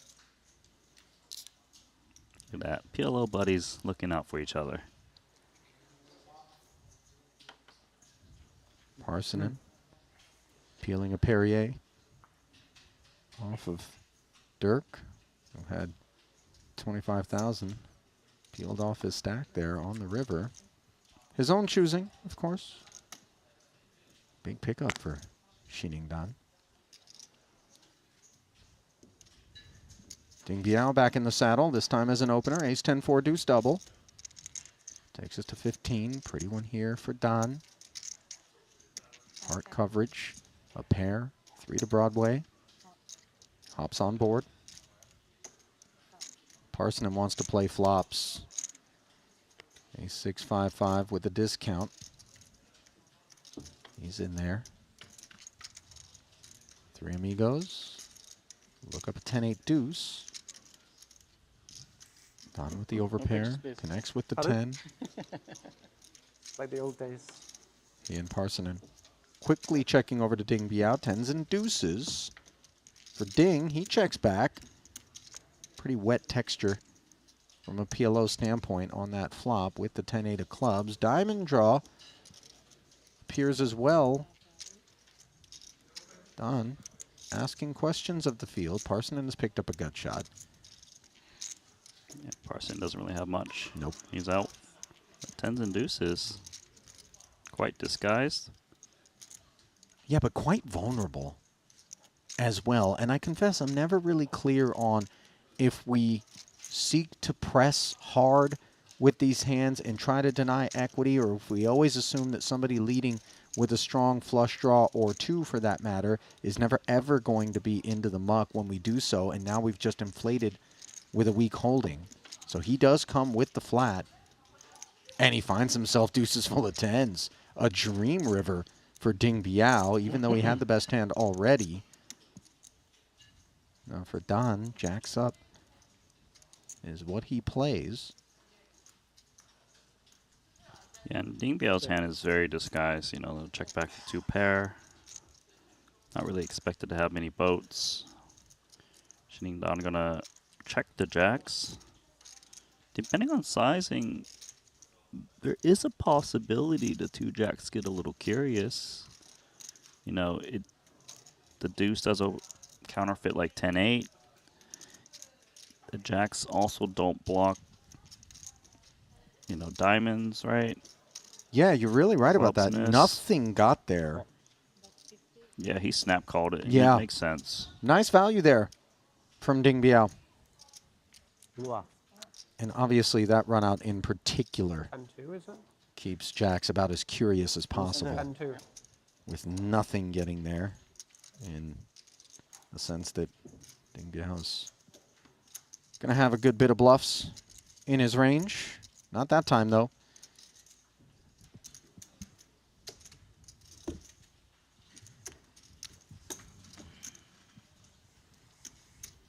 Now, Randy, before you go thinking that this is one of my typical non sequiturs out of left field, Chat has been engrossed in a discussion about peanut butter.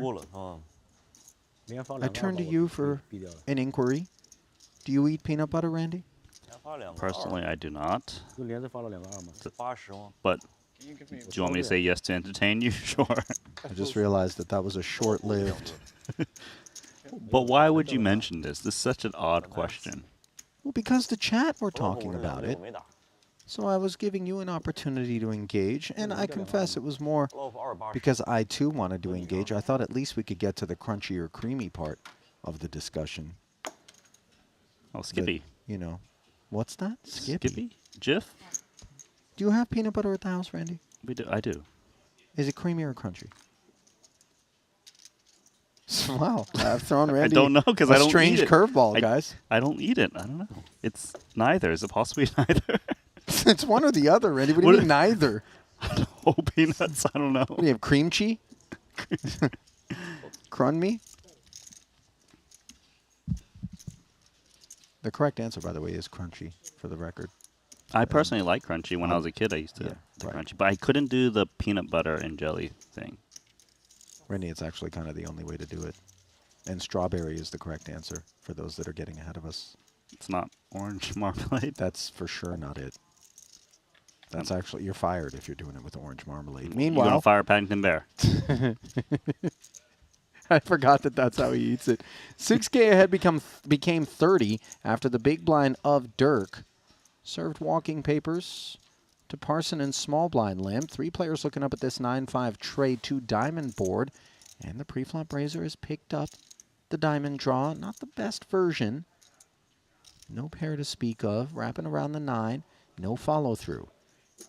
Ding Biao with just a pair of 9s. Does not hesitate to check as well. He's got the two-way straight draw with the 6-7. And now Griffith Jones with a set of 5s will be heard from. Yeah, clearly needs the bet. He's got 1.5x SPR. 2 opponents. Doesn't even have blockers to the diamond, so he really needs to just attack.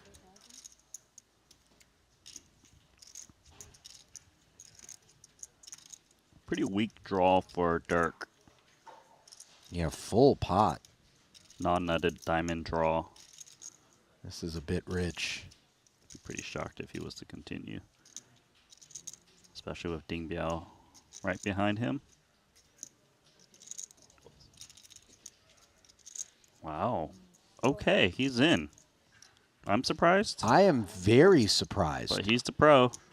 Plays it as a jam, by the Look way. at Ding Biao. He's like, gamble, gamble. Want to see that? Oh my goodness, what just happened? All of a sudden, all 3 parties are still in here. I thought that we could find reasons to fold for both Dirk and Ding. And all of a sudden, this is very much akin to the juiciest cash games where the PLO chips go flying, Randy. This hand reminds me of the early goings of short deck. Like, yeah, look, we flop something, let's go. Stack building time. Amazingly, Dirk is the only player. I like diamonds. 7 of spade is the great card. No. 7 of spade is the best card of the deck. 8. 558 in the main. 5 of hearts, 2 greedy. That's what Ding Biao and Griffith Jones, along with Kharitze, are playing for on the side. Biao and Kharitze are colliding with the 160 out there. And look at Veni Vidi. He has found the flush. I have you covered, I think. Ding Biao drawing dead. And the board not pairing on the end. I believe 2 pelts have just been claimed by Veni Vidi. Okay. Ding Biao for a second was suggesting that he covered, but no, as we can see, that is not the case. So he's on his bike. That was a dizzying pot there. Griffith Jones also vanquished. Yeah, that was some proper gambling there. It really was. Yeah. No functioning roulette wheel needed. What's happening here? Well, it looks like a wrap for Jason Kuhn on the turn. Failed to come home on the river. Dvoris's aces are still best. This was a Kuhn limp to 6K pre. Dvoris on the button made it 27. Fedor was in there from the big blind, as was Jason. The flop went check, check, bet of 20K. That shed Fedor. Jason hung in there. On the turn, it went check, check, and as you can see on the river, Dvoris didn't have an appetite for a barrel. So a far different experience is this pot to the one that we observed moments ago, where the armory exploded. Much more muted exchange here.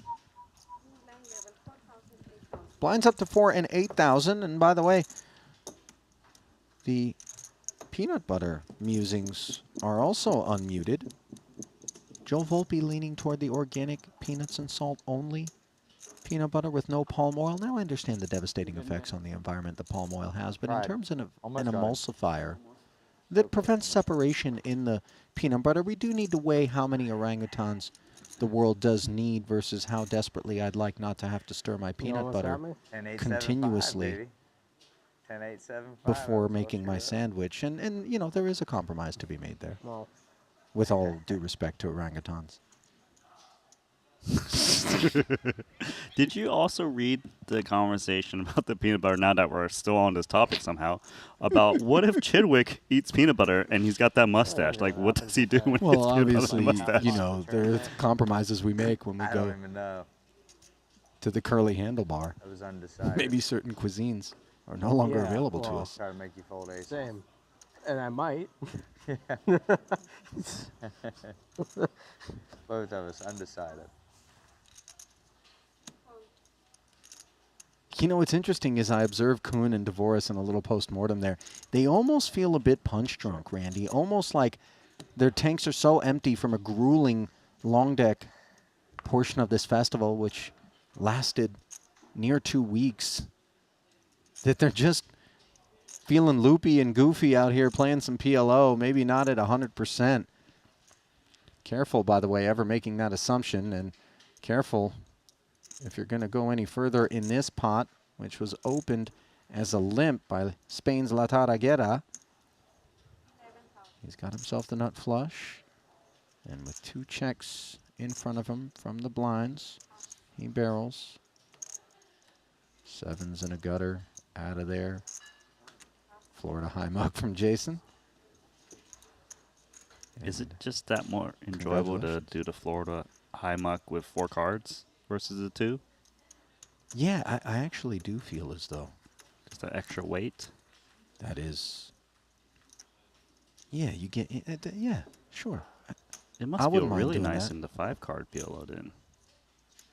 See, that's right. They do play 5-card pot limit Omaha. I've even seen 6-card in Cyprus. Believe it or not. 6-card. For the real degens. Well, you're looking around at the stub and you're like, well, there's all these cards that we don't use. Why don't we just give one to everybody? Why don't we just play a full deck? Like we just deal up the whole I don't know what the ranges are there, but I would imagine the nuts is the only thing you ever want to get money in 6-card with.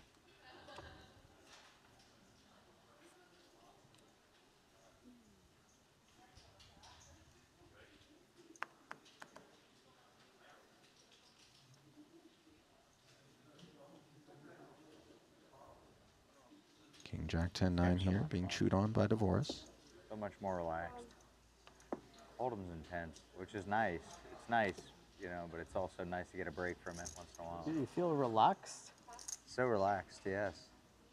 Compared to Hold'em's just I'm in a constant state of anxiety. Are you? Yeah.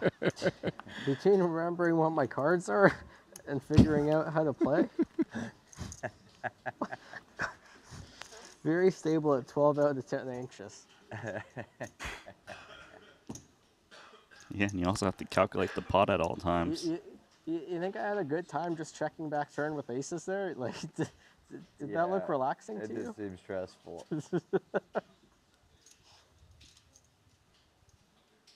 Ace 10-9 board in a 3-way pot. 2 clubs. Nobody with the flush draw. Guerra with 9s and the Broadway Gutty. Checking over to Dvoris, who opened this one with a limp and has bottom 2 along with the Broadway Gutty of his own. Wouldn't fault the bottom 2 to check back. Yeah, you kind of want to be able to show up with some boats on turns and rivers when you take passive lines. So you would use your weakest 2 pairs and also protects you against stronger 2 pairs. So Fedor with the best hand, trip aces, Dvoris with the full house blockers now with the gut shot. Yeah, Fedor's check back producing these trips. Granted, not a given that 3 aces with a 6 is a clear-cut winner, and obviously you can see how damp the board is. Dvoris dismayed, of course, to see his 10s and 9s counterfeited. He now plays the King 10 for aces up. Oh, but interestingly, he's going to think to himself that I'm the guy that limped and opened this pot. There's going to be a reasonable amount of ace-X in my range. And, of course, he blocks with the 10 and the 9. So he leads for 12. Yeah, like, he definitely has in his range the type of hand that Fedor has, you know, like the suited ace that doesn't want to blow it up pre, gets called. Obviously, he blocks a lot of continues with King Jack 10, 9. Could be some concerns, though. He's up against the ace now that he got called. Pot down to heads up with another 24. Thrust toward the middle. The 8 does bring Queen Jack home. Nowhere to be found, of course. But Dvorak's Jack becoming somewhat relevant. Yeah, so Dvorak does block a decent amount of strong hands, right? He blocks the Queen Jack, random Jack 7, full houses, even a naked ace with no kicker where would have a lot of trouble calling a really big bet in this spot. Technically speaking, Dvorak might have a better candidate to go for check raise bluff rather than just bet out.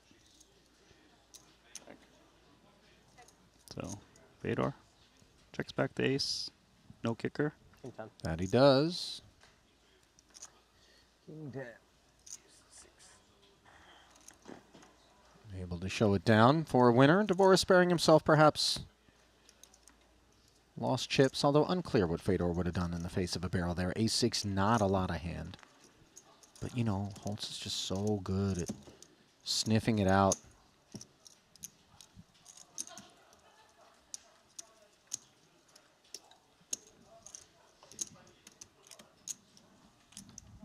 Danny Tang.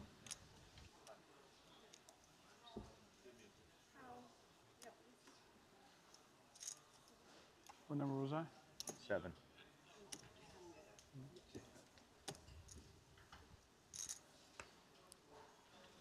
Sounded like we're bringing in a Danny Tang.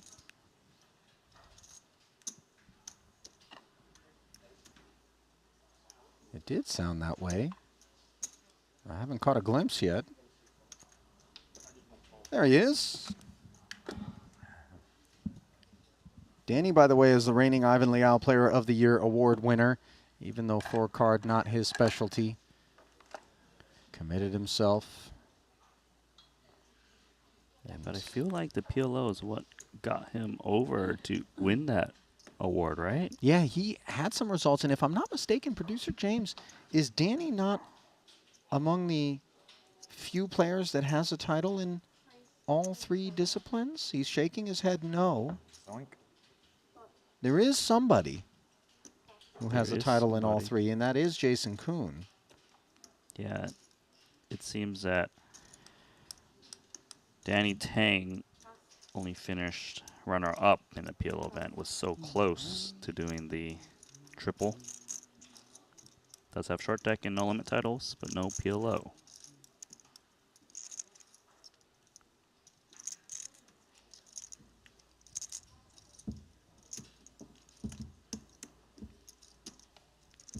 Tang made it 25,000 with double suited kings. Ivy with a fairly pretty one, flatting a third of his chips. Yeah, Ivy knows he doesn't have full equity pre, so he might as well just call and, you know, get away if an ace shows up.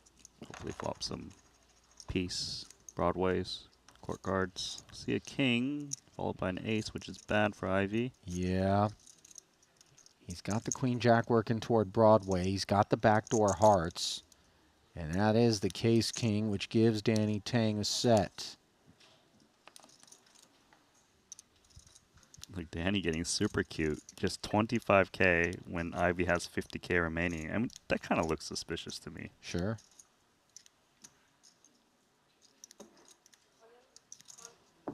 Gamble, gamble.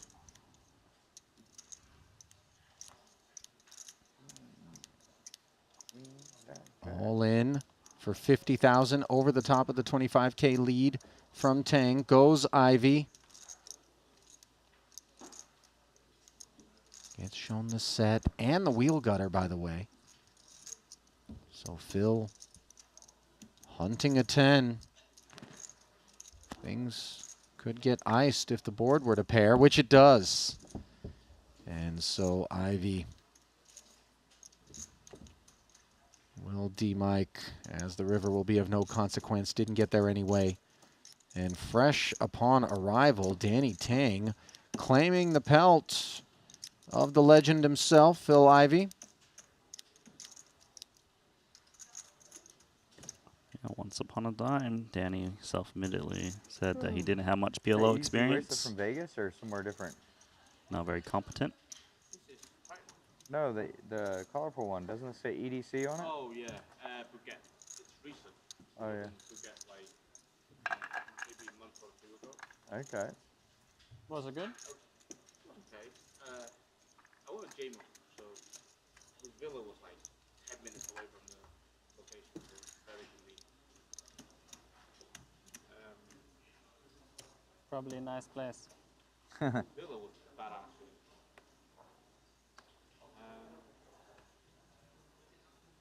Yeah, originally I didn't have a nail clipper or scissors, and then in Japan they started mocking me for not cutting it. Then as I was about to cut it in the restaurant, they said, "But you've been running good lately in the Chinese New Year gambling." So I'm like, okay, I won't cut it for now. Kept it until now. How was Cool. the Triton trip? I'm winning. There you go. Yeah. Queen Good 10, luck. 7 That deuce sounds double lucky. here for Guerra. Privilege.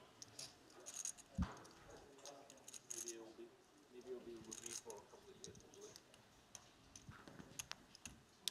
Makes it 8K. It's not a raise. Yeah, it looks like he limped, actually, on the button. How did you meet JMO? He's pretty close to like the Tigers. Like Puna on those guys? Yeah. Wow, no way. I didn't know that. That's cool.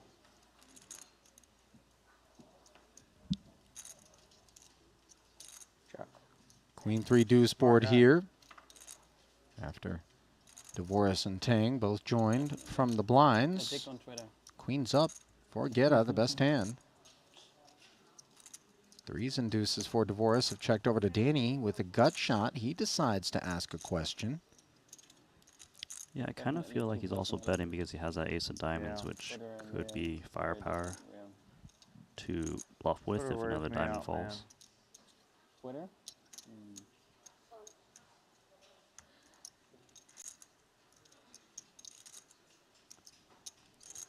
Two pair for Divorce as well as Guerra.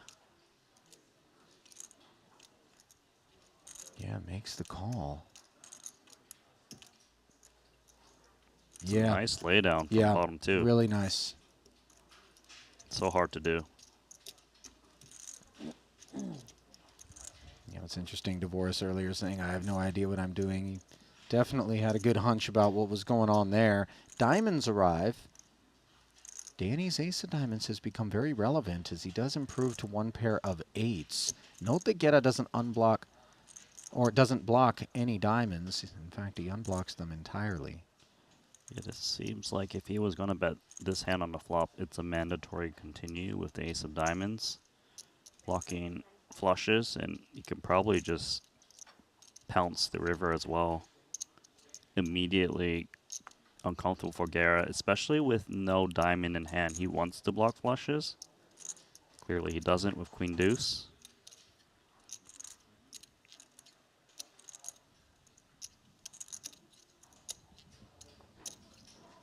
So gonna take it in position against the cheap price. Obviously hoping for the queen or deuce. Another 58,000 in there as Danny fails to make anything whatsoever. Is he going to find that third barrel? One would think he would, Randy. Just that ace of diamonds, oh so powerful in this situation. The dry ace, what it does is ensure him that there's no world in which Guerra can have the nuts. I would like to see him pot this spot. He would be going for value if he had the nut flush. This is the perfect hand to balance as bluffs. Even a small flush would have so much trouble calling a pot-sized bet here, which is what Danny goes for. And a quick fold from the queen deuce. He's sharp, Danny Tang. Learns quickly. 124K. Too much heat for Guerra to take.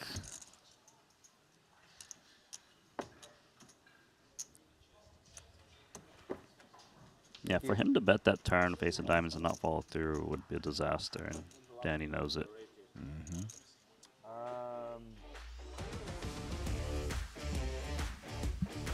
So while Danny gets away with a bluff,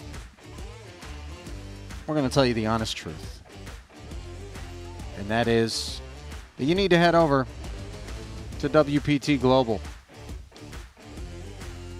And even though you may not see it on your screen, it's where you can qualify for Triton events, including the WPT Global Slam, win passport dollars, and use them to buy in. There it is. To future Triton events. It all happens on WPT Global. Download now with code Jeju for 100% deposit match up to $1,500. It's kind of rare. Yeah. Gotta applaud your commitment to that ad there. Yeah, You I did a placed good job, buddy. faith. I placed faith in that Possibly 60, we were I going to think, get but I there, don't know. Randy, if I'm being honest.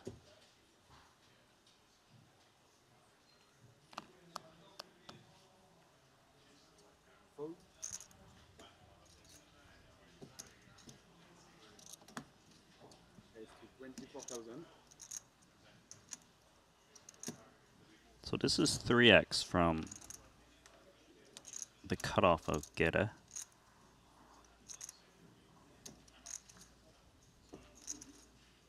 Yeah, I had my fun Ace years. King I 10-3. fold, but one of these cards has a chip on it. The motivator. Yeah, right here.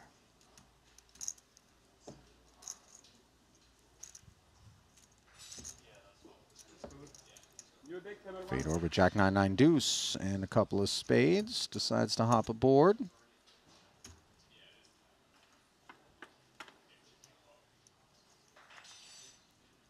Four, 7, 8. An overpair and a gut shot straight draw for Fedor. More than we can say for the pre-flop opener, who's just got the overcards along with backdoor diamonds in a 60K heads-up pot. Yeah, so in these single raise pots, these boards rate to hit the big blind more, as Gerda's just a little bit less likely to be raising a hand that contains 6-5, which would be the nuts. And this is why Fedor's leading. He realizes that Geta is weighted towards big cards. Even a hand like aces, kings, or queens would not be happy on this board, and Fedor just, you know, doing his thing. Mm-hmm. Yeah, actually, can I see it again? I mean, it was my card, right?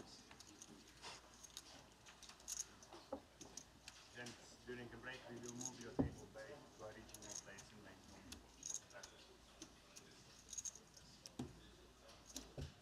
Forget, I did have an ace in my hand, but I don't think it was the ace.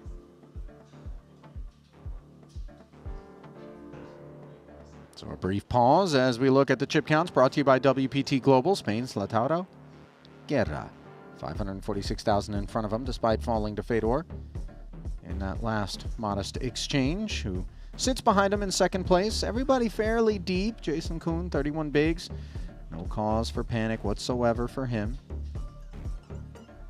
244K, and with the lone exception of that Ding Biao and Griffith Jones pot with Venividi, this has been a relatively straightforward and somewhat cagey. Kind of like a small ball game. And then a corner chipped off because it wasn't even it looked like a small chip just like flew off of the corner.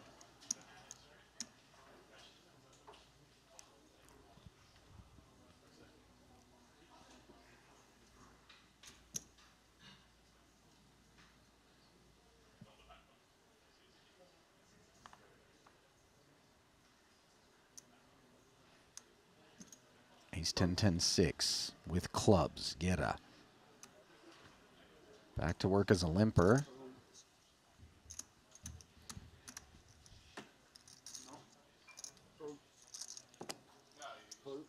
I mean, for PLO, I think it's like kind of dumb. Like more useful in no limit to mark the low ones. Yeah.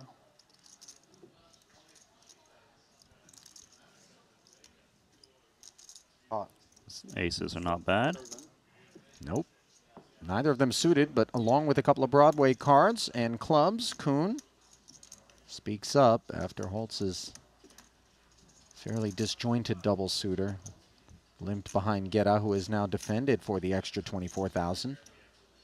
Yeah, it's obviously it's great. It's double suited, but it's hard to navigate post flop. Like, you're not sure how confident you are when you make flush draws.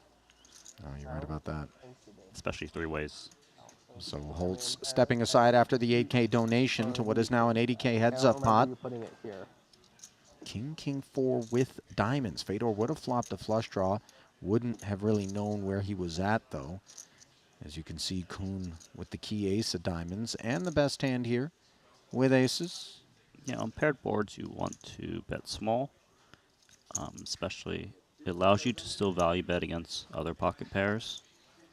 It puts hands like this in a really tough spot, like 10s, jacks, queens. You know, obviously it's a raised pre from Kuhn, so he's can easily be holding that king, so it's not like Guerra can just raise flop against them, and the diamond is interesting. So another 30K into the middle after the bet call of 15. And this is Guerra sort of asking whether or not Jason's going to have another barrel in him as much as it is anything else, because no club on board and 10s aren't exactly nutted. But if we see something like this, perhaps Guerra will activate, perceiving that the king X is his to represent as somebody who limped up front but then also called that big raise from Jason pre-flop. That said, he does check back, Randy. And there's relief for Jason Kuhn, just in case trip kings were lurking, as he makes aces full. Note that Guerra has connected as well. This is the case ace. Yeah, so Jason holds the ace of diamonds, which blocks the very best flushes he can get value from. Let's see, he's already reaching for chips. What did he go with? Full pot? 110 indeed, full pot.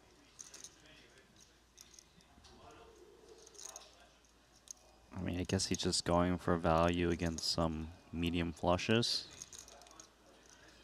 Yeah, not 100% of the time on a paired board would something like a medium flush be betting, even in position, on the turn. But now Lautaro with a pure bluff catcher. And he's been down the streets enough to appropriately surmise that ace-10 ain't going to be a winner.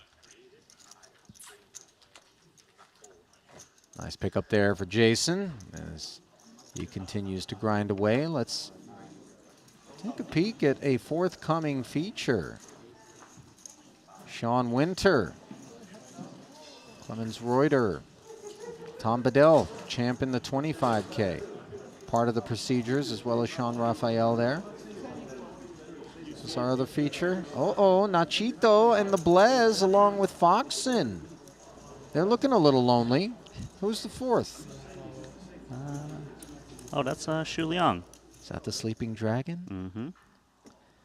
Coined by Brian Rast at our last Jeju festival, I believe. I think you're right. Those are going to be two amazing featured tables. Yes, they are. Be lots of action and lots of chat.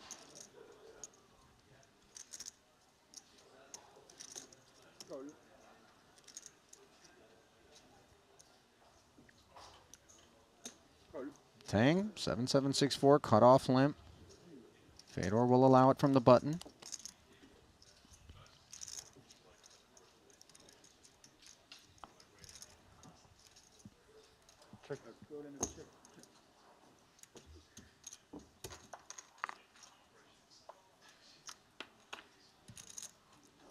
Four-way affair after both blinds hop on board. Jack, Queen, King.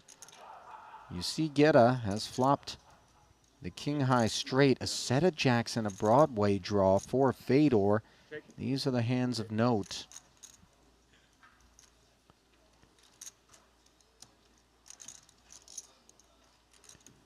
Obviously, Guerra's straight is not nutted, right? Ace-10 could be around. Kind of a tricky spot into three players. Check around. Now all of a sudden the 9 of clubs giving Danny a dusty little club draw. The only one to speak of, however. Puts a 4-liner on board too. So get us 9-10 becoming a little less attractive. Not to mention the set of jacks feeling less comfortable than they already were. Probably just checks through once again. Sure enough, and no board pair on the end means 9-10 is held on this club-free river. It's actually really hard for Geta to get value from worse, right? Like with 10-9, could be more value in trying to just hope someone represents the straight rather than betting yourself. He is going to try bet.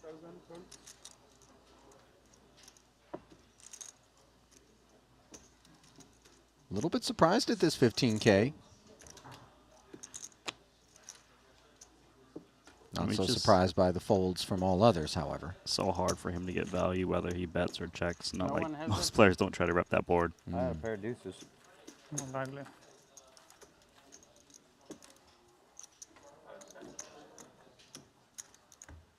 one? I have a set too. You did? Yeah. Really? Yeah.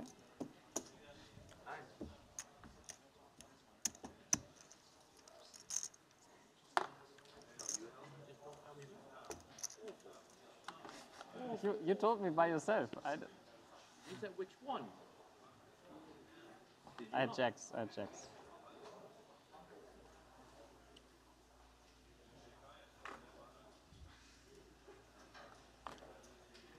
That's a curler.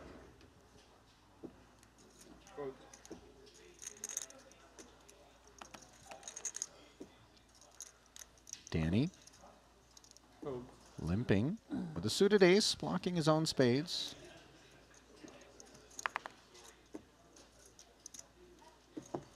Geta's hand isn't sexy, but it is enough. Getting the discount. Boris, with a similarly unattractive holding, says let's see 32,000, 3 players. Check. Check. So pretty much nothing for everyone, just little random pairs here and there.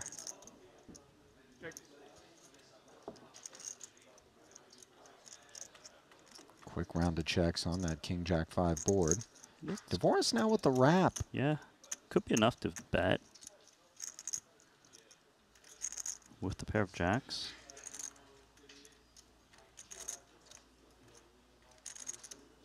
$16.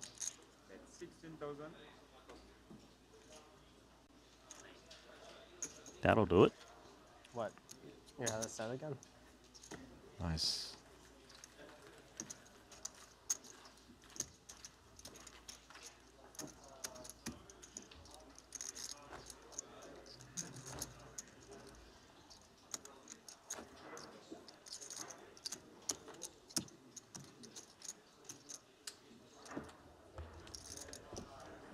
That a new Triton shirt?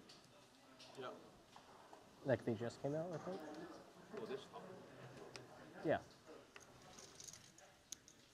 Well, we're a little deep into the festival for Dvorak to finally be realizing that the new merch drop is upon us.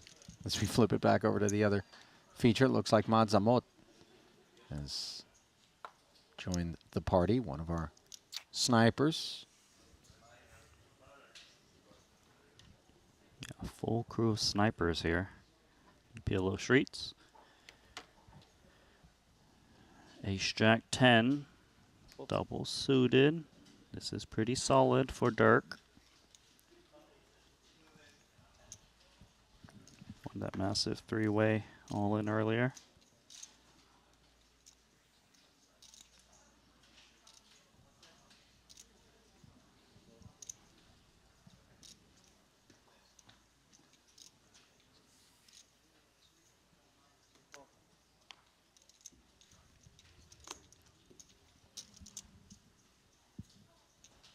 Vinny Vidi with a pretty one here.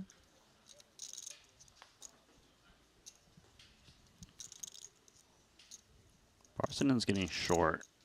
Got pocket jack, suited king. Obviously, he doesn't like the 3.5x open. Still gonna defend, given he put a little bit in from the big blind already. More for 1 SPR. 8-4-4, and Parsonen finds trips. That's so hidden too. I mean, it was a pretty significant investment in chips, but obviously with the big blind and big blind ante out there, and the jacks along with the king high diamonds, it was enough hand he deemed. Really lurking is Ellis as he slips it over to Venividi. Questions asked.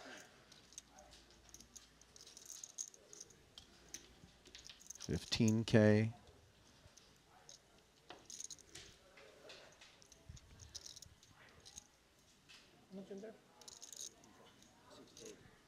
Parsonen. Never going to be going anywhere. Just trying to make it seem as though it's a closer decision than it is. Content to just flat. Looking to find a path toward the full double. Now careful what we wish for, as the Jack-10 high flush draw, but I can see now Parsonen 4s full of kings, irrelevant. He has this one locked up. Dark might attack this card, trying to fold out like 8x. They would have a lot of trouble calling with the 2 4s out there. What? Yep. Drawing dead. Full house. Full house. Good. Parsonen plays that one to perfection as he induces the pot declaration from a draw dead Jack-10 high flush draw. And produces the full house for a double before the river's even dealt.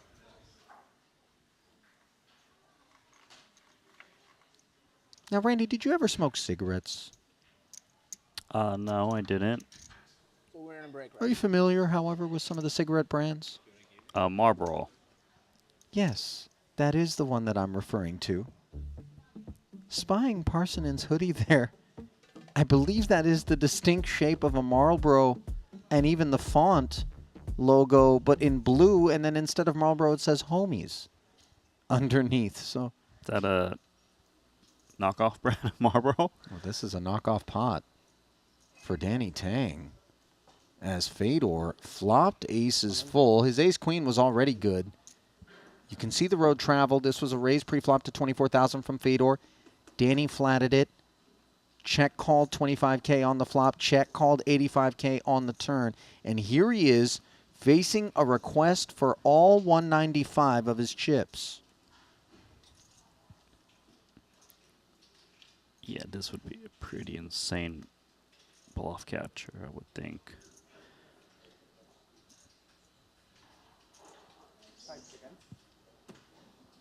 Well, he's going to toss in a lot of green time banks. Yeah, he just splashes them all out there.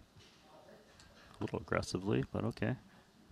Boy, these spots are really tough. You know, unblocking spades, I'm not sure how much value something like a king-high flush would go for on this board for Fedor.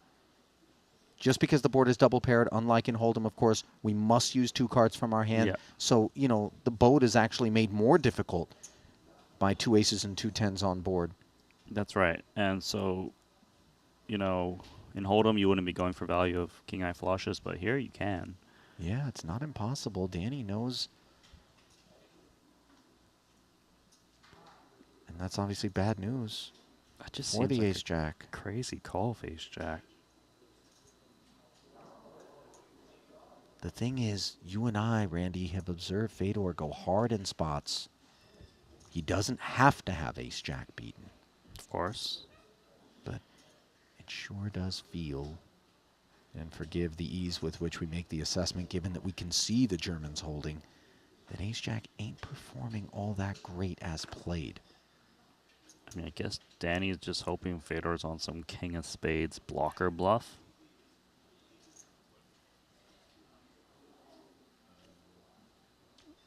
Like, yeah, I guess if Fedor's bluffing, he's got like a 4 in hand and a king of spades. But I don't know. It just seems pretty crazy with the ace-jack 6-6. You do want to have a spade in hand to block some of those king-high flushes. that can go for value.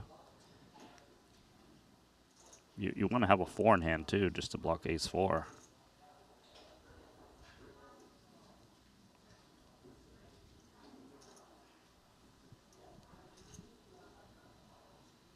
Tang giving this one a good long chew, has plenty of time banks with which to do so, and one can respect the decision to go through them, as now he's beginning to look over at Fedor, perhaps looking for a live tail to push him in one direction or the other. This bullet comes crashing to an end for Danny if he clicks call.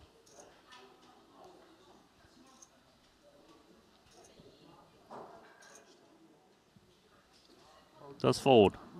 Time bank's well used. Yep. Good decision by Danny. Obviously not the note on which he wanted to end that particular frame. Quite the contrary for Fedor, by the way. Music to his stack, as he will emerge on the back end of that one as the boss stack. Notching Guerra by 3 bigs for the honors, as you look at the state of those 2 tables, which will be giving way to a couple of new ones. Benny Vidi performed well during that frame, 51 bigs. Tolerine joining things over on that end. Parsonen trying to do what he already did and make another final table. We will be playing down to the money here as we bring you back to the desk. Ali and Randy with you. You know what? Let's just send it quickly to the break, Randy. Let's collect ourselves, and then we'll come back and we'll unpack the 2 new feature tables. Let's give everybody about 10 minutes, and we'll be back in Jeju in just a few. The $25,000 buy-in WPT Global Slam is back. Join the action on March 2nd at Triton in Jeju.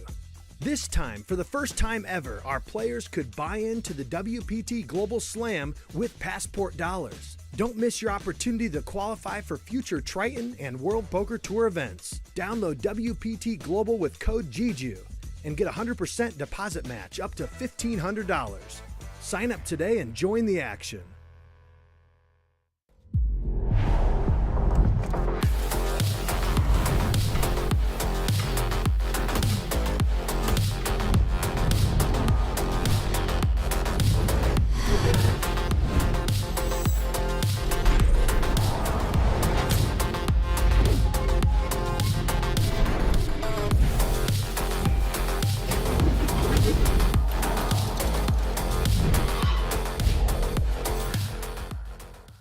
Looking for the ultimate platform to place your bets on the biggest sporting events? Look no further, because BetACR.eu, Triton Poker's official betting partner, is here. Whether it's the thrill of soccer, the intensity of football, or the fast-paced action of basketball, BetACR.eu covers it all. With real-time updates and competitive odds, you're always ahead of the game. BetACR.eu also offers exclusive poker events that you won't find anywhere else. Test your skills and make every hand count. Trusted online poker is back in the U.S. with the launch of Club WPT Gold. Play sweepstakes poker in daily ring games and tournaments against your favorite WPT ambassadors. At Club WPT Gold, you play with 2 virtual currencies, gold coins for fun and sweeps coins, which can be redeemed for real prizes. Get sweeps coins for free with gold coin purchases, daily login rewards, and giveaways. Join now and get in on the action.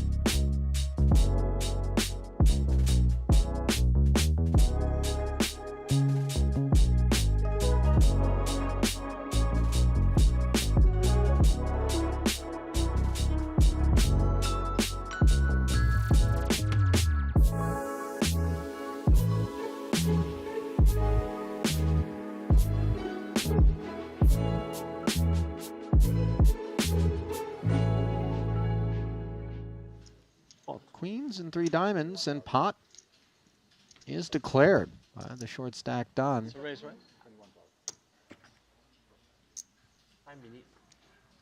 来，给你。Gotta give him some chips, he says. 一定要。He's got a little bit more equity. 我赢是吧？啊，我赢我是吧？啊。送你吧。 So the ace jack 8-7 wants to go for a drive. You see Don does have the queens, but as you pointed out, Randy, 52% is Ding Biao. I said that's Danny like Tang unpacking the spot. 54. 你领先54，我54是吧？他46。 5K， 不用那么精细。 124,000 chip pot. 好嘛。 Intra-Chinese collision. Queen 10 tray. 现在领先多了。 Top set for Don. 9K。 Definitely has wrestled the advantage back into his corner. Looking to ward off the kings and nines of the world. Successful on the turn as the double gutter fails to come in for Ding. 8 outs one time is at 16%. Yeah, 7. And it fails to come in on the river as well. So Shining Dan. Why are you looking at me? It's going to keep his bones in place. You should know better. I don't know, maybe it's different for Omaha. Could be. 这么浪的。啊？这么浪啊？ I just wanted to see more cards. 你就9个 BB， 我这个牌子可以了吧？应该。这还浪呀？ Aces for Chidwick. Dusty ones, given that they're both off suit. Yeah, very loosely connected strike potential as well. I just limp, yeah. Just try to hit top set. That's some power right there. It really is. A 3-card Broadway rundown with the suited ace, with pocket kings. Dvoris makes noise, and we can see why. Now, what I'm curious about, given nobody else gets involved here, Randy, which it's a bit early to assume, but rates to be the case, is does Chidwick always take these aces and then press further with them? I believe so, and the main reason is because of the stack depth. You know, they're playing, what, 24 big blinds to start this hand. For Dvoris, this hand is pretty straightforward. You basically repot and just pot flop. If they were super deep, he probably wouldn't, because he doesn't have any, like, flush draws to go with his 2 aces or, you know, straightiness.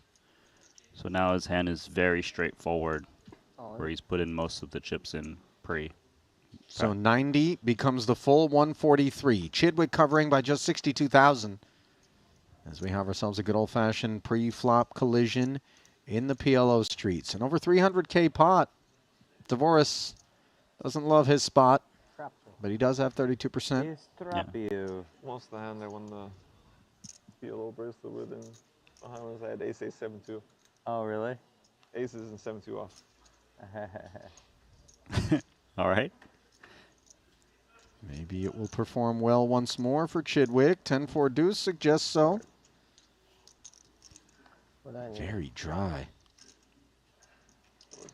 Dvoris asking for Johnny, which would give him the Broadway rap. Instead, it's Ocho. And it's just a cowboy. That'll save Dvoris, and there he is. The mountain went broke back. 145. The mountain went broke back. Yeah, Randy, you know, I it's know funny. the movie. Right, don't have it in you when the mics are on. Obviously, that was a brutal beat for Chidwick. He Very much. Got it in There's this very good hilarious, pre-flop and flop. Picture of Scott.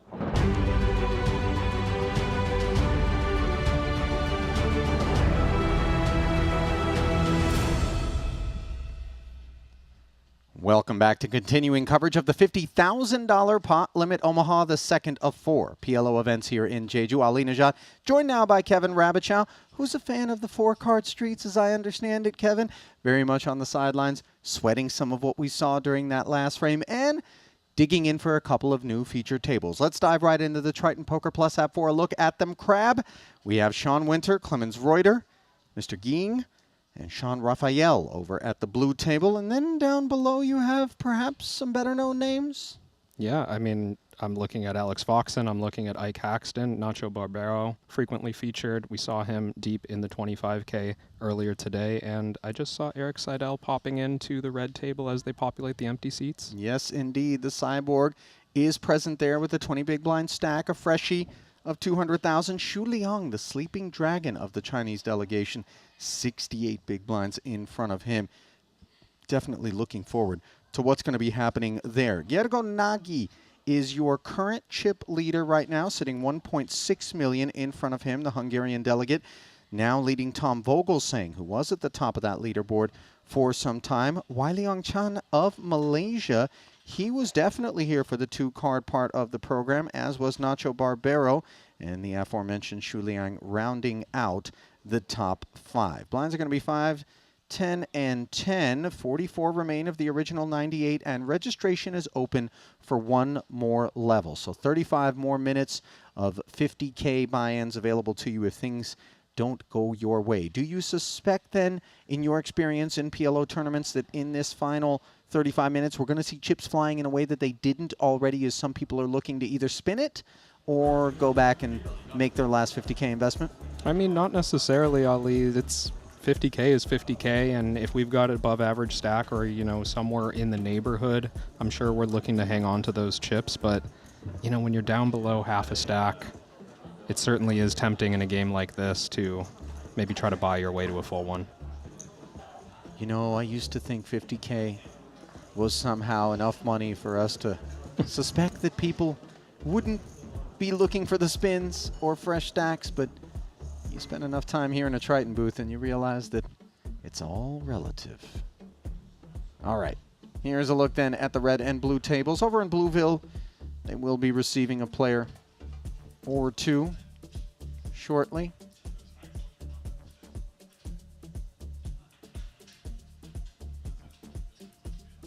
That glimpse brought to you by BetACR.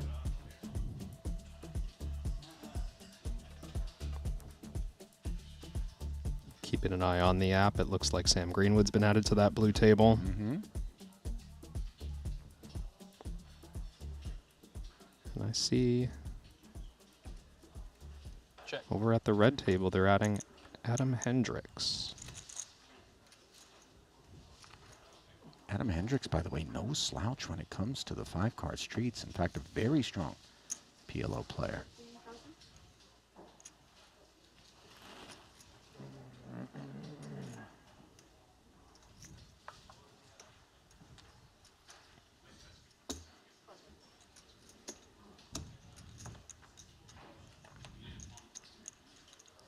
Picking this one up.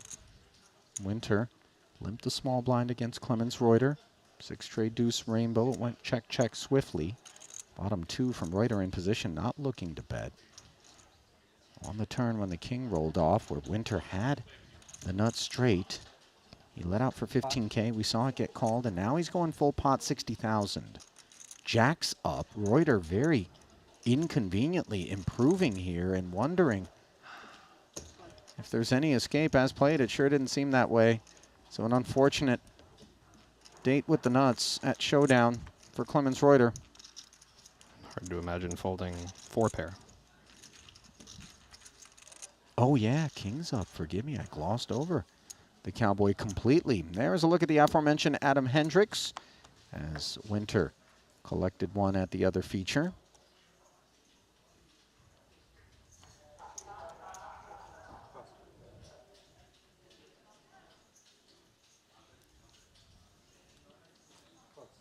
Cyborg and he both out of the way. Foxen now, queen 10, 9, 5, double.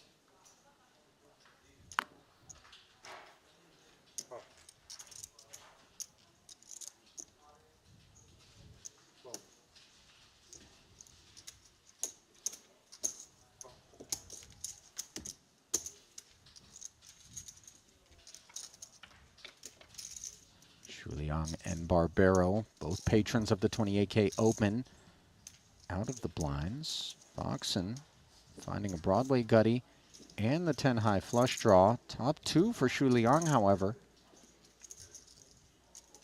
Pretty deep effective here. 50 plus big blinds for everybody. And this is half pot from Foxen.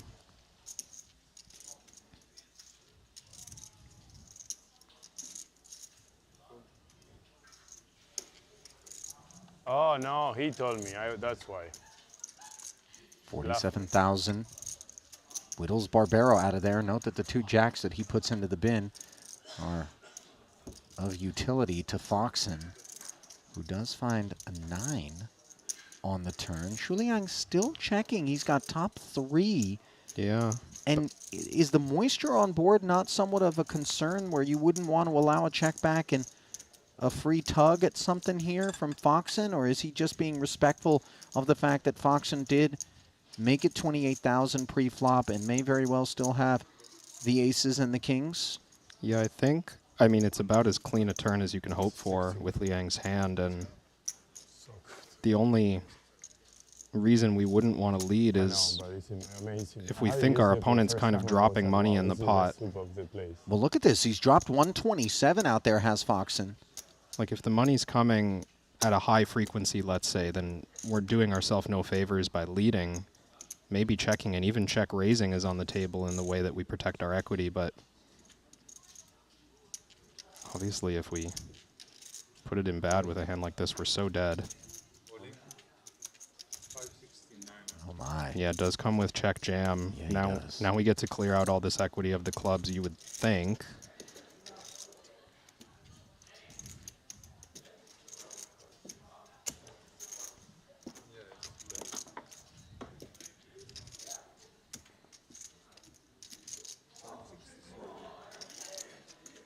Boy, this is awkward now for Foxen.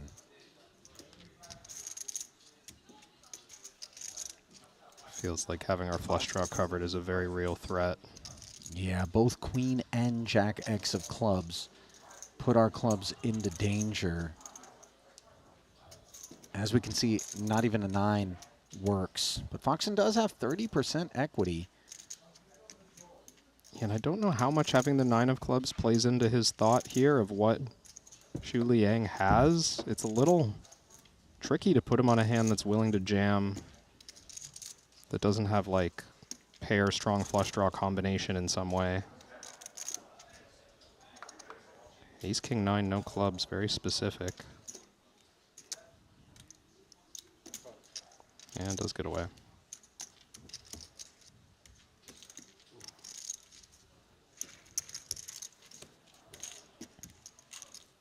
Just a bit too rich.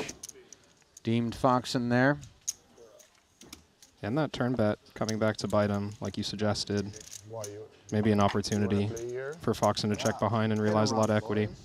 Where am I going? Maybe not. Raise? No, I could. I'm saying I could have. I might not have been able. Not sure. Back at the other feature, Clemens Reuter taking us up from the button. King 10, 8, 6, getting aggressive. Has the chips to make a few moves here. This table not particularly deep stacked. Sean Winters chip lead at 56 bigs. The breakaway. Reuter second in chips with 36 bigs, and then 3 other parties in the 20 some odd bigs range, including that man there who has flopped himself an open ender after defending against the aggression. Top pair for Reuter, all that he can come up with. Checking back. Oh, and the ace. Giving Rafael the nuts. Praying here that Clemens has some sort of ace-X combo, maybe even aces up, that can become a customer.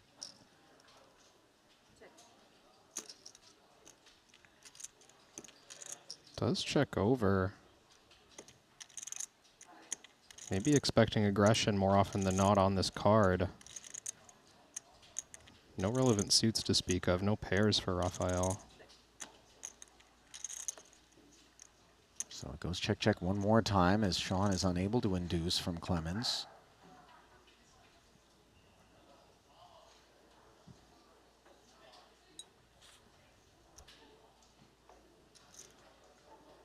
What? That was 0 sugar. At this point, certainly So they reason still to advertise concern it will as red- face. red Oh, it does temperature. go for a third check. Red and black. Oh, and credit to Dyed Reuter. in silver. Never I've took a never nibble had at this one. Coke in my life. Maybe I've had some like a mixed drink. excessive deference there from Raphael, unable to get even one street of value. I mean, as we can see, the King 10 was unlikely to become a All I patron. But had the other growing thing that up, we like, do, which my I dad think a owned a lot of restaurant, times we we had, forget like, in those situations, Sprite. Kevin, not that Is it that still under particular that? exchange was the example, No. is open the action to our opponent than raising us in a situation such as that. You know, I think a lot of times that's One the was like forgotten 28 years. upshot of finding the bet. You know, we're always concerned about Tough losing a business. customer. We can It all of a is. sudden ensnare. Yeah. Hard Yeah, I mean, the Or dream scenario, I suppose, there is that Excuse me? some set or two pair has Kitchen or anything? Yeah. opened the action for us in position. I mean- These hands only call a bet. Maybe now they bet and we put them My in, stepdad, I would- in a spot to pay I off would way more, work in but the, kitchen felt a when I little got kicked out of greedy. school. And then the other one, I was a dishwasher. My dad wouldn't pay me. Rice. There was like a computer next to the Reuter. dishwashing. With like 2 King's in the hours to go in cutoff. the night, I would load up a bunch of tables online while I was supposed to be working.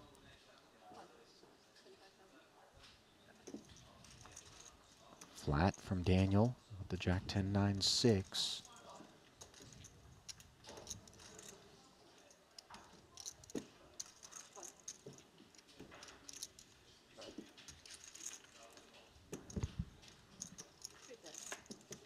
Party of 3 as Greenwood climbs aboard and finds top pair. Checks over to Clemens, who's got the open ender along with the overpair. Just a pair of 6s and the gutter for Daniel behind the pre-flop raiser Clemens, who does check it.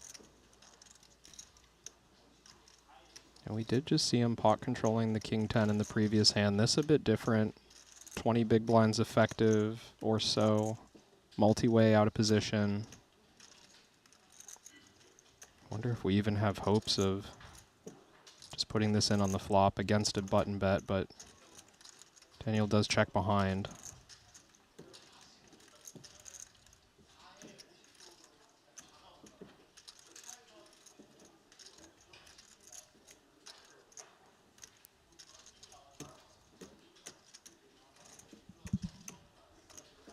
Great spot now for Greenwood in the big blind and has to figure out what size makes sense into 2 players.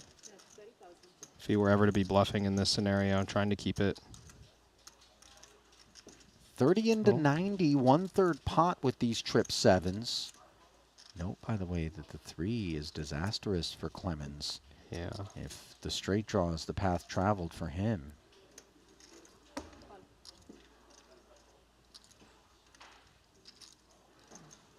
He does make the call.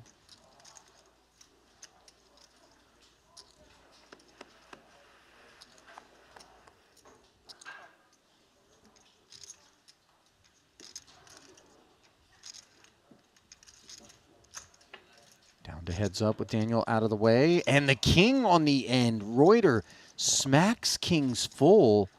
A7 is very much going to feel like value is available to it with 150 in the middle.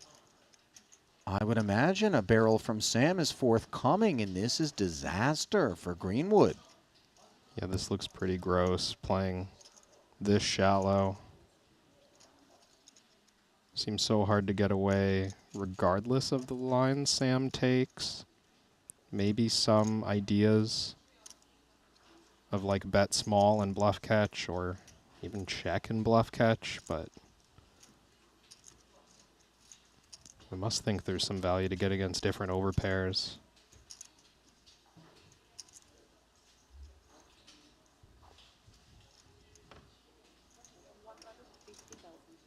Yeah, Sam just puts in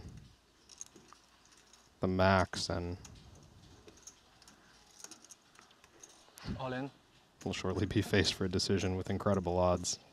So full pot and then a jam over the top of it. indigestion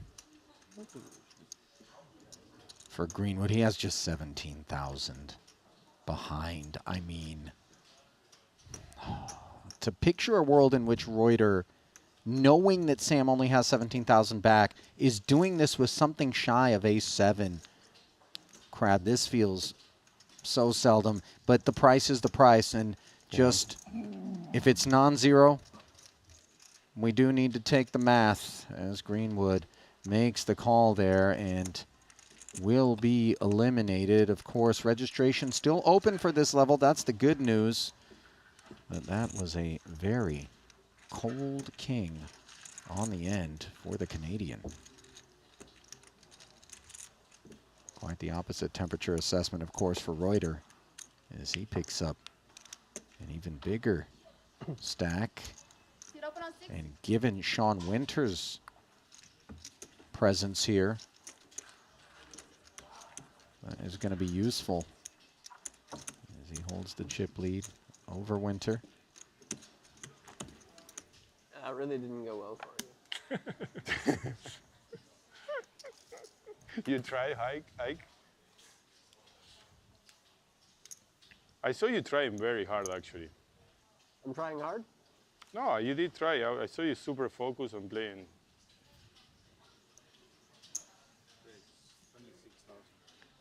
Ali, can you think of a time in the booth where you've witnessed someone try to bluff raise for a similar price like the one that Greenwood was just facing? I'm hard pressed. You know, the one that was really wild in the 50K Poker Players Championship, a half bet, I believe, from Jungle Man. Yes. Didn't get called. If it had, Jungle would have busted. Paul Volpe would have been heads up against Ryan Lang. Instead, Jungle came back to win that PPC. Yeah. That, for me, is the closest thing to being akin to like an insane price. Yeah. And we didn't make the call, and we were wrong. But And that I know one it was very much haunts Ryan Lang, but that was an limit, It was an unintentional outcome as well. No. Yeah, he like, didn't realize that it was just a half a bet. Yeah. If he had, I think it would have been a very different approach. Probably got them a lot Meanwhile, of signups. 7-7 deuce board is trip sevens once again on a flop, and on this turn, Shu Liang has made sevens full of threes. Haxton's jacks, which flatted out of the big blind, are drawing to a similar need as the one Reuter had. Where is yours, bro? With just a two-outer. I didn't think I'd be on stream today. The double-suited nature of this lean part of the deck rundown is that which motivated Shu Liang, coupled, of course, with the depth of his stack. And you talking about that, they should put my patch on. Yeah, definitely a sneaky board texture. To ever have something this strong from the hijack, maybe aspirations of some heroic play out of the big blind from Haxton that blow this pot up.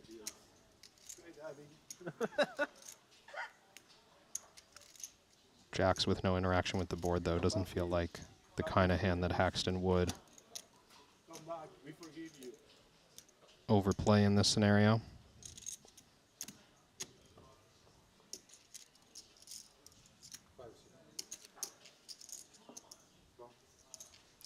$15K, the right number to keep the hooks intact. Oh, and that's perhaps a little too close for comfort. As the queen adjacent to the jack that was needed for Haxton. One overcard to the jacks. Unclear whether or not any queen X would be associated with Haxton's perception of Shu Liang's hand as played. Again, this was a 26K open from up front from the boss stack. Haxton defense, check the 7-7 deuce board. Sevens full on the turn, getting 15K in value, and now one final opportunity with 97,000 in the middle to cobble a little more off of Haxton.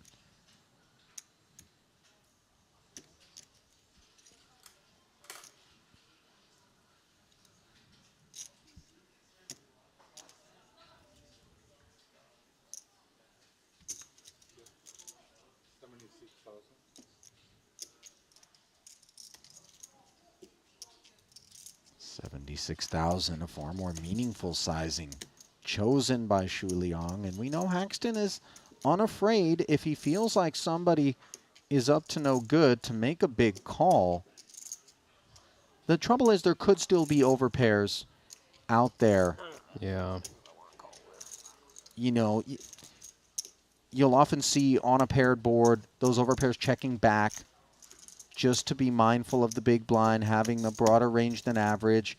And once the big blind defers across flop and turn, and they put that little bet out there as a tester. And then on the river, when we weren't raised on the turn, we feel as though, okay, let's get in there. As we can see, it was not the overpair. It was far better, but in any case. I'm fucking around with you. Ya sabes, brother. Te amo. Eres mío. Like out of the way. Who do we have? Superstar? Player of the Oh, player of the year. Danny Tang.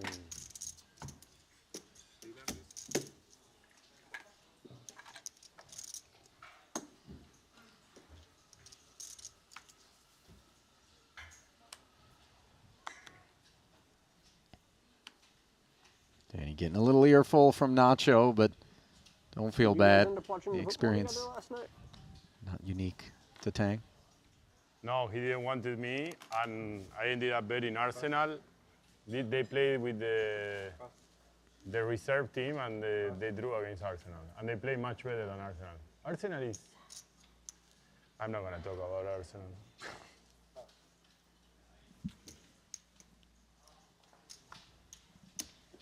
Ace-King 6-3 now for Haxton, along with clubs, as Nacho isn't going to talk about Arsenal, Kevin.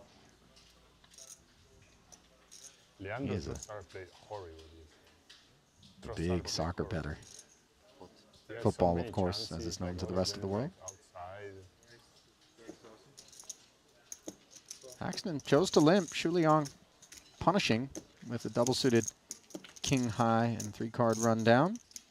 Ike swiftly made the call. He finds a pair of fives and a gut shot here, along with the backdoor clubs. Shu Liang has an open-ender and a better pair of fives. Forgive me, Haxton with a pair of threes.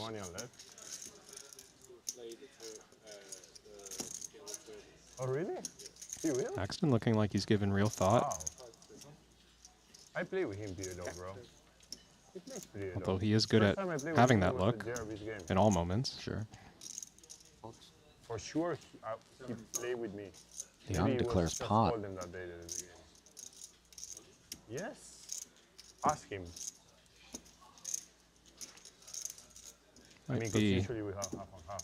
somewhat confusing play for Ike by his look, but I mean, he's probably still even in a blind versus blind encounter, doesn't seem like he's too excited about this quality of draw. Playing 27 blinds. This is pretty chunky. And you see the furrowed brow here. Ike is just wondering if the ball stack is doing a little bit of leaning. But even if it is, all we have is a pair of threes and a gut shot. Chips are going in. Yeah, they are. He is digging in. This is 70 off of 272. Yeah, I'm a bit surprised. With not a whole lot, but that becomes a whole lot more. Aces and threes now for Haxton. And of course, this would have to be the case ace if Liang had aces, which in some sense was the story that he was telling. Making it 30 and then potting.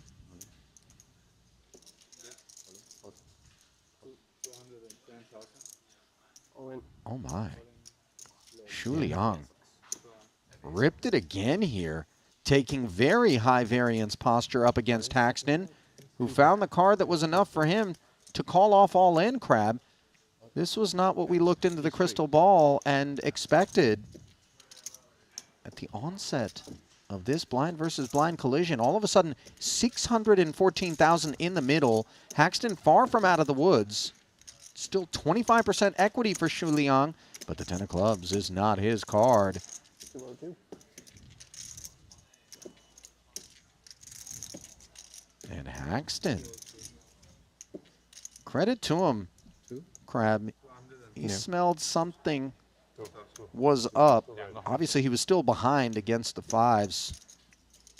Yeah, I mean, when a player like Haxton does something surprising, can't help but try to break, you know, reverse engineer what it is that was going through his mind, and, you know, perhaps having his draw covered so well by 8-6-5, not a big part of consideration once he faced a raise from the big blind. Maybe just putting a lot of, like, does he think aces are the wrong type of hand to bet full pot on the flop, and he was deeming Liang's range as more of like medium overpair with draw kind of hand that he thought he had enough equity against? Like, that's where my mind's going when I see him call that hand.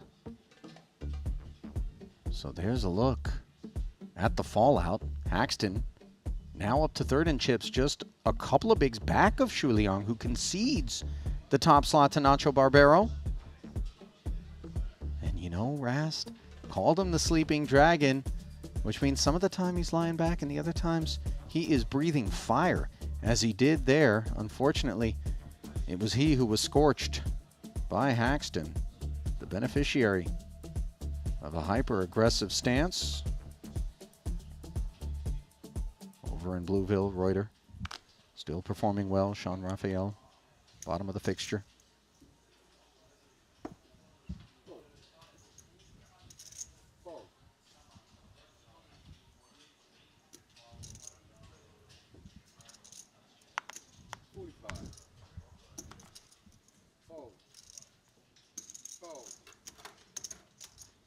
Danny up front limp. Foxen took it to 45,000 with the double suited 3 Broadway, hearts and diamonds covering Danny's suit. Sorry, that you said top, excuse me. I was confused. 45. They have to change that because they make so many mistakes. Wait, what? Change what? No, when How they say similar call and pot. Yeah. you have to say max or something. You have to change it somehow.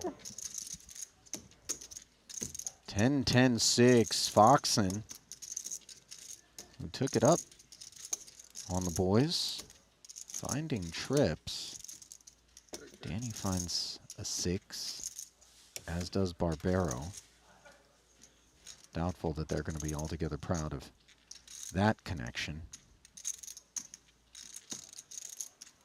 Pretty dry looking texture, but you just tend to want to get the chips in and get value out of your hands in PLO more so than get cute, Kevin, right? Yeah, that's what I'm thinking as well, Ali. I mean, we do see a small bet, and a small bet feels like the PLO equivalent of getting cute. You know, we're not trying to shut out every hand, but Maybe I should have said pot. we're not going to slow play and let 2 players pick up a whole bunch of equity against us. Probably not if you fold the flop. Another 45 and You take have it a there hand for that check folds Foxen. the flop and you wanted to put more money in pre-flop? What? Queen Jack. Hmm? Ace King Queen Jack. Him? Can be, right? I don't think I'd want more money in pre-flop.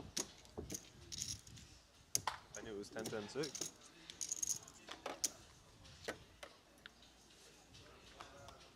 Maybe I'm not thinking of this one correctly.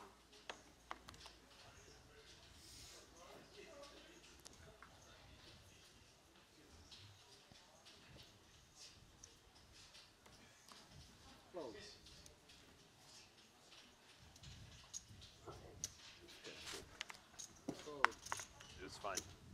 Yeah. Foxen will sit this one out. Haxton putting his newfound stack to work as a limp. Queen 10, 9, 7. Shu Liang sharing a Queen 10. Similar composition. That's a fairly liberal entry from Shu Liang on the button, is it not, with no suits? But obviously having position. Certainly seems so, but, you know, big blind anti-format. I know how this works in No Limit, of course. It encourages some relatively loose over-limps. Well, an encouraging board for Danny Tang, whose wrap up against the top two of Haxton is actually an equity favorite with two to come. You can see it there, 39% to 27%. Nevertheless, Haxton, with two checks in front of him, will do the betting. 15K called by Shu Liang, who's got that gut shot, along with top pair. It's a two-way gutter, by the way, with the Queen 8-6, so Jacker is 7. Cards that he seeks. Instead, the 6, now giving Shu Liang 10s and 6s.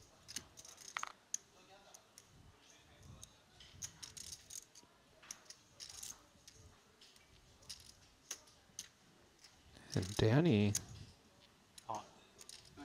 ooh, maybe not excited to be bluffing into two players, but looks like he's thinking, I'm starting to get pretty short, and this is maybe a stop-and-go opportunity.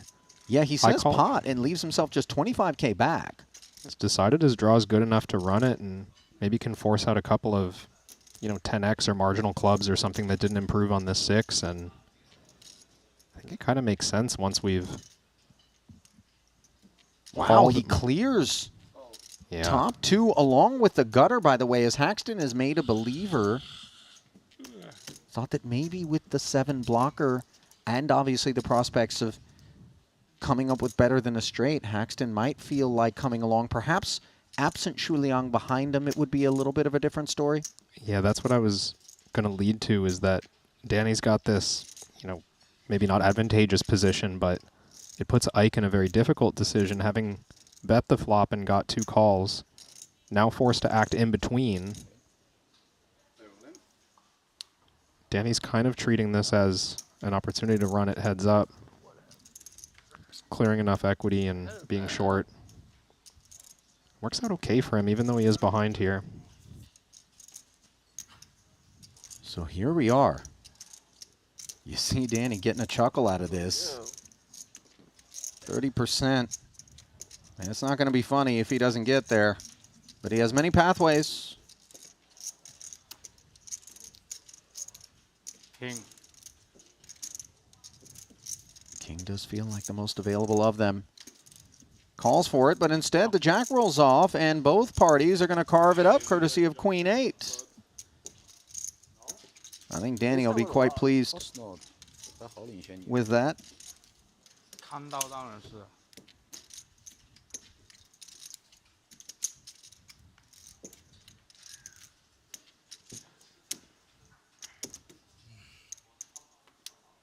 I didn't decipher everything associated with Danny's Mandarin there. In fact, 0 of it, but perhaps the word fish cake was involved in there. I tease, of course. No fights broke out, so it was probably cordial. And by the way, careful, the sleeping dragon. It's not always drowsy.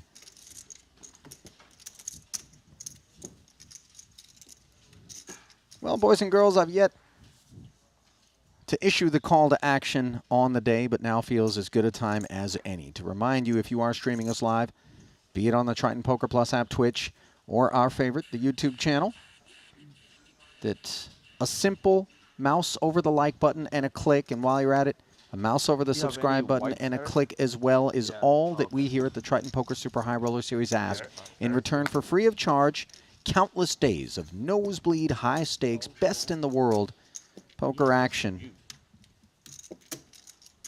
coming your way free of charge.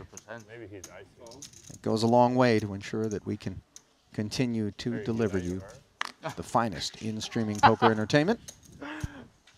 I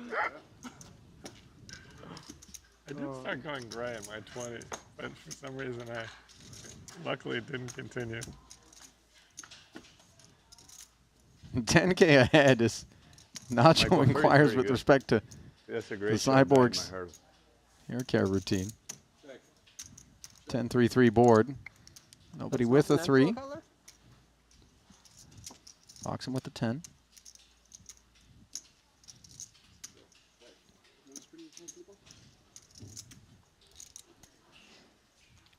Forgot what I had. Limped pot. Not what I thought 4 ways, 16 cards out there. Feels very logical to proceed with caution around clubs and 3x, but Shu Liang just going after this pot right now. You starting to get familiarized with our boy here? Yeah, Crab? this is... You understand why Rast called him the Sleeping Dragon? Who wants some of this hot fire? This is dangerous, and it's an attractive price on a stab. I mean, he's cleared 2 players. He's risked 30% of the pot, and I mean, now we're heads up, and I don't know if he's got bluffing at clubs on his mind. It seems like no. By the way, now we're sick. If we're Danny Tang, he would have turned 8s full. Cannot continue, of course. And you see Shu Liang coming off the accelerator after Foxen got sticky. Alex pleased to see it. He unblocks clubs. Checks it. And let's see. This feels like a pretty false bit of showdown with 2 deuces, but Liang swung once. Yeah, sort of hopeless spot in position, but if we are truly going after it as much as you suggest, we have to show restraint from time to time, or else we wouldn't be able to keep these chips. Queen 10, Jack 6, double. I was supposed to win that hand. Were you? I think so. I was destined to win that. By virtue of the run out, or you were supposed to have played it differently? I had a full house. What the fuck? I guess it could be both, but it was supposed to get checked through on the flop. In normal circumstances. I understand. Yes, I can't rebuy anymore. Yeah, you can if you bust his hand. You can. that was one of the things. That was so pure. Danny Tang elated at the announcement that registration is now closed in this one. You're coming in hot, huh? No more 50K bushels. Oh, we hit from last time. 45. I think that's too much. I think 35 is the most we can do. I'm just going to fold this hand so I can't rebuy. Now you can't rebuy anything. Now you can't rebuy. It's officially over, Danny. 40 is the charm. Are you for 4? 4. That is considered a lucky number, I think. Yeah. Yeah, that's why I try to never have table 4, C4. There's no 4th floor in the hotel. Shu Liang's 45 with the double suited ace queen jack 7. Foxen just a moment ago recognized that he had a little barrel in him into a 4-way field with something that couldn't beat a 10. He's going to hop in here, obviously king 9-8 with some modest hearts. Worthwhile from the big blind. 10-8-3 monotone. Foxen checks. I knew he had a lot more than. Did Shu Liang already stab at this? No, I think just making his big chips visible. Yeah. There was some chatter. 30K. These ones are always interesting for me. You can see Foxen has the 8 connected. This isn't particularly relevant. The king of clubs is, of course, these monotone boards. Perilous in pot limit Omaha. Foxen is going to peel. Now, the board pairing is something good for him, of course, because it creates a pathway to a boat. Prerequisite met. And also perhaps saves him from relentless aggression when the flushes that we're representing on the flop start to feel a little bit less excited about their hand. Yeah, of course, as we can see, it was not a flush, and it was a check back, and not too excited about this ace will be Foxen, particularly if we get to showdown, given that he was performing so well against Shu Liang's really dusty hand. He did pick up a gut shot on the turn, of course. Was not at all proud of it. Let's see if Foxen maybe thinks that there's a need to turn this into a bluff. Crab, is that an idea? It might be on his mind with king of clubs.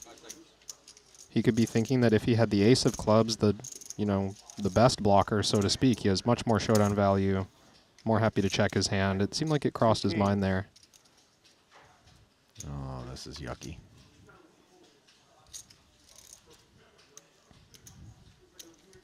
Does get shut down. And Shu Liang on this occasion going to win the battle.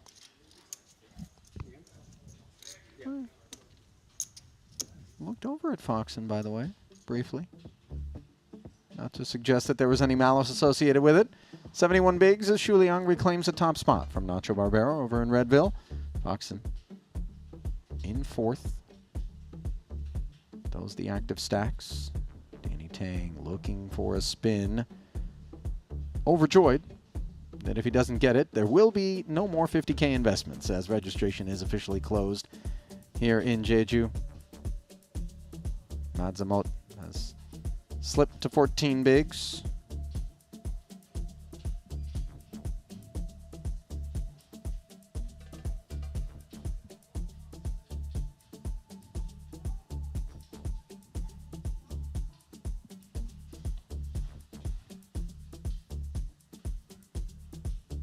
Glimpse there brought to you by GTO Wizard.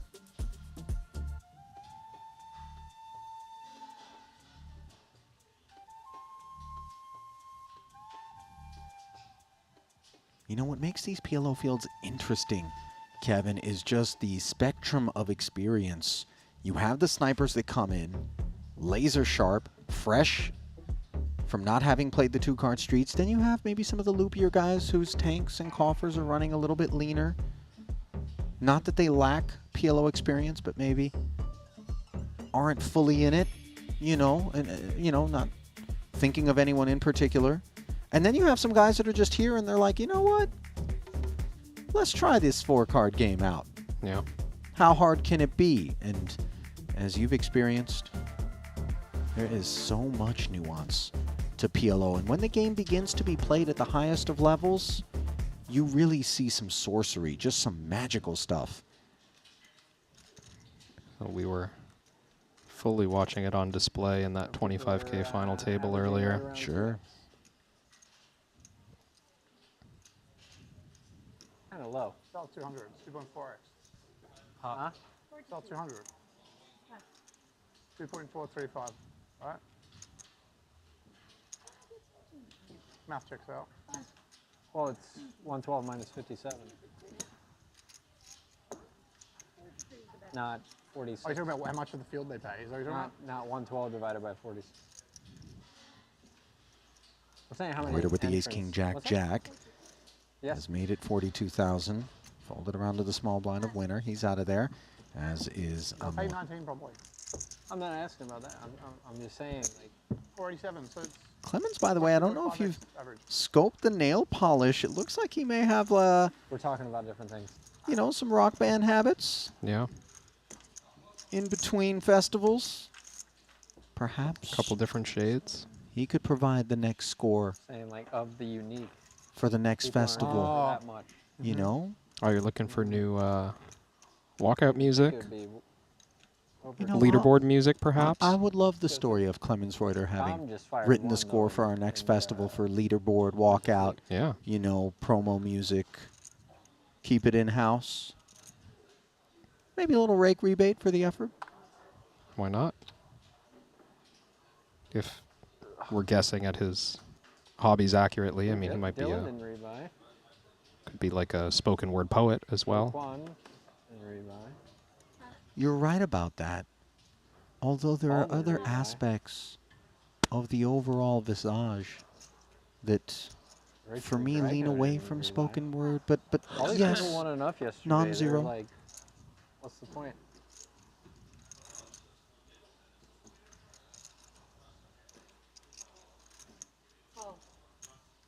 Sean Winter speaking from the button, but doing so softly with 10-10-6 tray. He limps, double suited. Matsumot, however, ace, queen, 6 deuce, and clubs. Got 10 out there. E2, content to limp.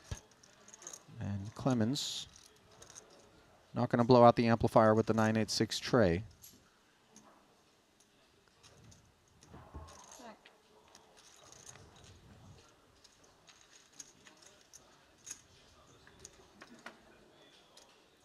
Jack back brings us to the ace-jack 10 flop. Amot performing well with top pair and the Broadway gutter, save for the fact that set of 10s lurks for Winter. Note, by the way, that Reuter has himself problematic open-ender.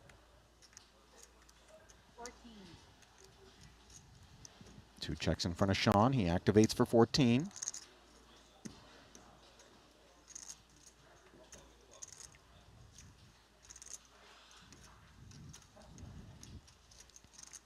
Playing as short as he is, it can always be a little bit tricky to navigate out of position, but I like that Amot has just come with call, not overplaying this hand at that stage. And wow, the king just rolls right off for him. Making Broadway. 4-liner on board, staring the set of 10s in the face. Obviously an unpleasant development for Sean. Looks over at Mods, as if to maybe get a beat.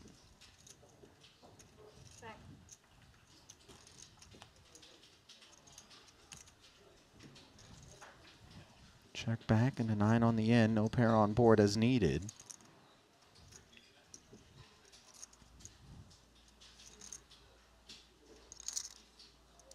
And if we face aggression here, from Winter's point of view, how can we put Amot on a bluff, calling out of position with a player behind? He does make it cheap enough that maybe we don't have to be that convinced about a bluff, but I don't think Winter. you would bluff ace jack 3-3. Facing the 25K, 1/3 sizing, and noticing, of course, the significance of that in relation to Mods' remaining stack. Finds the fold correctly. I had a Those ones are a little bit annoying. Wow. Got a big hand.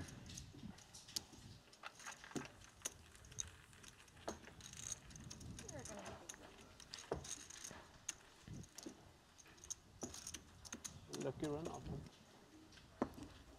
Huh? Lucky run out then. You had a good hand. If I made a full house, it would have been. You would win. Would it still be lucky? You would win. I was preferring to make a boat.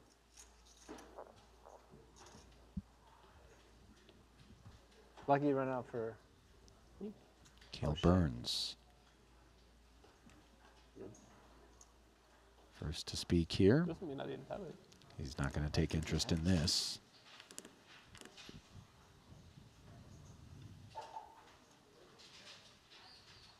Wait, Is it I'm, not- I'm under the gun, sorry. Okay, I was. Whew. I was big blind for a second. Apologies. It's okay.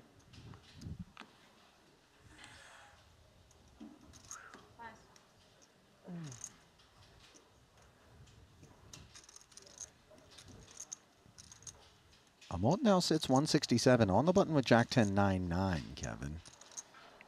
they're covered by both players behind. Kind of pivotal point to decide whether we're committing this hand strength or limping and trying to see flops.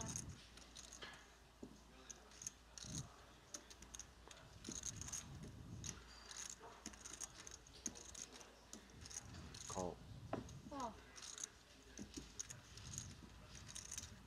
Raphael with ace queen 8-5 and spades does defend. That Triton Oh, one. and he What's the finds deal with himself that? trip aces Is that what the winner here. of the main You're in event the got? main. The winner of the main Nowhere got to that? go Yeah, and for 5.5 Amot but a million. 9. Yeah. It's pretty bold to watch.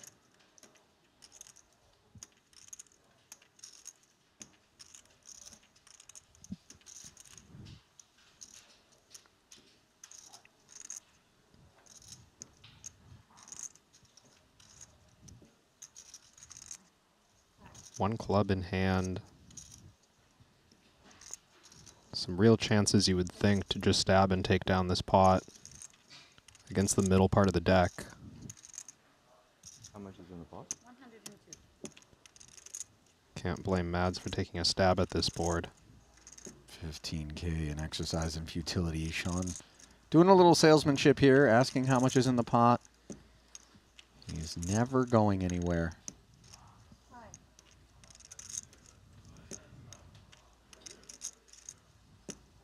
Trying to figure out what the optimal means by which to try to snatch all 125 of Mods' chips is, and of course, you know, a little bit of wariness that from time to time we are beaten, but that is seldom.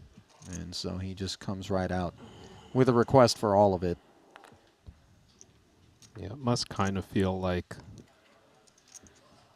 well, we only get paid by the remaining ace in the deck or some kind of quality draw, and maybe searching for other options other than the obvious one, but lands on shove anyways.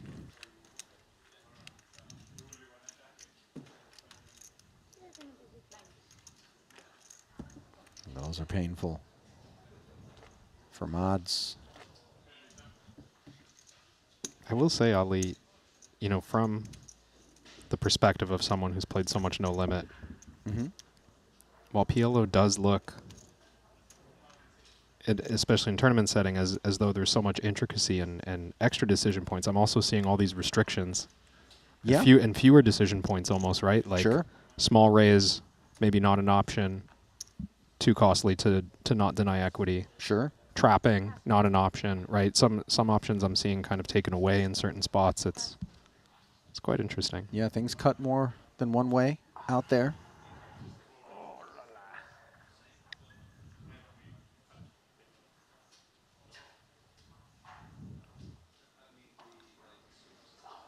Reuter with the offsuit ace-jack 10-4, but the puck.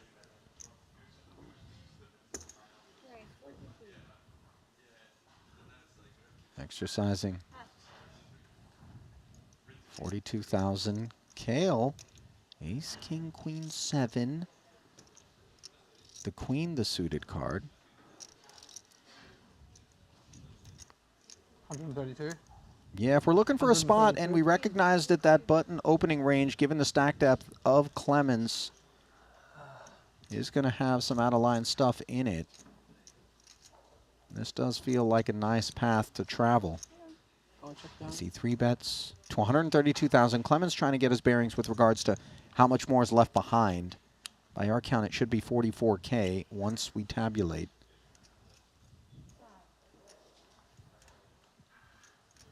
Yeah, and you'd think after raising the button,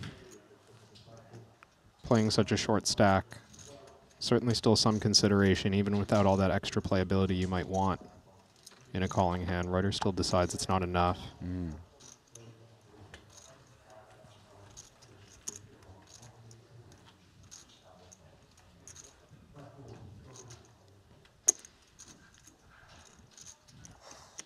You win this tournament, you're free rolling the PLO series.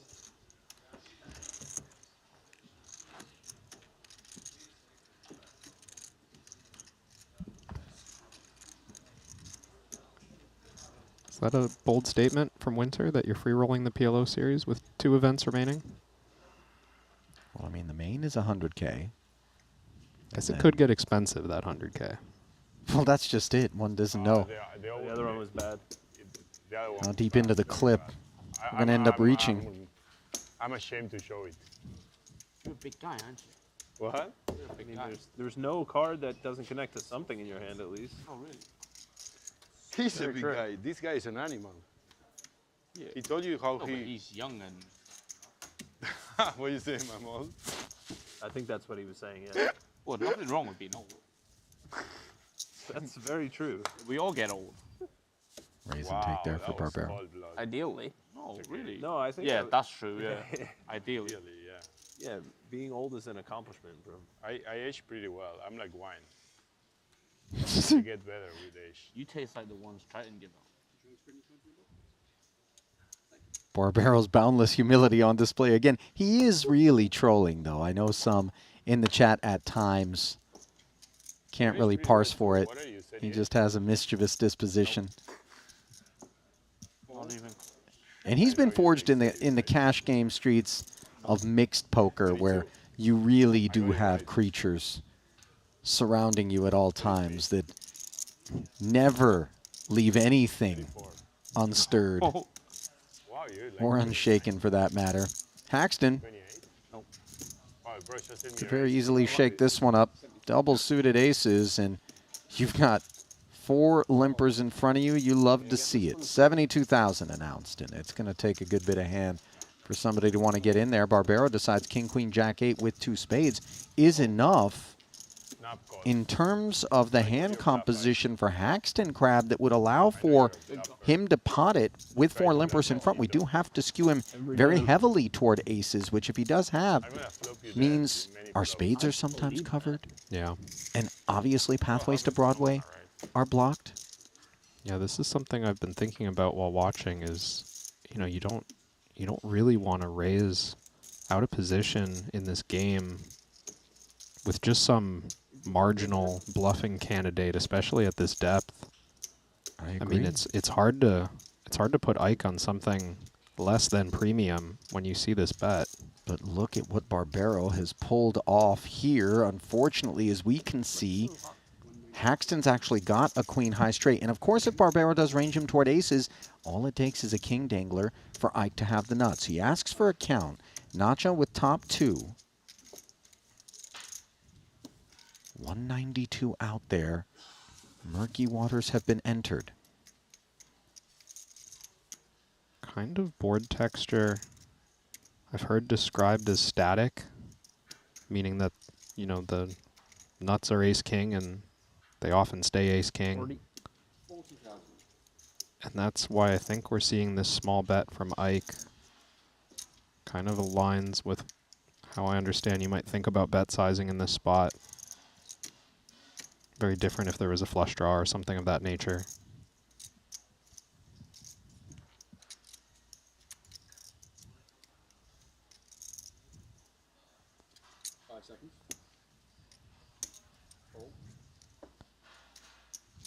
Nacho thinks it's too much hand. Bet call of 40K. Another 80 into the middle. 3 of hearts, adding to Haxton's arsenal, which already includes the best hand, as he picks up the nut flush draw. Yeah, Haxton with some nice removal on the stuff he'd be worried about. Beating the 9-8. Only the 1-9, of course, but King-9 a serious threat. Hearts not need to worry about.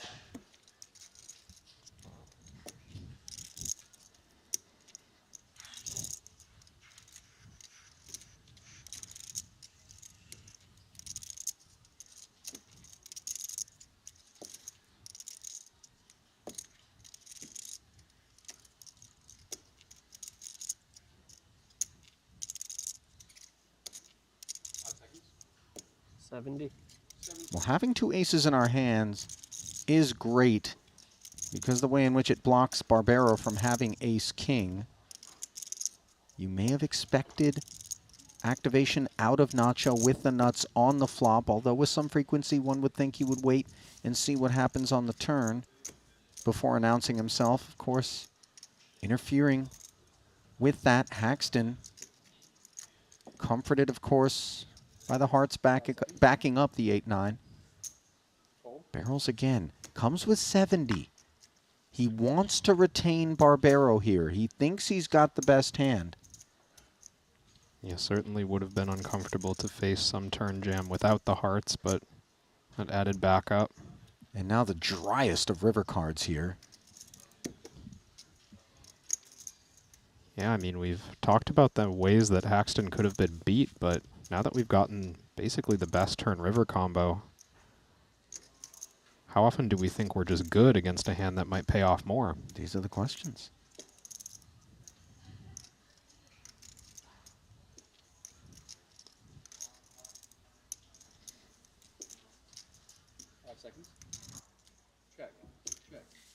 Great.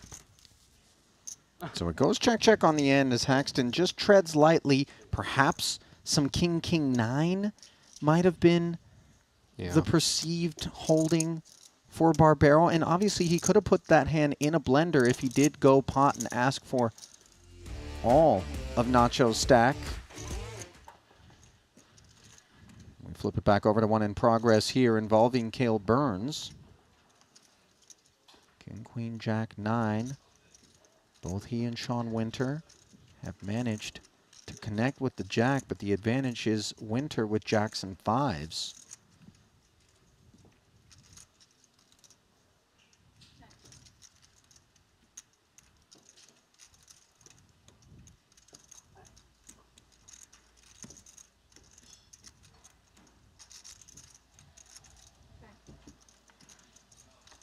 Goes check, check. As Winter does not barrel top 2 pair.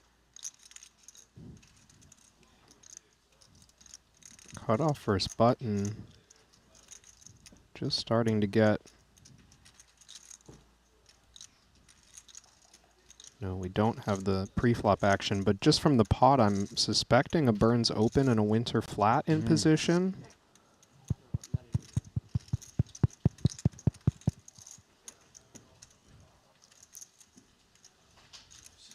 No players with a 6 or 7. Now Winter with a check in front of him, feeling comforted enough. 71. Yeah, maybe not wanting to play for all of it on the flop was Winter, but now feeling emboldened to go for value against an overpair, a jack with backup, like Burns has.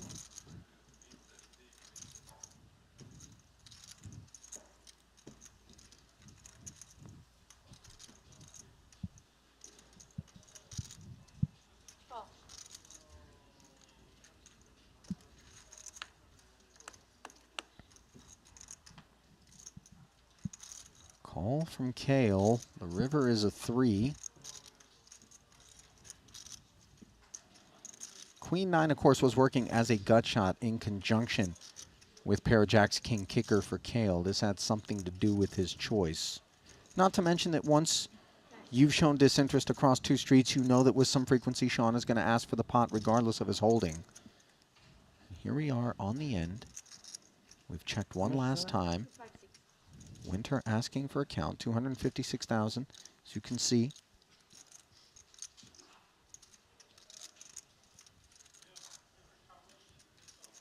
Three of spades has to feel pretty clean for Winter.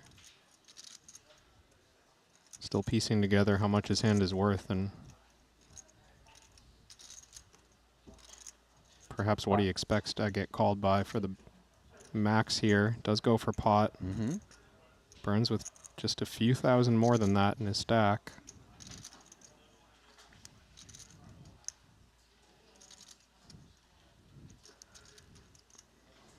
Kale quite annoyed by this. It's got heaps of polarity all over it. The 6-7 is the story being told. But how credible does that read for Kale, given that he opened and then Sean flatted on the button?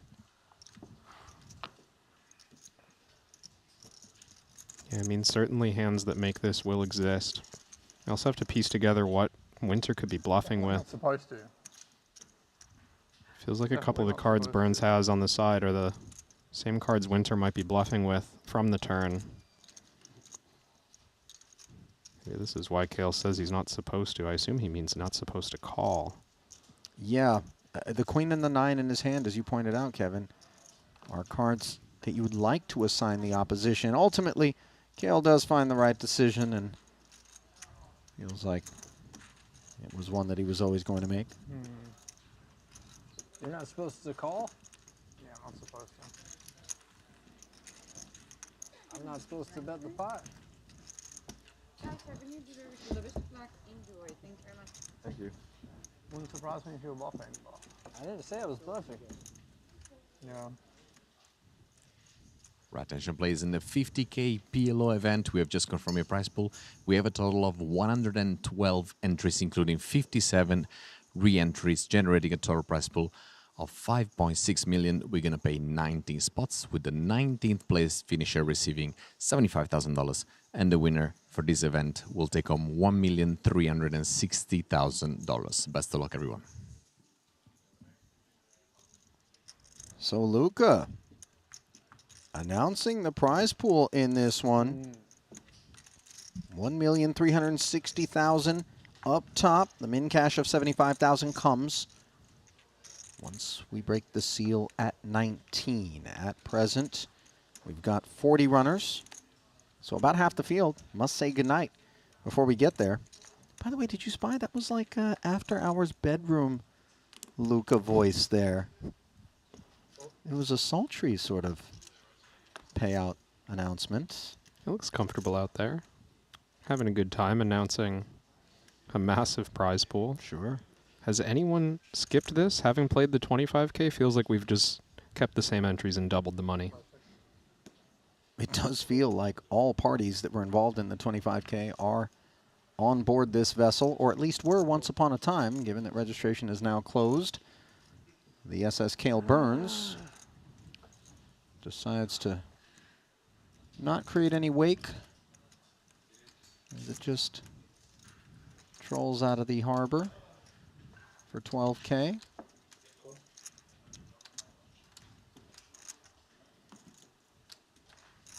Reuter, queen 10-9-6 from the small. Flicks in the extra 6. Shinhwa says, let's go. So 3 taking this voyage with 48,000 in the middle. They look up at 10-7-7. Burns with the kings. Far and away the best of it. Note that all 3 players have hit the 10. The 9-6 for Reuter, adding the gutter to his version.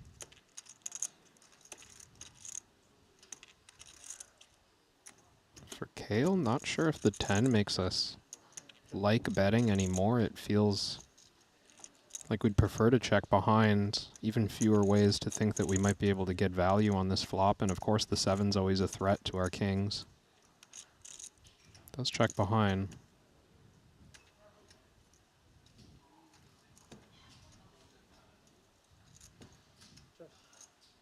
Four on the turn. Doesn't change a thing. So after the round of knuckles, Shinhwa bets out. In the big, obviously we have some luxuries to represent random 4 cards that didn't want to raise it up pre, that may very well have interacted meaningfully with this board. Specifically the trip 7s, of course, the story we seek to tell.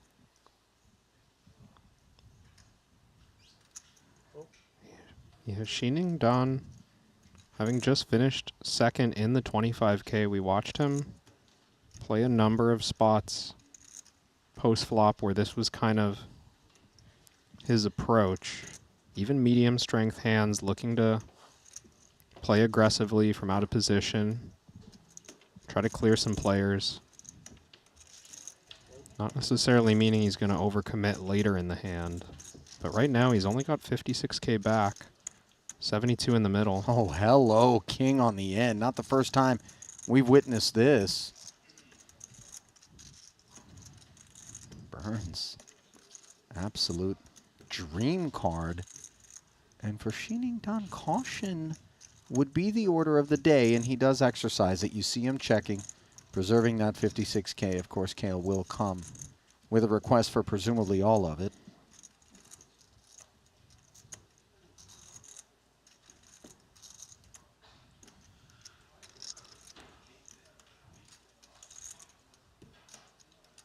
Does feel like one of those spots when you're Cale, when you know you have the best hand and you know your opponent's folding and you put in the max anyways and you just hope something good happens.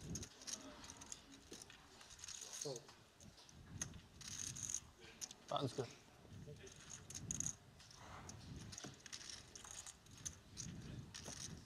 Don never had patronage on his mind. So Cale continuing to fight.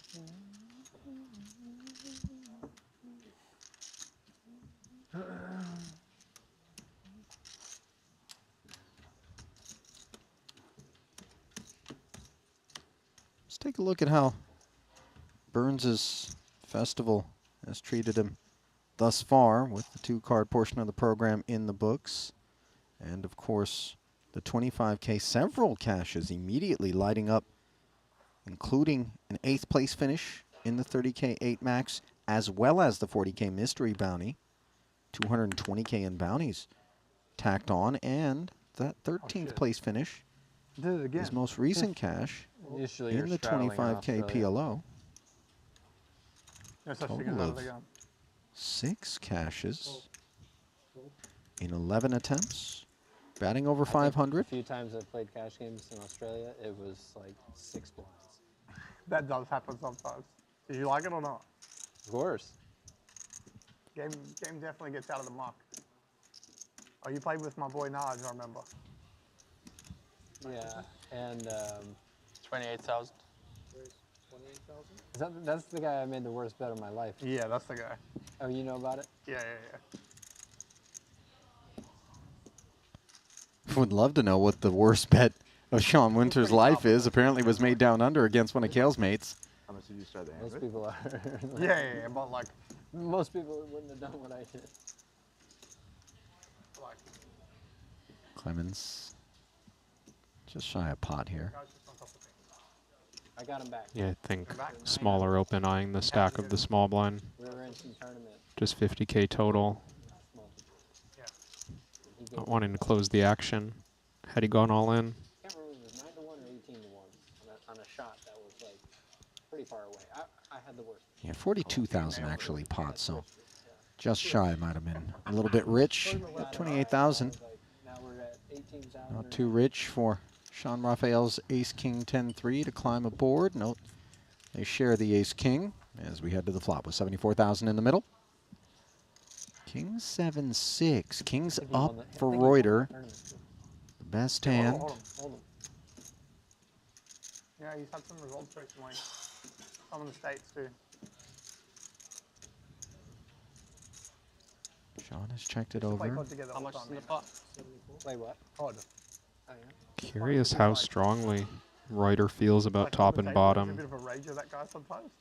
No spades working. But then when he plays COD, he's like Just calm as. backdoor Broadway. And then, like, Does I'm check like back. pretty calm on the table, and then when I play COD, I'm a fucking rager. Now both parties improved to the aces and kings. Very fortunate for Raphael. You see the front door spades. It's good, I like it. So he is going to check it over. And we do this because flush draws will be balanced. They will check back from time to time, even in a heads-up pot, in position as the aggressor. This is very much a part of the PLO program. Fourth spade on board, and of course that's a somewhat relieving development for both parties, as you saw Reuter unwilling to barrel with 3-pair on the turn, despite the second check in front of him. And now, for Raphael, I would imagine value is available. Yeah, I'm curious. You know, block betting from out of position so common in the Hold'em games these days, and I wonder how much these kinds of plays are on their minds. Just 2-pair, trying to get, certainly paid off by worse 2-pair, but maybe the occasional naked ace, 1 spade kind of thing. Same. So 24,000 bet called, and the boys will carve it up.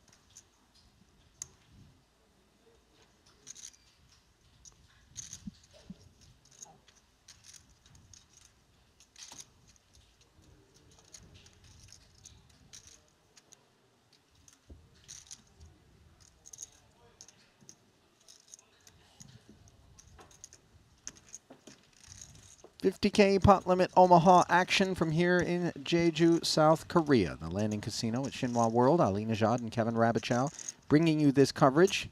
Long deck or no limit Hold'em is in the rear view as the festival has turned its attention to this, the second of 4 pot limit Omaha events, before it will then play 3 short deck events as we will round out this first of 2 Jeju festivals on the calendar for 2025. It's been an incredibly successful, record-breaking affair across multiple different metrics, as that momentum that was first established last year here in Jeju has continued. China has made its mark as a delegation on this particular festival, resoundingly, with deep finishes and titles, including in our 15K leadoff event, the top 3 slots being occupied by Chinese players who showed up en masse. Some of them here in this 50K PLO, still looking to etch themselves into the annals. Xining Dan among them, who finished second to Tom Bedell in the 25K.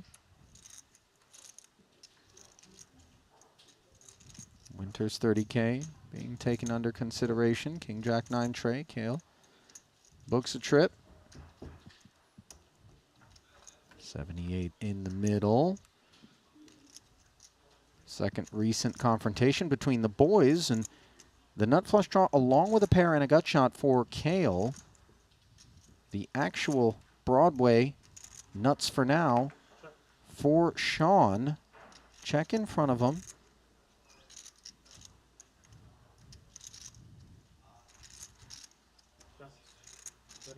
All three colors in the Skittle bag being worked forward. 39,000 the figure from Sean.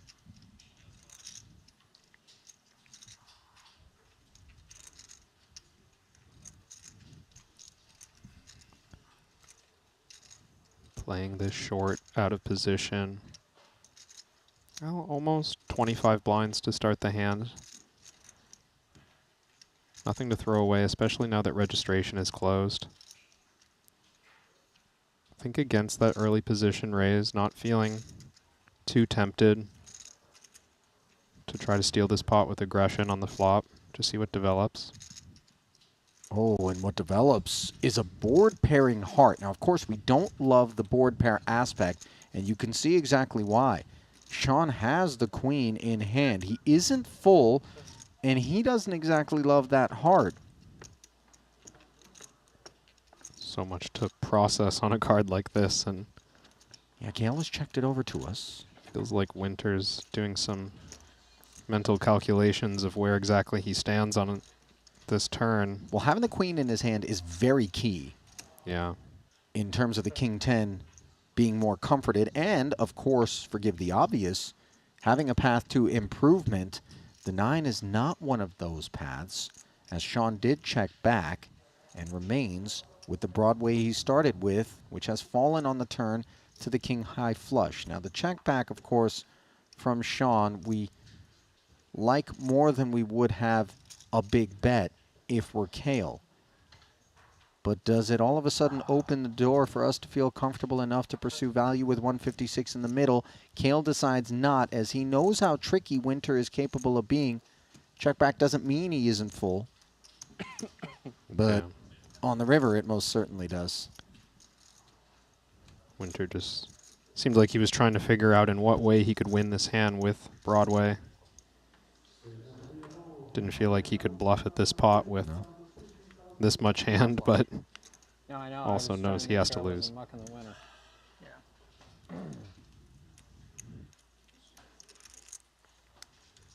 Do wonder if that queen would have been utilized differently from the turn onward had he not also had the straight to go with it.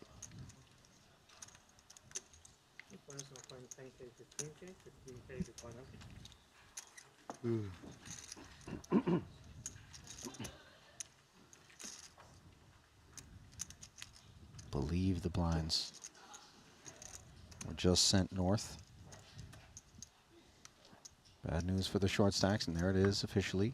Brought to you by GTO Wizard, 10-15-15, 40K in orbit. These tables, by the way, 7 max.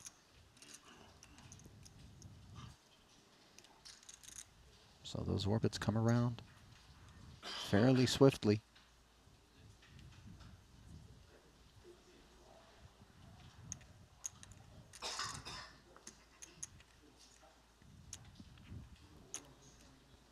Madzamot hates to see this ascent in terms of the blinds, creating a little bit of urgency. He does announce pot with the King Jack Jack 6 from under the gun. Certainly not a hand we're excited to play from this position, but just edging out the unfortunate circumstance he's in for next hand, having to put 30K in dark, as long as he's still in his seat.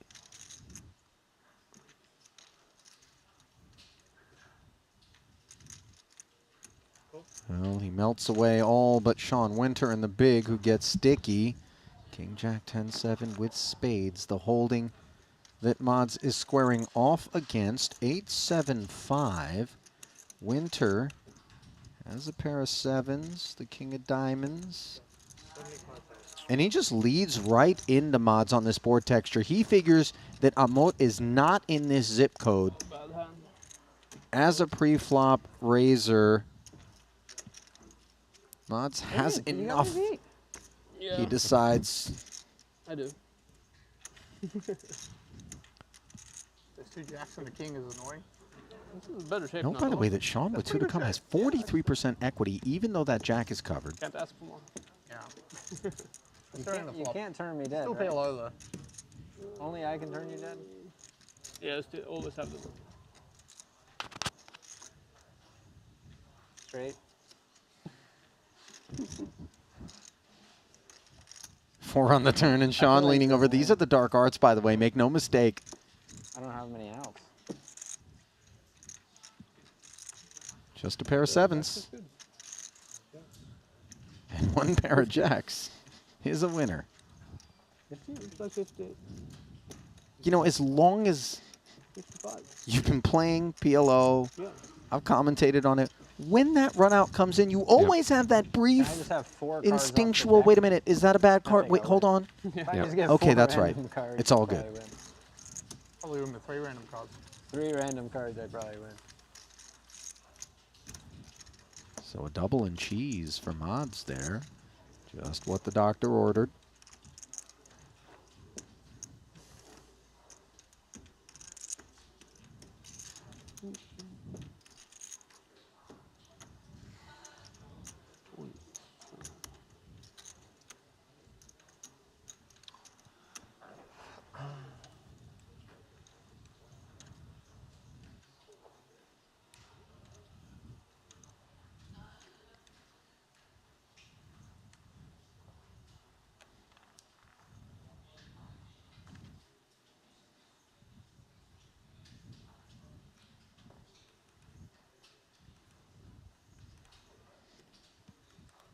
Hot. 55,000.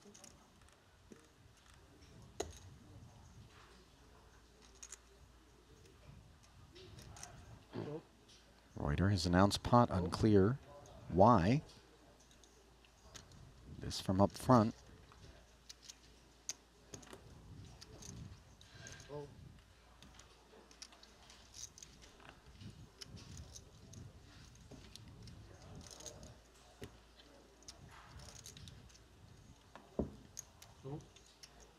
No takers around the Mods. This orbit brought to you by that last exchange where his jacks held. He's doing a little bit of inventory, and now the revelation that Reuter was brought on by the ace, queen, 10 deuce with hearts. Ace, king, 9 tray for Mods with spades. Yeah, seemed like some genuine recounting of the chips to see if this is short enough that he wants to run it with the ace king suited to the king, or we take a flop, figure things out. Preferring the latter.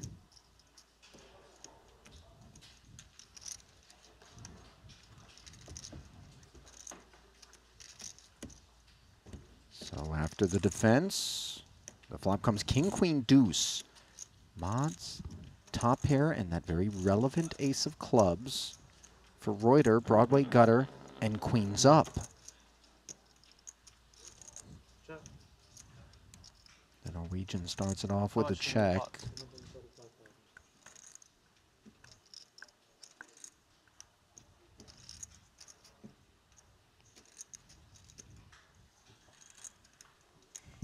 Another interesting dynamic for me as I'm observing is just how much consideration these players have, and they do.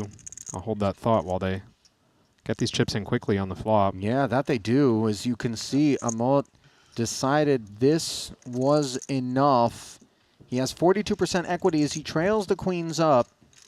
But you can see the outs lighting up. Ace, king, 9 tray to make the better 2 pair. That's what Mods has on his mind. A 4 or 5 will give him a wheel gutter as well. PLO. 4. And there is the aforementioned 5. So 4s are added to the repertoire for the Norwegian, but he's going to have to connect. And connect he has. The 3 on the river for kings and trays Doing it the hard way. 65. How much? 70, 75. 75. And Mott says, I'm not ready to say goodnight just yet, boys. All in at midnight. This guy. Really? Is it exactly midnight? It's 12:01 now. He said it was his day. Yeah, maybe you're right. So Reuter being victimized there, and as the dust clears, he'll realize he's got sub-10 bigs. You also went all in yesterday too, though. Yeah, was my day then either. 1-1 yesterday, though. Hmm? What do you say? 1-1. Yes, you went all in yesterday too. Yeah, many times. I know.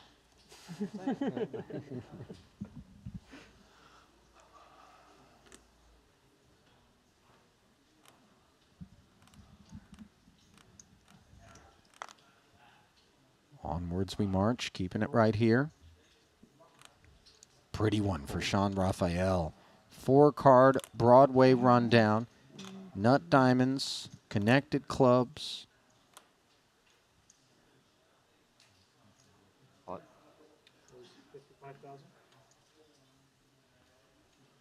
Pot announced.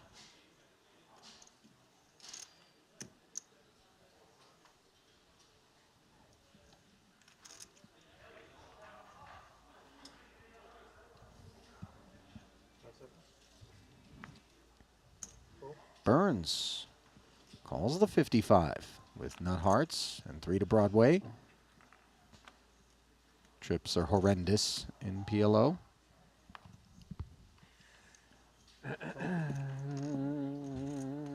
Sorry. So table for 2. Sean looks over to see what's on the menu in terms of Burns' stack, which he covers. 325 back for Kale, 150 in the middle. 3 off the top. 854 with 2 hearts.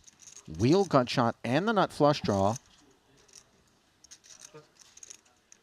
Raphael wastes no time checking over to Kale.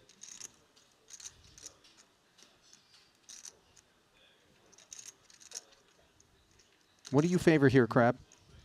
If you're Burns. Well, you do wonder if that quick check is, a premeditated response to a board like this, or an open invitation to bluff. Concern I would have about betting the action is mostly related to getting check raised. We've got, not much more than the naked nut flush draw. Thinking about putting in 2 times the pot on the flop. Do generally like to think, though, that if players are honest in their responses to aggression, we can kind of just lean with bet. 75K was all it took. And that's so deflating, too, because you wait a long time to pick up a pretty one like that if you're Sean Raphael, only to find the check fold. But showing us his patience, and we're showing you the #1 learning app for poker players. I'm talking, of course, about GTO Wizard. If you're wondering about the optimal play with respect to any of the hands that you've seen today, check them out. They've got the most sophisticated poker solver in the industry. Try them now at gtowizard.com and get free access to all of their features for the first 24 hours. That's GTO Wizard. Beat the best, crush the rest.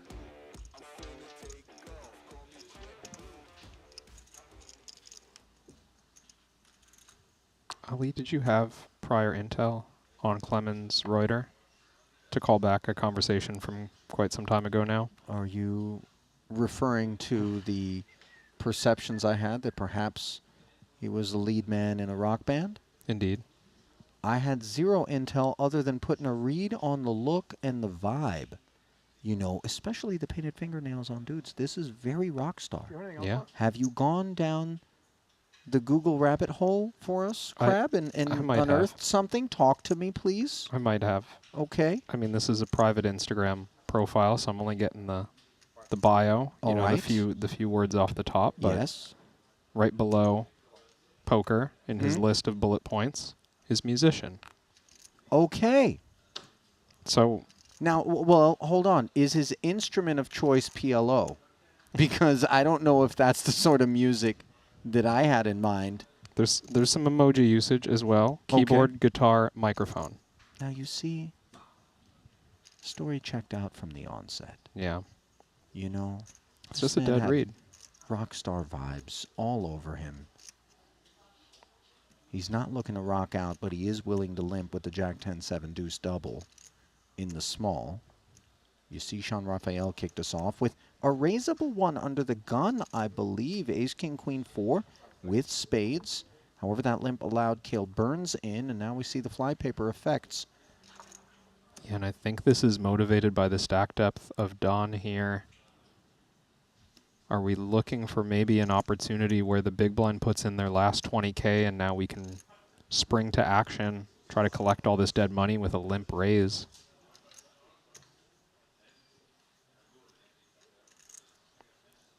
I wonder if it's even in Sheening Don's best interest to allow something like this to happen if we have a reasonable hand. So often the last 20K goes in post-flop anyways. He does put it in. You know, just sensing, if I'm going to bother to get involved here, my stack is so lean. I've already got 2 big blinds invested. I don't think anyone's really going to be able to fold to my 35,000. Of course, now, dishearteningly, Raphael has played his hand as a limp 3-bet. You could call it protection, but obviously the prospects of the quadruple up, I think, were a little bit more on Sheening Don's mind, and he knows that versus limp 3-bet, this ace-9-8 tray ain't doing so hot. Burns hanging tough, by the way, for this meaty limp 3-bet. He's got the kind of hand that doesn't rate to be interfering. If indeed this is trappy bad aces for Raphael, Cale's going to be able to perform nicely against it post-flop in terms of clarity. And that is the sort of hand composition that we do anticipate would be taking on this line from Sean with great frequency. So main pot is complete at 135. 200 on the side, Jack 7 tray, 2 hearts, gutter and a pair for Cale. Now it gets a bit murky. Backdoor clubs as well. You see Sean has failed to hit this flop at all. Yeah, this feels so dicey because if Sean had dry aces, like you said, far more comfortable to commit chips on a board like this and maybe mostly just coming with jams. So are we going to try to back that up with some bluffs like this, or are we going to need more equity? It feels really dicey. Just the Queen of Hearts. Maybe we go with a small size instead, trying to leave ourselves a way out perhaps. Does Cale ever read into this thinking it couldn't be aces? Well, I mean, I don't feel as though the 60K removes aces from range. Yeah, it could just be trepidatious. That's the question for me. So what does Cale think he does here with aces? And in addition to that, just how much equity do we have right now in this gigantic pot against aces? 36%, by the way, if you're Sheening Don with the gut shot and the 3 dangler. Now the turn brings the ace. Ace is up for Sheening Don, but while Raphael is ripping it in here with just ace-king, Burns is going to do a little math. He covers ever so slightly. Gutter, pair, club draw. 258, fucking. And this is where you got to have your numbers right Club. in the 4-card streets.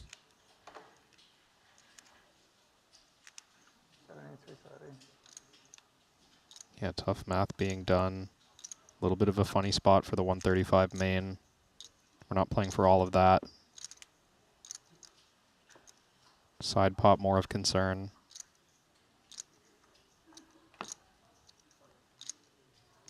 How often are the 2 pair outs live?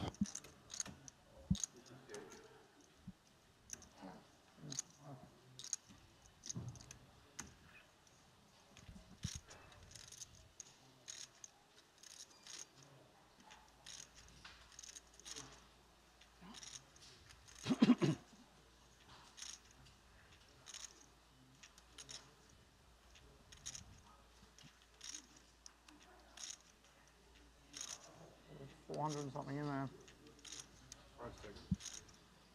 Wow. A gut shot. Clubs. Kale makes the call. Delighted that the clubs are live. Oh, wow, my head on the floor. As is the 7, as is the 5. He's actually the equity favorite with 1 to come. I still got heaps of equity. Xiningdan's back up against the wall, even though the bulk of the biscuits are on the side here. Amount of outs. He wants these aces and trays to hold. Very on edge.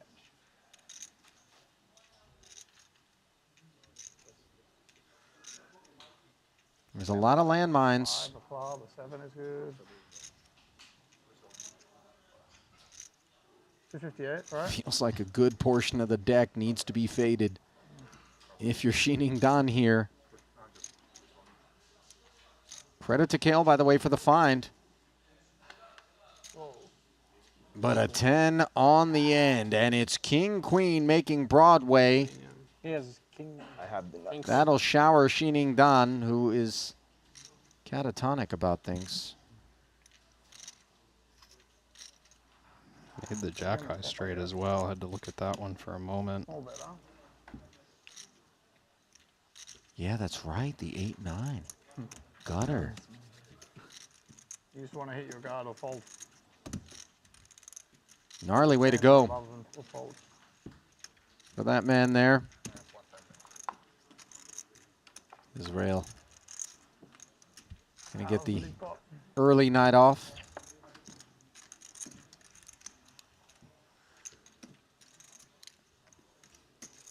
He's like, did you see that, man? That was sick.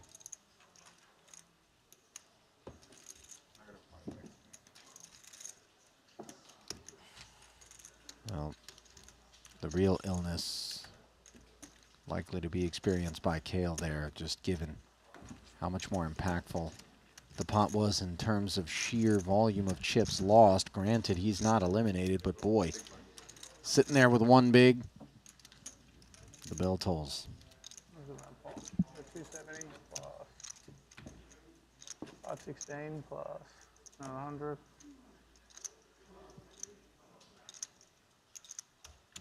Artbook Radio in the YouTube chat. Kevin writes, so Omaha's just poker, but more roulette-y. Yeah. I would say that sounds right. That's a fair distillation of the spirit. Yeah.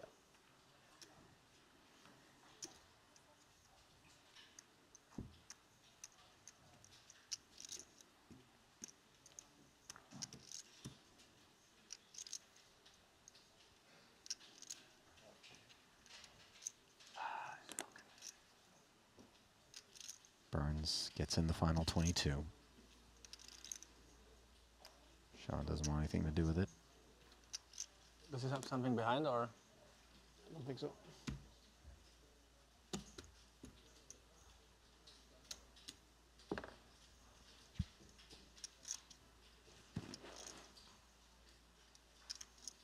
Well, here's Reuter. King 7-6-5.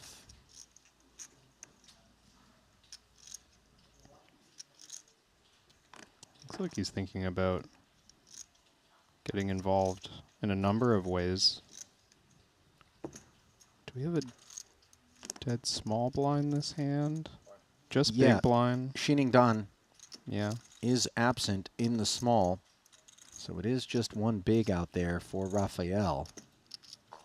You see Reuter looking for privacy, 3-betting to 55,000. There should be a fairly straightforward departure for Sean. Doesn't take too long, and now Reuter has chosen to isolate with a peculiar one, let's call it. Or no, you Yeah, got him crushed. looks light, but the effective spot, 10 big blinds heads up with a bit of overlay where Burns maybe just puts in the majority of the deck from under the gun. So it's pretty good for me. 0 kings.